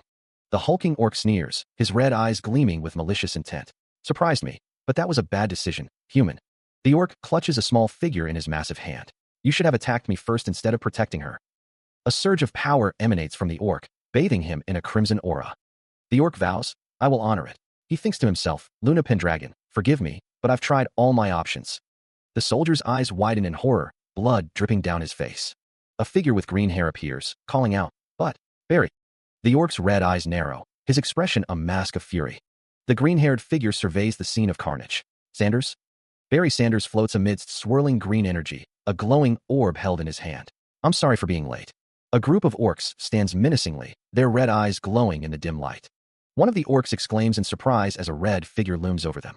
The orc reflects, never imagining someone with the strength of a swordsman could be present. A figure is engulfed in flames, identified as a necromancer. Barry Sanders arrives, the sound of their footsteps echoing. Count Belkin coughs, stating it's too late for him, as a girl stands beside him. He wonders if he was protecting Luna. A figure with green hair reflects that unlike Luna's, his injuries can't be fixed with a potion. He resolves to use his body against those who would harm Endeavor. Count Belkan, bloodied and injured, declares that he can protect. The figure with green hair thinks of reclaiming their homeland with their own hands. The figure with green hair is shown in close-up, their expression obscured by a mask. A speech bubble simply reads, "Very well." On the battlefield, someone shouts for the commander, urging them to get healing right away. Count Belkin's eyes widen in surprise, a silent question etched on his face. Tears stream down Count Belkin's face, his expression a mix of anguish and resignation. "Tell him that I'm handing over the command of the Endeavor to him." Barry Sanders' face contorts in a fierce expression, his red eyes burning with determination. "Barry Sanders." A horde of undead swarms forward, their decaying bodies a grotesque tapestry of death. "Do you really think these feeble armies of flesh dash?" A hand reaches out, grasping for power. "Can defeat me?" A figure is engulfed in a blinding light, battling against the undead. The figure continues to fight, cutting down the undead with swift, decisive blows. A character observes the battle, assessing the situation. "As I thought, ordinary undead are no match for the Orc Lord." A soldier calls out in desperation. "Ah, Commander Dawson, looks like it will be hard to turn the tide against the orcs with the frenzification still going on. In that case." A figure with radiant wings descends, ready to join the fray. Timer and Nickel prepare to hold off the Orc Lord. Timer and Nickel, hold off the Orc Lord. He stands ready, facing a hulking undead creature amidst the chaos of the battlefield. The air crackles with anticipation. A disembodied voice echoes across the battlefield, commanding, "Rudo and Milline, wipe out the remaining orcs." Lightning gathers around Timer, illuminating his determined expression as he prepares to unleash his power. In the distance, an explosion rocks the landscape, a testament to the ferocity of the ongoing battle, raising the dead enemies back as allies. I knew that a necromancer is an absolute force on the battlefield. But for one person to be so overwhelmingly powerful that he turned the tide of battle, a monstrous undead warrior swings its massive blade, a whirlwind of death and destruction. Each one of them is unbelievably strong. To think that just two undead. The undead's grotesque face is a mask of decay and malice, a terrifying visage of death incarnate. Completely hold off an aura master. The soldier shouts, Deputy Commander Fillion. Another soldier carries a body, crying out, Commander Dawson. The news spreads across the battlefield. He has been killed in action. A wave of energy blurs the air. Streaks of light pierce the darkness. Debris explodes outward. The attack obliterates everything in its path. Meanwhile, Grassel's red eyes narrow. He muses, what a string of surprises. Grassel grits his teeth, thinking, who would have thought that mere corpses would hold me back? He watches as his undead forces are wiped out. Grassel clenches his fist, admitting to himself, it seems my warriors have been wiped out. I've failed as a commander. Grassel bellows, his voice a guttural challenge. Come.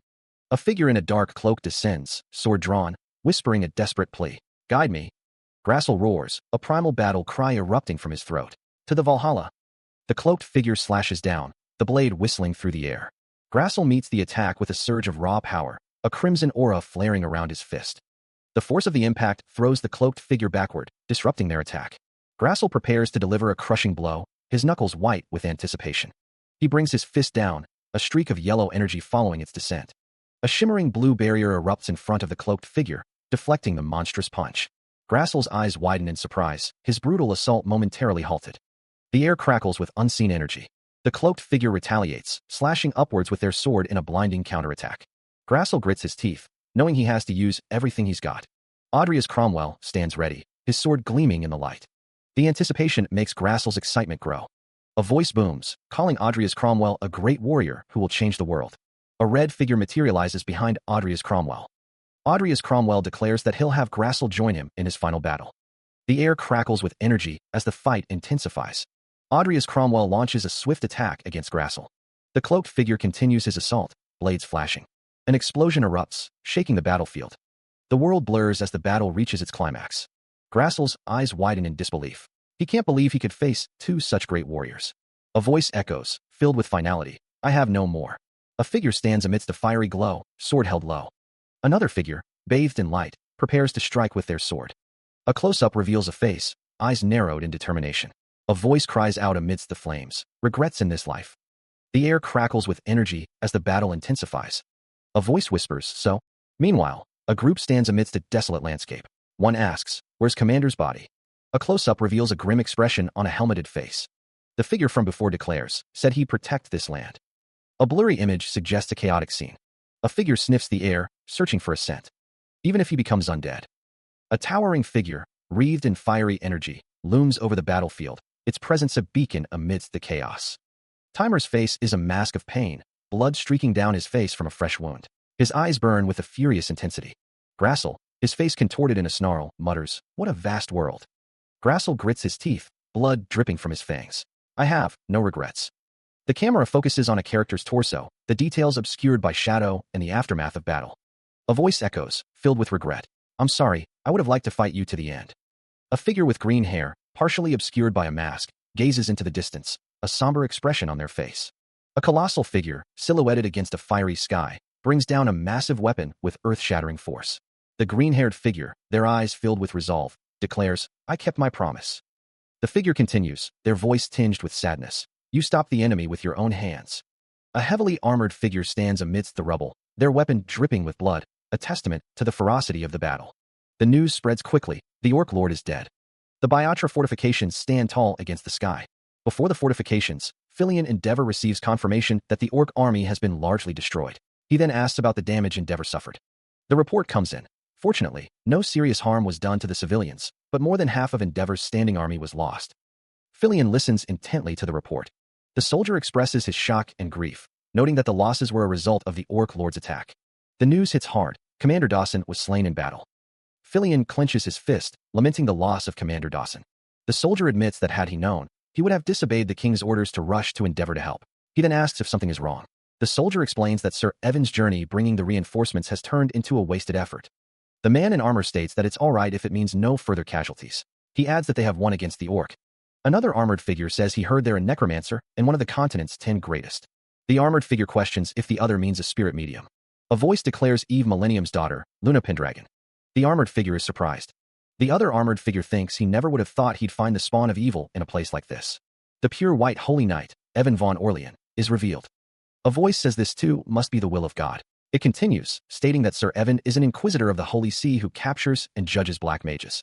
Filian Endeavor asks what's going on. The other armored figure says he didn't have the chance to cover it up since the news arrived so suddenly. Filian Endeavor thinks that tipping off the heroes of Endeavor like this is a blunder. It seems like it's best if he makes haste. A voice asks why he left in such a hurry. The night sky hangs heavy, illuminated by a trio of glowing orbs amidst the dark forest. Someone drags a stick along the ground, leaving a trail in the dirt. I don't have much time, but the hooded figure gestures with a small branch. They already prepared a ton of meat for us. Another figure, with green hair pulled back in a ponytail, responds, if you want meat, I'll treat you to plenty after I return from the great forest. The green-haired figure and Luna stand over a bound, hulking form within a magic circle. The green-haired figure asks, I promise. So, are the preparations ready? The bound figure, a monstrous beast folk, replies, yeah, somewhat. A voice echoes, it won't give you his full power from before he died. The beast folk's face fills the frame. But since he was such a strong guy, even just one of his abilities might be very useful. Stand there. Luna stands on the edge of the magic circle. The green-haired figure says, don't erase the magic circle. Luna replies, all right. The green-haired figure's face is shown in close-up. He thinks, he could be a tremendous asset if I evolve him into an undead. The green-haired figure's legs are shown. But since there aren't many opportunities for me to summon the undead, it wouldn't be a bad idea to use him to strengthen myself instead. Besides, who knows when I might get the chance to meet Luna again. Luna says, oh, by the way, Luna isn't the one who's going to do the soul engraving. Luna will leave it to you. Luna's hands glow with green energy. Trogundi. Husher. A surge of magical energy crackles in the air. She stands with Audria's over the prone form of Grassel. Audria's eyes widen. Luna? How rare. Luna is surrounded by swirling green energy. Audria's thinks, this is the first time my daughter has called me to help someone instead of killing them. That means, daughter? A close-up reveals Luna's glowing pink eyes. A voice narrates, she is the legendary witch. In a flashback, Eve Millennium says, pray, do tell me, boy, what are you to Luna? A narration box explains, the supreme black mage who turned Luna as strong as a warlock by merely giving her a fraction of her former abilities. Audria's thinks, I'm a friend. Yet another surprise. For this girl to make a friend. Luna says, well, it just happened. Mostly by force though. Luna says, very well. Shall we begin? Ashra. Grassel lies prone, muttering, Samedio Dothaba. Magical text appears. She stands above a swirling mass of green energy, a forest of spirits writhing beneath her outstretched hand. Audrias observes the scene, his expression troubled. This soul as well. Another poor child who could only find meaning in existence on the battlefield. Luna gazes down, a faint smile playing on her lips. Perhaps he might be happier in your company instead. Audrias's eyes narrow, a question forming in his mind. Is she communing with the soul? What a strange sight. Closing the distance, Luna reaches out and touches Audrias's head. Touch. A surge of pain rips through Audrias's mind. Crap. Grassel watches, a low growl rumbling in his chest. Audrias's body convulses, a silent scream trapped in his throat. He gags, struggling to remain conscious as the lingering effects of Luna's touch threaten to overwhelm him. The blonde-haired woman watches him, a knowing look in her eyes. They usually faint on their first time, she thinks. Regardless of how strong they are, Audrias grits his teeth, fighting through the pain. A surge of energy courses through him, a visible aura shimmering around his form. Luna and Grassel stand back, observing the green-haired man as the energy intensifies. A subtle smile plays on Luna's lips, her pink eyes gleaming with amusement. With a soft ha, Luna reaches out towards Audrias, her hand outstretched. Beneath Audrias, a complex magic circle glows with an eerie light, its intricate patterns pulsing with power. Audrias's eyes widen, a flicker of understanding dawning within them. Luna speaks, her voice soft but laced with a hint of mockery. Good boy, it would have been better if you had fainted instead. Audrias, now kneeling, gasps, I thought I was going to die. The enemy of all, unique. The bravery of one against all. Increased mana recovery rate in combat, 0.1% per enemy, up to 1000%. HP recovery rate in combat increased by 200%. The spirit of the enemy of all is constantly activated, in direct proportion to charisma and mental strength. Audrias realizes the implications of the ability. What the hell? This practically means that my mana is unlimited when I'm fighting at a war scale. It gives HP recovery too? This is just an outright cheat. From the way you look, it looks like the engraving was a success. Luna's eyes shimmer with an otherworldly glow. The soul engraving on Audrias's chest pulses faintly. How weird. How can there still be a space for one more soul? Audrias looks at Luna, a question forming on his lips. A normal human can only be engraved with one soul per person. And yet, There's still an extra space in you for one more. Huh, does that mean I can get 2 soul engravings? I've never seen this before. Luna gazes at Adria's, a hint of concern in her eyes. What a fascinating constitution. Doesn't matter if it's him or her. They keep looking at me like I'm some kind of research subject. Luna is worried about you. I'm sorry, but I have to excuse myself for today. Adria's bows his head slightly. Thank you very much for the soul engraving. This girl has been tormented by loneliness because she was born to a terrible mother. Kindly take care of her. He remained silent, his expression unreadable as he considered the implications of Luna's departure. Adria's thought to himself, of course, she is a friend after all. A voice, belonging to an unknown person, echoed, I'm glad to hear that. The forest shimmered under the light of 3 moons, the air thick with magical energy. Luna stood bathed in the ethereal glow, her voice soft as she whispered, stay well until we meet again. Boy, a specific place in this vast, gigantic forest was anything but easy to find. Luna's wild instincts say it's that way. Fortunately, thanks to the map I bought from Muriel, I was able to find the place I was looking for without much trouble. It's this way? Huh, it's not that way. How far are we? About. The sun is almost down. Let's stop for the night and continue tomorrow. Wow, it actually exists. Even if someone did, Luna doubts they would have been able to get in. Huh. Adria's Cromwell wonders if the place is a dragon's tomb, but it looks like there's a lot of things in there. The unknown mage thinks to himself, wondering if there are things other than just the dragon's corpse. The mage considers that it could be dangerous, and maybe they should look around first. The unknown mage thinks that Luna went in without thinking again, and whatever happens, happens. The mage notes that a place where a dragon died, the scream of Krav Maga, has been discovered, and it looks like this is the right place. The group enters the hidden dungeon, the repeating nightmare. The mage wonders where Luna is. Timer demands something back. Luna refuses, telling him to take it back himself if he wants it. Luna waits. She stops in her tracks, a wave of confusion washing over her. Where could this be? The architecture of the buildings suggests a hidden dungeon, but something feels off. The town street looks no different from any normal town street. Luna's eyes widen, a gasp escaping her lips. What is this place? It's shocking. Adria's Cromwell remarks that dungeons are usually dark and gloomy, but this place looks fun. The unknown mage agrees with Adria's. The people are seeing a place like this. In this town? Luna's eyes widen as she realizes everyone's a ghost. What? You mean, everyone here is dead? Yep, this is Luna's first time. Seeing a place like this, they realize they came looking for a dragon corpse, yet ended up in a ghost town. Luna admits she's not sure what this place has to do with the dragon's tomb, but suggests they investigate first. A voice declares it's time to form an investigation team. Luna states that she thinks they can clear this place just like any other dungeon by destroying its core. Adria's Cromwell wonders if this place might have something to do with the dragon. Luna tells them to leave it to her. The group walks through the ghost town. Luna realizes it's a dead end, just like the other side. She thinks it's impossible to leave the town. Adria's Cromwell suggests they should look around. It's hard to find any clues since they suddenly ended. Luna looks around, thinking. Luna is asked if she remembers anything before this. Someone thinks that Luna got sidetracked. A performer declares that they will slay the evil dragon. Luna wonders if it's a show about the dragon. The blonde woman wonders if they'll find any clues. Adria's Cromwell is approached by someone who asks if he is a mercenary, having never seen him before. The man states that a few have already left. The man asks Adria's Cromwell if he knows about the Fire Dragon Subjugation Squad. Adria's Cromwell reflects that it hasn't been long since he became a mercenary. Adria's Cromwell thinks it might be a good thing he didn't know, as it might have been deadly for a newbie like him.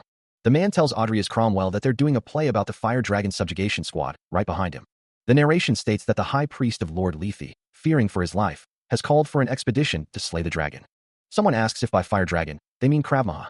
The group continues to discuss the Fire Dragon. Someone asks what they are on about, and the narration states that Lord Lethe is the town's guardian deity, which is why before the expedition. Adria's Cromwell wonders if Lethe's blessing for a dragon-slaying expedition could mean that this town is a place that existed in the ancient age. Hidden dungeons are often associated with ancient ruins.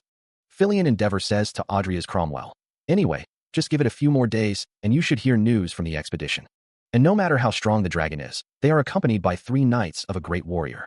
A dragon exclaims, "Coo, what a shame, to be defeated by a human." Luna is moved by the play. Wow, that was super moving. It's the first time. Fillion Endeavor says, you may have missed out on joining the expedition, but you might as well enjoy yourself now that you're here. A narration box states, Luna has ever seen a play. As dragons usually choose a place to die and spend their remaining life there, such a place is called Dragon Mound. A place where a dragon died. The scream of Krav Maga has been discovered. Adria's Cromwell thinks, thing off when I saw the phrase a place where a dragon died. But it does make sense if the expedition was successful. Oh, that was fun. Luna exclaims, oh right, the investigation. Adria's Cromwell says, it's getting late today, let's find a place to stay. Let's get some dinner too. Luna is exhausted from all the investigation. Speaking of which, was that your first time seeing a play? Yep. Luna is always being chased, so I've never seen one before. Chased? By who? The group walks down the street, the cobblestones echoing with each step. Audrey's muses, Luna Pendragon, and Barry. Nice. Evan asks, what are you doing here? Fillion sighs, this man. Evan wonders to himself, could he be? Audrey's demands, why are you here? Evan exclaims, Luna. Fillion thinks to himself, with Luna since he was a nemesis of Eve Millennium. One of the continent's 10 greatest and a natural enemy of black mages. Evan Von Orlean. Fillion says, you've grown up, Luna Pendragon. How many years has it been? Audrey shouts, don't talk to Luna so casually. Luna hates you. Fillion turns away, thinking, cold. Fillion wonders, when I heard about you on the Endeavor, do you know the trouble I went? He thought hiding his identity wouldn't be a problem. Never would Audrey Cromwell have thought someone as dangerous as him would show up here. That aside, a figure stands in the town square, surrounded by others. A voice demands to know what exactly is going on. The people are turning into smoke. It appears to be a rather special kind of magic, but no matter. A voice declares they are only here to purge the black mages and then leave this place. A sword gleams with holy light. The light is erasing the black smoke. Audrey Cromwell grits his teeth. Audrey is caught in the chaos. A sword drips with blood. Someone shouts Audrey's name. He stands with Luna, the large weapon held casually at her side. His eyes widen in shock. Luna runs away. Luna calls out, El Luna. A blade pierces Audrey's chest. Luna holds Audrey's in her arms. Audrey stammers, I couldn't. He thinks, see that at all? Am I? The air crackles with unseen energy. Two glowing eyes pierce the darkness. A voice echoes from the void. How unsightly. Timer's face comes into view, his expression condescending. Not only you were deceived by the sham of a phony god. Timer continues, his tone mocking. You also got yourself killed by a mere human being. Your weakness is just baffling. Audrey Cromwell descends from above, his gaze fixed on Timer. Audrey Cromwell's expression is cold as he asks, who are you? Timer chuckles, his eyes gleaming with malice. Hi. Still have the energy to act strong, eh? Timer's grin widens, revealing sharp teeth. Let's see if you'll ever get out of here. Oh right, here. A sword appears, glinting in the dim light. Audrey Cromwell's voice is soft, yet menacing. Something you forgot. The blade flashes, a crimson arc cutting through the air as it strikes Timer. He screams in frustration. Audrey Cromwell sits by the fountain, chuckling to himself. The bell rings out. A building stands tall. Audrey Cromwell's eyes glow pink as he shouts, no way. Take it back yourself if you want it. Two figures run away as Audrey Cromwell sits by the fountain. Wait dash, one of them shouts. The two figures continue to run. The town stretches out before them. I looped back. A building stands tall. Audrey Cromwell looks up, thinking, so by repeating nightmare. A sign reads, entering hidden dungeon, the repeating nightmare. One of the figures thinks, it meant the time in this dungeon would repeat over and over again. Buddy. He held Luna close, ensuring her safety. Audrey is asked, relieved, Luna, I'm glad you're safe. Do you remember what happened? Luna responded, Luna doesn't know either. A disembodied voice echoed, after that guy hit Luna down. Luna sat, dazed and confused. Audrey has stated, a mist appeared and after that. Luna can't remember. He continued, that means she didn't die and came back to life again. A voice mused, that black mist, it's suspicious. Audrey and Luna stood together, trying to make sense of the situation. A voice declared, not only you were deceived by the sham of a phony god. The voice continued, you also got yourself killed by a mere human being. Luna observed, walking through the town. It seems this town repeats the same day over and over again. Audrey asked, it does that? Luna responded, yes. Although the people here don't seem to realize it, perhaps due to some kind of magic. A voice concluded, and at the end of the day, we seem to be the only ones who have looped back with our memories intact. She asks if that means they will die by the end of the day. Audrey says it might happen when the clock strikes midnight. He adds that the other person is here, even though he's not dead. The sight of something gives Audrey the creeps. Luna observes that this place lies outside of God's providence. A man with a mustache stares intently. The man stands between Luna and Audrey and another figure. The man says there's no need to be so guarded. The man says that if he intended to kill them, he would have done so already.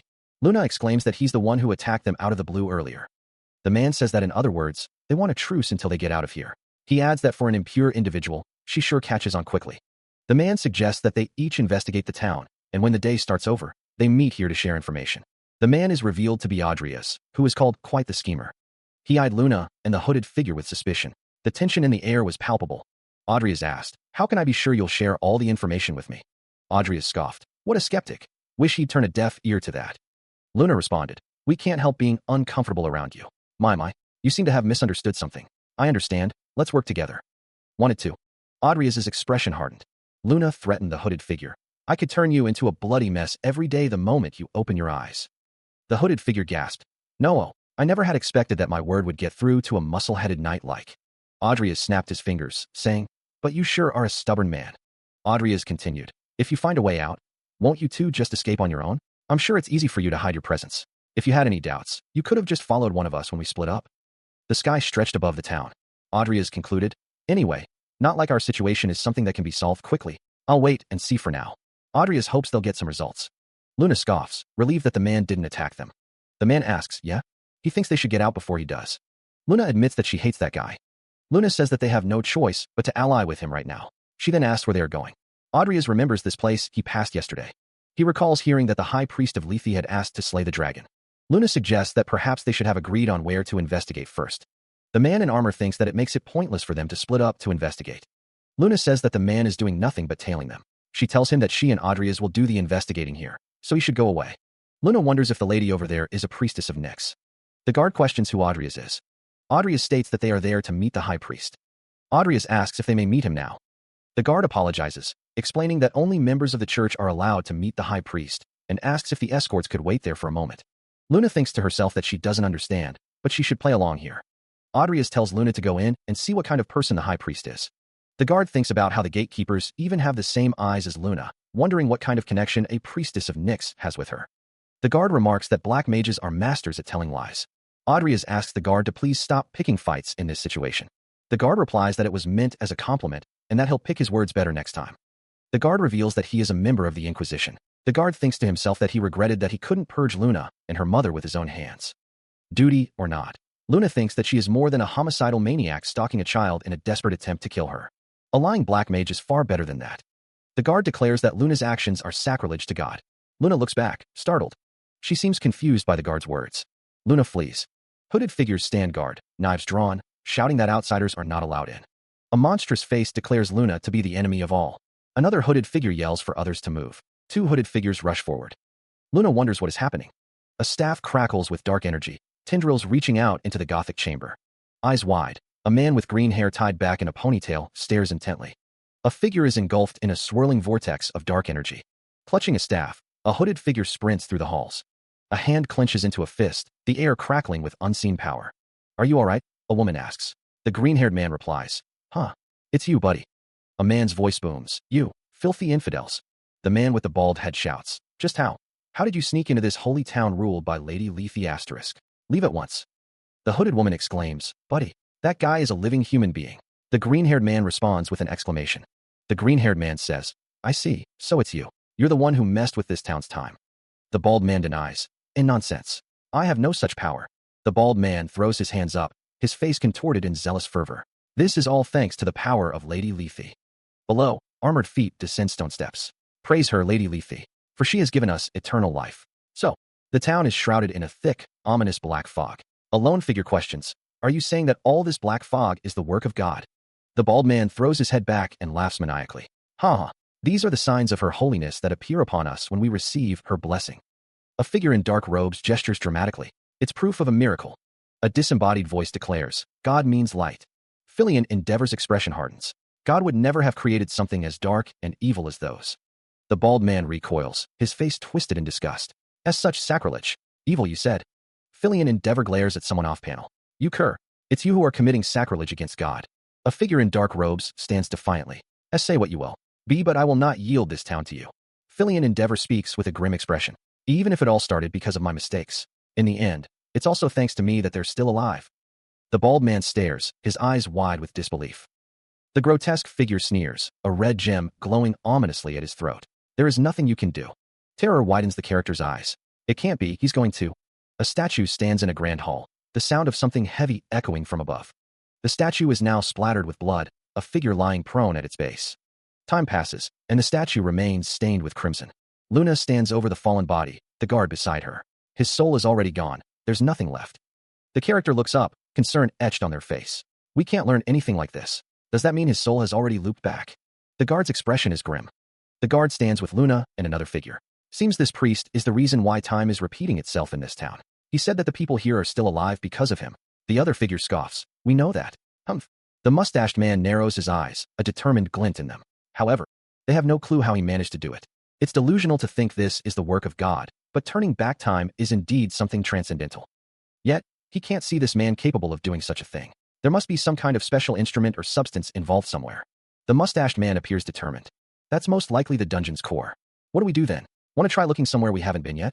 No, that's just a waste of time. It would be faster to loop back, capture this man alive, and get the information out of him. Then, the guard stands ready, his sword gleaming in the dim light. Until later, Luna and the dark-haired woman exchange a look. The group gathers in the church, their mission clear. She stands amidst the blood-splattered room, the air thick with the metallic tang of violence. Audrey as Cromwell remarks that her actions were reckless, though satisfying. Luna conjures a swirling vortex of emerald energy. Audrey questions her eagerness to use it. Audrey sighs, commenting that Luna didn't think at all. He suggests they continue searching the church. Luna exclaims that Audrey is a genius, though the reason is not immediately apparent. The steeple of the church rises against the twilight sky. The church stands tall, its windows glowing with an inner light. Audrey laments that they are not getting any leads. Luna assures him that they can always search again tomorrow after Evan dies, but admits she can't keep doing this forever. Audrey questions why time keeps looping back here. Audrey wonders why not, since time keeps looping back here anyway. Audrey states that they have no idea how time works outside this dungeon. One of the men in the foreground asks if it matters. Luna says it matters because outside this dungeon, she can't keep doing this forever. She thinks to herself that she has people to protect. The black fog has appeared, and Audrey exclaims in surprise. Someone says goodbye. Luna declares that she will definitely catch him for Audrey's. The guards are approaching. Audrey wonders if this is Evan's doing. Audrey questions why they killed him without getting any information. Luna tells Audrey that he shouldn't act without thinking. He states that it's not Evan's doing. Luna questions who it could be. It appears this is going to be a drawn-out fight. Audrey looks off to the side, his expression unreadable. Luna states, well then. Luna wonders if he is planning to drag this out until either side breaks. She notes that guy went first again. Luna says that's certainly the simplest way to approach this, and she doesn't exactly have the luxury of time either. Luna thinks that much as she'd like to find a smarter way to do this, let's do it the fastest way for now. Someone says, see you later then. After that they went through many loops. 3 times. 10 times. Elsewhere, someone is running through a town. 17 times. Audrey Cromwell grips the hilt of his sword, his expression grim as he prepares for a fight. Audrey reflects on his past actions, noting that after 120 times, he stopped counting. No matter how many times he looped back, he could never get used to the uncomfortable feeling of killing himself. A grotesque face fills the frame, radiating frustration and impatience. Even though the end of the deadly sins grows closer and closer, a figure with a long white beard looks on. 3 figures stand together, one with long black hair, another with short white hair, and the last with short green hair, all surrounded by electrical energy. And yet, I'm not there. You're trapped, and there's nothing you can do about it. A voice booms near a statue. He's completely playing with us. He even tore off his own arm just to provoke us. You. And yet, I'm not there. Piece of shit. Audrey looks concerned as he stands next to a guard. The guard seems to be waiting for Audrey to say something. Damn it, what should he do? Audrey carries Luna in his arms. Luna is still unconscious. A guard stands in the background as she says, let's stop killing ourselves. Luna's words echo, a reminder that this quest is considered a waste of time. Fillion Endeavor states he is there to keep an eye on the two of them. A chorus of voices responds with an annoyed agreement. A question hangs in the air. Is it acceptable for a holy knight to indulge in drink? Fillion Endeavor pours a drink, declaring it forbidden, but trusting in the all-merciful god. The thought lingers, the god would likely forgive their knight having a pint. After enduring the ordeal of death more than 100 times, the knight stands with Fillion Endeavor. The man's expression is unreadable. He can't believe a staunch man would say such a thing. Fillion Endeavor raises his glass, proposing a toast to those who have shared death together. She thinks he's more bearable now than when he was sane. He suggests that for now, they should just drink, Lou. Fillion takes a drink. Audrey is surprised by something. Audrey wonders what the hell is going on, noting that one of the continent's greatest fell after just 1 pint. Luna thinks this is a chance. Luna suggests that just this once, they should do it and kill him, giggling. Audrey asks if Luna is drunk and tells her to please calm down. Luna asks why not, arguing that he'll just revive again anyway. Audrey says that they shouldn't be doing such things to each other. Luna stares blankly. Fillion questions Luna. Luna tells Fillion that he's too serious. She speaks, her words laced with a hint of melancholy. You know, sometimes even the precious things you hold dear in your hands can still slip away. Audrey stands nearby, a soft green light emanating from his hands. Audrey's expression hardens as he questions Luna. Are the people Buddy cares about so weak that they're helpless without you to protect them? Luna responds, a hint of pride in her voice. Look, even Luna is still alive, right? Of course, that's thanks to Mama protecting Luna, though. Audrey reflects, his gaze distant. He thinks to himself, right, they are all powerhouses on a main character level. I guess it was arrogant of me to think I had to protect them. Luna reiterates, her tone unwavering. But Luna was protected by Mama. Audrey urges, a sense of urgency in his voice. Then we have to get out of here fast so you can protect them. Luna questions, her expression skeptical. That weak. Really? Fillion interjects, offering a suggestion. Yes. How about we go investigate the town and shake the alcohol off? A close-up reveals a pair of intense eyes, their gaze unwavering. It's all right, they're not. He walks alongside Luna and Audrias through the town. Audrias asks where they're going. Fillion suggests visiting the church one more time before night falls. Audrias questions the need to hurry, noting that the old man is already dead. Luna reminds Audrias that they tried to catch the culprit as quickly as possible. A portrait of an old man with a stern expression is shown. The group approaches the church. Audrias wonders about the crime tool. Audrias doubts the old man was capable of causing the events in the dungeon on his own, suggesting someone else was involved. A pedestal with a statue is shown. Audrias notes that there's some sort of magic catalyst, but it may not even be here. After giving it some thought, Audrias stands in a room with blood and feathers scattered on the floor. Luna wonders if no matter how fast they try to get here, he'll be dead already. The interior of the church is shown. Audrias notes that this is the place where the magic was activated, and the odds are high that this place holds that secret. Luna is shocked. Luna notices a black fog coming from the spot Audrias destroyed earlier. A voice booms out, warning them to stay back. Audrias and Fillion continue forward, deeper into the church. Audrias smirks, stating that they made the right choice in coming here. Fillion urges him to break through. A surge of energy erupts, blasting through the floor. Audrias leaps down into the newly formed hole. Dust and debris rain down as Fillion follows behind. Fillion exclaims in surprise. A dark staircase descends into the unknown. Audrias declares that they've hit the jackpot and urges Fillion to follow him down. Fillion pauses, confused by something. Fillion suggests that the fog might be responsible for the loop. A view of the church is shown, with a large amount of fog below. A voice wonders if that is the case, noting the abundance of fog down there. Oh right. Audrias focuses his energy, causing a surge of power to erupt from his hand. The black fog vanishes with Evan's light, revealing more of the church's interior. If he's not wrong, the spell is. Audrias examines the light emanating from his palm. Luna stares at Audrias, her eyes wide with surprise. Buddy? She asks. Luna exclaims, wow, how did you do that? Audrias replies, I pulled it off. Audrias thinks, I guess this is thanks to the light element talent I got as a reward for conquering Madra's tower. Luna urges, teach Luna how to do it. Audrias thinks, I can do. He focuses his light magic once more. Audrias declares, all right. The fog cleared up. Together, Audrias and Luna descend the staircase, the light magic illuminating their path. Audrias warns, the stairs are steep, so watch your step. Luna responds, okay. They've made it down. Down, but it's awfully dark here. Living beings? Luna's eyes widen, a flicker of concern crossing her face as she takes in the oppressive darkness. Audrias asks if she heard that just now. Something is. Luna looks down at the light in her hands, a question forming in her mind. Audrias exclaims that there's someone up ahead. Audrias asks if she can make the light a little brighter. Luna replies that she doesn't know if she can. Luna says she'll try, thinking that just maintaining the light is already hard enough, and wondering if she could do it. She begins to refine the light by removing the heat from the fire magic spell. Luna rearranges the light, sweat beading on her brow as she concentrates. She repeats the process, her hands glowing with magical energy. Luna processes the spell several times, her eyes reflecting the intense light. A sudden burst of energy crackles in the air, the light around Luna flickering erratically. Audrias and Luna descend further into the cavern, the blonde-haired woman's light spell illuminating their path. Wow, amazing, Audrias exclaims. The cavern opens up, revealing a massive dragon looming in the shadows. Audrias gasps, that's a dragon. Luna grits her teeth, struggling to maintain the light. Krav Maga, she mutters, her voice strained. Luna's eyes widen as realization dawns on her. So it was here, she exclaims. The pair stand before the dragon's lair, the air thick with anticipation and the smell of sulfur. Luna's expression turns to concern. Oh no, the fog is, she exclaims. Audrias glances around nervously. Let's get out of here first, he urges, but Luna counters. The wind is too strong. Luna strains, sweat beading on her brow as she struggles to maintain the weakening light. Damn it, I'm barely even able to hold this little light, yet.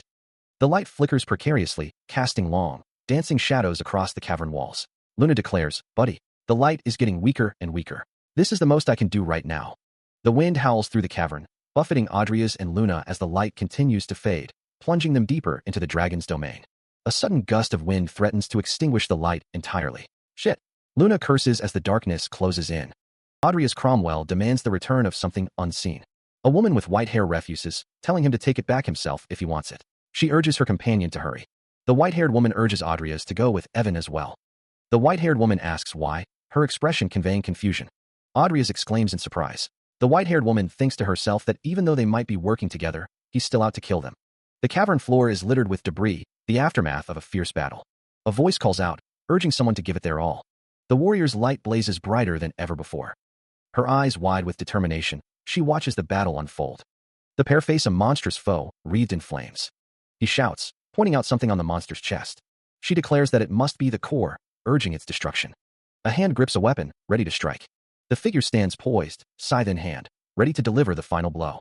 A blinding explosion erupts as the final strike lands. Luna coughs, her face contorted in pain.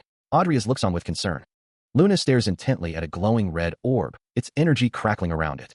Adria's grits his teeth, declaring that he's at his limit. Luna looks back at him, her expression worried. A voice echoes in the darkness, stating that there's no choice but to do this next loop.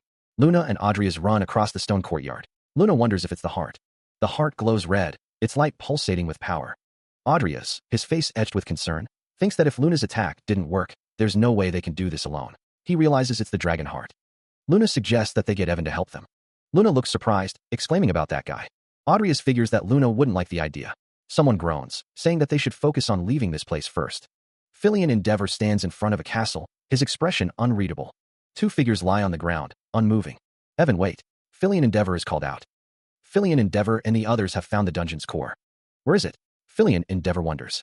But first, you must promise us one thing, someone says. Once we get out of here. Filian Endeavor pauses, considering the request. Told you it wasn't going to work. Look at that super annoyed face. Very well. Evan agrees. Evan stands with another figure. That's a promise from a holy knight. The promise hangs in the air, a silent vow. A weathered statue of a veiled woman, holding an hourglass, stands guard over the chamber. The group moves deeper into the Gothic structure, their footsteps echoing in the vast space. Evan's brow furrows. It's not here. Luna speaks, her voice echoing slightly in the chamber. But all we need to do is destroy the dragon's core, with or without him, no? Filian's expression hardens. She's right.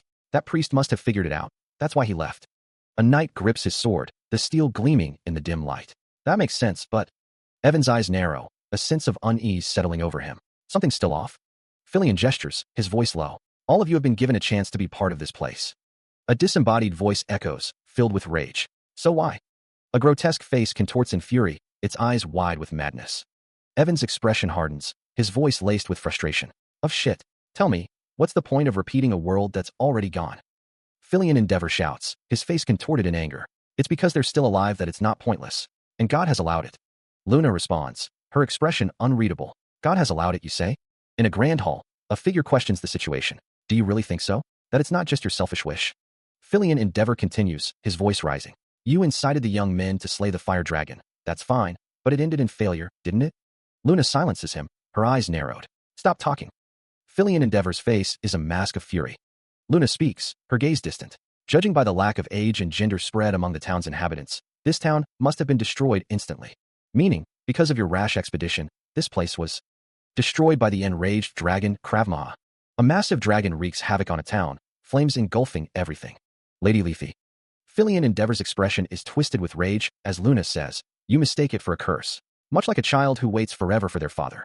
To return from an expedition, Filian Endeavor stands alongside a green-haired woman. A man with a scruffy beard exclaims that Lady Leafy is ever merciful. A figure stands with a staff, declaring, and just. In a dark area, a group of people looks on with concern. A sudden explosion rocks the area. A massive, red dragon appears amidst the chaos. Someone shouts that there it is, the dragon. Another wonders if they just need to kill it. A third exclaims that the core should be on its chest. Filian Endeavor warns the green-haired woman to watch out for those black. The dragon roars, its maw filled with teeth. The green-haired woman engages the dragon in combat. Another explosion erupts as the battle intensifies. Someone defends against an incoming attack. A figure surrounded by a green, hexagonal barrier states that it has been a long time, Evan. A man in armor exclaims, questioning how this could be. A figure states that they should thank someone, who responds by saying thank you for looking after their little girl, but the first figure tells them not to be ridiculous. The scene shifts to a dark, starry background. Evan raises his voice, remarking that she did grow up fine. A speech bubble states that someone couldn't bring themselves to hurt a child, and now they don't have to anymore. A group of figures stands together, one apologizing to two others, and another saying hello. The fair Lady Leafy is mentioned. A figure stands before a monstrous creature, stating that they granted eternal life to the mortals of this place. A speech bubble asks if someone calls this eternal life. The fog is clearing up, even without light. A figure states that they can hear the souls wailing. A figure perched atop a massive, red-scaled beast surveys the unfolding chaos. A grizzled man raises his weapon, his face contorted in a grimace. You'll be the first to die. A voice echoes, Priestess of Nyx. A blinding explosion of crimson energy erupts. Three figures sprint across the battlefield, their faces grim. Here it comes again. The red beast roars as it's engulfed in a cataclysmic blast. The explosion intensifies, consuming everything in its path. A nearby building is consumed by the inferno, reduced to a blazing skeleton. Evan calls out, "I'll clear the fog. Could you cut him down for me?" The other figure retorts, "I don't need your help." The woman's eyes narrow, her expression hardening. "Stop playing tough." With a grunt, the figure prepares to strike, their sword crackling with energy. Evan and the woman react in unison, their eyes widening in surprise. Is that? The figure's face is set with grim determination, their jaw clenched. A hulking monster, its eyes burning with crimson light, grips a massive sword, gazing down at something unseen. Strapped and bound, the monster's muscular torso is visible, along with a white, bear-like creature at its side. Ethereal blue energy swirls in the background. An aged man, clutching a staff topped with a golden ornament, stares upwards, his face etched with disbelief. It can't be, a giant's corpse? The bald man, eyes wide with fury, bellows a command. From below, a horde of crimson demons surge forward, their eyes burning with hellfire. The green-haired warrior commands, "Take care of them." Dark energy swirls around a figure, coalescing into a menacing aura. A blade flashes, cutting through the air with deadly precision. A massive white beast lunges, its jaws snapping shut with terrifying force. The blonde woman asks, "Shall we go?" "I'll clear the fog." The green-haired warrior responds, "Yes, I'll leave it to you." The bald man shouts, "Stay back," as dark energy emanates from him. The colossal red demon roars, its massive form casting a shadow over the battlefield. The blonde woman stands ready, her eyes narrowed in determination. Two figures are enveloped in a swirling vortex of green energy, preparing to unleash their power. The bald man's face contorts in shock, his eyes wide with disbelief. A monstrous figure is engulfed in a fiery explosion. The explosion intensifies, consuming everything in its path. Amidst the chaos, someone shouts with triumph. A figure is sent flying backward, caught in the blast. The dimensional gate is reduced to rubble, energy crackling around the devastation. Someone cries out in dismay at the destruction of the dimensional gate. A severed head floats amidst the fiery wreckage. A figure stands amidst the destruction, a look of shock on their face as the severed head floats nearby. A figure declares that someone is no longer of use. Another figure suggests that they leave, now that it's over. A figure states that they will leave with Luna, urging the others to go ahead. A figure looks on with a contemplative expression. A figure stands amidst the fog and debris, a towering blue energy barrier crackling nearby. A voice echoes, stating that the old man is dead, but the fog remains. One of the figures asks if the other is all right, suggesting they should leave this place.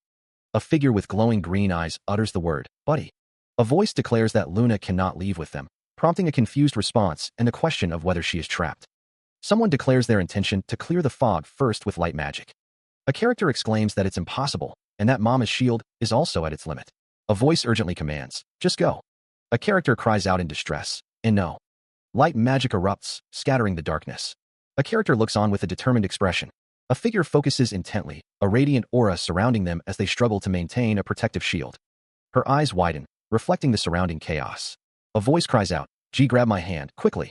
A figure warns, "If you get trapped here, you'll be wandering around forever, unable to die." A hand glows with an ethereal blue energy. A gasp escapes as the blue energy flares. The figure is now surrounded by the blue energy, a determined look on her face. Is used to this. A figure plummets downwards through the fiery landscape, crying out in pain. The figure is engulfed in flames. Concern etches itself onto the other figure's face. The fiery landscape continues to burn. A voice, laced with malice, echoed through the air. It promised death to all. The shadowy figure, wreathed in darkness and burning with crimson eyes, declared that it was all over. It commanded them to get lost. The crowned figure, unheard and unseen, muttered about the audacity of these pricks who spoke as if he wasn't even there. Before leaving, the entity would give them one parting gift. A sudden, sharp impact reverberated through the air. The observer would get what they desire. The crowned figure cried out in pain. A blessing, granted by the ones beyond the remembrance, was bestowed. The crowned figure, now recovering, questioned if that entity was truly a god. It seemed that Luna was fine. All right. The figure resolved to awaken the dragon's corpse first. He narrows his eyes, a subtle smirk playing on his lips. The figure in the cloak warns, "If you don't agree to them, I'll make sure you know who your master is, even if I have to do it the hard way." 3 days later, they arrived in the grandest kingdom. He wondered if it had really been that long since they were last here. The town bustled with activity. The green-haired man looked around, a thoughtful expression on his face. He was glad she didn't suffer any after effects. A lot had happened, but he managed to wrap everything up within his holiday time. Now that he was back in the Empire, he'd have to prepare for the war in the north bit by bit. The green-haired man exclaimed that they should eat that. The food looked tasty. Take your time eating it. Hee. But Luna wanted to go too. It couldn't be helped. Things would turn messy if you came to the Empire. Luna will. The white-haired figure assured him that they would meet again soon. A woman with white hair, wearing a hooded cloak, says, yeah, oh, take this. A hand holds a small, ornate box. The white-haired woman waves goodbye, saying, take care. Luna will contact you again. A close-up reveals a character's face, a slight smile playing on their lips. Standing near a train, the character replies, yes. You take care too, Luna. A train approaches Rodlan Academy. A voice announces, we will soon be arriving at Rodlan Academy. Passengers getting off, please get ready. The character thinks, this feels like a homecoming. He reflects, tomorrow will be busy again, so I'll get some rest today. Andreas Cromwell is named. A question mark hangs in the air. He notices a letter. A letter? It's sealed with black magic. This is... A man in a top hat stands in the train car. A secret message from the congregation. The train pulls into the station, its arrival heralded by the screech of brakes and the hiss of escaping steam. A message echoes through the cars, reminding passengers to collect their belongings. He steps off the train, drawing his sword slightly. It's unpleasant knowing that the members of the congregation are lurking everywhere. His actions are being watched. He decides to just follow how they do things for now. A figure approaches. Vivian says, so you were on the same train, Audrius. Audrius looks up. Audrius' eyes widen slightly. Footsteps approach. Vivian approaches. Audrius says, Andreas. Vivian asks, are you well? Audrius responds, yes. Vivian asks, was it back home? A close-up reveals a woman's face, a faint smile playing on her lips. The imposing facade of a grand building fills the view. A stern-faced man with a neatly trimmed beard and graying hair looks down, his expression unreadable. The woman's gaze sharpens, her eyes glinting with determination. The clash of steel echoes as the man and woman engage in a fierce sword fight, sparks flying with each strike. Her light green hair whips around her face as she moves with incredible speed. The woman and the man stand side by side, their expressions serious and focused. A sword is sent flying through the air, a testament to the intensity of the battle. Together, the woman and the man fight back to back against a common foe, their movements synchronized and deadly. The man, now sporting a mustache, appears thoughtful, his gaze distant. The man asks, unbelievable. What has happened to you? The woman replies, I met a wonderful teacher. The woman explains, and that's why you want to become House Cromwell's knight? She confirms, yes, and I couldn't. An older man with gray hair and a neatly trimmed beard speaks, his expression thoughtful. He says, I couldn't imagine it any other way. You've grown into a splendid knight, I see.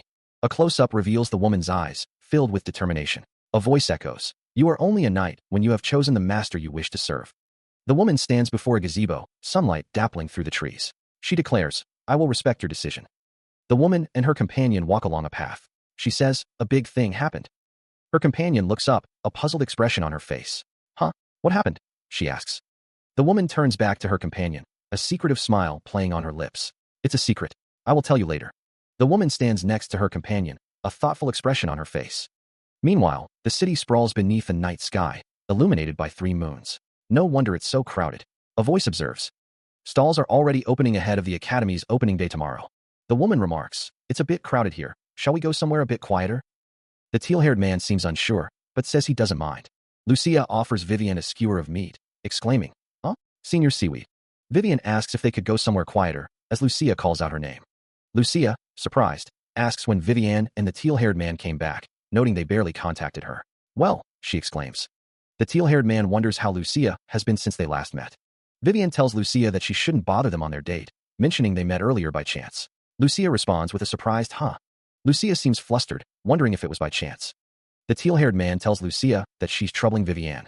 Lucia is described as being in dense mode, as the teal-haired man notes that she took her joke too far. The teal-haired man is glad Lucia has fully recovered, realizing that's why Vivian wants to go somewhere quieter. Vivian notes that Diane's mana seems to have settled into a better state, and she guesses she's worrying over nothing.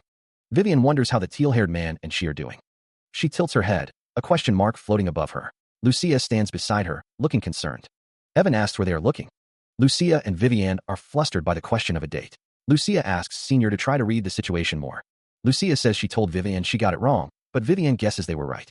I'll check how the first years are doing with their swordsmanship later. A hand pulls an invitation from an envelope.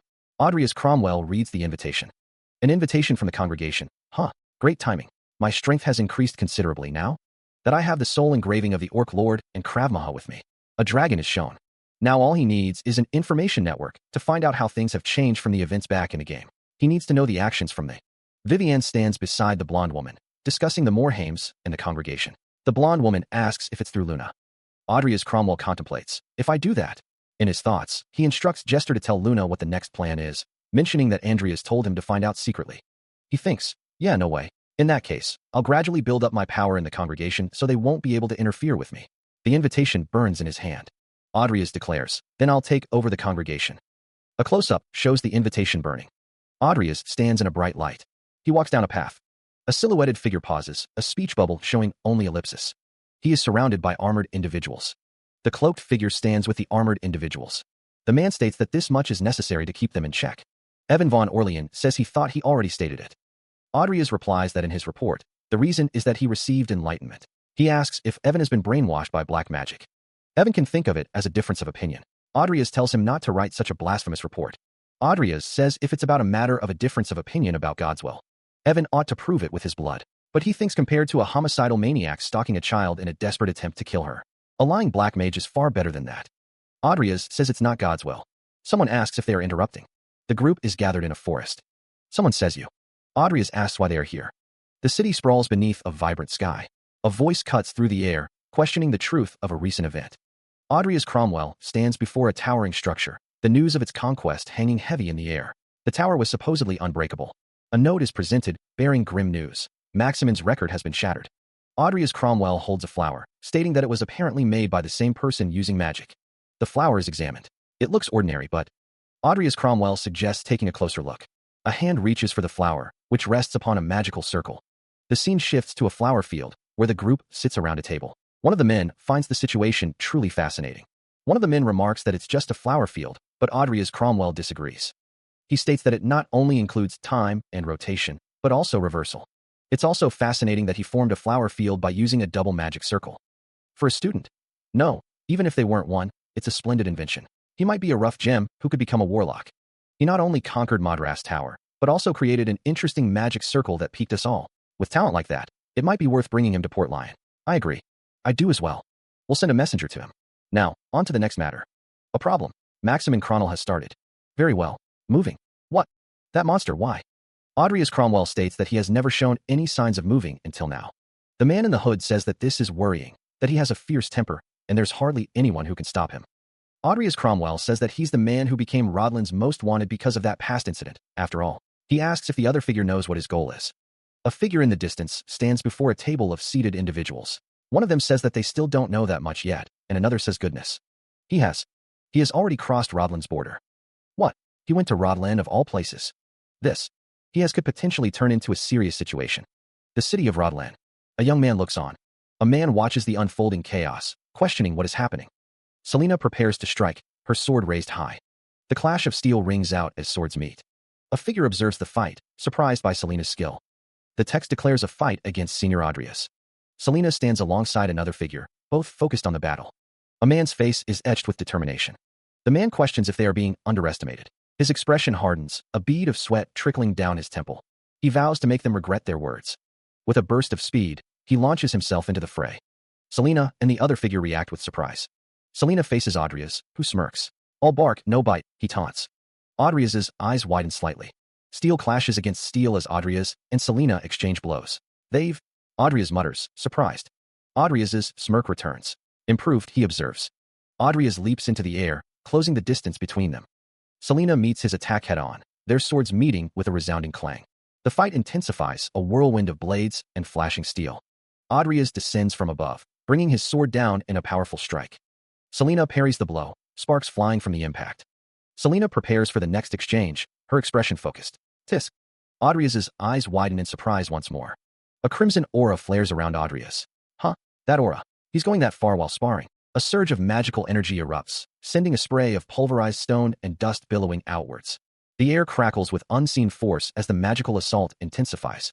A swordsman, blades crossed in defense, grits his teeth, sweat beading on his brow as he braces for the impact. The swordsman clashes against the magical onslaught, sparks flying as steel meets raw power. Adrias Cromwell watches the unfolding battle with a knowing smirk playing on his lips. Two onlookers gasp, their eyes wide with shock at the sheer force of the magic being unleashed. Another blast of raw magic tears through the courtyard, sending debris scattering in all directions. The sound of impact echoes through the air, a deafening boom that rattles the very stones of the fortress. One of the onlookers stares in disbelief, muttering, "What? And magic?" Another cries out, "Magic is unfair. as the battle rages on. Audrey's Cromwell retorts, "Can you say the same on the battlefield?" The silver-haired swordsman, looking grim, argues, "I think it's a good idea to gain some experience fighting enemies who use magic, you know? But this is not a battlefield." That aside, Chris, your technique has become more refined, matching the speed of your Uner-style swordsmanship. And Selena, you are finally able to wield your sword the way you want now that you have one that fits you. Senior, I also. Senior Seaweed, what are you doing here? You promised me that we are going to try out a new concoction. Oh, I'm sorry, looks like I can't spar with you today. Let's definitely have a spar next time. I'm looking forward to it. What are? Yes. It's finally a new term. Do you have any goals for this term, Senior? Goals. Let's see. Selena clenches her fists, a determined glint in her eyes. Her goal this term is to learn lots of new magic. Chris looks at Selena, a slight smile on his face. He got a second chance at life thanks to her, and he doesn't want to waste a single moment of it. Selena smiles, adding that above all, she wants to enjoy her time at school a little more. Chris thinks to himself that she sure can talk. Selena reflects that there are many things she couldn't see when she was ill. Selena closes her eyes, thinking of all the fun things she wants to do. Chris asks Selena what about her, Senior. Chris thinks to himself that he is just waiting for that day now. Selena thinks about the information she got from Morhaime's. A hand holds a small figure. There's still some time until the war caused by resentment in the North breaks out. Chris says he thinks he'll do some magic research. Selena asks if he means magic. Chris thinks to himself to combine various attributes of magic with swordsmanship. There are many situations where he can't use undead, so it wouldn't hurt to be prepared. Chris looks at undead creatures. He muses that Selena being there means she's his rival, adding that he's also planning to focus on learning combat magic. Selena questions if Chris considers her a rival. She thinks to herself that the only reason he's getting so much attention is because she's been too sick to demonstrate her own skills until now. The camera pans to a view of the academy, as Selena asks why Chris is looking at her like that. Selena wonders what's wrong. Suddenly, an explosion rocks the academy. Something's happening, Selena exclaims. The explosion originated from the main gate. Selena shouts to Lucia to run for the rear gate opposite from that explosion. Selena wonders what's going on. Selena thinks to herself that there shouldn't be any attacks on the academy at this time of year, questioning if this is the congregation's doing. The aftermath of the explosion leaves a scene of destruction. Principal Zeos is caught in the blast. Even Professor Ivy is down, lying amidst the rubble. A figure looms over the fallen professor. It's Audrey's Cromwell, his eyes wide with shock. A man wearing a magic faculty robe and a sword on his hip is mentioned. Someone remarks that the man himself has shown up. Maximin Cronel has arrived. A large man with blonde hair stands with a weapon behind his back. Maximin Cronel holds someone by the neck as Audrey's Cromwell looks on. Maximin's face is stern. Maximin Cronel stands with Audrey's Cromwell. Someone asks who Cronel is and why he is here. Maximin stands over someone and says he is here for them. Audrey's says that before anything else happens. Audrey's Cromwell looks up at Maximin. Maximin attacks. Audrey's is attacked and asks what Maximin is doing. Maximin is seen up close. Audrey's Cromwell uses Earth Shield. He stands amidst the wreckage, the dust settling around him. Stone and debris continue to rain down from above. Audrey's Cromwell looks up, his expression unreadable. Amidst the chaos, Audrey's Cromwell's name echoes. A voice booms, demanding, "Show me the power of God in you." Meanwhile, an announcement rings out, once again, informing all students. The message continues, ordering everyone to leave the academy immediately through the rear gate. The students are instructed to follow the assistant professor's instructions outside. Lucia thinks, Senior Audrey's. The green-haired man repeats his demand, "Show you the power of God." He questions, "What do you mean?" He is struck by an unseen force. The impact explodes with violent force. Audrey's blocks the attack, but the force still hits him hard. He thinks, "Shit. Even though I blocked it, it still hit hard." Audrey's grits his teeth, realizing, there's only one thing he wants and yet, why me? Evan stands in the background, observing the fight. Just like Evan said, he thinks. Evan's eyes narrow. You only start using your powers when you're on the verge of death. Audrey's is shown again, looking enraged. He thinks, Evan, that dickhead. Evan declares, I'll help you. Audrey's is struck again. The force of the blow sends debris flying. Audrey's struggles to keep up with the attacks. He thinks, I can barely follow his attacks, even though he looks like he's just swinging it around at random. Evan looks on, a determined glint in his eyes. He grits his teeth, sweat beading on his brow. This is impossible, Audrey's thinks, declaring he'd rather summon Nickel than die here. A dark presence looms closer, its red eyes burning into Audrey's back. Original sin, he wonders. A blinding light erupts around Audrey's as he calls upon the blessing. What do you mean? I've. The shadowy figure intercepts the incoming attacks. Already got my hands full just blocking his attacks. What are you afraid of? You got something nice from Leafy, remember? A blessing has been granted by the ones beyond the remembrance. The blessing will automatically manifest when the conditions are met. Audrey smiles, a manic glint in his eyes. Actually my life then. Clenching his fist, Audrey declares, I'm gladly giving it up. Adrias sprints towards Evan, a determined look on his face. Blessing of the ones beyond the remembrance has detected traces of another god. Condition fulfilled. Adrias' hand glows with power. Blessing, seed of the god killer, has been activated. Adrias faces Evan, his hand still glowing. What? Are you giving up? He states, all right, as a text box appears, indicating the temporary suppression of the presence of the one known as God. The man carrying the coffin says, the reason you're looking for me. The man with the coffin continues, I can feel it coming from that coffin. A voice asks, it's for the traces of God, right? Adrias asks, can you awaken? The man questions, the person within this coffin? The man stands with the coffin as Adrias looks on. Adrias says, I don't see any reason for me to do that, especially not for a man who tried to kill me. The man carrying the coffin and Adrias stand in the courtyard. Adrias adds, besides, the guards will be here soon. The man replies, I have no reason to help you, nor am I in any position to do so, but you're not denying that you could do it. The man carrying the coffin is asked by Adrias to leave, as he has to take care of the wounded. Please leave, I have to take care of the wounded. Footsteps approach. He states that he will do whatever Adrias wants, as long as he awakens the person within the coffin. The man with the coffin's expression is unreadable. The man states he's not interested in hearing anything from a man he doesn't even know. The man reveals his name is Maximin Kronel. Maximin stands amidst the ruins. It seems he doesn't have much of a choice. The coffin is the sole reason for his life. The night sky is illuminated by 3 moons. Maximin kneels before the coffin. Maximin and Adrias face each other under the moonlight. Maximin says that whenever he needs Adrias, no matter the situation or who he's fighting, Adrias will be there.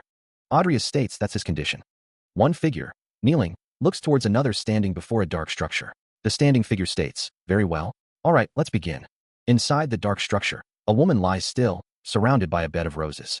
The woman is dressed in a dark gown, her arms crossed over her chest. A disembodied voice declares, Seed of the God Killer has detected the presence of ones that fall from death. Seed of the God Killer. The hooded figure manipulates a glowing energy in his hand, the light reflecting in his determined eyes. He exhales heavily, stating, and the intense pain I experienced earlier is gone. He thinks, if I suppress the power of this god with this. The seed of the god killer reacts whenever it comes into contact with another with transcendental power. The hooded figure's expression is grim, sweat beading on his brow as he focuses. The hooded figure stands near another figure, both surrounded by swirling energy. The second figure, scarred and intense, says, treat her with care. The cloaked figure, hands glowing with power, declares that they are the one feeling the most desperate. Bathed in ethereal light, Isabel Lucifer rests peacefully in a coffin adorned with vibrant red roses. A direct descendant of a race that can wield blood magic lies within, surrounded by the crimson petals. Elsewhere, a vampire, strongly connected to the deadly sin of lust, stands silhouetted against a gothic backdrop. The camera focuses on Isabel Lucifer's serene face, her beauty amplified by her race's connection to lust. Hands gently cover Isabel Lucifer, as a voice muses that Maximin, the most powerful human in the world, is head over heels in love with her. A blessing, the seed of the god killer, has been activated. A green-haired man looks on in shock, wondering why it wasn't already active. A monstrous figure rides, its form indistinct amidst swirling energy. A man with piercing yellow eyes reacts with stunned disbelief. The green-haired man cries out in pain and frustration. The yellow-eyed man is struck by an unseen force, the impact sending shockwaves through the air. Under the watchful gaze of 3 moons, the monstrous figure looms, a silent sentinel in the night. The thorny structure looms before Adrias Cromwell. He grunts, seemingly in pain. Adrias stares intently at the object. A figure in a hooded cloak watches from a distance. The cloaked figure calls out, Andreas. Adrias's expression hardens. What's going on here, he asks. A red aura flares around Adrias, his eyes glowing. Another figure, with dark hair, observes the scene. What a terrifying aura, he mutters. The dark-haired figure steels himself. All right. A notification appears. These thorns, resistance to ones that fall from death, has been increased. The dark-haired figure looks up at the thorny object. Are the ones that pierce the god who put her to sleep. Adrias's eyes glow intensely yellow. Maximin. The dark-haired figure prepares for a fight. Surrounded by thorny vines and roses, she whispers, I'm sorry. A figure with gray hair stands nearby, partially obscured. The woman continues, her voice laced with regret. I've made you wait for a long time. The gray-haired figure remains silent, watching the scene unfold amidst the roses and thorns. Of all times, Maximin Kronel thinks to himself, acting as he pleases as ever. What a pain, someone says. What about casualties and damage to the academy, someone asks. Several people were injured, including Principal Zeos and Assistant Professor Ivy, someone reports, but none of their injuries are life-threatening. Maximin Kronel appears troubled. But I saw Maximin Kronel speak to the Tower Conqueror, Adrias Cromwell, someone says. Before leaving discreetly towards the park by the main gate, someone thinks. What on earth could the Empire's most wanted man and that rascal be talking about? Someone wonders. Regardless, this will be a problem if the Emperor finds out about it. Does anyone else know about this? Someone asks. None, sir. The other faculty members were evacuating the students, someone reports. Keep this matter under wraps. I'll personally investigate it. A system message appears, stating that Blessings, seed of the God Killer, has obtained 1 trace. Another system message indicates that change will occur when all 4 traces are collected. The system wonders if Seed of the God Killer still has another ability. It's been 40 years in human time, Audrias thinks to himself. Audrias Cromwell stands with a woman with pink hair. While he slept, a wolf walks through a snowy landscape. The woman says she could feel his pain as he wandered the land trying to save her. Audrias Cromwell looks at the woman with concern. Audrias thinks to himself, of course not. The woman asks if it was him. The woman says he was the one who woke her up. Audrias Cromwell confirms that his name is Audrias Cromwell. The green-haired character expresses gratitude. He says, I thank you from the bottom of my heart. Audrias and Vivienne stand together, listening to the green-haired character. The green-haired character waves off the thanks, stating, there's no need to thank me. A disembodied voice chimes in. It's all the result of Maximin's hard work. Thank you, Audrias. The green-haired character looks on, a slight frown creasing his brow. Audrias, his expression unreadable, says, matter what happens. The green-haired character responds, yes, thank you. Audrias wonders aloud. Since he's a criminal, his usefulness is not unlike an undead. Is the god who put Isabel to sleep dead? Vivienne listens intently, her gaze fixed on Audrias. Audrias explains, no, I only lifted the curse on her. I can't say whether this is permanent or not. Audrias and Vivienne stand side by side, their expressions serious. Audrias suggests to the green-haired character, how about you stay at my domain on the border of the Empire for the time being? He reflects, even though he used his powers to absorb the curse, the master of the curse is still a god, after all, given that she's still uncertain. Audrias says that it's very kind of her, asking why Isabel doesn't take his offer. Isabel thinks to herself that she is still the Empire's most wanted man. She wonders what there is to worry about for someone as powerful as Audrias. Isabel looks at Audrias. Isabel thinks that they can just hide their identity out in the frontier. Isabel says that she'd like to try living a normal life, even if only for a little while. Audrias thinks that although Isabel now seems like an ordinary woman, but along the way, she meddled with the gods' power and fell victim to their curse. Isabel thinks that she might be able to find out the whereabouts of the deadly sin, lust. Audrias asks if he can take her offer, and Isabel replies of course. Audrias thinks that with these two in his territory, he won't have to worry about Amy's safety for a while. A woman, restrained and disheveled, is in distress. She thinks to herself that she totally forgot about her, the first subject she ever evolved, and the one who sucked her blood. A woman with long red hair is surrounded by roses. The woman thinks that if their relationship is amicable, it should increase her chances of getting close to lust. Meanwhile, a man wonders where Angela is. A hand places a plate of food in front of him, and a voice tells him to enjoy his food. The man thinks to himself that he can just ask Isabel about her whereabouts later, but for now, he should focus on the congregation. The man sits at a table in a tavern. The northern province, Vol'jin. The man thinks to himself that he had no idea that even the feudal lord of this province was involved with the black mages. Not only the places, they also called him despite his involvement with the deadly sins. He is invited to the next congregation. The man thinks that northern province and deadly sins could it be? Another man approaches him, saying, excusez-moi. The man asks if he minds sharing a table. One of the figures urges the other to go, suggesting they've got some tasty food over there. Someone wonders if he's also acquainted with Luna Pendragon. One of the figures notes that the fact that no one has made a move on them despite being so wary of them shows how significant they are. Jester Deli Dan observes that Luna's presence in the congregation is keeping the 4 factions of the congregation in check. Ika Imp is seen with another figure. Morndworski states that's probably why. It is said that none of them are making any rash moves, especially those from the Jester faction. They might appear calm, but in reality someone says they want to kill them right away. As for Ika Imp, it looks like she only sent Dragon and didn't come herself again. A group of people are gathered. So he came this time. The narrator admits to losing count of how many times the mysterious figure has been killed in the game, yet he remains an enigma, even apart from being a faction leader. A figure with a white mask stands against a backdrop of swirling red energy. The narrator continues, stating that the figure is a strong warlock-level black mage, yet they know next to nothing about him. Several figures stand in the background, their identities obscured. A woman with spiky purple hair confronts another figure, questioning how he dares to show up so nonchalantly after all the mess he caused last time. A figure with green hair tied in a ponytail looks down, seemingly remorseful. The woman with purple hair responds, stating that it seems he doesn't realize his own situation. The figure with green hair thinks to himself that he could easily bury her in the dark forever, realizing that the damn jester didn't even inform his own underlings. The woman with purple hair declares that this brat should be judged immediately for defying the congregation, as Mistress Morshi said. A close-up of the figure's face shows a look of fear. A close-up of a cloak. A figure with a red mask stands behind the other figure, a look of surprise on his face. It had been a while. Dworsky greeted the cloaked figure. The cloaked figure stood tall, its glowing blue eyes piercing the darkness. Another figure greeted Jester Delidan. Good to see you, Jester. The cloaked figure responded. Thank you very much for your invitation. I'm the one who should be thanking you. The cloaked figure continued. After all, you accepted my invitation. The cloaked figure added. Despite the lingering enmity between us. Jester Delidan narrowed his eyes, wondering what the cloaked figure was trying to say. The cloaked figure stated, I realize this might come off as abrupt, but regardless, I'll get straight to the point. Dworsky and the others watched intently. Jester Delidan realized the cloaked figure's cunning plan. I see now how cunning. The cloaked figure thought, and at the same time, he gets to strengthen his influence in the congregation by severing my ties with Salem. The cloaked figure concluded, well, I believe it's a good offer. He stares intently, a serious expression etched on his face. Jester Delidan invites someone to step outside. The duel will be held in front of all the congregation members. Regardless of the outcome, any retaliatory acts or unfair treatment will not be tolerated. So, Audrey's Cromwell states that there's no Salem for you to turn to here, and Morn can't intervene. Audrey's Cromwell asks if she can still act tough in spite of that. She thinks to himself that he doesn't really know her full strength.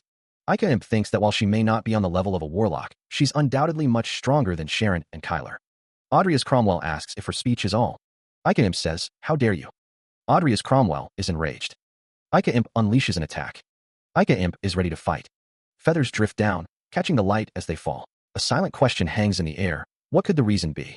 The assembled group watches, their expressions a mix of anticipation and concern. He stopped. A voice whispers, referring to Mistress Morse's command. Ika Imp's eyes narrow, a dangerous glint in their depths. Attack, he exclaims, a hint of amusement in his tone. Oomph, do your best to stay alive until my anger ceases. Ika Imp clenches his fist, a surge of power emanating from his body. The air crackles with anticipation. The green-haired warrior assesses the situation, a flicker of concern in their eyes. Asterisk, it's as tough as steel. No, tougher even. She's strong. I can't reveal my whole hand here. I'll need to approach this carefully. Asterisk. A barrage of feathers explodes outwards, a blinding storm of razor-sharp projectiles. What's wrong? Too afraid to move? The warrior taunts, their voice laced with a hint of desperation. Ika Imp remains unfazed, a smirk playing on his lips as the feathers rain down around him. He seems to be enjoying the spectacle. The green-haired warrior grits their teeth, a fierce determination burning in their eyes. They are clearly not giving up. The warrior's hand tightens around a single, shimmering feather. Or maybe, a thought echoes in their mind, hinting at a new strategy. The warrior lunges forward, the shimmering feather held aloft like a deadly weapon. The air crackles with anticipation as they close the distance. The warrior's eyes blaze with fury as they unleash their attack. She's finally within range. Die, they scream, their voice filled with lethal intent. Ika Imp watches the approaching attack, a flicker of something akin to concern crossing his face. My hand is limited, he thinks, perhaps realizing the gravity of the situation.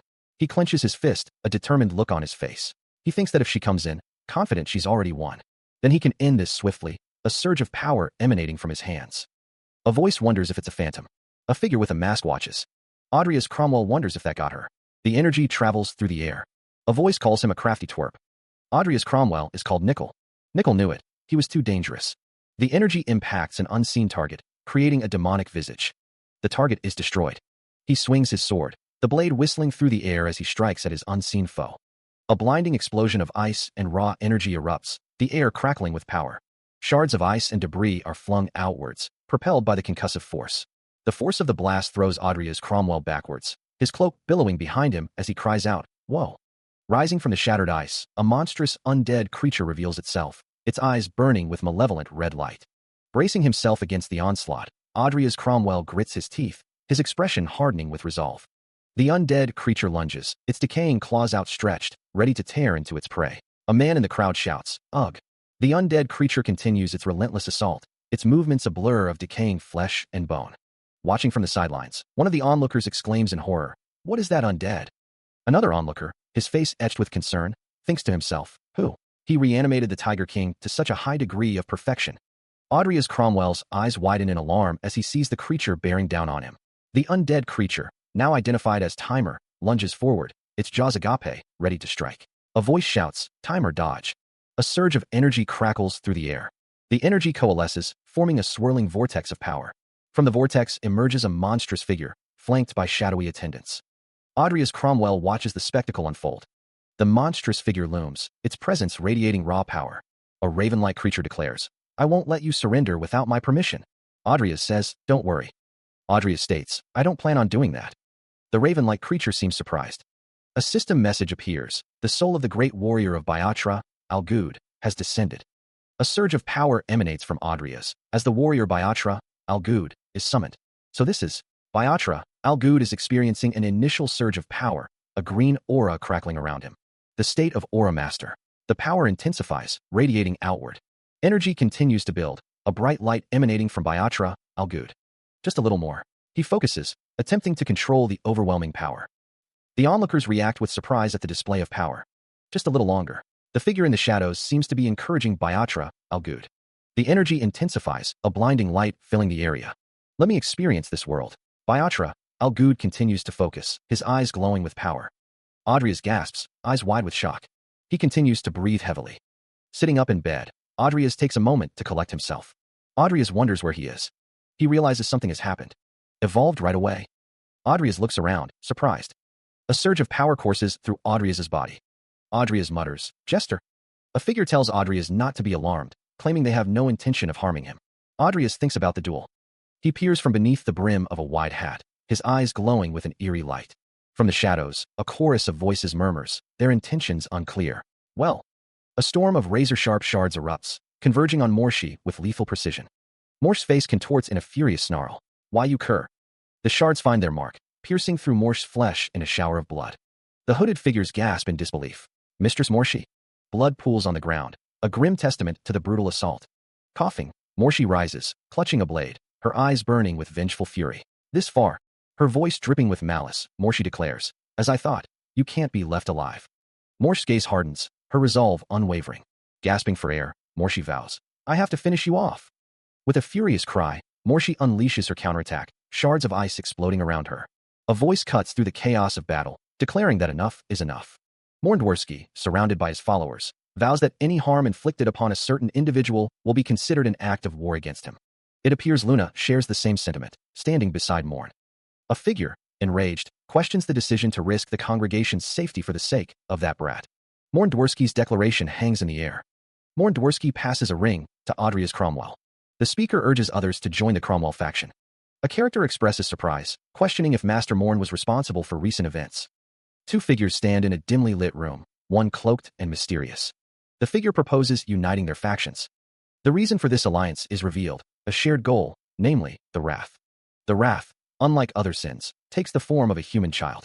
Born the son of a northern barbarian chieftain, the Wrath failed to escape his fate. He was abducted and met a tragic end at the hands of the greedy emperor.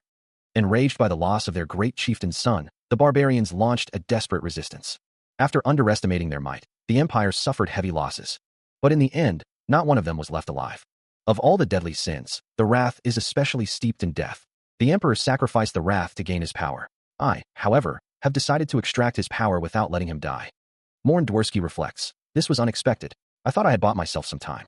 A figure responds, "So? I believe it will be a lot simpler if we join hands since we share the same goal." Morndworski asks, "What if I tell you my goal isn't the Wrath?" He wonders, has he been monitoring my actions as I gathered the deadly sins? Or is he just fishing for a reaction? Which is it? The cloaked figure pauses, awaiting a response. Adrias Cromwell says, "I take it you reject my offer?" He then apologizes. The cloaked figure responds, "No need to apologize." The cloaked figure continues, "The choice was yours to make." The cloaked figure states, "And so is the regret that comes with it." Orange energy crackles around the cloaked figure's chest. Adrias Cromwell is surrounded by orange energy as he lies in bed, thinking about the Wrath. Adrias Cromwell thinks, "I thought the Emperor would be the first to make a move after I killed Bloody Dan, the man who kidnapped the Wrath." Adrias Cromwell continues his internal monologue. In the game's plot, Jester had no interest in the Wrath, so why did he? Adrias Cromwell pauses, thinking, wait, could he be working with the Emperor? The cloaked figure looms, his face obscured by shadow. Adrias Cromwell concludes, "If that's the case, then all of my actions are as good as exposed to the Emperor. I'll have to be even more cautious of Jester." Morndworski and Ika Imp approach a figure, their footsteps echoing in the room. "Are you still asleep?" Morn asks. Luna expresses her relief. Luna exclaims, "Luna's so glad. You're alive." Morn replies, "Yes, thanks to you." Morn smiles, relieved. "I'm glad you're fine." Morn stands beside the bed. "Master Morn, I heard what happened from Jester. Why did you do that?" He looks at the ring on his hand, a flicker of thought crossing his face. Morn extends his hand, offering the ring. "Take it. It's yours. I'm talking about the ring and you joining my faction." The figure stares intently. Luna watches the exchange. Morn urges, "Just take it, buddy." The figure accepts the ring. Thank you. He gazes forward, a new resolve hardening his features. Morn sees the possibility of a new era in him. He declares, I'll take over the congregation. Morn Dworsky stands with his back to the viewer, while Ika Imp sits in a chair, smoking a pipe. She wonders if Morn really handed the ring over to him. Ika Imp confirms the transaction. She takes a long drag from her pipe, her expression thoughtful. The man in the suit speaks, his voice low. The animosity against Andreas Cromwell remains. Ika Imp muses that they no longer outwardly display it, perhaps because he showed his strength in the duel against Morshi. She finds it interesting. Luna Pendragon sided with him. On top of that, a figure with blood on their face is shown. The figure wonders if she did, and that boy even captivated that ditzy lass. It's a shame that he missed such a spectacle. Ika Imp says she should have attended this time.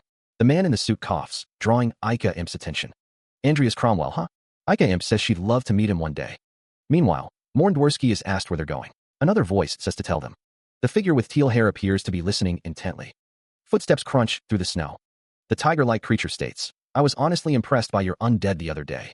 The old man with the staff replies, however. The figure with teal hair is shown again as the old man continues. I found his defenses left a bit to be desired. The old man concludes, that's why I thought I'd introduce you to a skilled blacksmith. The green-haired man's eyes widened slightly. A blacksmith, he wondered. The older man with the long white beard stated, he's the one who makes the equipment for my undead. The green-haired man's expression shifted to one of surprise. Could you be talking about the arcane smith, he asked. Tarala, the older man questioned. The older man chuckled. Ho ho, so you know of him. The older man continued. He might be an eccentric who chose to live in a harsh place like this, but his skill is impeccable, as you know. A low growl rumbled through the frozen landscape. The ground trembled as a pack of wolves approached. The wolves' massive paws crashed against the icy ground, their forms wreathed in blue energy. A deafening roar echoed through the mountains. A pack of wolves approaches, their massive forms casting long shadows across the snowy landscape. Adrias Cromwell scoffs, thinking to himself, he effortlessly killed those bloody wolves that a mid-level black mage could barely kill. Morshi observes, they sure have increased in number. Morshi remarks, how fearsome. Morshi thinks to himself that Adrias might look gentle, but he's undoubtedly the strongest necromancer. Adrias asks, have you known arcane smith Tarala for long? Morshi replies, indeed. I first met him around 50 years ago. So you knew him before he became known as a maker of magic swords. Morshi says, yes, you sure know well. Morshi continues, the first time he came to me, he was just an ordinary, grief-stricken dwarf. Adrias asks, he was the one who approached you first? Indeed. Do you understand what that means? The two stand in the snowy landscape, the wind whipping around them. Adrias reflects, he lost someone dear to him. The old man speaks of those who have suffered misfortune or loss. The necromancer would seek help in this harsh world, just like Baron Balaric. The wind howls through the snowy mountains. Morshi asks if that is Tarala's home. That's right, comes the reply as a blacksmith works at the forge. A voice calls out, directing them high left, deeper on the right. Your top's wide open. A figure is sent flying amidst a cloud of debris. A powerful kick connects. She's like an iron wall. That's enough for today. A figure sits on the ground, asking if they could do one more round after a break. The blonde-haired man wonders what's with this kiddo, thinking he was just a typical top student. The man rests his hand on his forehead, looking tired. A woman in minimal clothing stands before a cloaked figure. She asks him to please implore her, calling him a damn sly brat. He thinks it's vexing. A man with green hair says he's sure he'll be worth their time. The blonde-haired man thinks that he's a better judge of people than him. The blonde-haired man is congratulated as an aura master. He seems surprised. The blonde-haired man says it's nothing, hardly a big deal, and that he's not good at taking compliments. The other man is surprised, thinking that can't be, as he heard only a handful could pass the screening. The blonde-haired man thinks that not passing screening like that is just ridiculous. The other man is shocked, calling him rude. The man tells the blonde-haired man that he respects him a lot, as he's the youngest to ever pass it. The blonde-haired man tells him to raise his sword already. The man says he understands and will be in his care, sword already. The blonde-haired man asks what's his deal with that seaweed. The man with brown hair is asked if he doesn't look like he has anything to do with him. The blonde-haired man wonders if he thought he was helping him train because he and Senior Andreas are close. He asks if he wants him to deck his mug. The brown-haired man apologizes, then asks why. The blonde-haired man asks what's going on. He says he got a bit curious because he recommended him to him so highly, and he's sure he'll be worth his time. Someone off-panel says they should definitely have a spar next time, and that they're looking forward to it. The brown-haired man remembers that he asked Assistant Professor Ivy in exchange for that promise. Remembering that seaweed had made him lose his mood, he decides they'll continue this tomorrow. He asks, The brown-haired man calls out to Assistant Professor Ivy. The blonde-haired man looks on with a questioning expression. Regardless of his reasons, the brown-haired man would like to thank him deeply for making time for him. The blonde-haired man tells him to do his best, or he'll quit as soon as he bores him. The brown-haired man looks determined. The night sky is visible. Someone says I refuse. Morn Dworsky sits by a fire, the flames reflecting in his dark eyes. The group gathers around the fire, the silence punctuated by the crackling of the flames. The green-haired figure thinks that Morndworski would accept the request. The old man says not to be like that, as it's making him lose face. Lord Morn says that he only agreed to the request because it was him. To be frank, lowering himself to make equipment for mere undead goes against his pride. The green-haired figure stares intently. Surely any blacksmith would agree with Morndworski, but no one wants there. The old man is surprised. Patience, he's the Empire's finest blacksmith. Is there any way he can convince him? At least your Death Knights being in a whole different league is somewhat of a consolation, Lord Morn. Maybe you'll have better luck convincing a better blacksmith than him. If you don't want a worthless nobody to hold your weapon. He asks then how about him? The blacksmith suggests that maybe an undead with an ego might interest him. The figure wonders if he is a phantom, surprised that he even has an ego. Nevertheless, the blacksmith speaks. Morndworski exclaims that's it. The blacksmith says that his undead is quite fascinating, actually.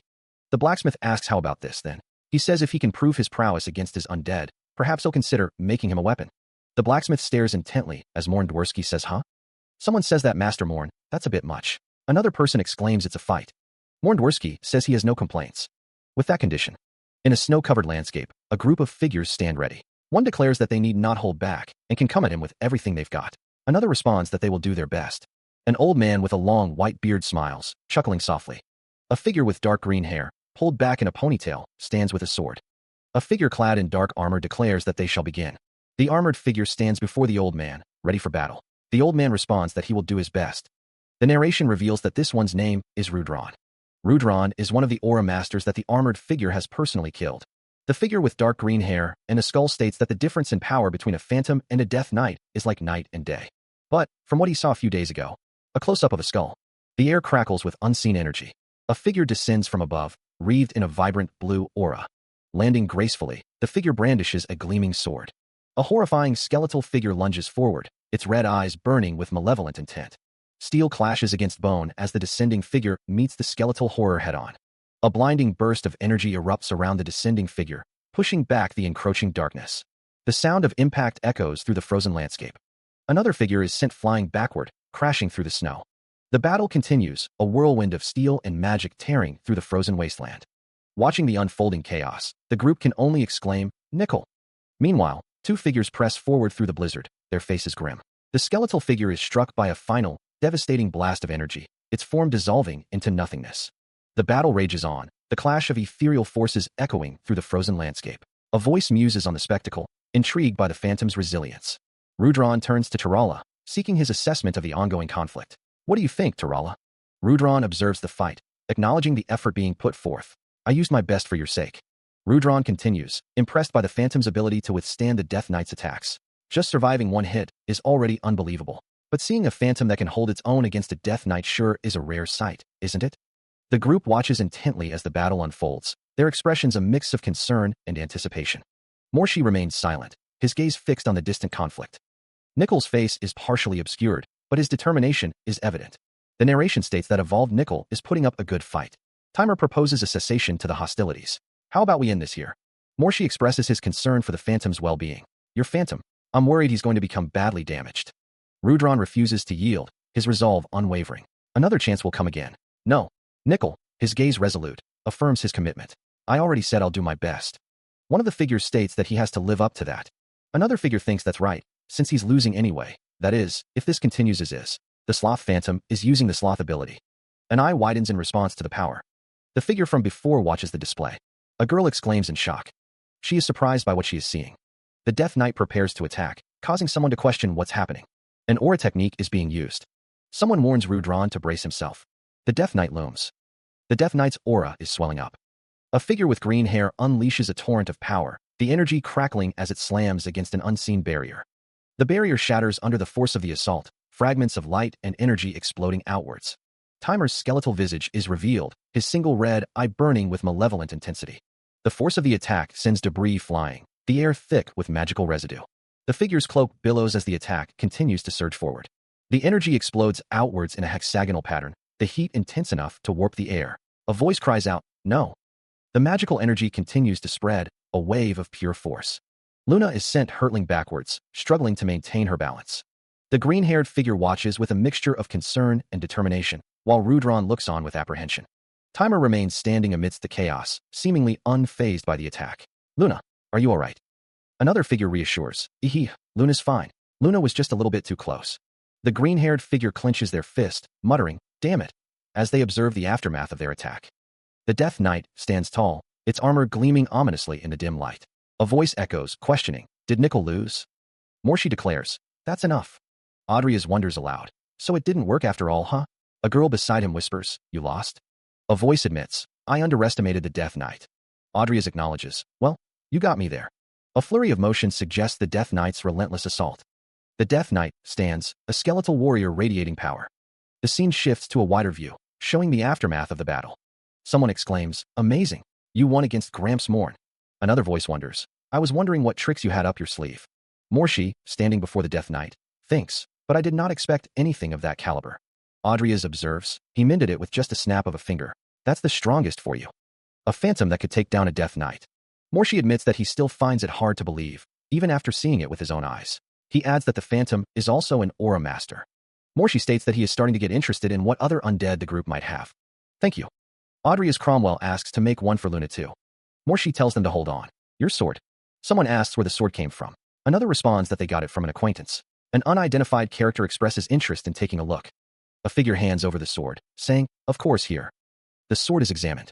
It's described as marvelous, made with techniques impossible to achieve today, but it seems to be sealed off by an unknown power. An unknown power? Yes, it's probably. The elder speaks of power, flanked by Adrias Cromwell and a white-haired woman. Another man, gripping a katana, declares that it is sealed by the power of an ancient god. A cloaked figure approaches a grand building, thinking about the book of the ancient gods and marveling that it really exists. Adrias Cromwell is told where to find the book written by the gods of ancient ages. A woman with green hair looks thoughtfully at a book. A blonde woman asks, hello, are you Cromwell's housemaid? The woman responds, I'm Amy, sister of the head of the house, Count Andreas Cromwell. And you are? The green-haired woman replies, is that so? I'm here to repay a debt I owe your brother. Amy says, let me see him. A close-up of Amy's face reveals a determined expression. A sudden burst of action. A clawed hand reaches out. The man snarls, fucker. Who is it? One of the men wonders how they could even detect his presence. He tells the women to stay back. He asks what they will do if she is actually a guest. The man asks, who are you? The blonde-haired man, his expression fierce, demands, fucker. Who are you? Even detecting his presence, one of the women wonders who he is. The other asks what they will do if she is actually a guest. The man responds, if you really want to know. The man declares he will tell them. One of the women notes that she seems quite strong. Indeed, he couldn't. The man states he is strong enough to take out his sword. The man's eyes widen as he recognizes the sword. That sword? Is that the traitor executioner? The man stands with the sword, facing another figure. Someone asks, are you Maximin? A figure attacks. Vivienne attacks, her blade a blur of motion. The swords meet with a resounding crash, the force of the impact echoing through the air. It was unbelievable. Louise has improved after some special guidance. Vivienne has grown stronger yet again. She had a talent right from her first year, but her lack of control over her emotions was her biggest flaw. However, after the Balleric incident, she started rapidly being able to control her emotions. That seaweed, what did he do? The clash of steel echoes once more. Louise, he's strong. Her attacks are getting. Louise attacks with a flurry of blows. Vivienne counters, her movements precise and deadly. I don't even get the chance to think. The clash of their blades sends a shockwave of debris erupting around them. The swords meet again, locked in a fierce struggle. Vivienne prepares her next strike, her expression hardening. Her eyes ignite with a fierce, inner light. A voice cries out, stop. The blade of a sword gleams menacingly. Vivienne unleashes her attack, a blur of motion. The world distorts around the force of the blow. Louise grips his sword tightly, bracing for impact. Vivienne shouts at Louise, you're gonna lose your head if you block half-fastly like that. Her sword strike just now looked as though she had unleashed an aura. Louise thinks to himself, looks like my record as the youngest aura master might be broken very soon. The group has gathered. A blonde-haired man, a brown-haired man, and Vivienne stand in the courtyard as Adrias speaks, so everyone is here. Vivienne's eyes widen slightly. Adrias' face is shown in a close-up. Adrias is shown holding a sword. The blonde-haired man says, you dumped this kid on me without asking, and then disappear. What am I, furniture? The brown-haired man says, I heard you asked Professor Ivy to help coach me. Thank you. He thinks, he praised me. Adrias says, you've grown a lot in this short time. Adrias says, also here's a present for you, Vivienne. I happened to come across a skilled blacksmith. Vivienne says, no way. I can't accept this. Vivienne says, you already gave me a necklace the other day too. Adrias says, I had it custom made with your swordsmanship and physique in mind. Vivienne looks at the sword with wide eyes and a blush. A vast, snow-covered mountain range stretches into the distance. The wind howls through the icy peaks, blurring the landscape. Elsewhere, cloaked figures stand around a ritual circle bathed in crimson light.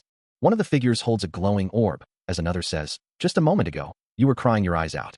Now you're staring daggers at me with such a murderous intent." The figure responds, as expected of the wrath, "I suppose." A voice booms, identifying the figure as son of Kyrak, chieftain of the barbarians. The figure's dark collar is pulled high, obscuring their face. A voice challenges, "Are you not scared?" The figure retorts, "Not at all." The son of Kyrak declares, "My father will soon come and beat everyone up." A hand crackles with magical energy as a voice says, "To respect that bravery of yours." A figure, surrounded by pink energy, declares, "Here's a reward." A close-up reveals wide, intense eyes. A figure screams amidst a chaotic red background. A cloaked figure manipulates magical circles. The cloaked figure, eyes glowing with blue energy, says, "Enjoy it." A voice promises, "I'll make sure to make the most of your power." A grand building stands against a backdrop of mountains. Before the building, a figure observes, So that's why Vivienne has such a lonely look on her face." 3 figures stand together, their expressions unreadable. Looking towards a group atop a wall, one of the figures remarks, "Those people." The Imperial Knight Corps stands in formation. A woman wonders what the Imperial Knight Corps is doing at the academy. Audrey Cromwell observes the scene, remarking that it doesn't look like good news. Audrey Cromwell acknowledges that this is a first. A hand holds a phone. The text reveals that the jester has finally made his move. A building stands tall against the sky. Vivienne thinks that someone was gauging her reaction. A masked figure reflects on a past decision. The text reveals that things have worsened, with the Emperor and Jester joining forces. A building is shown, with text indicating that it could put someone's estate and territory at risk. Vivienne realizes that Amy might be in danger. Audrey Cromwell stands before Lord Salem. Salem says, "I have a formal request to make." Audrey asks, "Will you stay in my territory for a while?" Salem replies, "That's my plan to begin with. Otherwise, you won't be able to move around in peace, will ya?" Audrey says, "Thank you for agreeing to my request." Audrey receives a notification on his tablet. He wonders, from Vivienne? The tablet displays an image of armored figures. Audrey realizes, it's happening. Salem asks, "What's with that frown?" Audrey replies, "There is likely an impending war. The Imperial Knights are at the academy. They finally came to mobilize the academy's students for the Northern War." A red-haired woman stands behind Salem. Audrey looks shocked and asks, "War?" He speaks, his voice calm but firm. "Listen to me, Amy." The voice continues, explaining the implications of war. "Once war breaks out, we'll be forced to follow the regulations of the Count's house and provide the Empire with 5 knights and 500 soldiers." The voice adds, "But, since we don't have any." Lord Salem sits at the table, his expression unreadable. The voice proposes an alternative, to pay a war tax of 1 billion wills every month instead. Audrey Cromwell reclines, a sardonic smile playing on his lips. Those money-grubbing cunts. This is exactly why I became an anarchist." Audrey continues, "It'll be difficult to raise that much money, even with the profits from the trading group you're managing." Amy's eyes widen, but she steels her resolve. "No, it's possible. That's why I'll make a new potion and..." Amy's expression hardens. "It'll mean that I have to put the business expansion on hold." Amy thinks to herself, "But I can manage 1 billion a month." She wonders, Amy managed to grow her trading group that big on her own? Audrey observes the group. "That might be okay for a few months."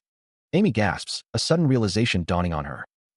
She considers the countless cases where trading groups have gone bankrupt because they ran out of money to maintain their operations. That's why she should keep managing. Audrey asks if it's true that Amy and Evan met in the Great Forest. Amy appears surprised by the question. Audrey recalls seeing many valuable items that are rare in the Empire when he visited the elves' territory in the past. He wonders about something. Amy gasps. Audrey suggests that if they could do business with the elves through the trading group, then... A man named Maximin laughs, calling Audrey a tease. Amy is confused, hearing that Audrey is skipping the part about what sort of guys those elves are. Vivienne notes that the elves are considerably hostile toward humans, after all. Audrey suggests giving it a try. Amy seems determined. Audrey looks thoughtful. One of the figures declares that they will take their leave. Another responds that they are not done cleaning up the garden yet. Luis looks up, a flicker of surprise in his eyes. One of the figures questions, "Cleaning the garden?" Another responds, asking them to carry on with their talk. The figure stands silently in the ornate room. Luis murmurs, "Amy." The figure asks if they made those two clean the garden. The figure stammers, insisting it's not like they forced them. The figure exclaims that they insisted and wouldn't take no for an answer, claiming they had no choice. Another figure laughs, not believing they made those two gardeners. The figure asks, "How about I become a butler then?" The building seems to groan in response. The text indicates they are near the entrance to the Great Forest. The Great Forest stretches out before them. A lone figure walks along a path through a vibrant forest, sunlight dappling through the leaves. From the trees, a creature observes the traveler. "There's an outsider." Another voice calls out, "Tell Melkor, we've found our target." A looming conflict hangs in the air. The war can no longer be avoided, by any means necessary. The green-haired figure listens intently, a serious expression on their face. A sense of urgency permeates the air. The chance to extinguish its ember has long since passed. The figure's boots are planted firmly on the ground, a resolve hardening in their eyes. I must prepare for it. The raccoon dogs shriek and yell from their treetop perch. The raccoon dogs angrily shout, "Get out of our forest, human!" The raccoon dogs are hostile. It's a human. Kill him.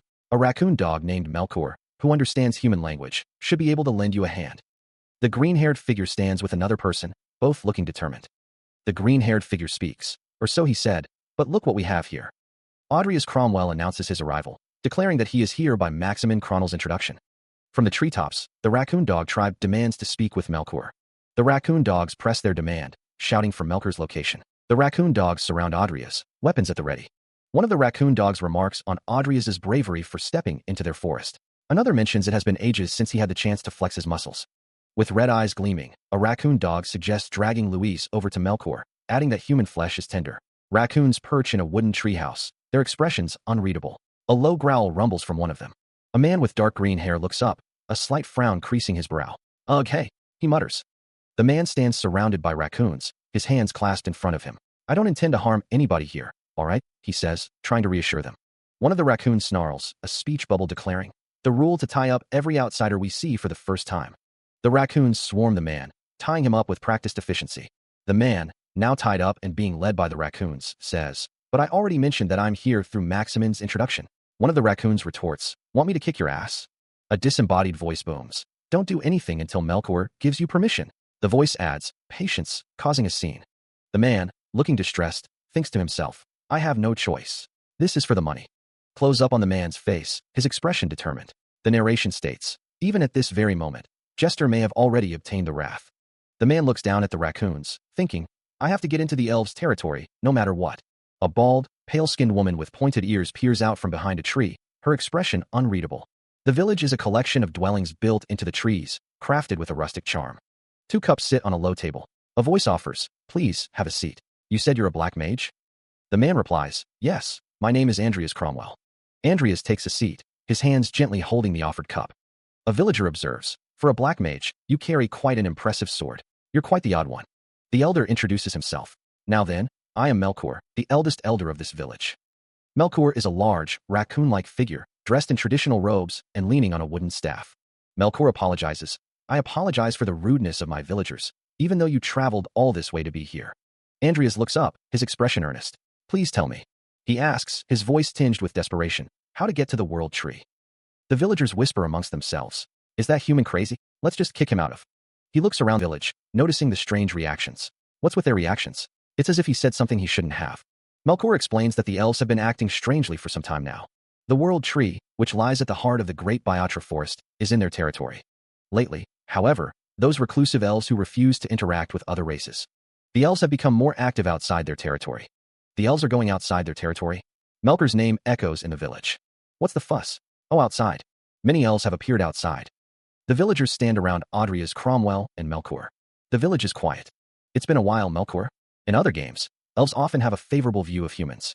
But in Deadly Sin, The raccoon beast man peers up, his expression unreadable. "What brings you here?" Melkor's gaze remains fixed.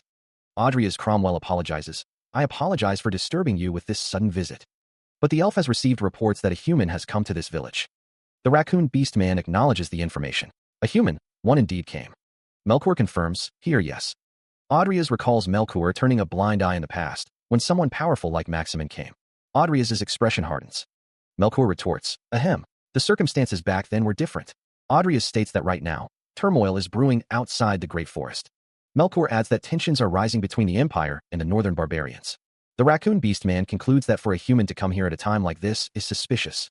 He stands surrounded by his guards, his gaze fixed on the raccoon-like figure before him. The raccoon-like figure narrows his eyes. "I see." The raccoon-like figure continues, his voice laced with suspicion. "So, is that why you're aiming your arrows at me in my own territory?" An archer, cloaked and hooded, holds a drawn bow, the arrow aimed with deadly precision. Audrius Cromwell's expression hardens. "TSK, damn sharp old raccoon." The raccoon-like figure's eyes narrow, a warning in their depths. "You do well not to act so thoughtlessly." The raccoon-like figure speaks, his voice a low growl. "Out of respect for my friendship with your elder, Hagen, I'll overlook your actions this once." Audrius's face remains impassive, betraying nothing of his thoughts. Audrius raises a hand, his voice ringing with command. Bowman, stand by outside the village. The raccoon-like figure's gaze intensifies. Have you been keeping an eye on me since I arrived here? Audrius turns slightly, his eyes narrowing. Human, I have a question for you. A member of the Wind Knights, dubbed the Second Star of the Wind, stands ready. He declares his name to be Sail Mora de Priscilla, Audrius Cromwell. The hooded figure inquires, his voice low, about the purpose of Audrius's arrival. The figure states that he wants to know how to get to the World Tree, mentioning that negotiating a trade deal would only cause trouble. Audrius throws his head back and laughs, finding the request amusing. He asks if he heard the hooded figure right. Audrius states that he hears humans are preparing for war right now. The hooded figure thinks that means Audrius poses the greatest threat to the Great Forest. Audrius states that the hooded figure expects them to guide him to their hallowed sanctuary. In other words, Audrius threatens to behead the hooded figure right here, right now. The hooded figure thinks that since this is not the hooded figure stands cloaked, staff in hand, the raccoon-like creature at his side. Audrius warns that the hooded figure will only cause trouble if he stays any longer. The hooded figure orders a withdrawal, noting that Audrius started the commotion himself. He thinks he's doing Audrius Cromwell a favor, but Audrius would never let this pass. Audrius Cromwell finds the situation weird as he stands before an elf and several guards. This is to secure exclusive trade rights with the elven city of Lasteria. The elf stares intently. Audrius Cromwell narrows his eyes. A sword fight erupts between Audrius Cromwell and the guards. Sale questions what is happening. Sale warns Audrius Cromwell, asking if that was not his final warning. Audrius Cromwell smirks, responding with a simple, I guess. The sword fight continues, with Audrius Cromwell dodging an attack. He didn't catch that part. Audrius Cromwell states that he has his own reasons for not backing down here too. Audrius Cromwell needs the equipment and the World Tree seeds, acknowledging the swordsmanship. The raccoon-like beastman wonders if he is Discron's disciple. Audrius Cromwell's face contorts in anger. He calls someone an insolent human, reminding them that he had shown them mercy. The green-haired character questions if Audrius's reactions are too drastic, simply because they are cautious of human wars. Audrius states that all he did was mention the World Tree. The beastman wonders what is happening. The green-haired character thinks that Audrius overreacted, making him wonder if something happened. Audrius is seen with a blonde-haired character. The blonde-haired character is thinking about the World Tree. The green-haired character tells someone that they talk too much. The beastman is seen below. Audrius looks to the side, while the green-haired character looks at him with a questioning expression. The blonde-haired character asks to have a talk with him. The blonde-haired character holds a mask, with the green-haired character behind her. Aimer's face contorts in anger. She shouts, "Stop being foolish, Amy." The captain asks, "Do you intend to let a human, who might pose a threat to Lasteria, in?" One of the soldiers protests, "But Captain." Aimer looks shocked. He managed to discern the signs of abnormalities that we sensed. Aimer's expression hardens. The captain declares, "A no is a no. We're leaving." The captain's shoulder is shown. Aimer looks surprised. The next high priestess candidate. A voice declares, "I hereby formally extend an invitation to the individual Andreas Cromwell." A landscape with a castle is shown. A voice declares, "In my capacity as to enter our elven territory, Lasteria." He approaches the grand elven city, its architecture a testament to Lasteria's ancient power. Audrius Cromwell is impressed by the sight. Even when it was back in the game, it looked majestic, but seeing it in person is a whole different thing. Aimer asks him to wait there for a moment. Aimer states that she will go and get approval from the council. Audrius Cromwell asks for her name. Aimer introduces herself as the Sixth Star of the Wind. Aimer tells him to just call her Aimer for short. An elf states that the elders haven't given their approval yet. Another elf warns Aimer not to talk to Audrius Cromwell any more than necessary. Audrius Cromwell thinks to himself that the elders sound like they might be as obstinate as him. It looks like things won't go so smoothly. The scene shifts to a treehouse. A wolf seems to be thinking. One of the raccoon-like creatures asks, "What's wrong, Melkor?" Another responds, "Worried about the human the elves took with them?" Melkor is asked if he's worried about that human for real. Another raccoon-like creature, holding a knife, scoffs, "What a joke. Aren't you vegan?" Melkor replies, "Ho ho, I'm not worried about that boy." One of the raccoon-like creatures says, "After all, he was trained by Discron and is on such friendly terms with Maximin."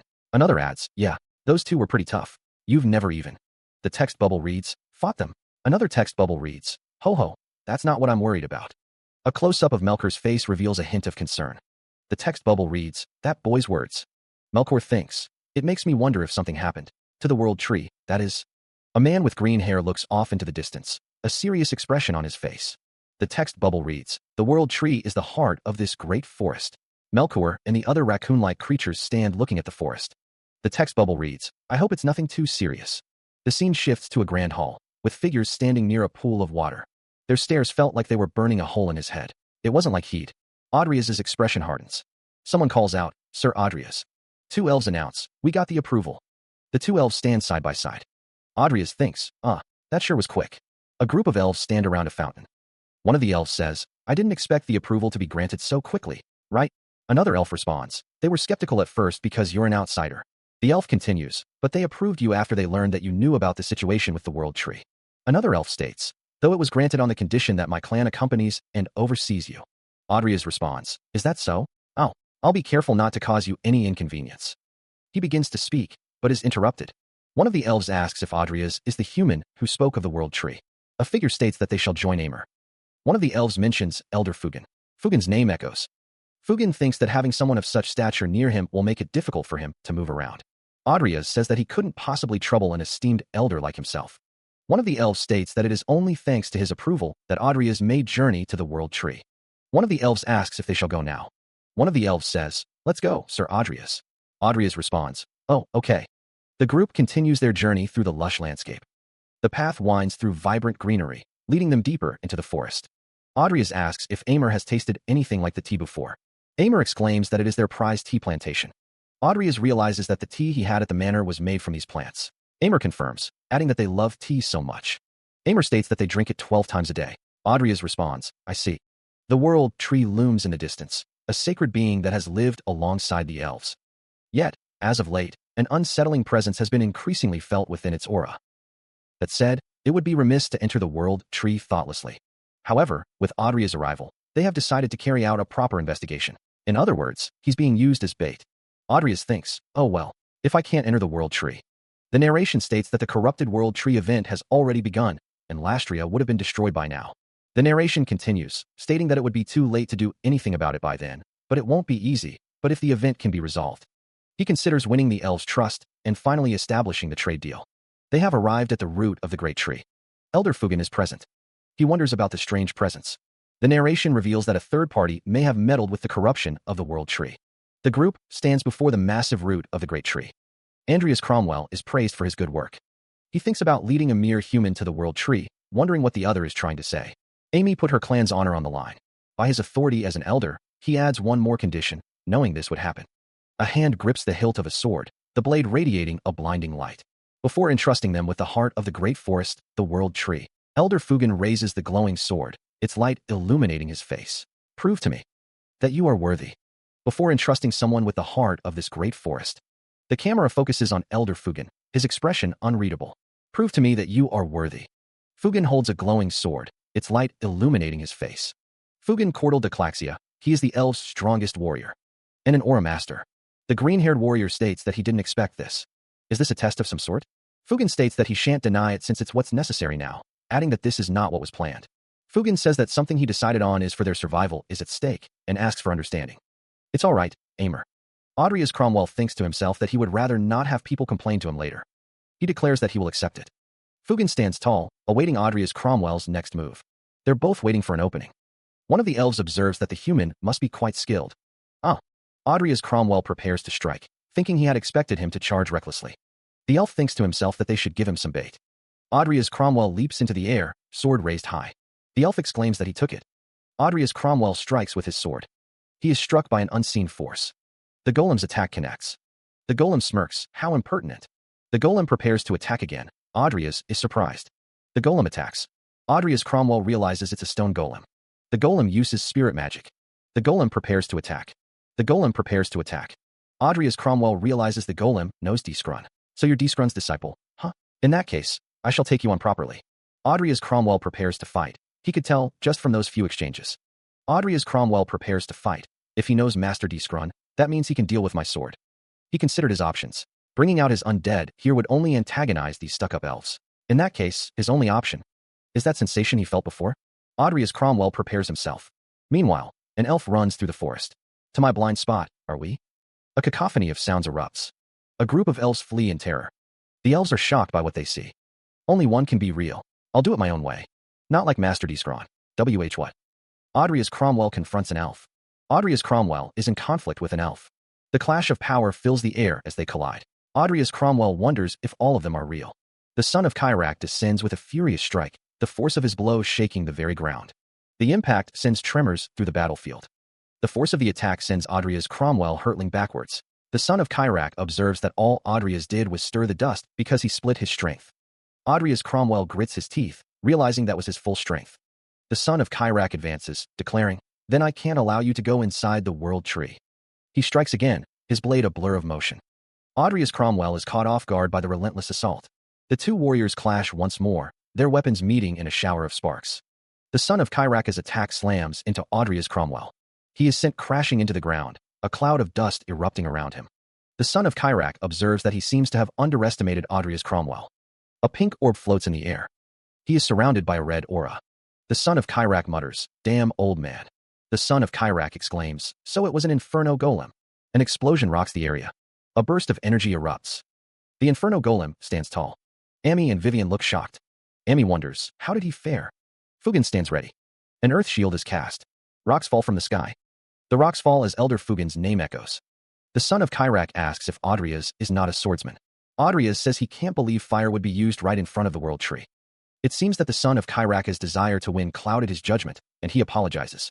Audrias wonders if he is still not going to be accepted. The son of Kyrak stares intently. The son of Kyrak orders a pathway opened for Audrias Cromwell, as one of the guards laughs. A guard asks Audrias if he is hurt, and says he should get some rest, but Audrias says he is. He states that there is no need to worry, and that he is going. Amy looks surprised. Fugen tells Amy that she is the next High Priestess candidate. A voice pleads for them to wait, stating that they cannot afford to put someone in danger, and that Forum and the speaker will go with him. Audrias and the others proceed forward. Sailmora de Priscilla declares that she, the second star of the wind, has been ordered by someone. Fugen questions someone's presence. A voice states that Sail and Forum must be getting impatient, and that they are responsible for afflicting the world tree with this condition. A dark figure ominously suggests that someone should call it quits. Someone wonders about original sin. The dark figure threatens that someone will regret it. The dark figure expresses surprise. A system message appears, indicating that the blessing, seed of the god killer, has detected the presence of a god. Another system message appears, stating that the presence of the one who carves times upon the stump has been detected. However, the system is unable to control the divine relic or collect traces. The son of Kyrak suggests that someone should call it quits. The son of Kyrak wonders about the nature of original sin, adding that someone will regret it. The son of Kyrak's eyes glow with an ominous red light. The son of Kyrak expresses his confusion. The son of Kyrak finds the situation surprising. The son of Kyrak wonders if something beyond someone's control is happening. Audrias Cromwell reveals that what's afflicting the world tree is a part of him. The son of Kyrak states that he can't just leave someone be, given that he's chosen them as his host. The son of Kyrak grins menacingly. Audrias Cromwell realizes that a part of original sin means it's a deadly sin. He reflects on the distribution of sins among different entities. A hulking, shadowy figure lurks in the darkness. The figure muses, "That means the one in here must be gluttony." A shadowy figure stands amidst swirling red energy, a warning echoing. "You have been warned." Audrias Cromwell says, "For original sin to wish to stop me this strongly." Audrias Cromwell and others enter a large cave. He states, "Here." Melchior stands beside another figure, their expressions unreadable. Boots crunch on the rocky ground as the group continues deeper. The words hang in the air, the heart of the world tree. Melchior and Audrias Cromwell stand together, gazing into the depths of the cave. The group continues their descent into the cavernous depths. Someone asks, "So what do you think? We've been here for a while now." Melchior replies, "Nothing in particular yet." A voice declares, "We'll have to go deeper to find out." He states that going deeper means getting closer to the vital core of the world tree. Melchior replies that even if this is the decision of the Council of Elders, the idea still sits poorly with him. The green-haired character agrees, exclaiming, "Exactly." Audrias argues that launching an investigation relying on a mere human's intuition is just absurd.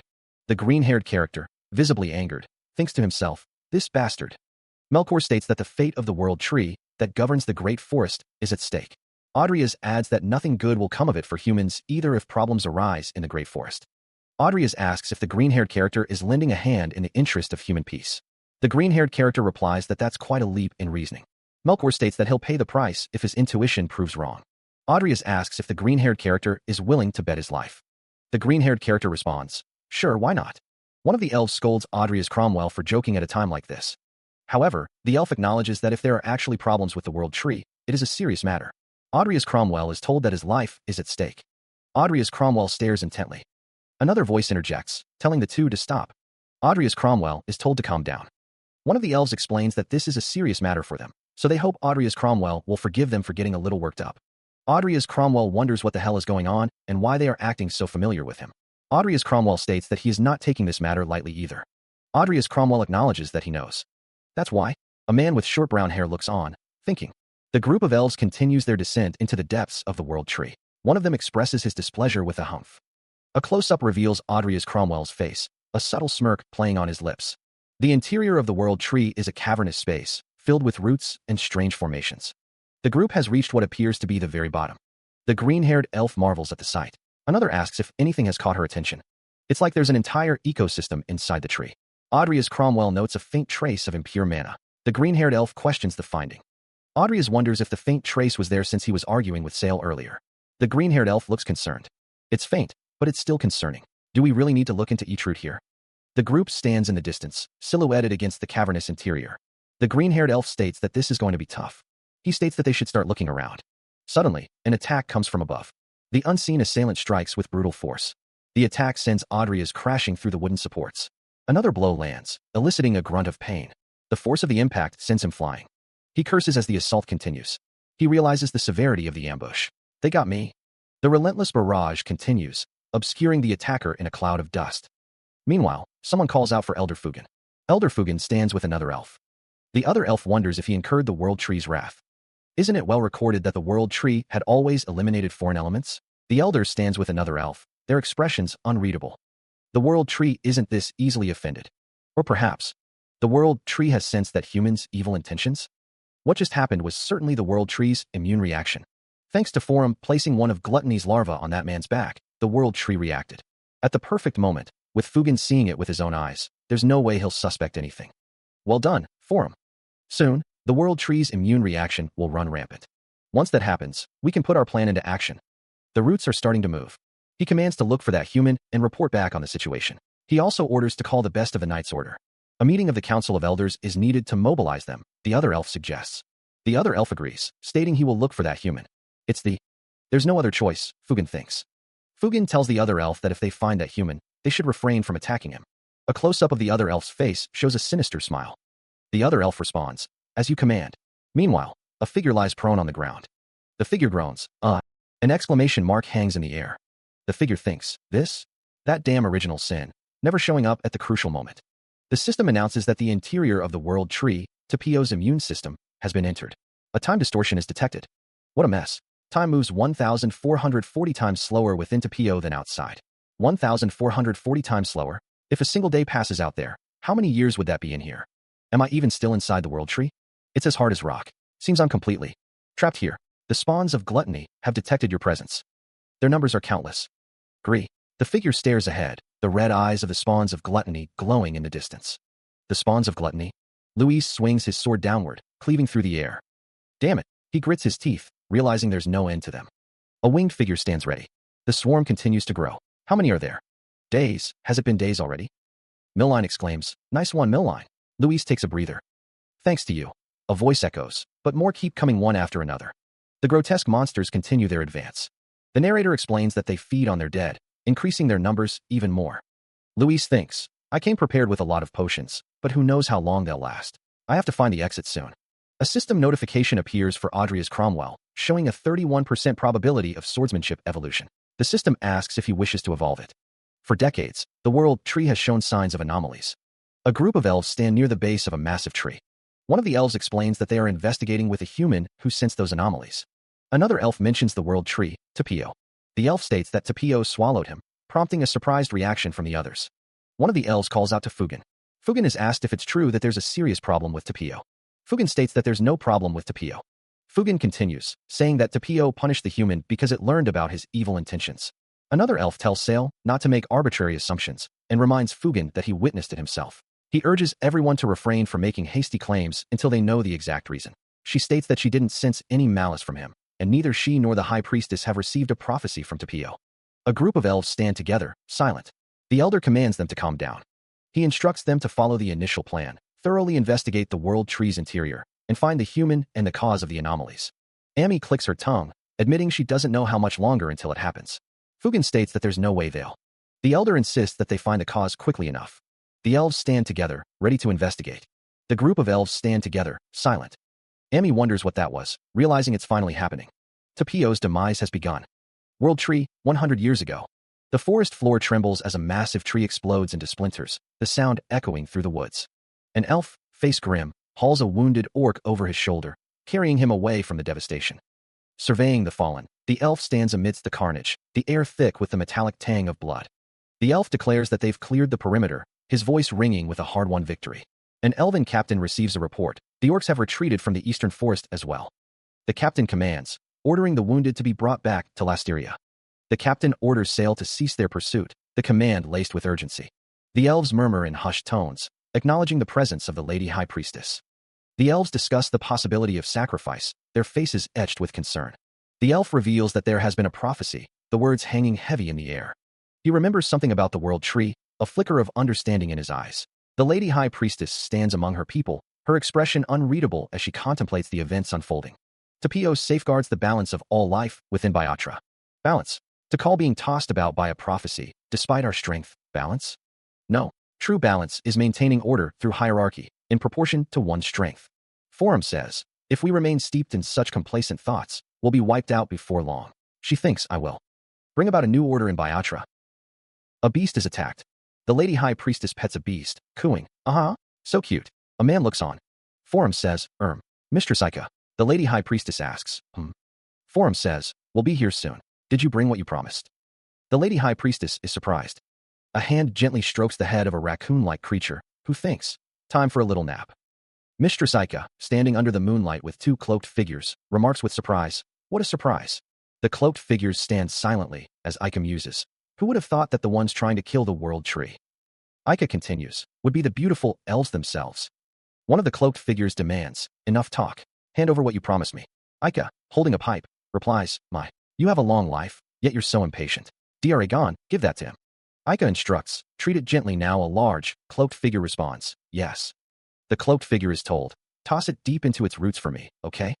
The box is held up, and the cloaked figure wonders, can this thing?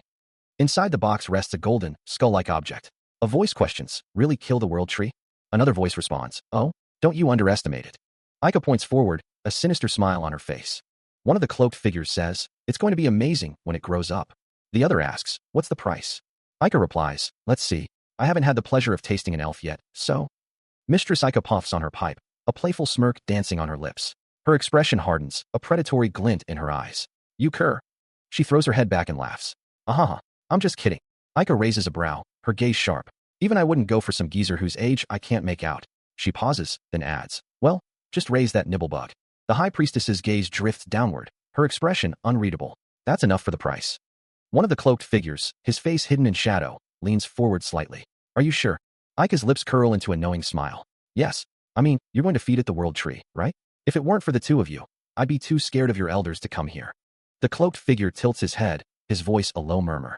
When should we return it to you? Ika waves a dismissive hand, her gaze fixed on some unseen point. When that time comes, I'll come and get it myself.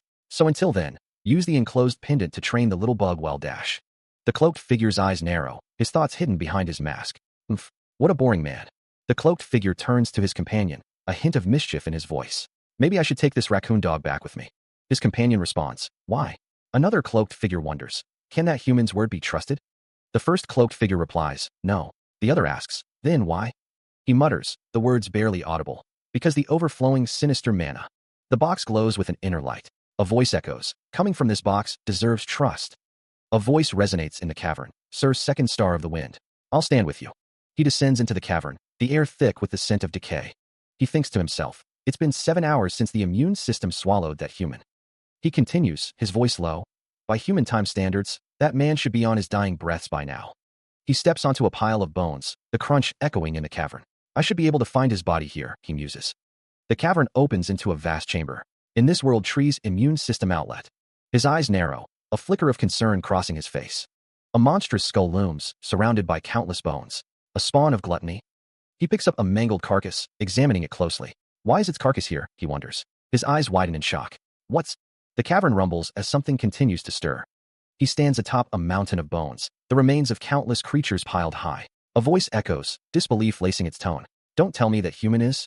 A voice echoes, identifying the threat, a spawn of gluttony. Forum examines the carcass in his hands, wondering why it's here. He muses that they always eat their own kind without leaving a trace. Suddenly, his eyes widen as an explosion erupts. The explosion expands, consuming the landscape in a blinding light. The force intensifies, sending debris flying in all directions. Forum is caught in the blast, the heat searing his skin. The explosion continues to rage, a maelstrom of fire and destruction. The explosion reaches its peak, a cataclysmic event reshaping the world around it. In the aftermath, only smoke and debris remain. Coughing, he emerges from the smoke-filled crater. Forum looks around, bewildered. What's going on? He continues to fight, his movements a blur of green hair and flashing steel. The sounds of battle echo around him as he presses his attack. Pausing for a moment, Adria's Cromwell wonders how much time has passed. He steels himself, thinking he has to hurry up. Adria's Cromwell, the necromancer, takes a moment to catch his breath. Thanks to those guys, I can take a breather. Dark energy swirls around him as he gathers his strength. A system message appears before Adria's Cromwell. Andrea's Cromwell, swordsmanship, gifted, evolution probability, 73%. Do you wish to evolve? Y/N. Adria's Cromwell considers the odds. Just 73%, huh? That might be enough. Another system message appears. But even if my swordsmanship evolves into genius, it's no guarantee that I'll get out of here. Y/N. Adria's Cromwell's eyes narrow with determination. He grits his teeth, the pain of the evolution process searing through him. The surge of energy intensifies, threatening to overwhelm him as the evolution reaches a critical point. A sudden realization washes over him. Was Angela forced to endure this much suffering back then, too? His face contorts in agony, each moment of the evolution feeling like an eternity. He thinks, I never knew it could be this painful. I did a horrible thing to Angela. The world around him blurs, a chaotic mix of light and shadow reflecting the turmoil within. A system message appears. Adria's Cromwell's swordsmanship, gifted, is currently evolving into swordsmanship, genius. Energy crackles around him, a visual representation of the transformation taking place. The system displays, remaining time, 2 hours. A stark warning flashes, evolution failed. A penalty will be incurred. The system warns, brace for the shock of the penalty. He collapses to the ground, the full force of the penalty crashing down upon him. The system message blares. Adria's Cromwell's swordsmanship evolution probability has reset to 0. Dust and debris settle over the battlefield, a testament to the failed attempt. He groans, stirring amidst the wreckage. Damn it, how long was I out? A hollow laugh escapes him, tinged with frustration. His fingers tighten around the hilt of his sword. I was too impatient. I ended up wasting a lot of time. Surrounded by grotesque figures, Adrias swallows hard, steeling himself for what's to come. He plants his foot firmly on the ground, a new resolve hardening his gaze. From now on, I have to take it slow, until it's reached 100%. Adrias acknowledges his team. Nickel, Timer, Milling, good job. The skeleton of a fallen foe lies nearby, a stark reminder of the cost of failure. Time to switch. His eyes narrow, a new strategy forming in his mind. He grips his sword tighter, ready to execute his revised plan. Surrounded once more, Adrias prepares to face his enemies with a renewed sense of patience and calculation. He plummets through the air, the ground rushing up to meet him. Adrias sits cross-legged, suspended in midair. The swordsman grips his blade, preparing for what's to come. A system message appears before Adrias. Swordsmanship evolution probability is at 100%. Do you wish to evolve? Finally, he thinks. Nickel and Timer are present.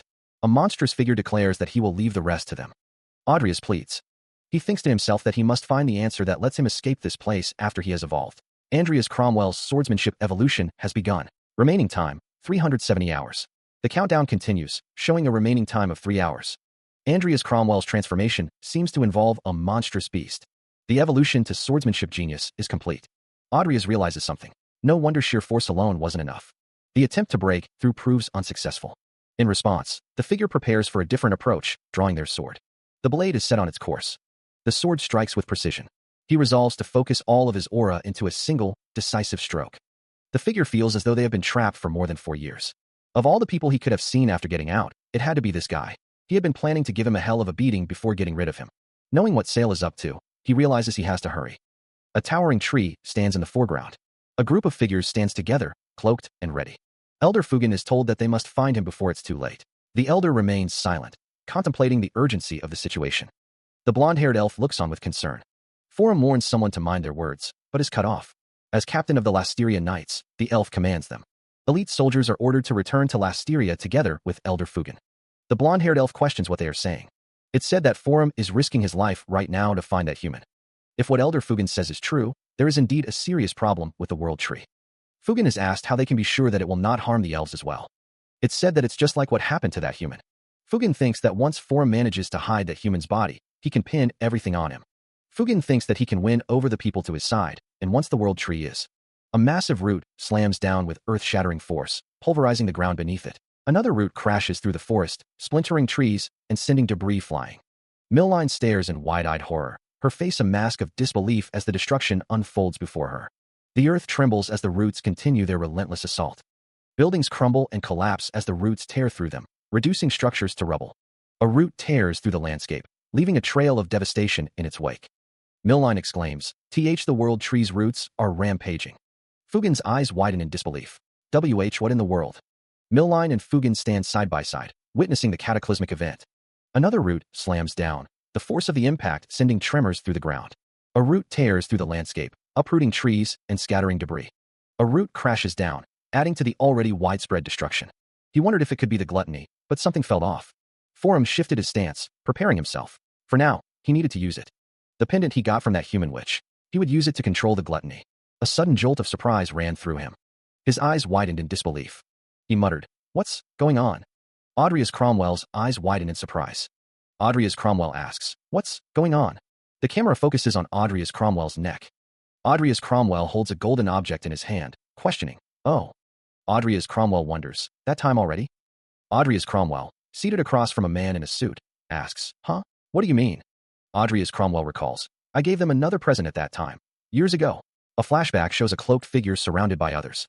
The man in the suit says, "You mean, the gluttony's binder? I recall it had the power to control the gluttony."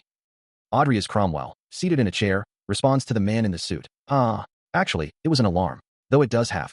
Audrey's Cromwell continues, "The power to control the gluttony while it's still a spawn, but when the alarm goes off." The man in the suit says, "Then." A voice echoes, promising departure once the world tree is devoured. Another voice admits that even they cannot control the situation. Dark figures lurk in the shadows. The world tree's roots erupt from the earth, tearing through the landscape. Melkor cries out, questioning the chaos as he identifies the attacking force, the world tree's roots. The figure wonders if the roots' attack is connected to the human who arrived. The roots continue their destructive rampage. The force of the roots throws several figures through the air. A voice cries out, questioning what is happening. The chieftain of the barbarians stands amidst the chaos, his expression unreadable as the battle rages around him. He stares at the broken pieces in his gauntlet hand, a dawning realization creeping into his eyes. "Don't tell me." His face contorts in fury. "That damn vixen of a witch. She tricked me." The son of Kyrak barks the order. All forces retreat. He continues, his voice laced with urgency. "Take care not to damage the roots, and return to Lasteria." The chieftain's eyes narrow, his expression hardening. Even at a time like this. He grits his teeth, his voice rising in anger. "You'd put the fate of the elves at risk for that worthless tree?" The son of Kyrak shouts, his face a mask of fury. "You must not attack the world tree." Elsewhere, the world tree's roots are torn asunder, splintering and collapsing under a brutal assault. The ancient wood shatters, the sound echoing through the forest as the roots are systematically destroyed. The chieftain's eyes widen in disbelief, a silent scream building in his throat. A young soldier looks on in horror, her hands clasped to her mouth as she witnesses the destruction. A figure plummets through the air. The figure lands heavily. The silver-haired figure cries out, "Why you?" His expression is one of disbelief. "Unbelievable, how did he?" Another figure falls. The figure lands with a thud, exclaiming, "You sure played a nasty prank on the world tree." The green-haired figure states, "Anything." Elder Fugen asks, "You want to say about that?" Human, explain yourself." The green-haired figure replies, "I knew it was you. You escaped the world tree's judgment. Are you trying to turn us against each other, dumping that unidentified monster carcass on us?" The silver-haired figure thinks, how typical of a cunning human. Was Forum done in by him? Elder Fugen exclaims, "Nasty. In the end, that's just how humans are." The figure with green hair says, "Tapio whispered to me, you see." A voice booms. It said, "The children I raised are trying to kill me." Another responds with a simple, "What?" Shock registers on the faces of those listening. One of them shouts, "How dare you utter such nonsense?" A figure with glowing red eyes appears, radiating power. The son of Kyrak draws his sword, preparing for battle. A burst of speed. The green-haired figure's expression hardens into a glare. The son of Kyrak clashes blades with Fugen. Fugen mutters, "Such arrogance." A voice booms, "How dare you cut down the world tree and try to hurt my people right in front of me?" The green-haired figure says, "I knew you would react like this." The figure with long white hair glances back, a flicker of surprise crossing their face. In the distance, one of the figures declares, "But the world tree also asked me to do one more thing." What? An unseen force slams into something with brutal force. The white-haired figure braces for an incoming attack. A scream tears through the air. The white-haired figure is struck by a powerful blow. Audrius Cromwell smirks, a sinister glint in his eyes. It wants me to cut off all its rotten roots. Chaos erupts across the battlefield. Fugen roars, "You!" Audrius Cromwell scoffs, insolent. He clicks his tongue in disapproval.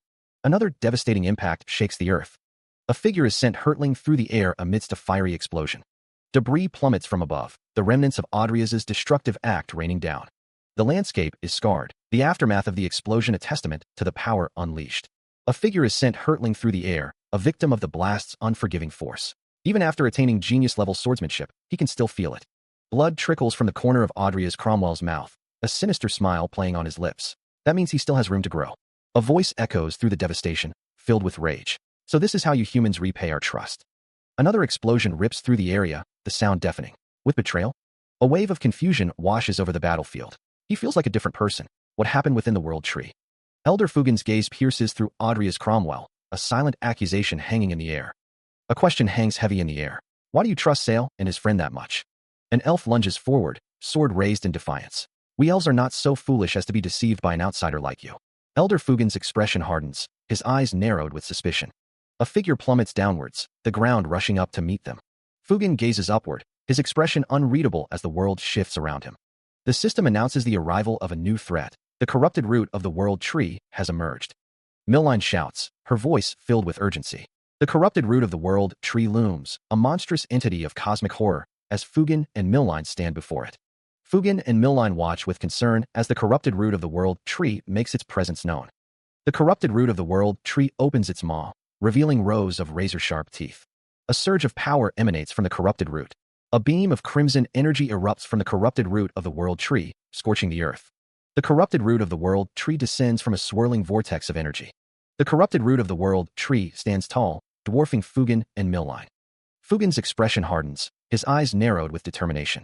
Milline exclaims that everything is perfect, as Fugen states that he won't have to waste time persuading the elder. A figure stands over another, sword raised high. The sword comes down. A blonde-haired elf shouts, "Captain." Another asks, "Done? I trusted you." The blonde elf continues, "Elder, you've seen it yourself. This human was a wicked black mage." "No." The blonde elf looks up at someone and asks, "Elder?" Someone says, "How can anyone say otherwise after seeing this?" Fugen's eyes glow. Someone thinks, "I thought I would never see this with my own eyes again." Someone says, "It has been hundreds of years." Someone says, "This is Tapio's blessing." He stood before the radiant tree, its golden light bathing him in warmth. A grand castle stands amidst a landscape bathed in golden light, petals drifting gently through the air. A group of elves gathers, their expressions somber as they discuss matters of grave importance. High in the branches of a massive tree, a raccoon-like creature peers out, its gaze distant and thoughtful. The creature wonders how long it has been. A voice echoes, stating that it has been hundreds of years. The world tree glows with a radiant, golden light. Its branches reach towards the heavens, a symbol of life and enduring power. An elf looks on with a shocked expression. An elderly elf weeps, tears streaming down his face. The narration reveals that Sale and Forum used the power of a different god to harm the world tree. A figure with green hair declares that this is why the world tree was dying. An aged figure with long white hair asks if the other will answer truthfully. Audrius Cromwell, standing in a field of flowers, is asked how he knows about something. Forum states that when he was fighting monsters amongst the roots, he heard the voice of the world tree. He listened to its words and cut down its corrupted roots. The world tree gave. Audrius Cromwell is shocked, exclaiming about the human and a prophecy. Forum and Audrius Cromwell stand together, the elder with white hair behind them. Forum looks on. He says it told him about the children of Lasteria Dash. Audrius Cromwell and Forum are in conversation. The elder, Audrius Cromwell, and Forum are seen from a distance. The text says, "Need to change." A group of figures walks through a field. A blessing message appears, stating that the seed of the god killer has collected a trace of a god. Another message appears, indicating that 2 more traces are needed until the transformation occurs. Audrius Cromwell's eyes widen. A voice cries out in disbelief, "What?" A message explains that originally, Tapio would give its blessing once every 13 years. The temple stands tall, its architecture intricate and imposing. But it suddenly stopped 100 years ago. If what you told me is true, the reason for that was probably because we elves had lost our way. I'm ashamed to admit it, but none of us lifted a finger. We elves are a race that abides by prophecy. Temple after she stopped receiving prophecies. That's before Sale infested it with the gluttony. Come to think of it, where did he get the gluttony? Someone who could have given it to him. It had to have been someone from the congregation, at the very least. Was it Jester or Ika? Or maybe Fate? I doubt it's Master Morn. Anyone other than them, seeing as they can control the gluttony so well. But right now, figuring out who it was isn't my biggest worry, since I don't. I don't have much time left to track down the main body of gluttony. What happened to Sale? That man had committed a grave crime, enough to earn him a death sentence. But, in light of his achievements as captain of the Knights for over 100 years, he is now imprisoned in the deepest depths of Lasteria's underground prison. Sale is now imprisoned. He will most likely spend far longer there than when you were trapped within the World Tree's roots. The elders were more outraged by your killing of Forum than by Sale's betrayal. It seems they still fail to see that this incident stemmed from the elves' own racist arrogance. He offers his deepest apologies, acknowledging the lateness of the hour. Audrius Cromwell is addressed, surprise evident in the speaker's tone. Audrius stands, his expression unreadable. Elder Fugan stammers, gesturing towards something unseen. The leaves and fruit of the World Tree, along with its branch, are displayed. Milline states that it was the will of Tapio. Fugan wonders if this means there's a prophecy. Yes, she said she would be making an official announcement soon. I am glad that our benefactor. The elder states that fitting gifts have been given. Audrius understands that these gifts are very valuable. He is unsure what to do with them, musing that they would fetch an astronomical price if put up for auction. But Audrius wouldn't want to sell gifts from the World Tree. Elder Fugan states that he could craft anything they want with the gifts from the World Tree. Audrius Cromwell responds, now we're talking. He considers that it would be great to have an item that amplifies magic like Diane's Howl of Dawn. Audrius Cromwell thinks that if it's crafted using material from the World Tree, he might be able to get one. Elder Fugan and the Lady High Priestess are present. The Lady High Priestess asks Audrius Cromwell why he is there. Elder Fugan suggests that they should have a word with their benefactor before he leaves. The Lady High Priestess listens intently. Elder Fugan wonders what the Lady High Priestess could possibly want from him personally. Audrius Cromwell states that he would like to have something. He plans to bring it up at the Elders' meeting later on. Elder Fugan says that he'd like to share it with their benefactor first. Milline's eyes widen, and she swallows hard. Fugan looks on with a knowing expression. A voice echoes, welcome the guests coming to the forest. The Lady High Priestess states, with them shall all future blessings be brought. Fugan declares, which means. Fugan continues, what this means is that the blessing that comes every 13 years, a voice states, might not be granted without these guests' visits. Milline looks at Fugan with concern. A voice states, and broaden our horizons by interacting with the outside world. A voice states that. The Lady High Priestess says, if you'll allow me, I'd like to make one suggestion. The Lady High Priestess continues, please speak freely, my benefactor from afar. Count Belkin introduced himself as a member of the nobility, bearing the title of Count in the Rodland Empire. He continued, stating that his family owned a small trading company. The Lady High Priestess inquired, so, you wish to trade with us? She suggested that rather than vague, interacting, trade sounded much more concrete as a way to foster friendship. The Lady High Priestess mused that it was a splendid thought indeed. Count Belkin responded that in that case, they must arrange goods to be traded. Count Belkin said that he would send the list of items in detail as soon as he could, but the Lady High Priestess stated that for a start, she would like to let other humans have a taste of Lasteria's tea. Elsewhere, a vibrant meadow, dotted with glowing flora, stretched beneath a towering tree. Sunlight filtered through the leaves, creating a dazzling display of light and shadow.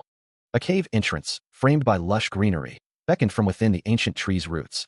The Lady High Priestess hummed in agreement, her intentions veiled in mystery. Truly. A shame.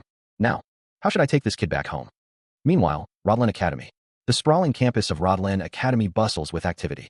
Wow, there are so many outsiders on the training ground. Now that the draft has been issued, many talented people from the outside have gathered here. After all, there's an opportunity to improve your social status if you perform well in the war. Do you think we'll have to join the war too? Who knows? Perhaps it will depend on our examination results. Audrius states that Senior Vivienne and Louise are the only ones who will definitely be drafted for now. Audrius wonders if he, Senior Audrius, will also be drafted. The hooded figure stands silently, observing Audrius. Audrius, looking surprised, asks what the hell is going on. The hooded figure declares that they are the one asking the questions. The hooded figure's lower body is shown, revealing red stockings. The hooded figure demands an answer. A voice echoes, apologizing for doing this at the lab. Another voice retorts that they obviously can't do this in the dorm, questioning what the other was thinking. Audrius Cromwell stares intently. Audrius Cromwell guesses that should be enough, while Milline is told to stay still as Audrius is almost done. Milline thanks Audrius anyway. Audrius Cromwell continues to cut Milline's hair. Audrius Cromwell says that Milline doesn't have to know, as it's a long story, before declaring that they're all right. Audrius Cromwell thinks that should be enough. Audrius Cromwell is told that it's going to be a bit hard to call them Senior Seaweed now. Audrius Cromwell wonders if it isn't a bit too short, but is told that it's not at all, and that they finally look better now. Audrius Cromwell opens a door. Milline looks surprised. Audrius looks to his side, a question hanging in the air as he glances at the pink-haired girl. Vivienne stares back, a hint of surprise in her eyes. Audrius hears his name called out, the sound echoing in his mind. He turns his head, a flicker of recognition in his gaze. Vivienne speaks, long time no see. Adrias reflects on the passage of time, realizing it has been 4 years since their last encounter. He repeats her words, a hint of disbelief in his tone. The pink-haired girl looks on. Adrias begins to speak. Viviane, actually, Viviane responds, I know. Adrias admits, I missed you. He calls out Viviane's name, a mix of emotions swirling within him. Adrias thinks to himself, consumed by the desire to avoid the deaths that haunt him. When that time comes, Geez, can you two stop escaping into your own worlds? He observes, the atmosphere at the academy has changed a lot in just a few days. The other figure asks, were they drafting students from other academies as well? So I've heard. That damned emperor. Is he planning to use even the students as his cannon fodder? Someone asks, by any chance, are you Senior Adrias Cromwell? Adrias confirms, yes, that's me. Grab. A new voice declares, my name is Fionn Hardy. She holds Adrias's hand tightly, her grip firm. Fionn exclaims, I volunteered because I admire you, Senior. Fionn's grip tightens as she continues to gaze at Adrias, her admiration palpable. She continues, your name is famous throughout the academies on the continent.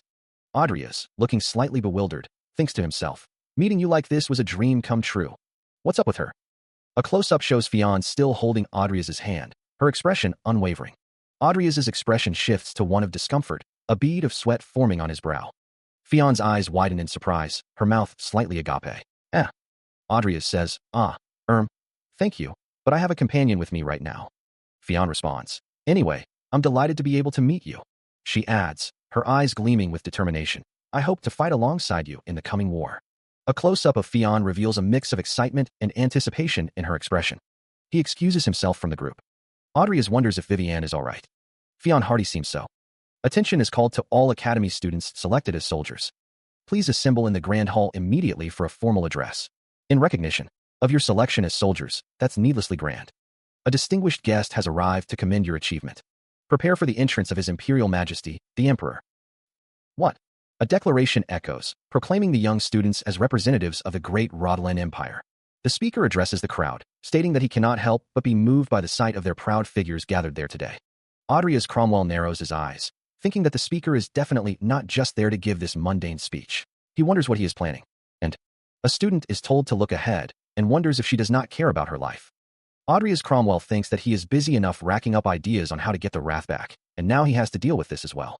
The speaker declares that they should be the Empire's proud shield and sword. An older man with a white beard speaks, telling them to fear not, for the Empire shall never abandon them. A young man swears before all of them. The Rodalan Empire will never forget their loyalty and their sacrifice. Once more, the speaker offers his deepest gratitude to the brave warriors. Adrias Cromwell listens to the speech. Andreas Cromwell's name echoes in the chamber. A message arrives from Principal Deus. His Imperial Majesty wishes to speak with him personally. Adrias's eyes narrow. The summons leaves him speechless. He sighs, already anticipating trouble. I knew it. A voice commands, raise your head. Andreas Cromwell kneels before His Imperial Majesty, who remarks, I'm sure you're surprised by this. His Imperial Majesty continues, your family has particular significance for me. That's why I'm calling you. Adrias thinks, I never expected to meet him like this. It is an honor to have been granted your attention, your Majesty. His Imperial Majesty says, Cromwell, it's truly a name that takes me back. His Imperial Majesty muses, I'm sure Cain would be proud to see the man you've become. Adrias thinks, bastard, trying to taunt me, huh? He states that his late father would be honored to be remembered by His Imperial Majesty. His Imperial Majesty replies that no one was more loyal to him than Cain. The Emperor admits that he can't help but be overcome by greed. His Imperial Majesty continues, stating that Adrias has been achieving great results at the Academy, just like his father. Adrias is asked if he will serve as His Imperial Majesty's knight.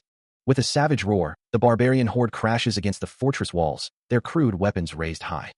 The chieftain of the barbarians stands amidst the carnage, his axe dripping with the blood of his enemies. A voice booms from within the fortress, declaring, we have breached the gateway. A fallen defender lies in a pool of his own blood, a testament to the barbarians' brutal assault. The fortress gate explodes in a shower of splinters and stone, clearing the path for the invaders. Vanguard Captain Kinyak barks orders, his gaze fixed on the conquered territory. The Wailing Valley is open. Send a messenger to inform the main group. Kinyak stands among his warriors, accepting their gratitude. We owe you. Thanks to you, we captured the fortress. Kinyak throws his head back and laughs. Gahaha, is that so? The Empire is also our enemy. There's no need to thank us. A voice replies, sounds like we'll get along for a long time. A figure shrouded in darkness, their face obscured by a wide-brimmed hat, replies, of course. The figure continues, it's all according to our plan. The elder asks if he will serve as his knight. The elder wonders why he isn't answering. Melkor asks if he doesn't like his offer. The man explains that his father left him a will. The elder asks if it's from Cain. The man confirms that it is, stating that Cain told him. The man says that he certainly wants to take back his land, rebuild the house, and become a strength of the imperial court, but they've only just regained their mansion. Melkor wonders if that means the original sin wasn't in the mansion. The man says that with that in mind, he's afraid he has other things to focus on for the time being. The man states that carrying on one's forefather's legacy is important, but it's enough. Melkor says that it's a duty for a noble. He responds with a bluntness that hangs in the air. He knows that Melkor is after the original sin. Melkor commands someone to bring that thing to him. An attendant kneels nearby, awaiting further instruction. Two figures, cloaked and silent, carry a box through the grand doorway. Melkor declares that it is a gift from him. He adds that today, at last, he can grant recognition. A hooded figure holds up a necklace with a large, red gem. The description of the necklace, the Starlight of Methene, states that the wearer can call the starlight once a year, grants immunity to poison, and doubles the wearer's sleep recovery. Adrius Cromwell thinks that it doesn't seem like a trap. Melkor asks if he is trying to win him over. He states that he has heard of his accomplishments. Melkor repeats that today, at last, he can grant him recognition. Melkor places a hand on Adrius Cromwell's head, trusting that he will continue to serve the Rodland Empire well. Adrius Cromwell responds that it's his honor, your majesty. He promises he shall return this honor to him. The Rodland Empire's palace stands tall against a clear blue sky. Adrius Cromwell thinks that he needs to be more vigilant about the Emperor's surveillance. For now, he should go. He considered returning to the mansion, needing to discuss trade options with Ami before preparing for the impending war with the elves. A summoning spell was in effect, designed to call one individual who had previously been met and was willing to respond to the wearer's call. It would probably be best to give this to Ami. A cheerful voice called out, "Good to see you again." Adrius noticed the approaching figure. She was from before. Had she been waiting around? Adrius paused, a slight hesitation in his expression. The approaching woman exclaimed, "It's Fionn. Fionn Artie." Fionn Artie looked up at Adrius, a hopeful expression on her face. If you don't mind." Fionn continued, "I'd like to apply to be in the same squad as you, senior." Adrius looked surprised. Fionn asked, "Mercenary?" Fionn declared yes. "I want to freely choose my own battlefield, so I won't be needing a support." She looks up at Adrius, her expression earnest. "Or a hand, with me on the battlefield." A moment of silence hangs in the air. Adrius turns away, his cloak billowing behind him. "Seems like we're done talking here." He continues, not looking back. "Next time, try not to appear out of the blue." Fionn's expression hardens. "No." Adrius Cromwell pauses, glancing back at her. "You have to stay under my watch, Adrius Cromwell." He continues, his tone laced with veiled threat. "Because you possess something you shouldn't have." Adrius's words hang in the air, leaving Fionn visibly shaken. "Something I shouldn't have?" The camera focuses on their feet, emphasizing the distance growing between them. Adrius's expression is unreadable as he thinks to himself, the original sin. The tension between them is palpable. Adrius's eyes narrow, suspicion clouding his gaze. Is she the Emperor's lackey? Her expression is knowing, a slight smile playing on her lips. He looks at Fionn, a question hanging in the air. "What is that about?" Fionn's eyes widen slightly, a flicker of surprise crossing her face. "Origin, what was it?" Adrius clears his throat, his gaze sharp. "Ahem, no need to play dumb." Fionn's expression hardens. "Because I already have the facts with me." She points a finger accusingly at Adrius. What facts are you talking about?" Fionn's voice rises, laced with suspicion. "Behind how you suddenly became strong." She leans in, her eyes narrowed. "There can't be any other explanation for it than the fact that you have the original sin." Adrius sighs, his expression softening slightly. "You don't need to be so on guard." He continues, his tone more conciliatory. "I'm just here to make a deal with you." Fionn considers him, her expression unreadable. "All I ask is that you have me as your hand in the upcoming war. Of course, in order to do so." Adrius looks at her with a hint of amusement. "You have no idea how a deal works, do you? What do you?" He questions the meaning of her words, stating he has no idea what the original sin is. Fionn expresses her annoyance.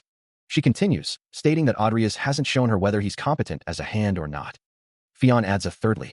Adrius states that he's perfectly fine on his own. Fionn reaches out, pleading with him to listen to everything she has to say. Adrius warns that if she refuses, something terrible will happen, asking if she wants that. Fionn retorts that he's giving her a choice. Adrius clarifies that he's talking about her. Fionn accuses him of acting as if someone is threatening her. After all, Adrius states that her story doesn't add up, and she sounds like she's in a rush. Fionn laughs, dismissing the idea of a threat and claiming there's nothing like that. An unseen figure demands, "Isn't it you who is in a rush?" Adrius turns to face the woman, who says, Hey." The woman's expression hardens. "Hey, all right then, if you make me your hand. The fact that you're a black mage." The woman continues, "Without any evidence, you want to accuse me of being a black mage?" Adrius stares at the woman, his expression unreadable. Adrius stands tall, looming over the woman. "The first one to be killed in battle is always the hand, you know?" The woman is taken aback by Adrius's threat. That just now was a threat, no?" The woman's eyes widen, and she says, "Ah, pretty sloppy, don't you think?" Audrius declares, "We're done talking." Audrius thinks to himself, "I have no clue whether she's working for the emperor or the congregation. Either way, I don't have time to deal with either of them." Audrius walks away, thinking, "I have to focus on preparing for the upcoming war." Found you. Andreas Cromwell's name hangs in the air. A figure raises a delicate teacup to their lips, the steam swirling gently. The figure exclaims, "Wow, this tea is so delicious." Another figure holds a teacup, a pleased expression on their face. Around a table, several figures enjoy the tea. "This is the best tea I've ever had," one of them remarks. Another adds, "How did they manage to make it taste like this?" A third voice chimes in, "Perfect for our trading deal's main product, don't you think?" A blonde-haired man holds his teacup, a smirk playing on his lips. "Yeah, this ain't bad at all." Salem asks, "That said, how did you even convince those prissy elves? What trickery did you use?" The blonde man replies, "Let's see. Been through quite a hell, haven't ya?" A voice exclaims, "Huh? You got marks of time's flow-gone shit on your mug." A close-up shows the tea set on the table. Salem thinks he noticed right away that, as expected, he remarks on the recent incident, noting that he thought Audrius Cromwell had aged due to difficult negotiations. The view shifts to the exterior of a grand building. Audrius Cromwell wonders if he really aged that much. A cloaked figure stands before the building, their back to the viewer. A blonde-haired man, shrouded in shadow, reflects on finally catching someone's tail, but a disembodied voice notes the abnormal power inside the house. The voice continues, stating that it's not just one power. A red-haired woman and a blonde-haired man share a nostalgic smell. A woman with dark green hair stares intently. Another fine achievement, Big Brother, she thinks. Audrius Cromwell has cut his hair short, and the woman he is with notes that he's made up his mind about the upcoming war. The woman with dark green hair says, "Amy." One of the figures states that he believes the other will be fine if it's him. Another asks when the contract signing is, and if the others are coming here. Someone responds, "Oh, about that." Someone wonders who it could be. A man announces that from now on, Hagendow will be the Cromwell family's butler. Another voice responds, saying they are coming. Someone suggests that Audrius Cromwell greet the guest, since he is their butler. Another wonders why he turned into a woman again. A woman wonders who she is. A woman states that it's a pleasure to meet Lady Amy Cromwell. Audrius Cromwell says he is here on behalf of Lasteria as the trade representative. A woman states that she is the 15th generation of the Farrelem family, daughter of Calirigen. A close-up of the woman's attire. Amir Calirigen de Farrelem introduces herself. Someone asks to be called Amir, surprised that it was today. An apology is offered for the lack of preparation. Due to an error, Audrius Cromwell failed to notify everyone about today's events. Amy quickly interjects, stating that it was they who rushed the schedule. Moreover, exploring the human world has been most enjoyable. Amir Calirigen de Farrelem smiles warmly. Audrius Cromwell thinks to himself that he needs to get himself together. He clears his throat. Above all, they wanted to repay Count Cromwell's kindness as swiftly as possible. A cup of tea sits on a table. Amy exclaims that it's truly wonderful, giving a thumbs up. Amir Calirigen de Farrelem responds that it's an honor. Audrius Cromwell states that in that case, they should make it their main trading item. He thinks that Amy will manage just fine, so he doesn't need to step in here. Audrius Cromwell thinks that maybe he should check in with Vivienne about the situation at the academy. He studies the tablet in his hands, his expression unreadable. Maximin asks, "Maximin." Audrius pauses, considering something. Elsewhere, a storm rages as something approaches from outside. The barbarian leader laughs. "Ha! It seems those damned people of the Empire aren't complete idiots." The wind howls around the barbarian chieftain as he surveys the snowy landscape. He muses, "At least their vigilance is worthy of note. The great chieftain's son is over on that side, right?" The barbarian leader stands atop a snowy rise, his warriors arrayed before him. "Yes." He continues, "Beyond that lies the Wailing Valley. It's the only way to reach the Empire, so we can't avoid it." The barbarian leader smirks. "What a nice name." The barbarian leader raises his voice, addressing his troops. "Hear me, my fellow warriors of the north." He surveys the landscape, his braided hair whipping in the wind as the barbarian army advances through the snow-swept valley. The son of Kyrak declares that for those who take pride in dying on the battlefield, there is no greater humiliation than this. The barbarian leader's breath steams in the frigid air as he prepares to lead his warriors to war. The barbarians raise their weapons, their faces contorted in savage fury as they march towards the Empire's walls. The command rings out, "March onward, children of the freezing north." The fortress walls loom large, a testament to the Empire's might, as lightning crackles in the stormy sky above. Snow falls heavily against the fortress walls, obscuring the view of the approaching horde. Inside the fortress, a soldier shouts for all hands to stations. A soldier wonders how they can even stop them with their manpower. A soldier asks what's wrong as another lies injured on the ground. The soldiers cry out in terror as the fortress is struck. The barbarian army crashes against the fortress walls, lightning illuminating their savage advance. The chieftain of the barbarians, face contorted in fury, lets out a roar that echoes across the battlefield. He bellows, his voice a thunderous command amidst the swirling snow and chaos. The barbarian barks an order. Everyone fall back. The order to retreat reverberates through the ranks, a desperate plea against the overwhelming force. It's the aura of the great chieftain's son, Mushu, that drives them back. The barbarians vow to retrieve Mushu once his aura has calmed down. The barbarian soldiers, eyes glowing red with fury, advance through the blizzard, weapons raised. The soldiers of the Empire are overwhelmed by the crimson energy, their armor offering little protection. Screams of agony tear through the air as the soldiers fall beneath the onslaught. One of the soldiers realizes with dawning horror that their enemy is not a foreign power, but the Empire's own scum. The chieftain of the barbarians, standing atop a snow-covered rise, seems to be in control of the situation, despite the chaos. He utters Mushu's name. A mysterious figure, shrouded in shadow but with eyes that burn with an eerie blue light, attempts to make contact. Can you hear me? A voice responds, yes, Master Jester. The speaker continues, stating that once Wrath's rampage stops, the voice commands to move immediately to the next location and hide. A figure with a mask covering their eyes replies, understood. A mustached man in a hooded cloak holds a golden object. A voice declares that they shall immediately reseal Wrath. A figure lies on a bed, surrounded by a red aura. The figure wonders how fearsome. A voice states that this is the power of Wrath, one of the deadly sins. A man stands before a large door. Someone asks if there is another guest, and then apologizes to Amir. A voice asks to wait a moment. The speaker continues, stating that now that they have obtained this genius-class talent, the speaker can tell just how exceptional Maximin's senses are, and what a dangerous person he is. A figure is sent flying through the air, crashing through debris. A woman with red hair thinks, oh, Maximin. A man with blonde hair and yellow eyes looks surprised. A death knight stands amidst a desolate landscape. A figure stands with a sword, ready for battle. The blonde man says, ho ho, what a surprise. I thought I sensed a dreadful presence within the house. Maximin Cronel, an old man with a long beard, is asked, why are you here, Maximin Cronel? A desk sits in front of a window. An open book rests on the desk, waiting to be read. A voice speaks, filled with remorse. I'm terribly sorry. Audrius Cromwell sits across from another person. He admits, I haven't been able to keep track of what my brother was up to. The other person responds, mind it. Sir Audrius seems to be a man of few words, after all. Audrius thinks to himself, that might be why. His actions speak so much of himself. The other person looks shocked. The other person asks, what did you do out there, brother? A voice says, WL, how about we leave that? The other person holds up a paper and asks, matter to them? The other person says, shall we get back to our discussion about the trade deal? The other person holds up a paper with writing on it. A voice responds, yes, let's do that. The group sat around the table. Master Morn stated that Audrius Cromwell should have told him sooner.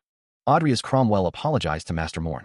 Audrius Cromwell explained that it wasn't a story he could easily tell anyone, and he's been too cautious to bring it up. Master Morn chuckled, saying that Audrius Cromwell made him needlessly worry.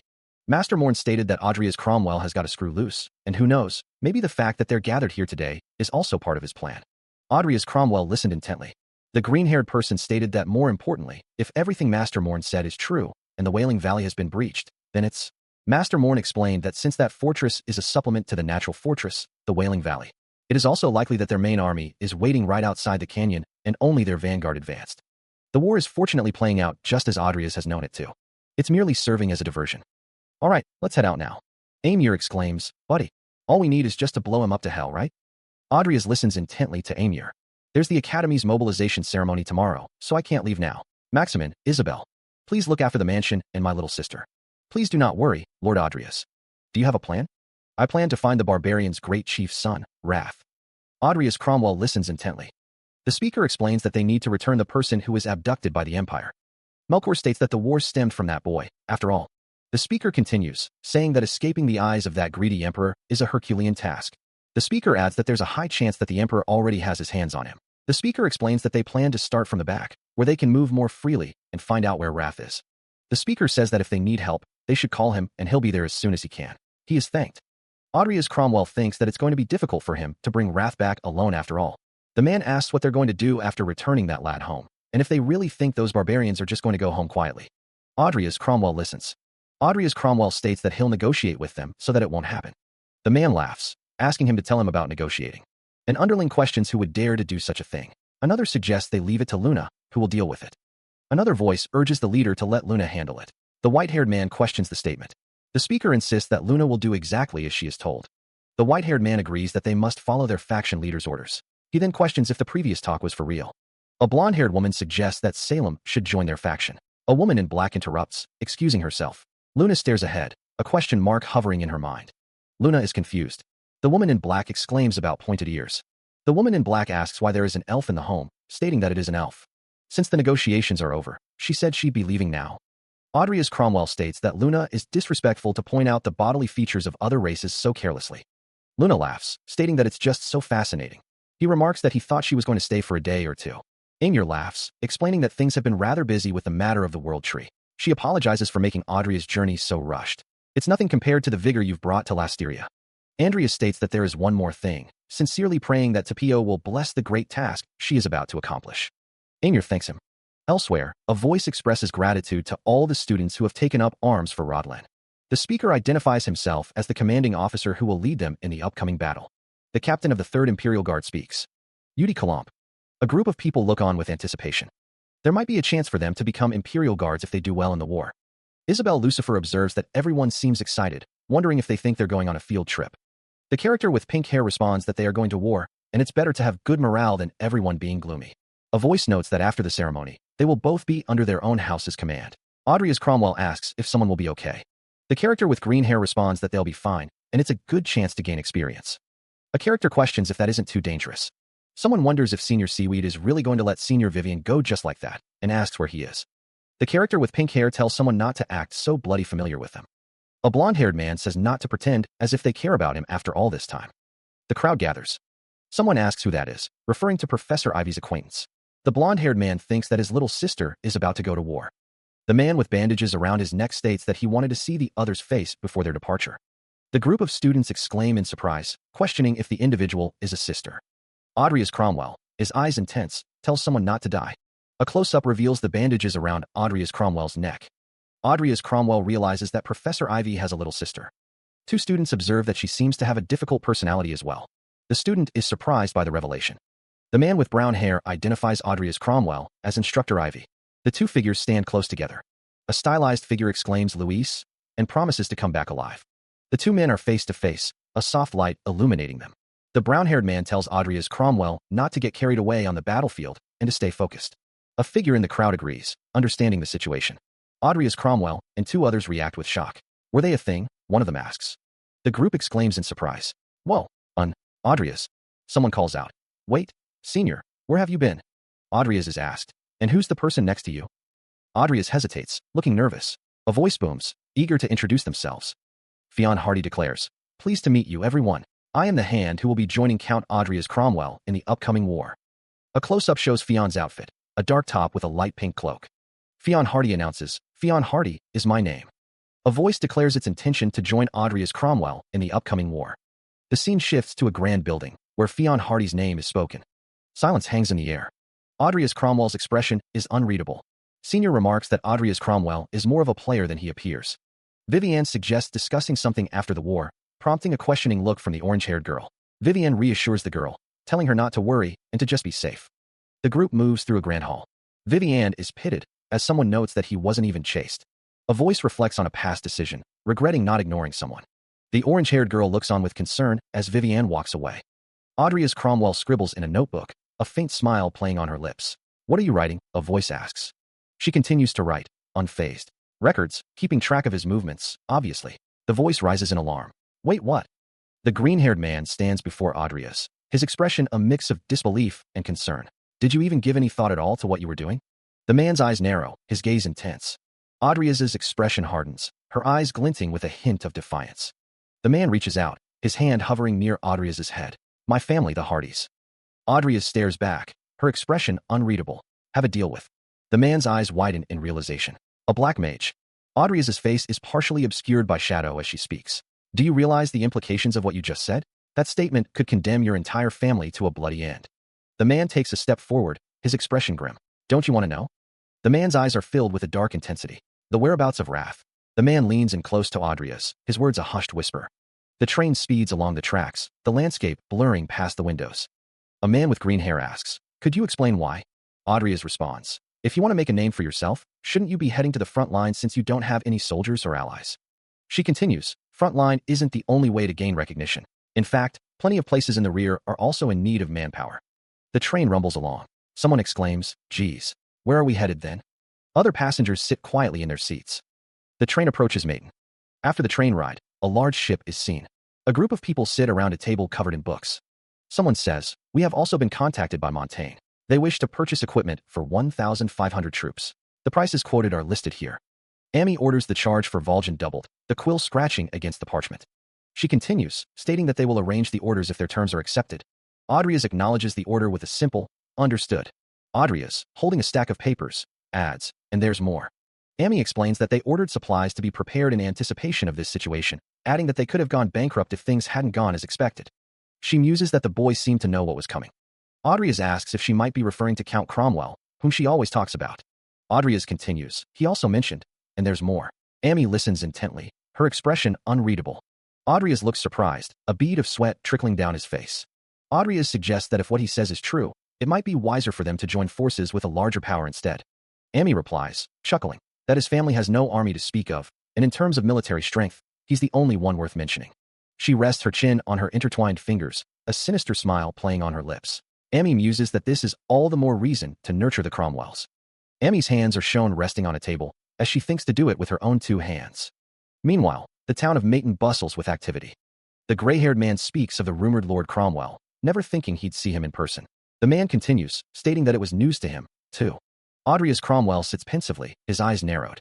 Audrias sits at a table with another person, thinking that with everyone calling him the monster of Rodlin Academy, he expected him to look more striking. Rumors are never to be trusted. The gray-haired man asks why a so-called monster would come so far behind the front line, stating that they need to find out. A girl with orange hair eats a feast, thinking that it's delicious as expected of a feast served in a feudal lord's mansion. Audrias Cromwell's face is shown. The gray-haired man tells Audrias that he has a question for him. The gray-haired man with a neatly trimmed mustache leans forward, his gaze intense. What is your objective coming here, he asks. Audrias Cromwell, seated across from him, tilts his head slightly, a flicker of curiosity in his eyes. My objective? The man declares, I am Mayton's feudal lord.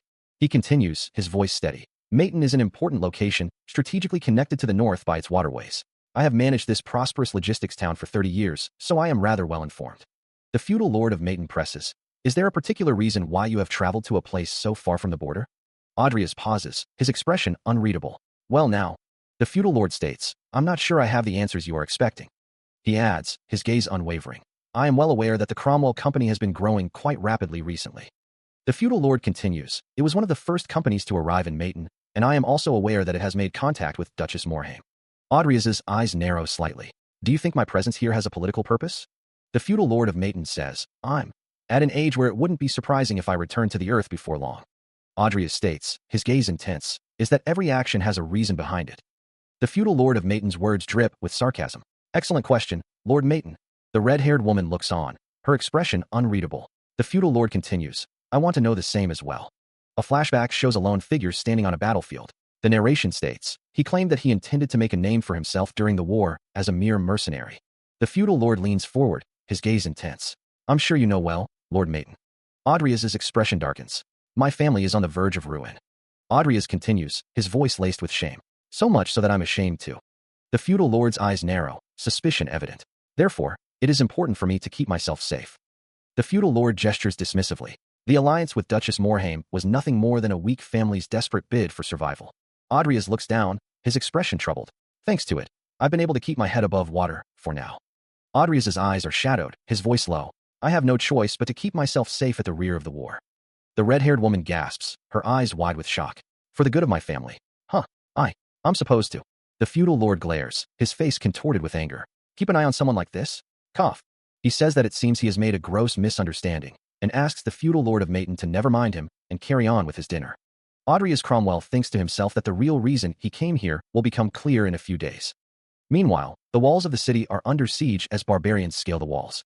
More barbarians continue their assault, climbing the walls with ladders. A barbarian yells as they continue their attack on the walls, shouting that they are under attack. A guard questions why the barbarians are here.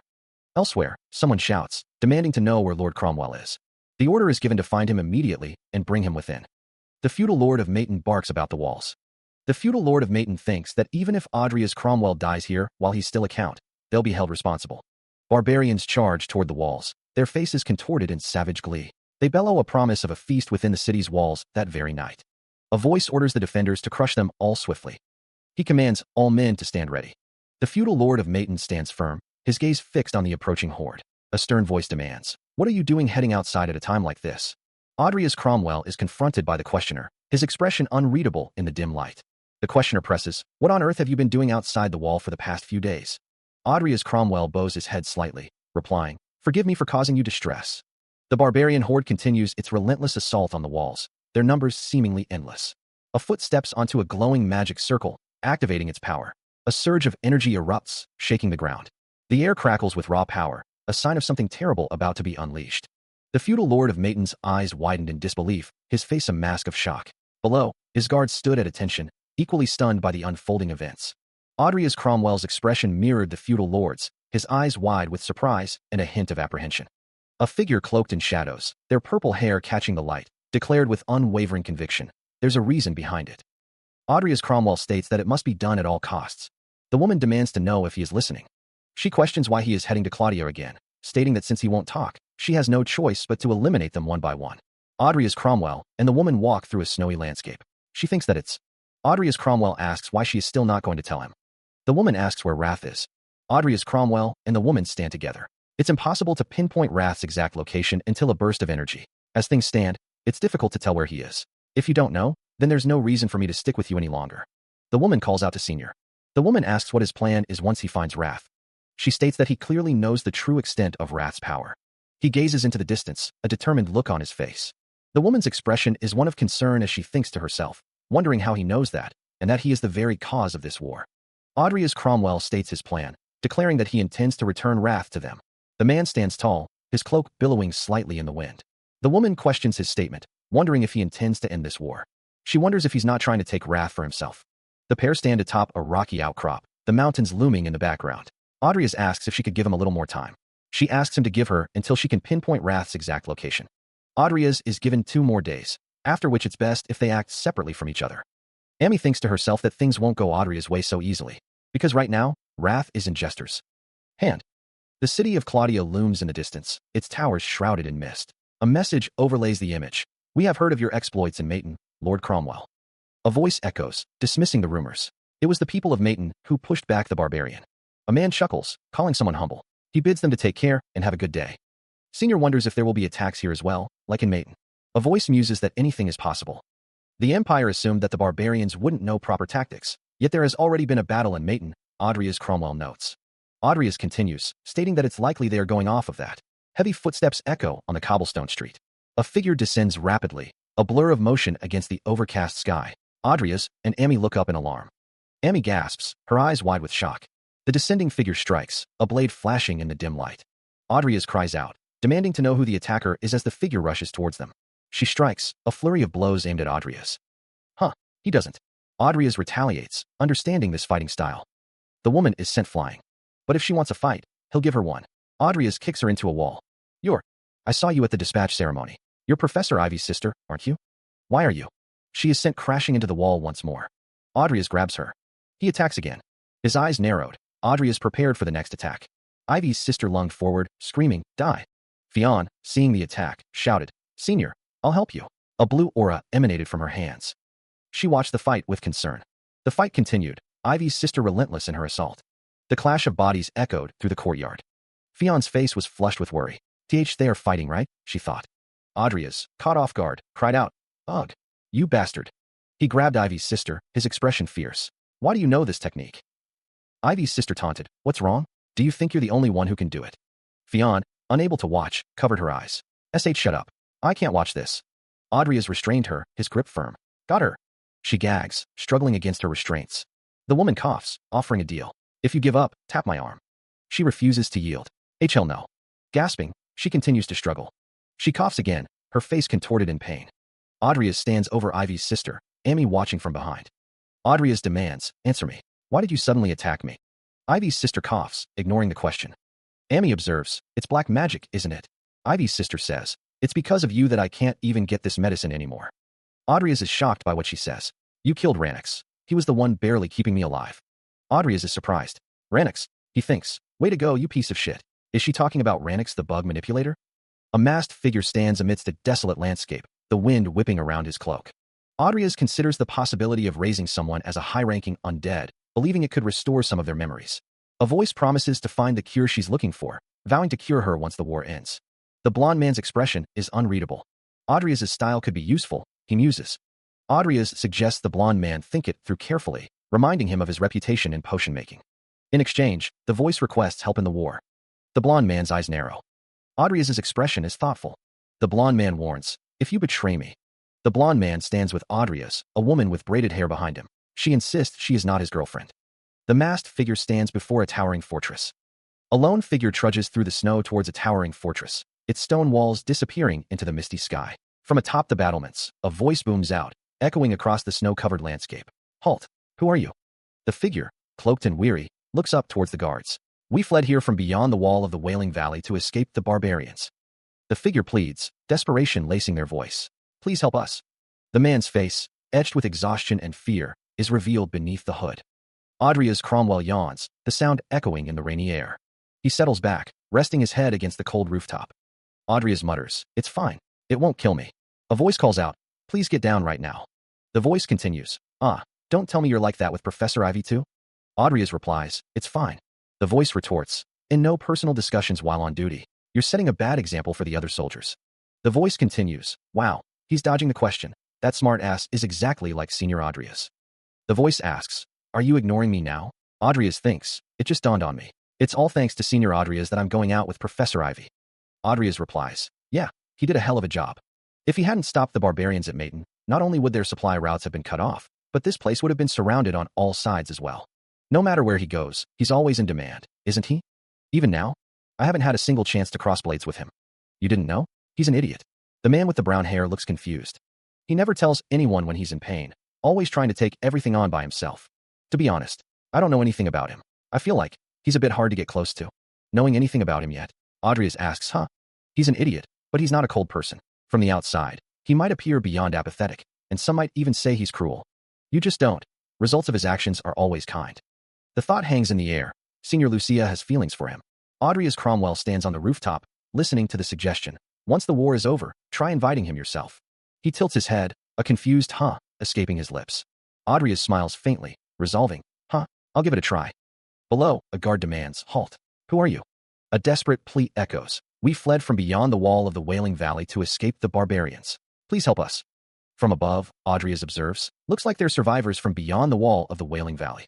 A woman with short white hair remarks, "Now that's strange." A voice recalls, "I remember hearing that there were no survivors." A figure stands amidst a glowing magic circle, preparing a spell. A dark-haired man declares, "Done." Someone notes, "He managed to set up such a large number of explosive magic circles in such a short time." He observes an unbelievable amount of mana. Adrias asks what happened.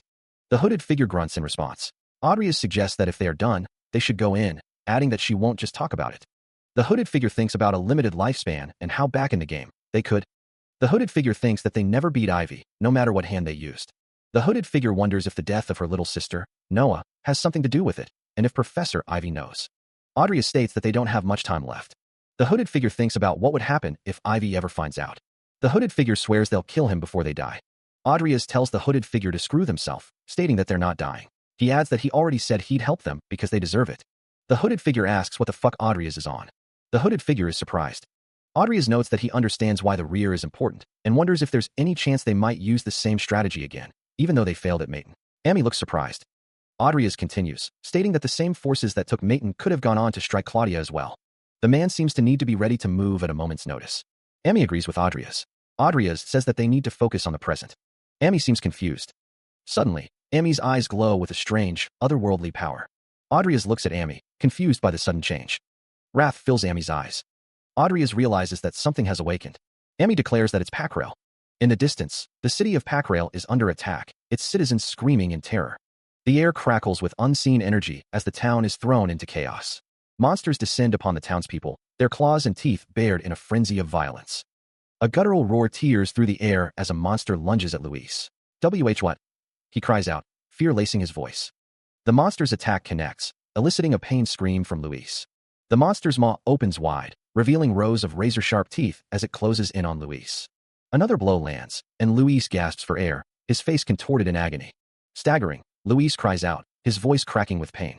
From a nearby balcony, someone shouts, "Luis." Another voice follows, questioning, "Senior Lucia?" Amy shouts, her voice filled with urgency. "Get into the cathedral, quick." Luis's eyes widen in terror as he stares into the face of his attacker. From above, the town of Packrail is revealed, its streets teeming with monsters. A voice echoes, "You mean the survivors who said?" Inside the cathedral, a survivor confirms, "Yes, I saw it." A man with glasses and bandages explains that the red aura began where they were staying. At the same time, he heard something like a buzzing sound. He believes it's probably ancient magic. A woman with short white hair says that with how chaotic the entire town is right now, it's going to be impossible to go and investigate. She asks if it isn't safe here. The woman with short white hair says they could stay here until help arrives, but she doesn't know if her barrier will hold out until morning. An old man looks surprised. The man with glasses reiterates that the aura has no spell and doesn't seem to be black magic, adding that it's probably ancient magic. The man with glasses says, "No way." The woman with short white hair thinks, "I'm sorry, all of you, but I can't let the life Senior Andreas has given me end here." The woman with short white hair resolves that once her barrier breaks, she'll use what's left of her mana to escape with Luis. A man kneels on the ground. A close-up shows boots on the floor. The woman with short white hair and the man with glasses stand together. Luis asks what she is saying. He pleads with her not to worry, saying it'll be fine. He asks what happens to the people here if he leaves. The white-haired woman asks, "Senior, please stay here." Luis mutters, 10 minutes. Lucia exclaims, "No? What good do you think it'll do if you go?" Luis states, "Senior Lucia." The two figures walk away. Lucia corrects herself, "Senior Andreas, I mean." Andreas thinks to himself, he would do the same. Andreas is definitely determined. Amy's face contorts with worry. "Oh no, it's already this bad." A voice echoes with despair, "It's too late. There's no way anyone could have survived." The man with dark green hair looks around, a frown deepening on his face. "Strange," he mutters. Amy, standing beside him, asks, "Huh?" Amy's expression is one of confusion. "I don't see any barbarians around." Then, the green-haired man calls out, "Nickel." Amy's eyes widen in shock. Nickel's hands grip the hilt of his sword. Nickel orders, "Go to Vol'jin and check the situation there." The group stares in silence at something in the distance. A lone figure stands amidst a scene of destruction. Amy stammers, "Teach that strange person just now. Who was that?" She acknowledges that there are things he doesn't need to know. A strange aura emanates from somewhere, prompting Audrius Cromwell to wonder what it was. He tells Amy that he will go in first, and that she should stay there. Audrius Cromwell declares that the town is done for. Audrius Cromwell suggests that they should wait until the wrath calms down. A voice declares that there are still survivors. A character wonders, a shield strong enough to withstand the wrath's power is shown. Excluding warlocks, there's only one person capable of creating such a thing. The recently awakened lazy genius. Lucia. The town is destroyed. Someone cries out in pain. Lucia says that if he thinks it's not going to work, he should make sure to leave when there are at least 2 minutes left so he can make it back there, okay? Someone says like hell he's going to let Senior Lucius. Someone says support go to waste. Debris rains down as the structure crumbles. A figure watches with a grim expression as the town burns. From the shadows, hooded figures observe the destruction. "There," one exclaims. "Something is happening out there." One of the hooded figures, lying on the ground, orders, "Just continue. I'll go check." Meanwhile, the heavy doors of a stone building creak open. Inside, a large group of people are gathered. Audrius Cromwell looks back, startled. A woman with white hair looks on with concern. "As Senior?" she asks. Audrius Cromwell looks back, a worried expression on his face. "Are you all right?" She's really pushing herself. Senior's face is etched with worry. "Senior, you must help Louise quickly." Audrius Cromwell's eyes widen. "Huh?" Senior's expression is strained. "That idiot. Louise." A sense of urgency fills the air. It's been 10 minutes, and he still hasn't come back. A Gothic cathedral looms in the background, its stained glass windows glowing with an eerie light. Raw energy explodes outward, shaking the very foundations of the ancient structure. The hooded figure is sent reeling back, grunting in pain as the force of the blast throws them off balance. The hooded figure, bathed in golden light, demands, "Bastard, who are you?" The orange-haired man coughs, blood flecking his lips. "Damn it, I let my guard down." The hooded figure retorts, That's my question." The orange-haired man glares, his blue eyes narrowed. "Who exactly are you?" The hooded figure thinks, "Not good. I don't have any more time left. What a fool. If you have a shield that strong dash." The hooded figure continues to think. "You should have left this place instead of barking out such a stupid question. A shield capable of blocking the wrath's aura. Who on earth could have created it?" The orange-haired man grits his teeth, a pained expression on his face. "Sorry, Senior Lucia." The hooded figure unleashes another blast of energy. "Why you? What are you doing?" The hooded figure thinks, "An aura like this? From a mere brat." A figure unleashes a furious attack, screaming, "Die!" A foot descends with crushing force. The environment shatters under the assault. One figure is sent hurtling through the air. A look of shock spreads across a face. Someone calls out, "Luis?" A pained grunt escapes. Coughing, he wonders, why is the shield still up? A voice struggles to speak, "Dispose the wrath." Another voice warns, "Disposing of the wrath right now would put us all in danger, too." A question hangs in the air, "Dispose?" A figure lies prone, seemingly defeated. A voice echoes in disbelief, questioning if their opponent is merely a child. The question hangs in the air as figures surround a central point, one lying prone on a table.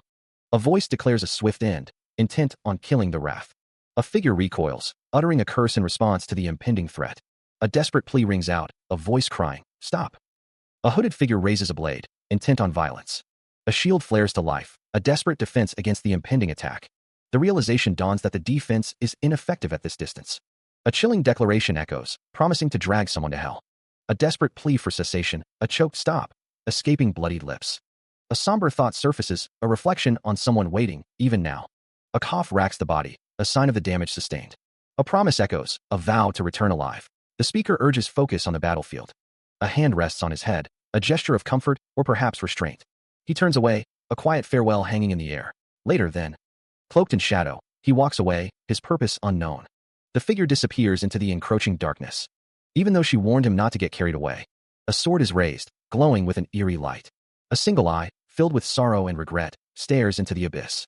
The crimson crystal, a source of deadly power, is held aloft.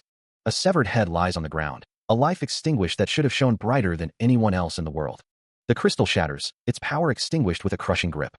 Yet, he ended up taking that light away from him. His expression was somber, a deep sadness etched into his features. Audrey's Cromwell stood tall, watching over Louise Artman, who cradled a child in his arms. The scene opens on Vol'jin, a snow-covered town dominated by a large castle. A voice calls out, "Professor Ivy, could you tell me?" A young man with tousled blonde hair asks, "Tell you what?" Another voice presses, "How did you get into a relationship with Louise?" Louise stands beside Professor Ivy, his expression unreadable. Professor Ivy retorts, "We're on the battlefield right now. This isn't the place for that kind of talk." Louise, looking flustered, exclaims, "Don't tell me. You have feelings for that bum?" The focus shifts to Professor Ivy. Professor Ivy says, "Once this battle ends, I'll tell you." Louise looks confused. "Huh? It doesn't seem like the battle is going to end that easily." The scene shifts to a distant view of the battlefield. There are tricky ones, among them, a soldier observes. A stern-looking man with a long beard declares, "I don't think this town is important enough to trouble two chiefs with handling it." A voice speaks, "Kinyak, I don't doubt your bravery, but..." The voice continues, explaining that the great chief is furious that their surprise attack failed. Because of that, they were ordered to ensure that this place crumbles. A group of figures stand amidst the destruction. The town lies in ruins, bodies scattered everywhere. A figure lies on the ground, muttering, I shouldn't." Audrey's Cromwell comforts a crying woman, telling her, "Don't blame yourself." He reminds her that she saved many with her power. Audrey's Cromwell looks on with concern. Tears stream down the woman's face as she thinks, "What do I tell Professor Ivy?" She is told that she should take the people of this town and evacuate to Claudia, and that someone will handle breaking the news to Professor Ivy. The woman cries out, But we can't just leave Louise here." Audrey's Cromwell and the woman stand together. Someone asks that they be allowed to take care of his remains. He speaks, his voice heavy with grief. "It won't replace what was lost." The unseen figure pleads, "But please allow us that, at least." The kneeling figure continues, "Oh my, what are you saying? Why would I kill you?" The figure continues, "You heartless woman. How can you talk to me so gingerly when your friend and your tribe are dead because of me?" Amy responds, "Yes, you're right." Audrey says, "An important friend of mine died because of your power." The kneeling figure looks up, a mixture of defiance and sorrow in their eyes. Amy remains silent, her expression unreadable. Audrey continues, "However, I also know that was never your choice." The kneeling figure retorts, "Powerful people blinded by your power." "Humph, are you saying?" Audrey interrupts, "You're different from them? Fionn, go to Claudia with Noah." Amy looks surprised. "Huh?" The kneeling figure continues, "Report all your movements." "Heh, trying to turn tail because you don't know how to cure me, huh? I'm planning to take this boy and meet the great chief." Amy's voice rises in disbelief. "What? Are you crazy? If you do that, not only will you be killed, I will be too for not stopping you." Audrey's Cromwell went missing after he left unaccompanied for the city of Packrail, which was engulfed by a red light. Audrey judged that escorting the Packrail survivors to Claudia was his top priority. Audrey states, "That is what you will report to the Imperial Palace." Audrey continues, "But if they find out, by the time I return to my father, you'll be dead anyway."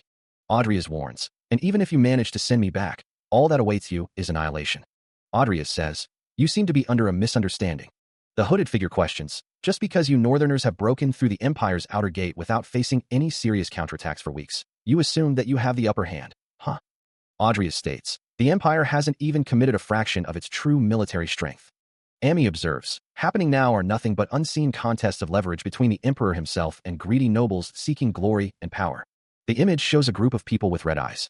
The text says, "The Empire's monsters will begin to move." The hooded figure says, It's true that the Emperor is after you. Amidst the chaos, debris rains down, signaling the intensity of the ongoing conflict. Vol'jin is under siege, its buildings dwarfed by the scale of the assault.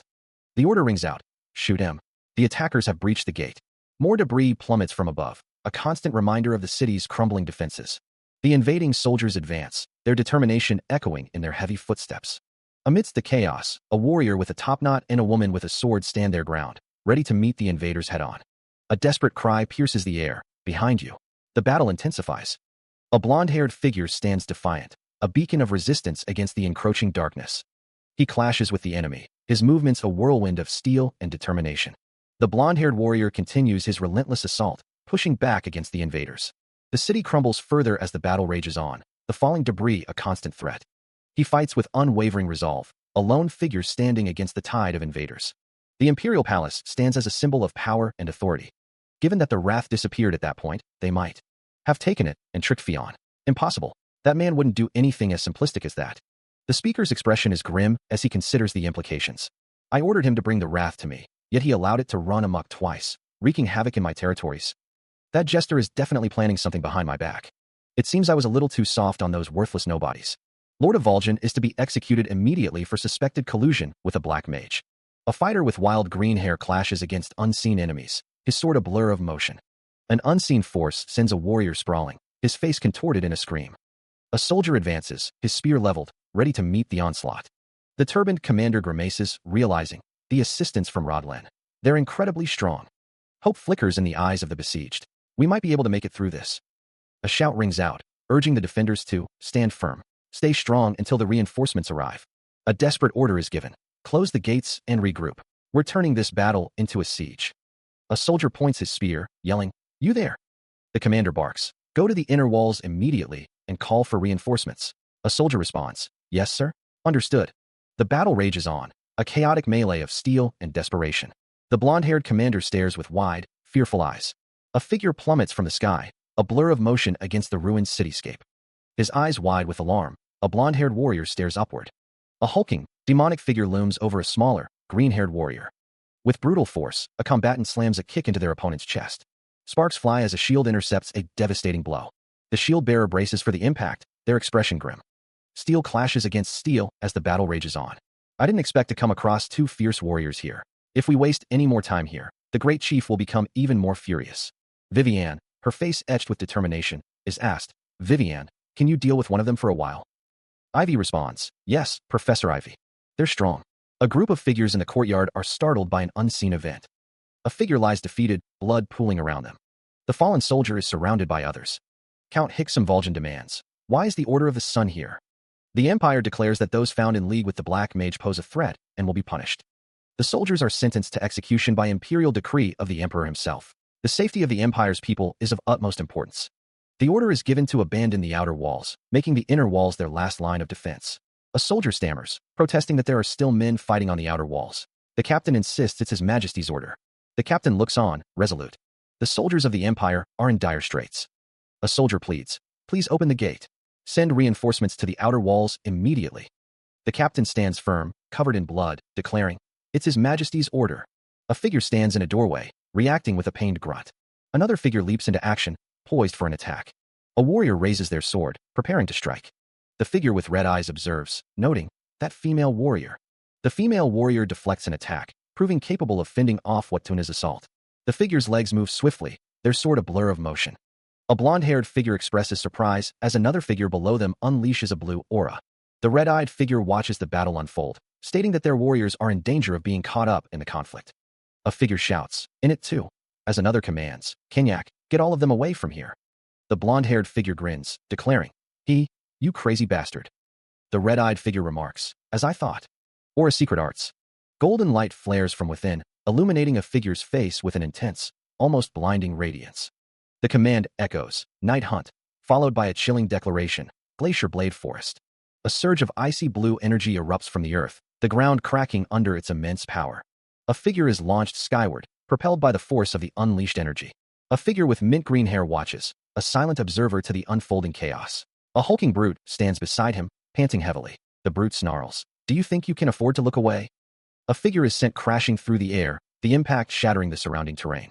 The green-haired figure's eyes narrow, a cold calculation in their gaze. Another blast of blue energy explodes, illuminating the battlefield with an eerie glow. The scene focuses on a figure, their expression unreadable in the chaos. Chief Watuna declares that he could take out the green-haired one, but is troubled by the woman who's as good as a great warrior. Watuna notes that she is pushing back Chief Suetu. One of the warriors observes that if the leopard-like woman manages to defeat Chief Suetu, it would be a stroke of luck. The group fears that such a defeat would crush the morale of their warriors. A warrior grips his weapon tightly, preparing for battle. A close-up reveals a warrior's intense gaze, his red eyes burning with determination.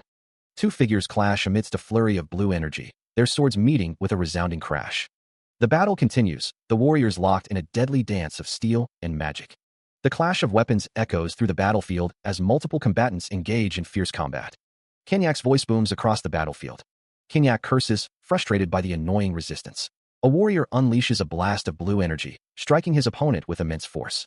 The warrior's eyes widen in surprise as he faces his opponent. An axe crashes down, the force of the blow sending shockwaves through the air. A figure descends from above, landing with a heavy impact. Vivian asks, concern etched on her face, "Are you okay?" A close-up reveals a pained expression.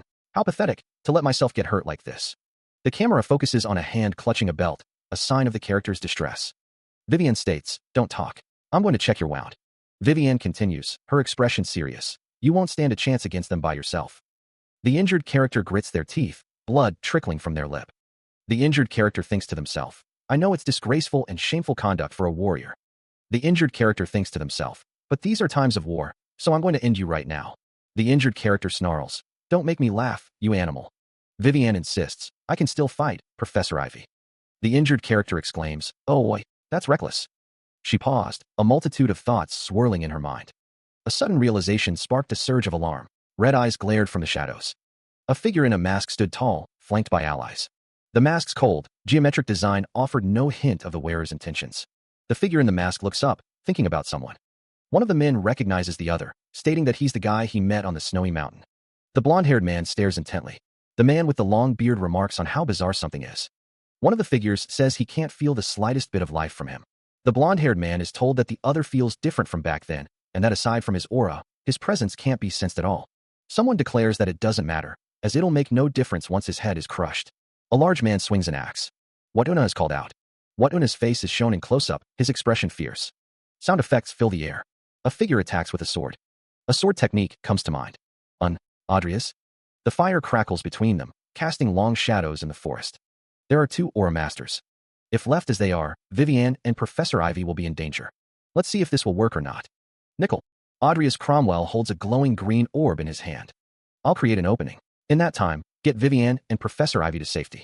The figure clashes against an unseen foe. The cloaked figure remarks that the presence is difficult to detect. He considers it a tricky one. A large group of soldiers stands ready, their weapons drawn. The soldiers remain vigilant, their expressions grim. A masked figure warns not to underestimate Watuna. Another figure states that they have to take him down with everything they've got. The cloaked figure says that they've already wasted too much time and suggests ending things here. The soldiers stand ready, their faces determined. Two figures look on with shock and disbelief. The sound of something heavy landing echoes through the air. A massive dragon descends, wreathed in a purple aura. The dragon looms over the fortress, casting a long shadow. One of the figures exclaims in disbelief, questioning what is happening. The soldiers murmur in fear as Lord Chiyu, the god of war, appears. Damn it, the warriors' morale is plummeting. A stern voice booms across the battlefield. What are you doing? Stand up. The same voice continues, commanding, and get back to fighting. A warrior is struck down amidst the chaos. Another warrior falls, engulfed in a fiery explosion. The onslaught continues, claiming another victim. Amidst the destruction, two figures clash, their weapons meeting in a shower of sparks. One soldier exclaims, "Our Lord Chiyu." He is furious. Another replies, "That's not Lord Chiyu." A commander barks, "Now get up and regroup. Resume formation." A lone figure stands defiant before a wall of fire. The text declares that all of the warriors outside the walls have been wiped out by Lord Chiyu's fury. Another warrior is consumed by the raging flames. Two figures stand in opposition, one with a menacing grin and the other with a shadowed face. One of the figures declares that they can't continue any longer, vowing to settle the battle one day. A massive claw descends. A dragon roars, ordering a retreat to the main force. A voice shouts, "Camp." Standing on a cliff, the figure scoffs, calling them fools and lamenting that they've ruined everything. The figure in the hat repeats that they've ruined everything. That aside, the figure wonders who called that dragon. A man's face is shown in close-up, sweat beading on his brow. A figure stands by a fire, and someone asks, right? The question is posed. Do the northern tribes consider dragons the Grim Reaper? Audrey's Cromwell listens intently, his expression thoughtful. The hooded figure speaks, their voice muffled by the heavy fabric. I'm not a kid. This is just old tribal folklore. Audrey's asks, how do you know that? The hooded figure replies, well, just a hunch. Audrey's continues, sounds like something out of a fairy tale. The hooded figure retorts, I'm not a kid. This is just old tribal folklore. Audrey's muses, I wonder about that. It might be a true story your tribe experienced a long time ago, you know? The hooded figure states, the Grim Reaper will appear in the form of a dragon to punish you if you fight dishonorably. Audrey's asks, so? The hooded figure asks, are you serious about sending me back to my tribe? Audrey's replies, of course. I was kidnapped by a black mage. The hooded figure observes, and seeing this undead guy, it looks like you're a black mage too, despite being a kid. Audrey's believes his instincts are sharp. The hooded figure asks what they are doing here. Audrey's states that his goal is to end this war once and for all. To do that, he needs to remove the power that lies within the hooded figure's body. The hooded figure replies that a lot of shamans and black mages have tried to do that, but they all say it's impossible. Audrey's asks if the hooded figure thinks they can. A person who can lift the curse is about to arrive. A voice calls out, addressing them as Buddy. The voice continues, stating that they kept them waiting. The speaker is revealed to be a woman with white hair and green eyes, accompanied by an old man with a long white beard. Her eyes wide with shock, the girl's mouth hangs open in disbelief. The group stands together, the child looking up at the adults with an uncertain expression. One of the men asks if the girl is the one they meant. The other confirms that she is. Luna is told that they don't have much time and is asked to call Eve. The man looks down at Luna, a thoughtful expression on his face. Luna wants to play with him a bit more. The child stares intently, her eyes wide with focus. Luna chants a mysterious phrase, surrounded by a vibrant green aura. Her eyes glow with an otherworldly light. The group is enveloped in a surge of green energy. It's been a while, Luna thinks, referring to her daughter's only friend. Audrey states that it has been a millennium, Eve millennium. A voice says they can feel that Luna's heart is growing warmer, and that she's opening her heart to them. Eve wonders if it's a different person from earlier. A voice says they see a piece of the ancient god, and that's why they called for him. Audrey admits he realizes he's asking a lot, but he really needs their help. Eve looks on. A voice says that it's the most violent of all the pieces, the wrath. A voice says that this is equivalent to a single human life. Luna is shown. An old man asks Audrey if he's sure about the plan, and Audrey confirms. Audrey states that he's fully prepared. Audrey is shown. A fist slams down on a table with a resounding thud. A hand holds a document, the contents obscured by archaic script. Marquis Hardy's face contorts in disbelief. Gone missing? Fionn, just what are you playing at? Someone walks away, muttering. If they find out, it won't just be her life on the line. What is that girl thinking, deceiving the Empire like this? Driven by urgency, a figure sprints away. I can't let this be. I have to send a message to Fionn immediately. A man bursts into a room, startling Marquis Hardy. Lord Hardy. W-Walk. W-H what? You startled me. Marquis Hardy demands. What's the hurry? And my lord.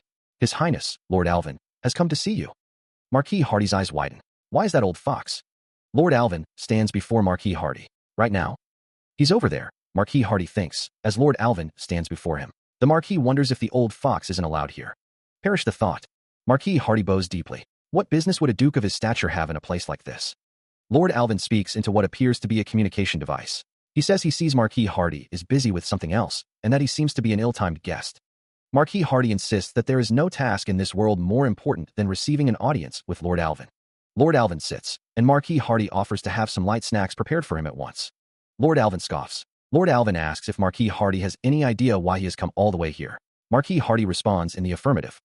Marquis Hardy's face is drawn with concern as he thinks of Fionn Hardy. The name of his daughter. Lord Alvin walks away, thinking that she abandoned her mission without doing anything, just because the target went missing. Marquis Hardy offers his deepest apologies. The responsibility was simply too great for someone of her inexperience to bear, and it resulted in a grave mistake. Marquis Hardy assures Alvin that they, too, are doing everything in their power to locate Count Cromwell. Marquis Hardy vows to call his daughter back at once and see that she receives the proper punishment. A sinister smile creeps across Marquis Hardy's face. Lord Alvin states he didn't come there to reprimand Marquis Hardy. Alvin continues, explaining that he's actually there because he has an important order from above. Marquis Hardy asks what he means. Lord Alvin's expression hardens as he reveals the Emperor's decree. Eradicate the northern barbarians. Alvin lists names, Zetter, Morrigan, Hoffman, Nevelin, and even that Malin. He explains that for the Malins, it's not surprising, considering what happened to their prince during his visit. However, the others seem to be sneering at the Empire for struggling against the barbarians. His Majesty must find their insolence deeply distasteful. Lord Alvin concludes that it seems there's someone behind the scenes who's goading them on, which is why he's come all the way there. It's possible that Cromwell might have something to do with it. He recalls correctly. In exchange for being exempt from the war, you agreed to keep him under watch, did you not? Marquis Hardy stammers. Why, yes. Lord Alvin states that this is not a matter that can simply be dismissed by claiming that he went missing. If it turns out Cromwell is in league with them, your house will not escape unscathed. Marquis Hardy gulps, the weight of the implication settling heavily on him. Nevertheless, if you play your cards right here, perhaps your house, which is certain someone is shackled. Marquis Hardy's eyes widen in alarm. How did he know that? If he isn't simply missing, where do you suppose Count Cromwell is? The moment we find anything, we must report to your highness at once. Marquis Hardy denies knowing, his voice barely a whisper. No. Lord Alvin says he is only asking for your opinion. The Marquis grips the fabric of his sleeve, lost in thought. He resolves to put his faith in Audria's and make a bet. Audria's Cromwell asks, Your Highness, do you like chess? A man with orange hair muses, stopping the king before it moves. Another man smirks, thinking it's a surefire way to win at chess. Audria's looks at Marquis Hardy and says, Looks like you're more capable than you seem. The orange-haired man adds, However, that's only if he isn't actually missing. Audria's says, Well then, if I have the time. The orange-haired man states, Let's have a game of chess one day. Meanwhile, a figure lies on the floor, engulfed in flames. A voice whispers, Fionn, the fate of our house is now in the hands of Cromwell. Cognac, surrounded by others in a snowy landscape, growls, You boneheads. Cognac declares, I told you I brought the great chief's son with me. A figure demands, Let me through.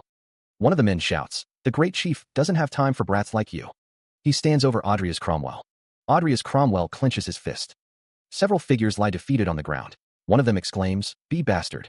Another thinks, It's useless. Audria's Cromwell thinks, Let me see the great chief. Audria's Cromwell stands resolute. Audria's Cromwell thinks, So this is what all the racket was about. It is revealed that he's an Aurum master too. Waduna says, Come with me, boy. A monstrous demon appears. Audria's Cromwell thinks, The great chief wants to see you.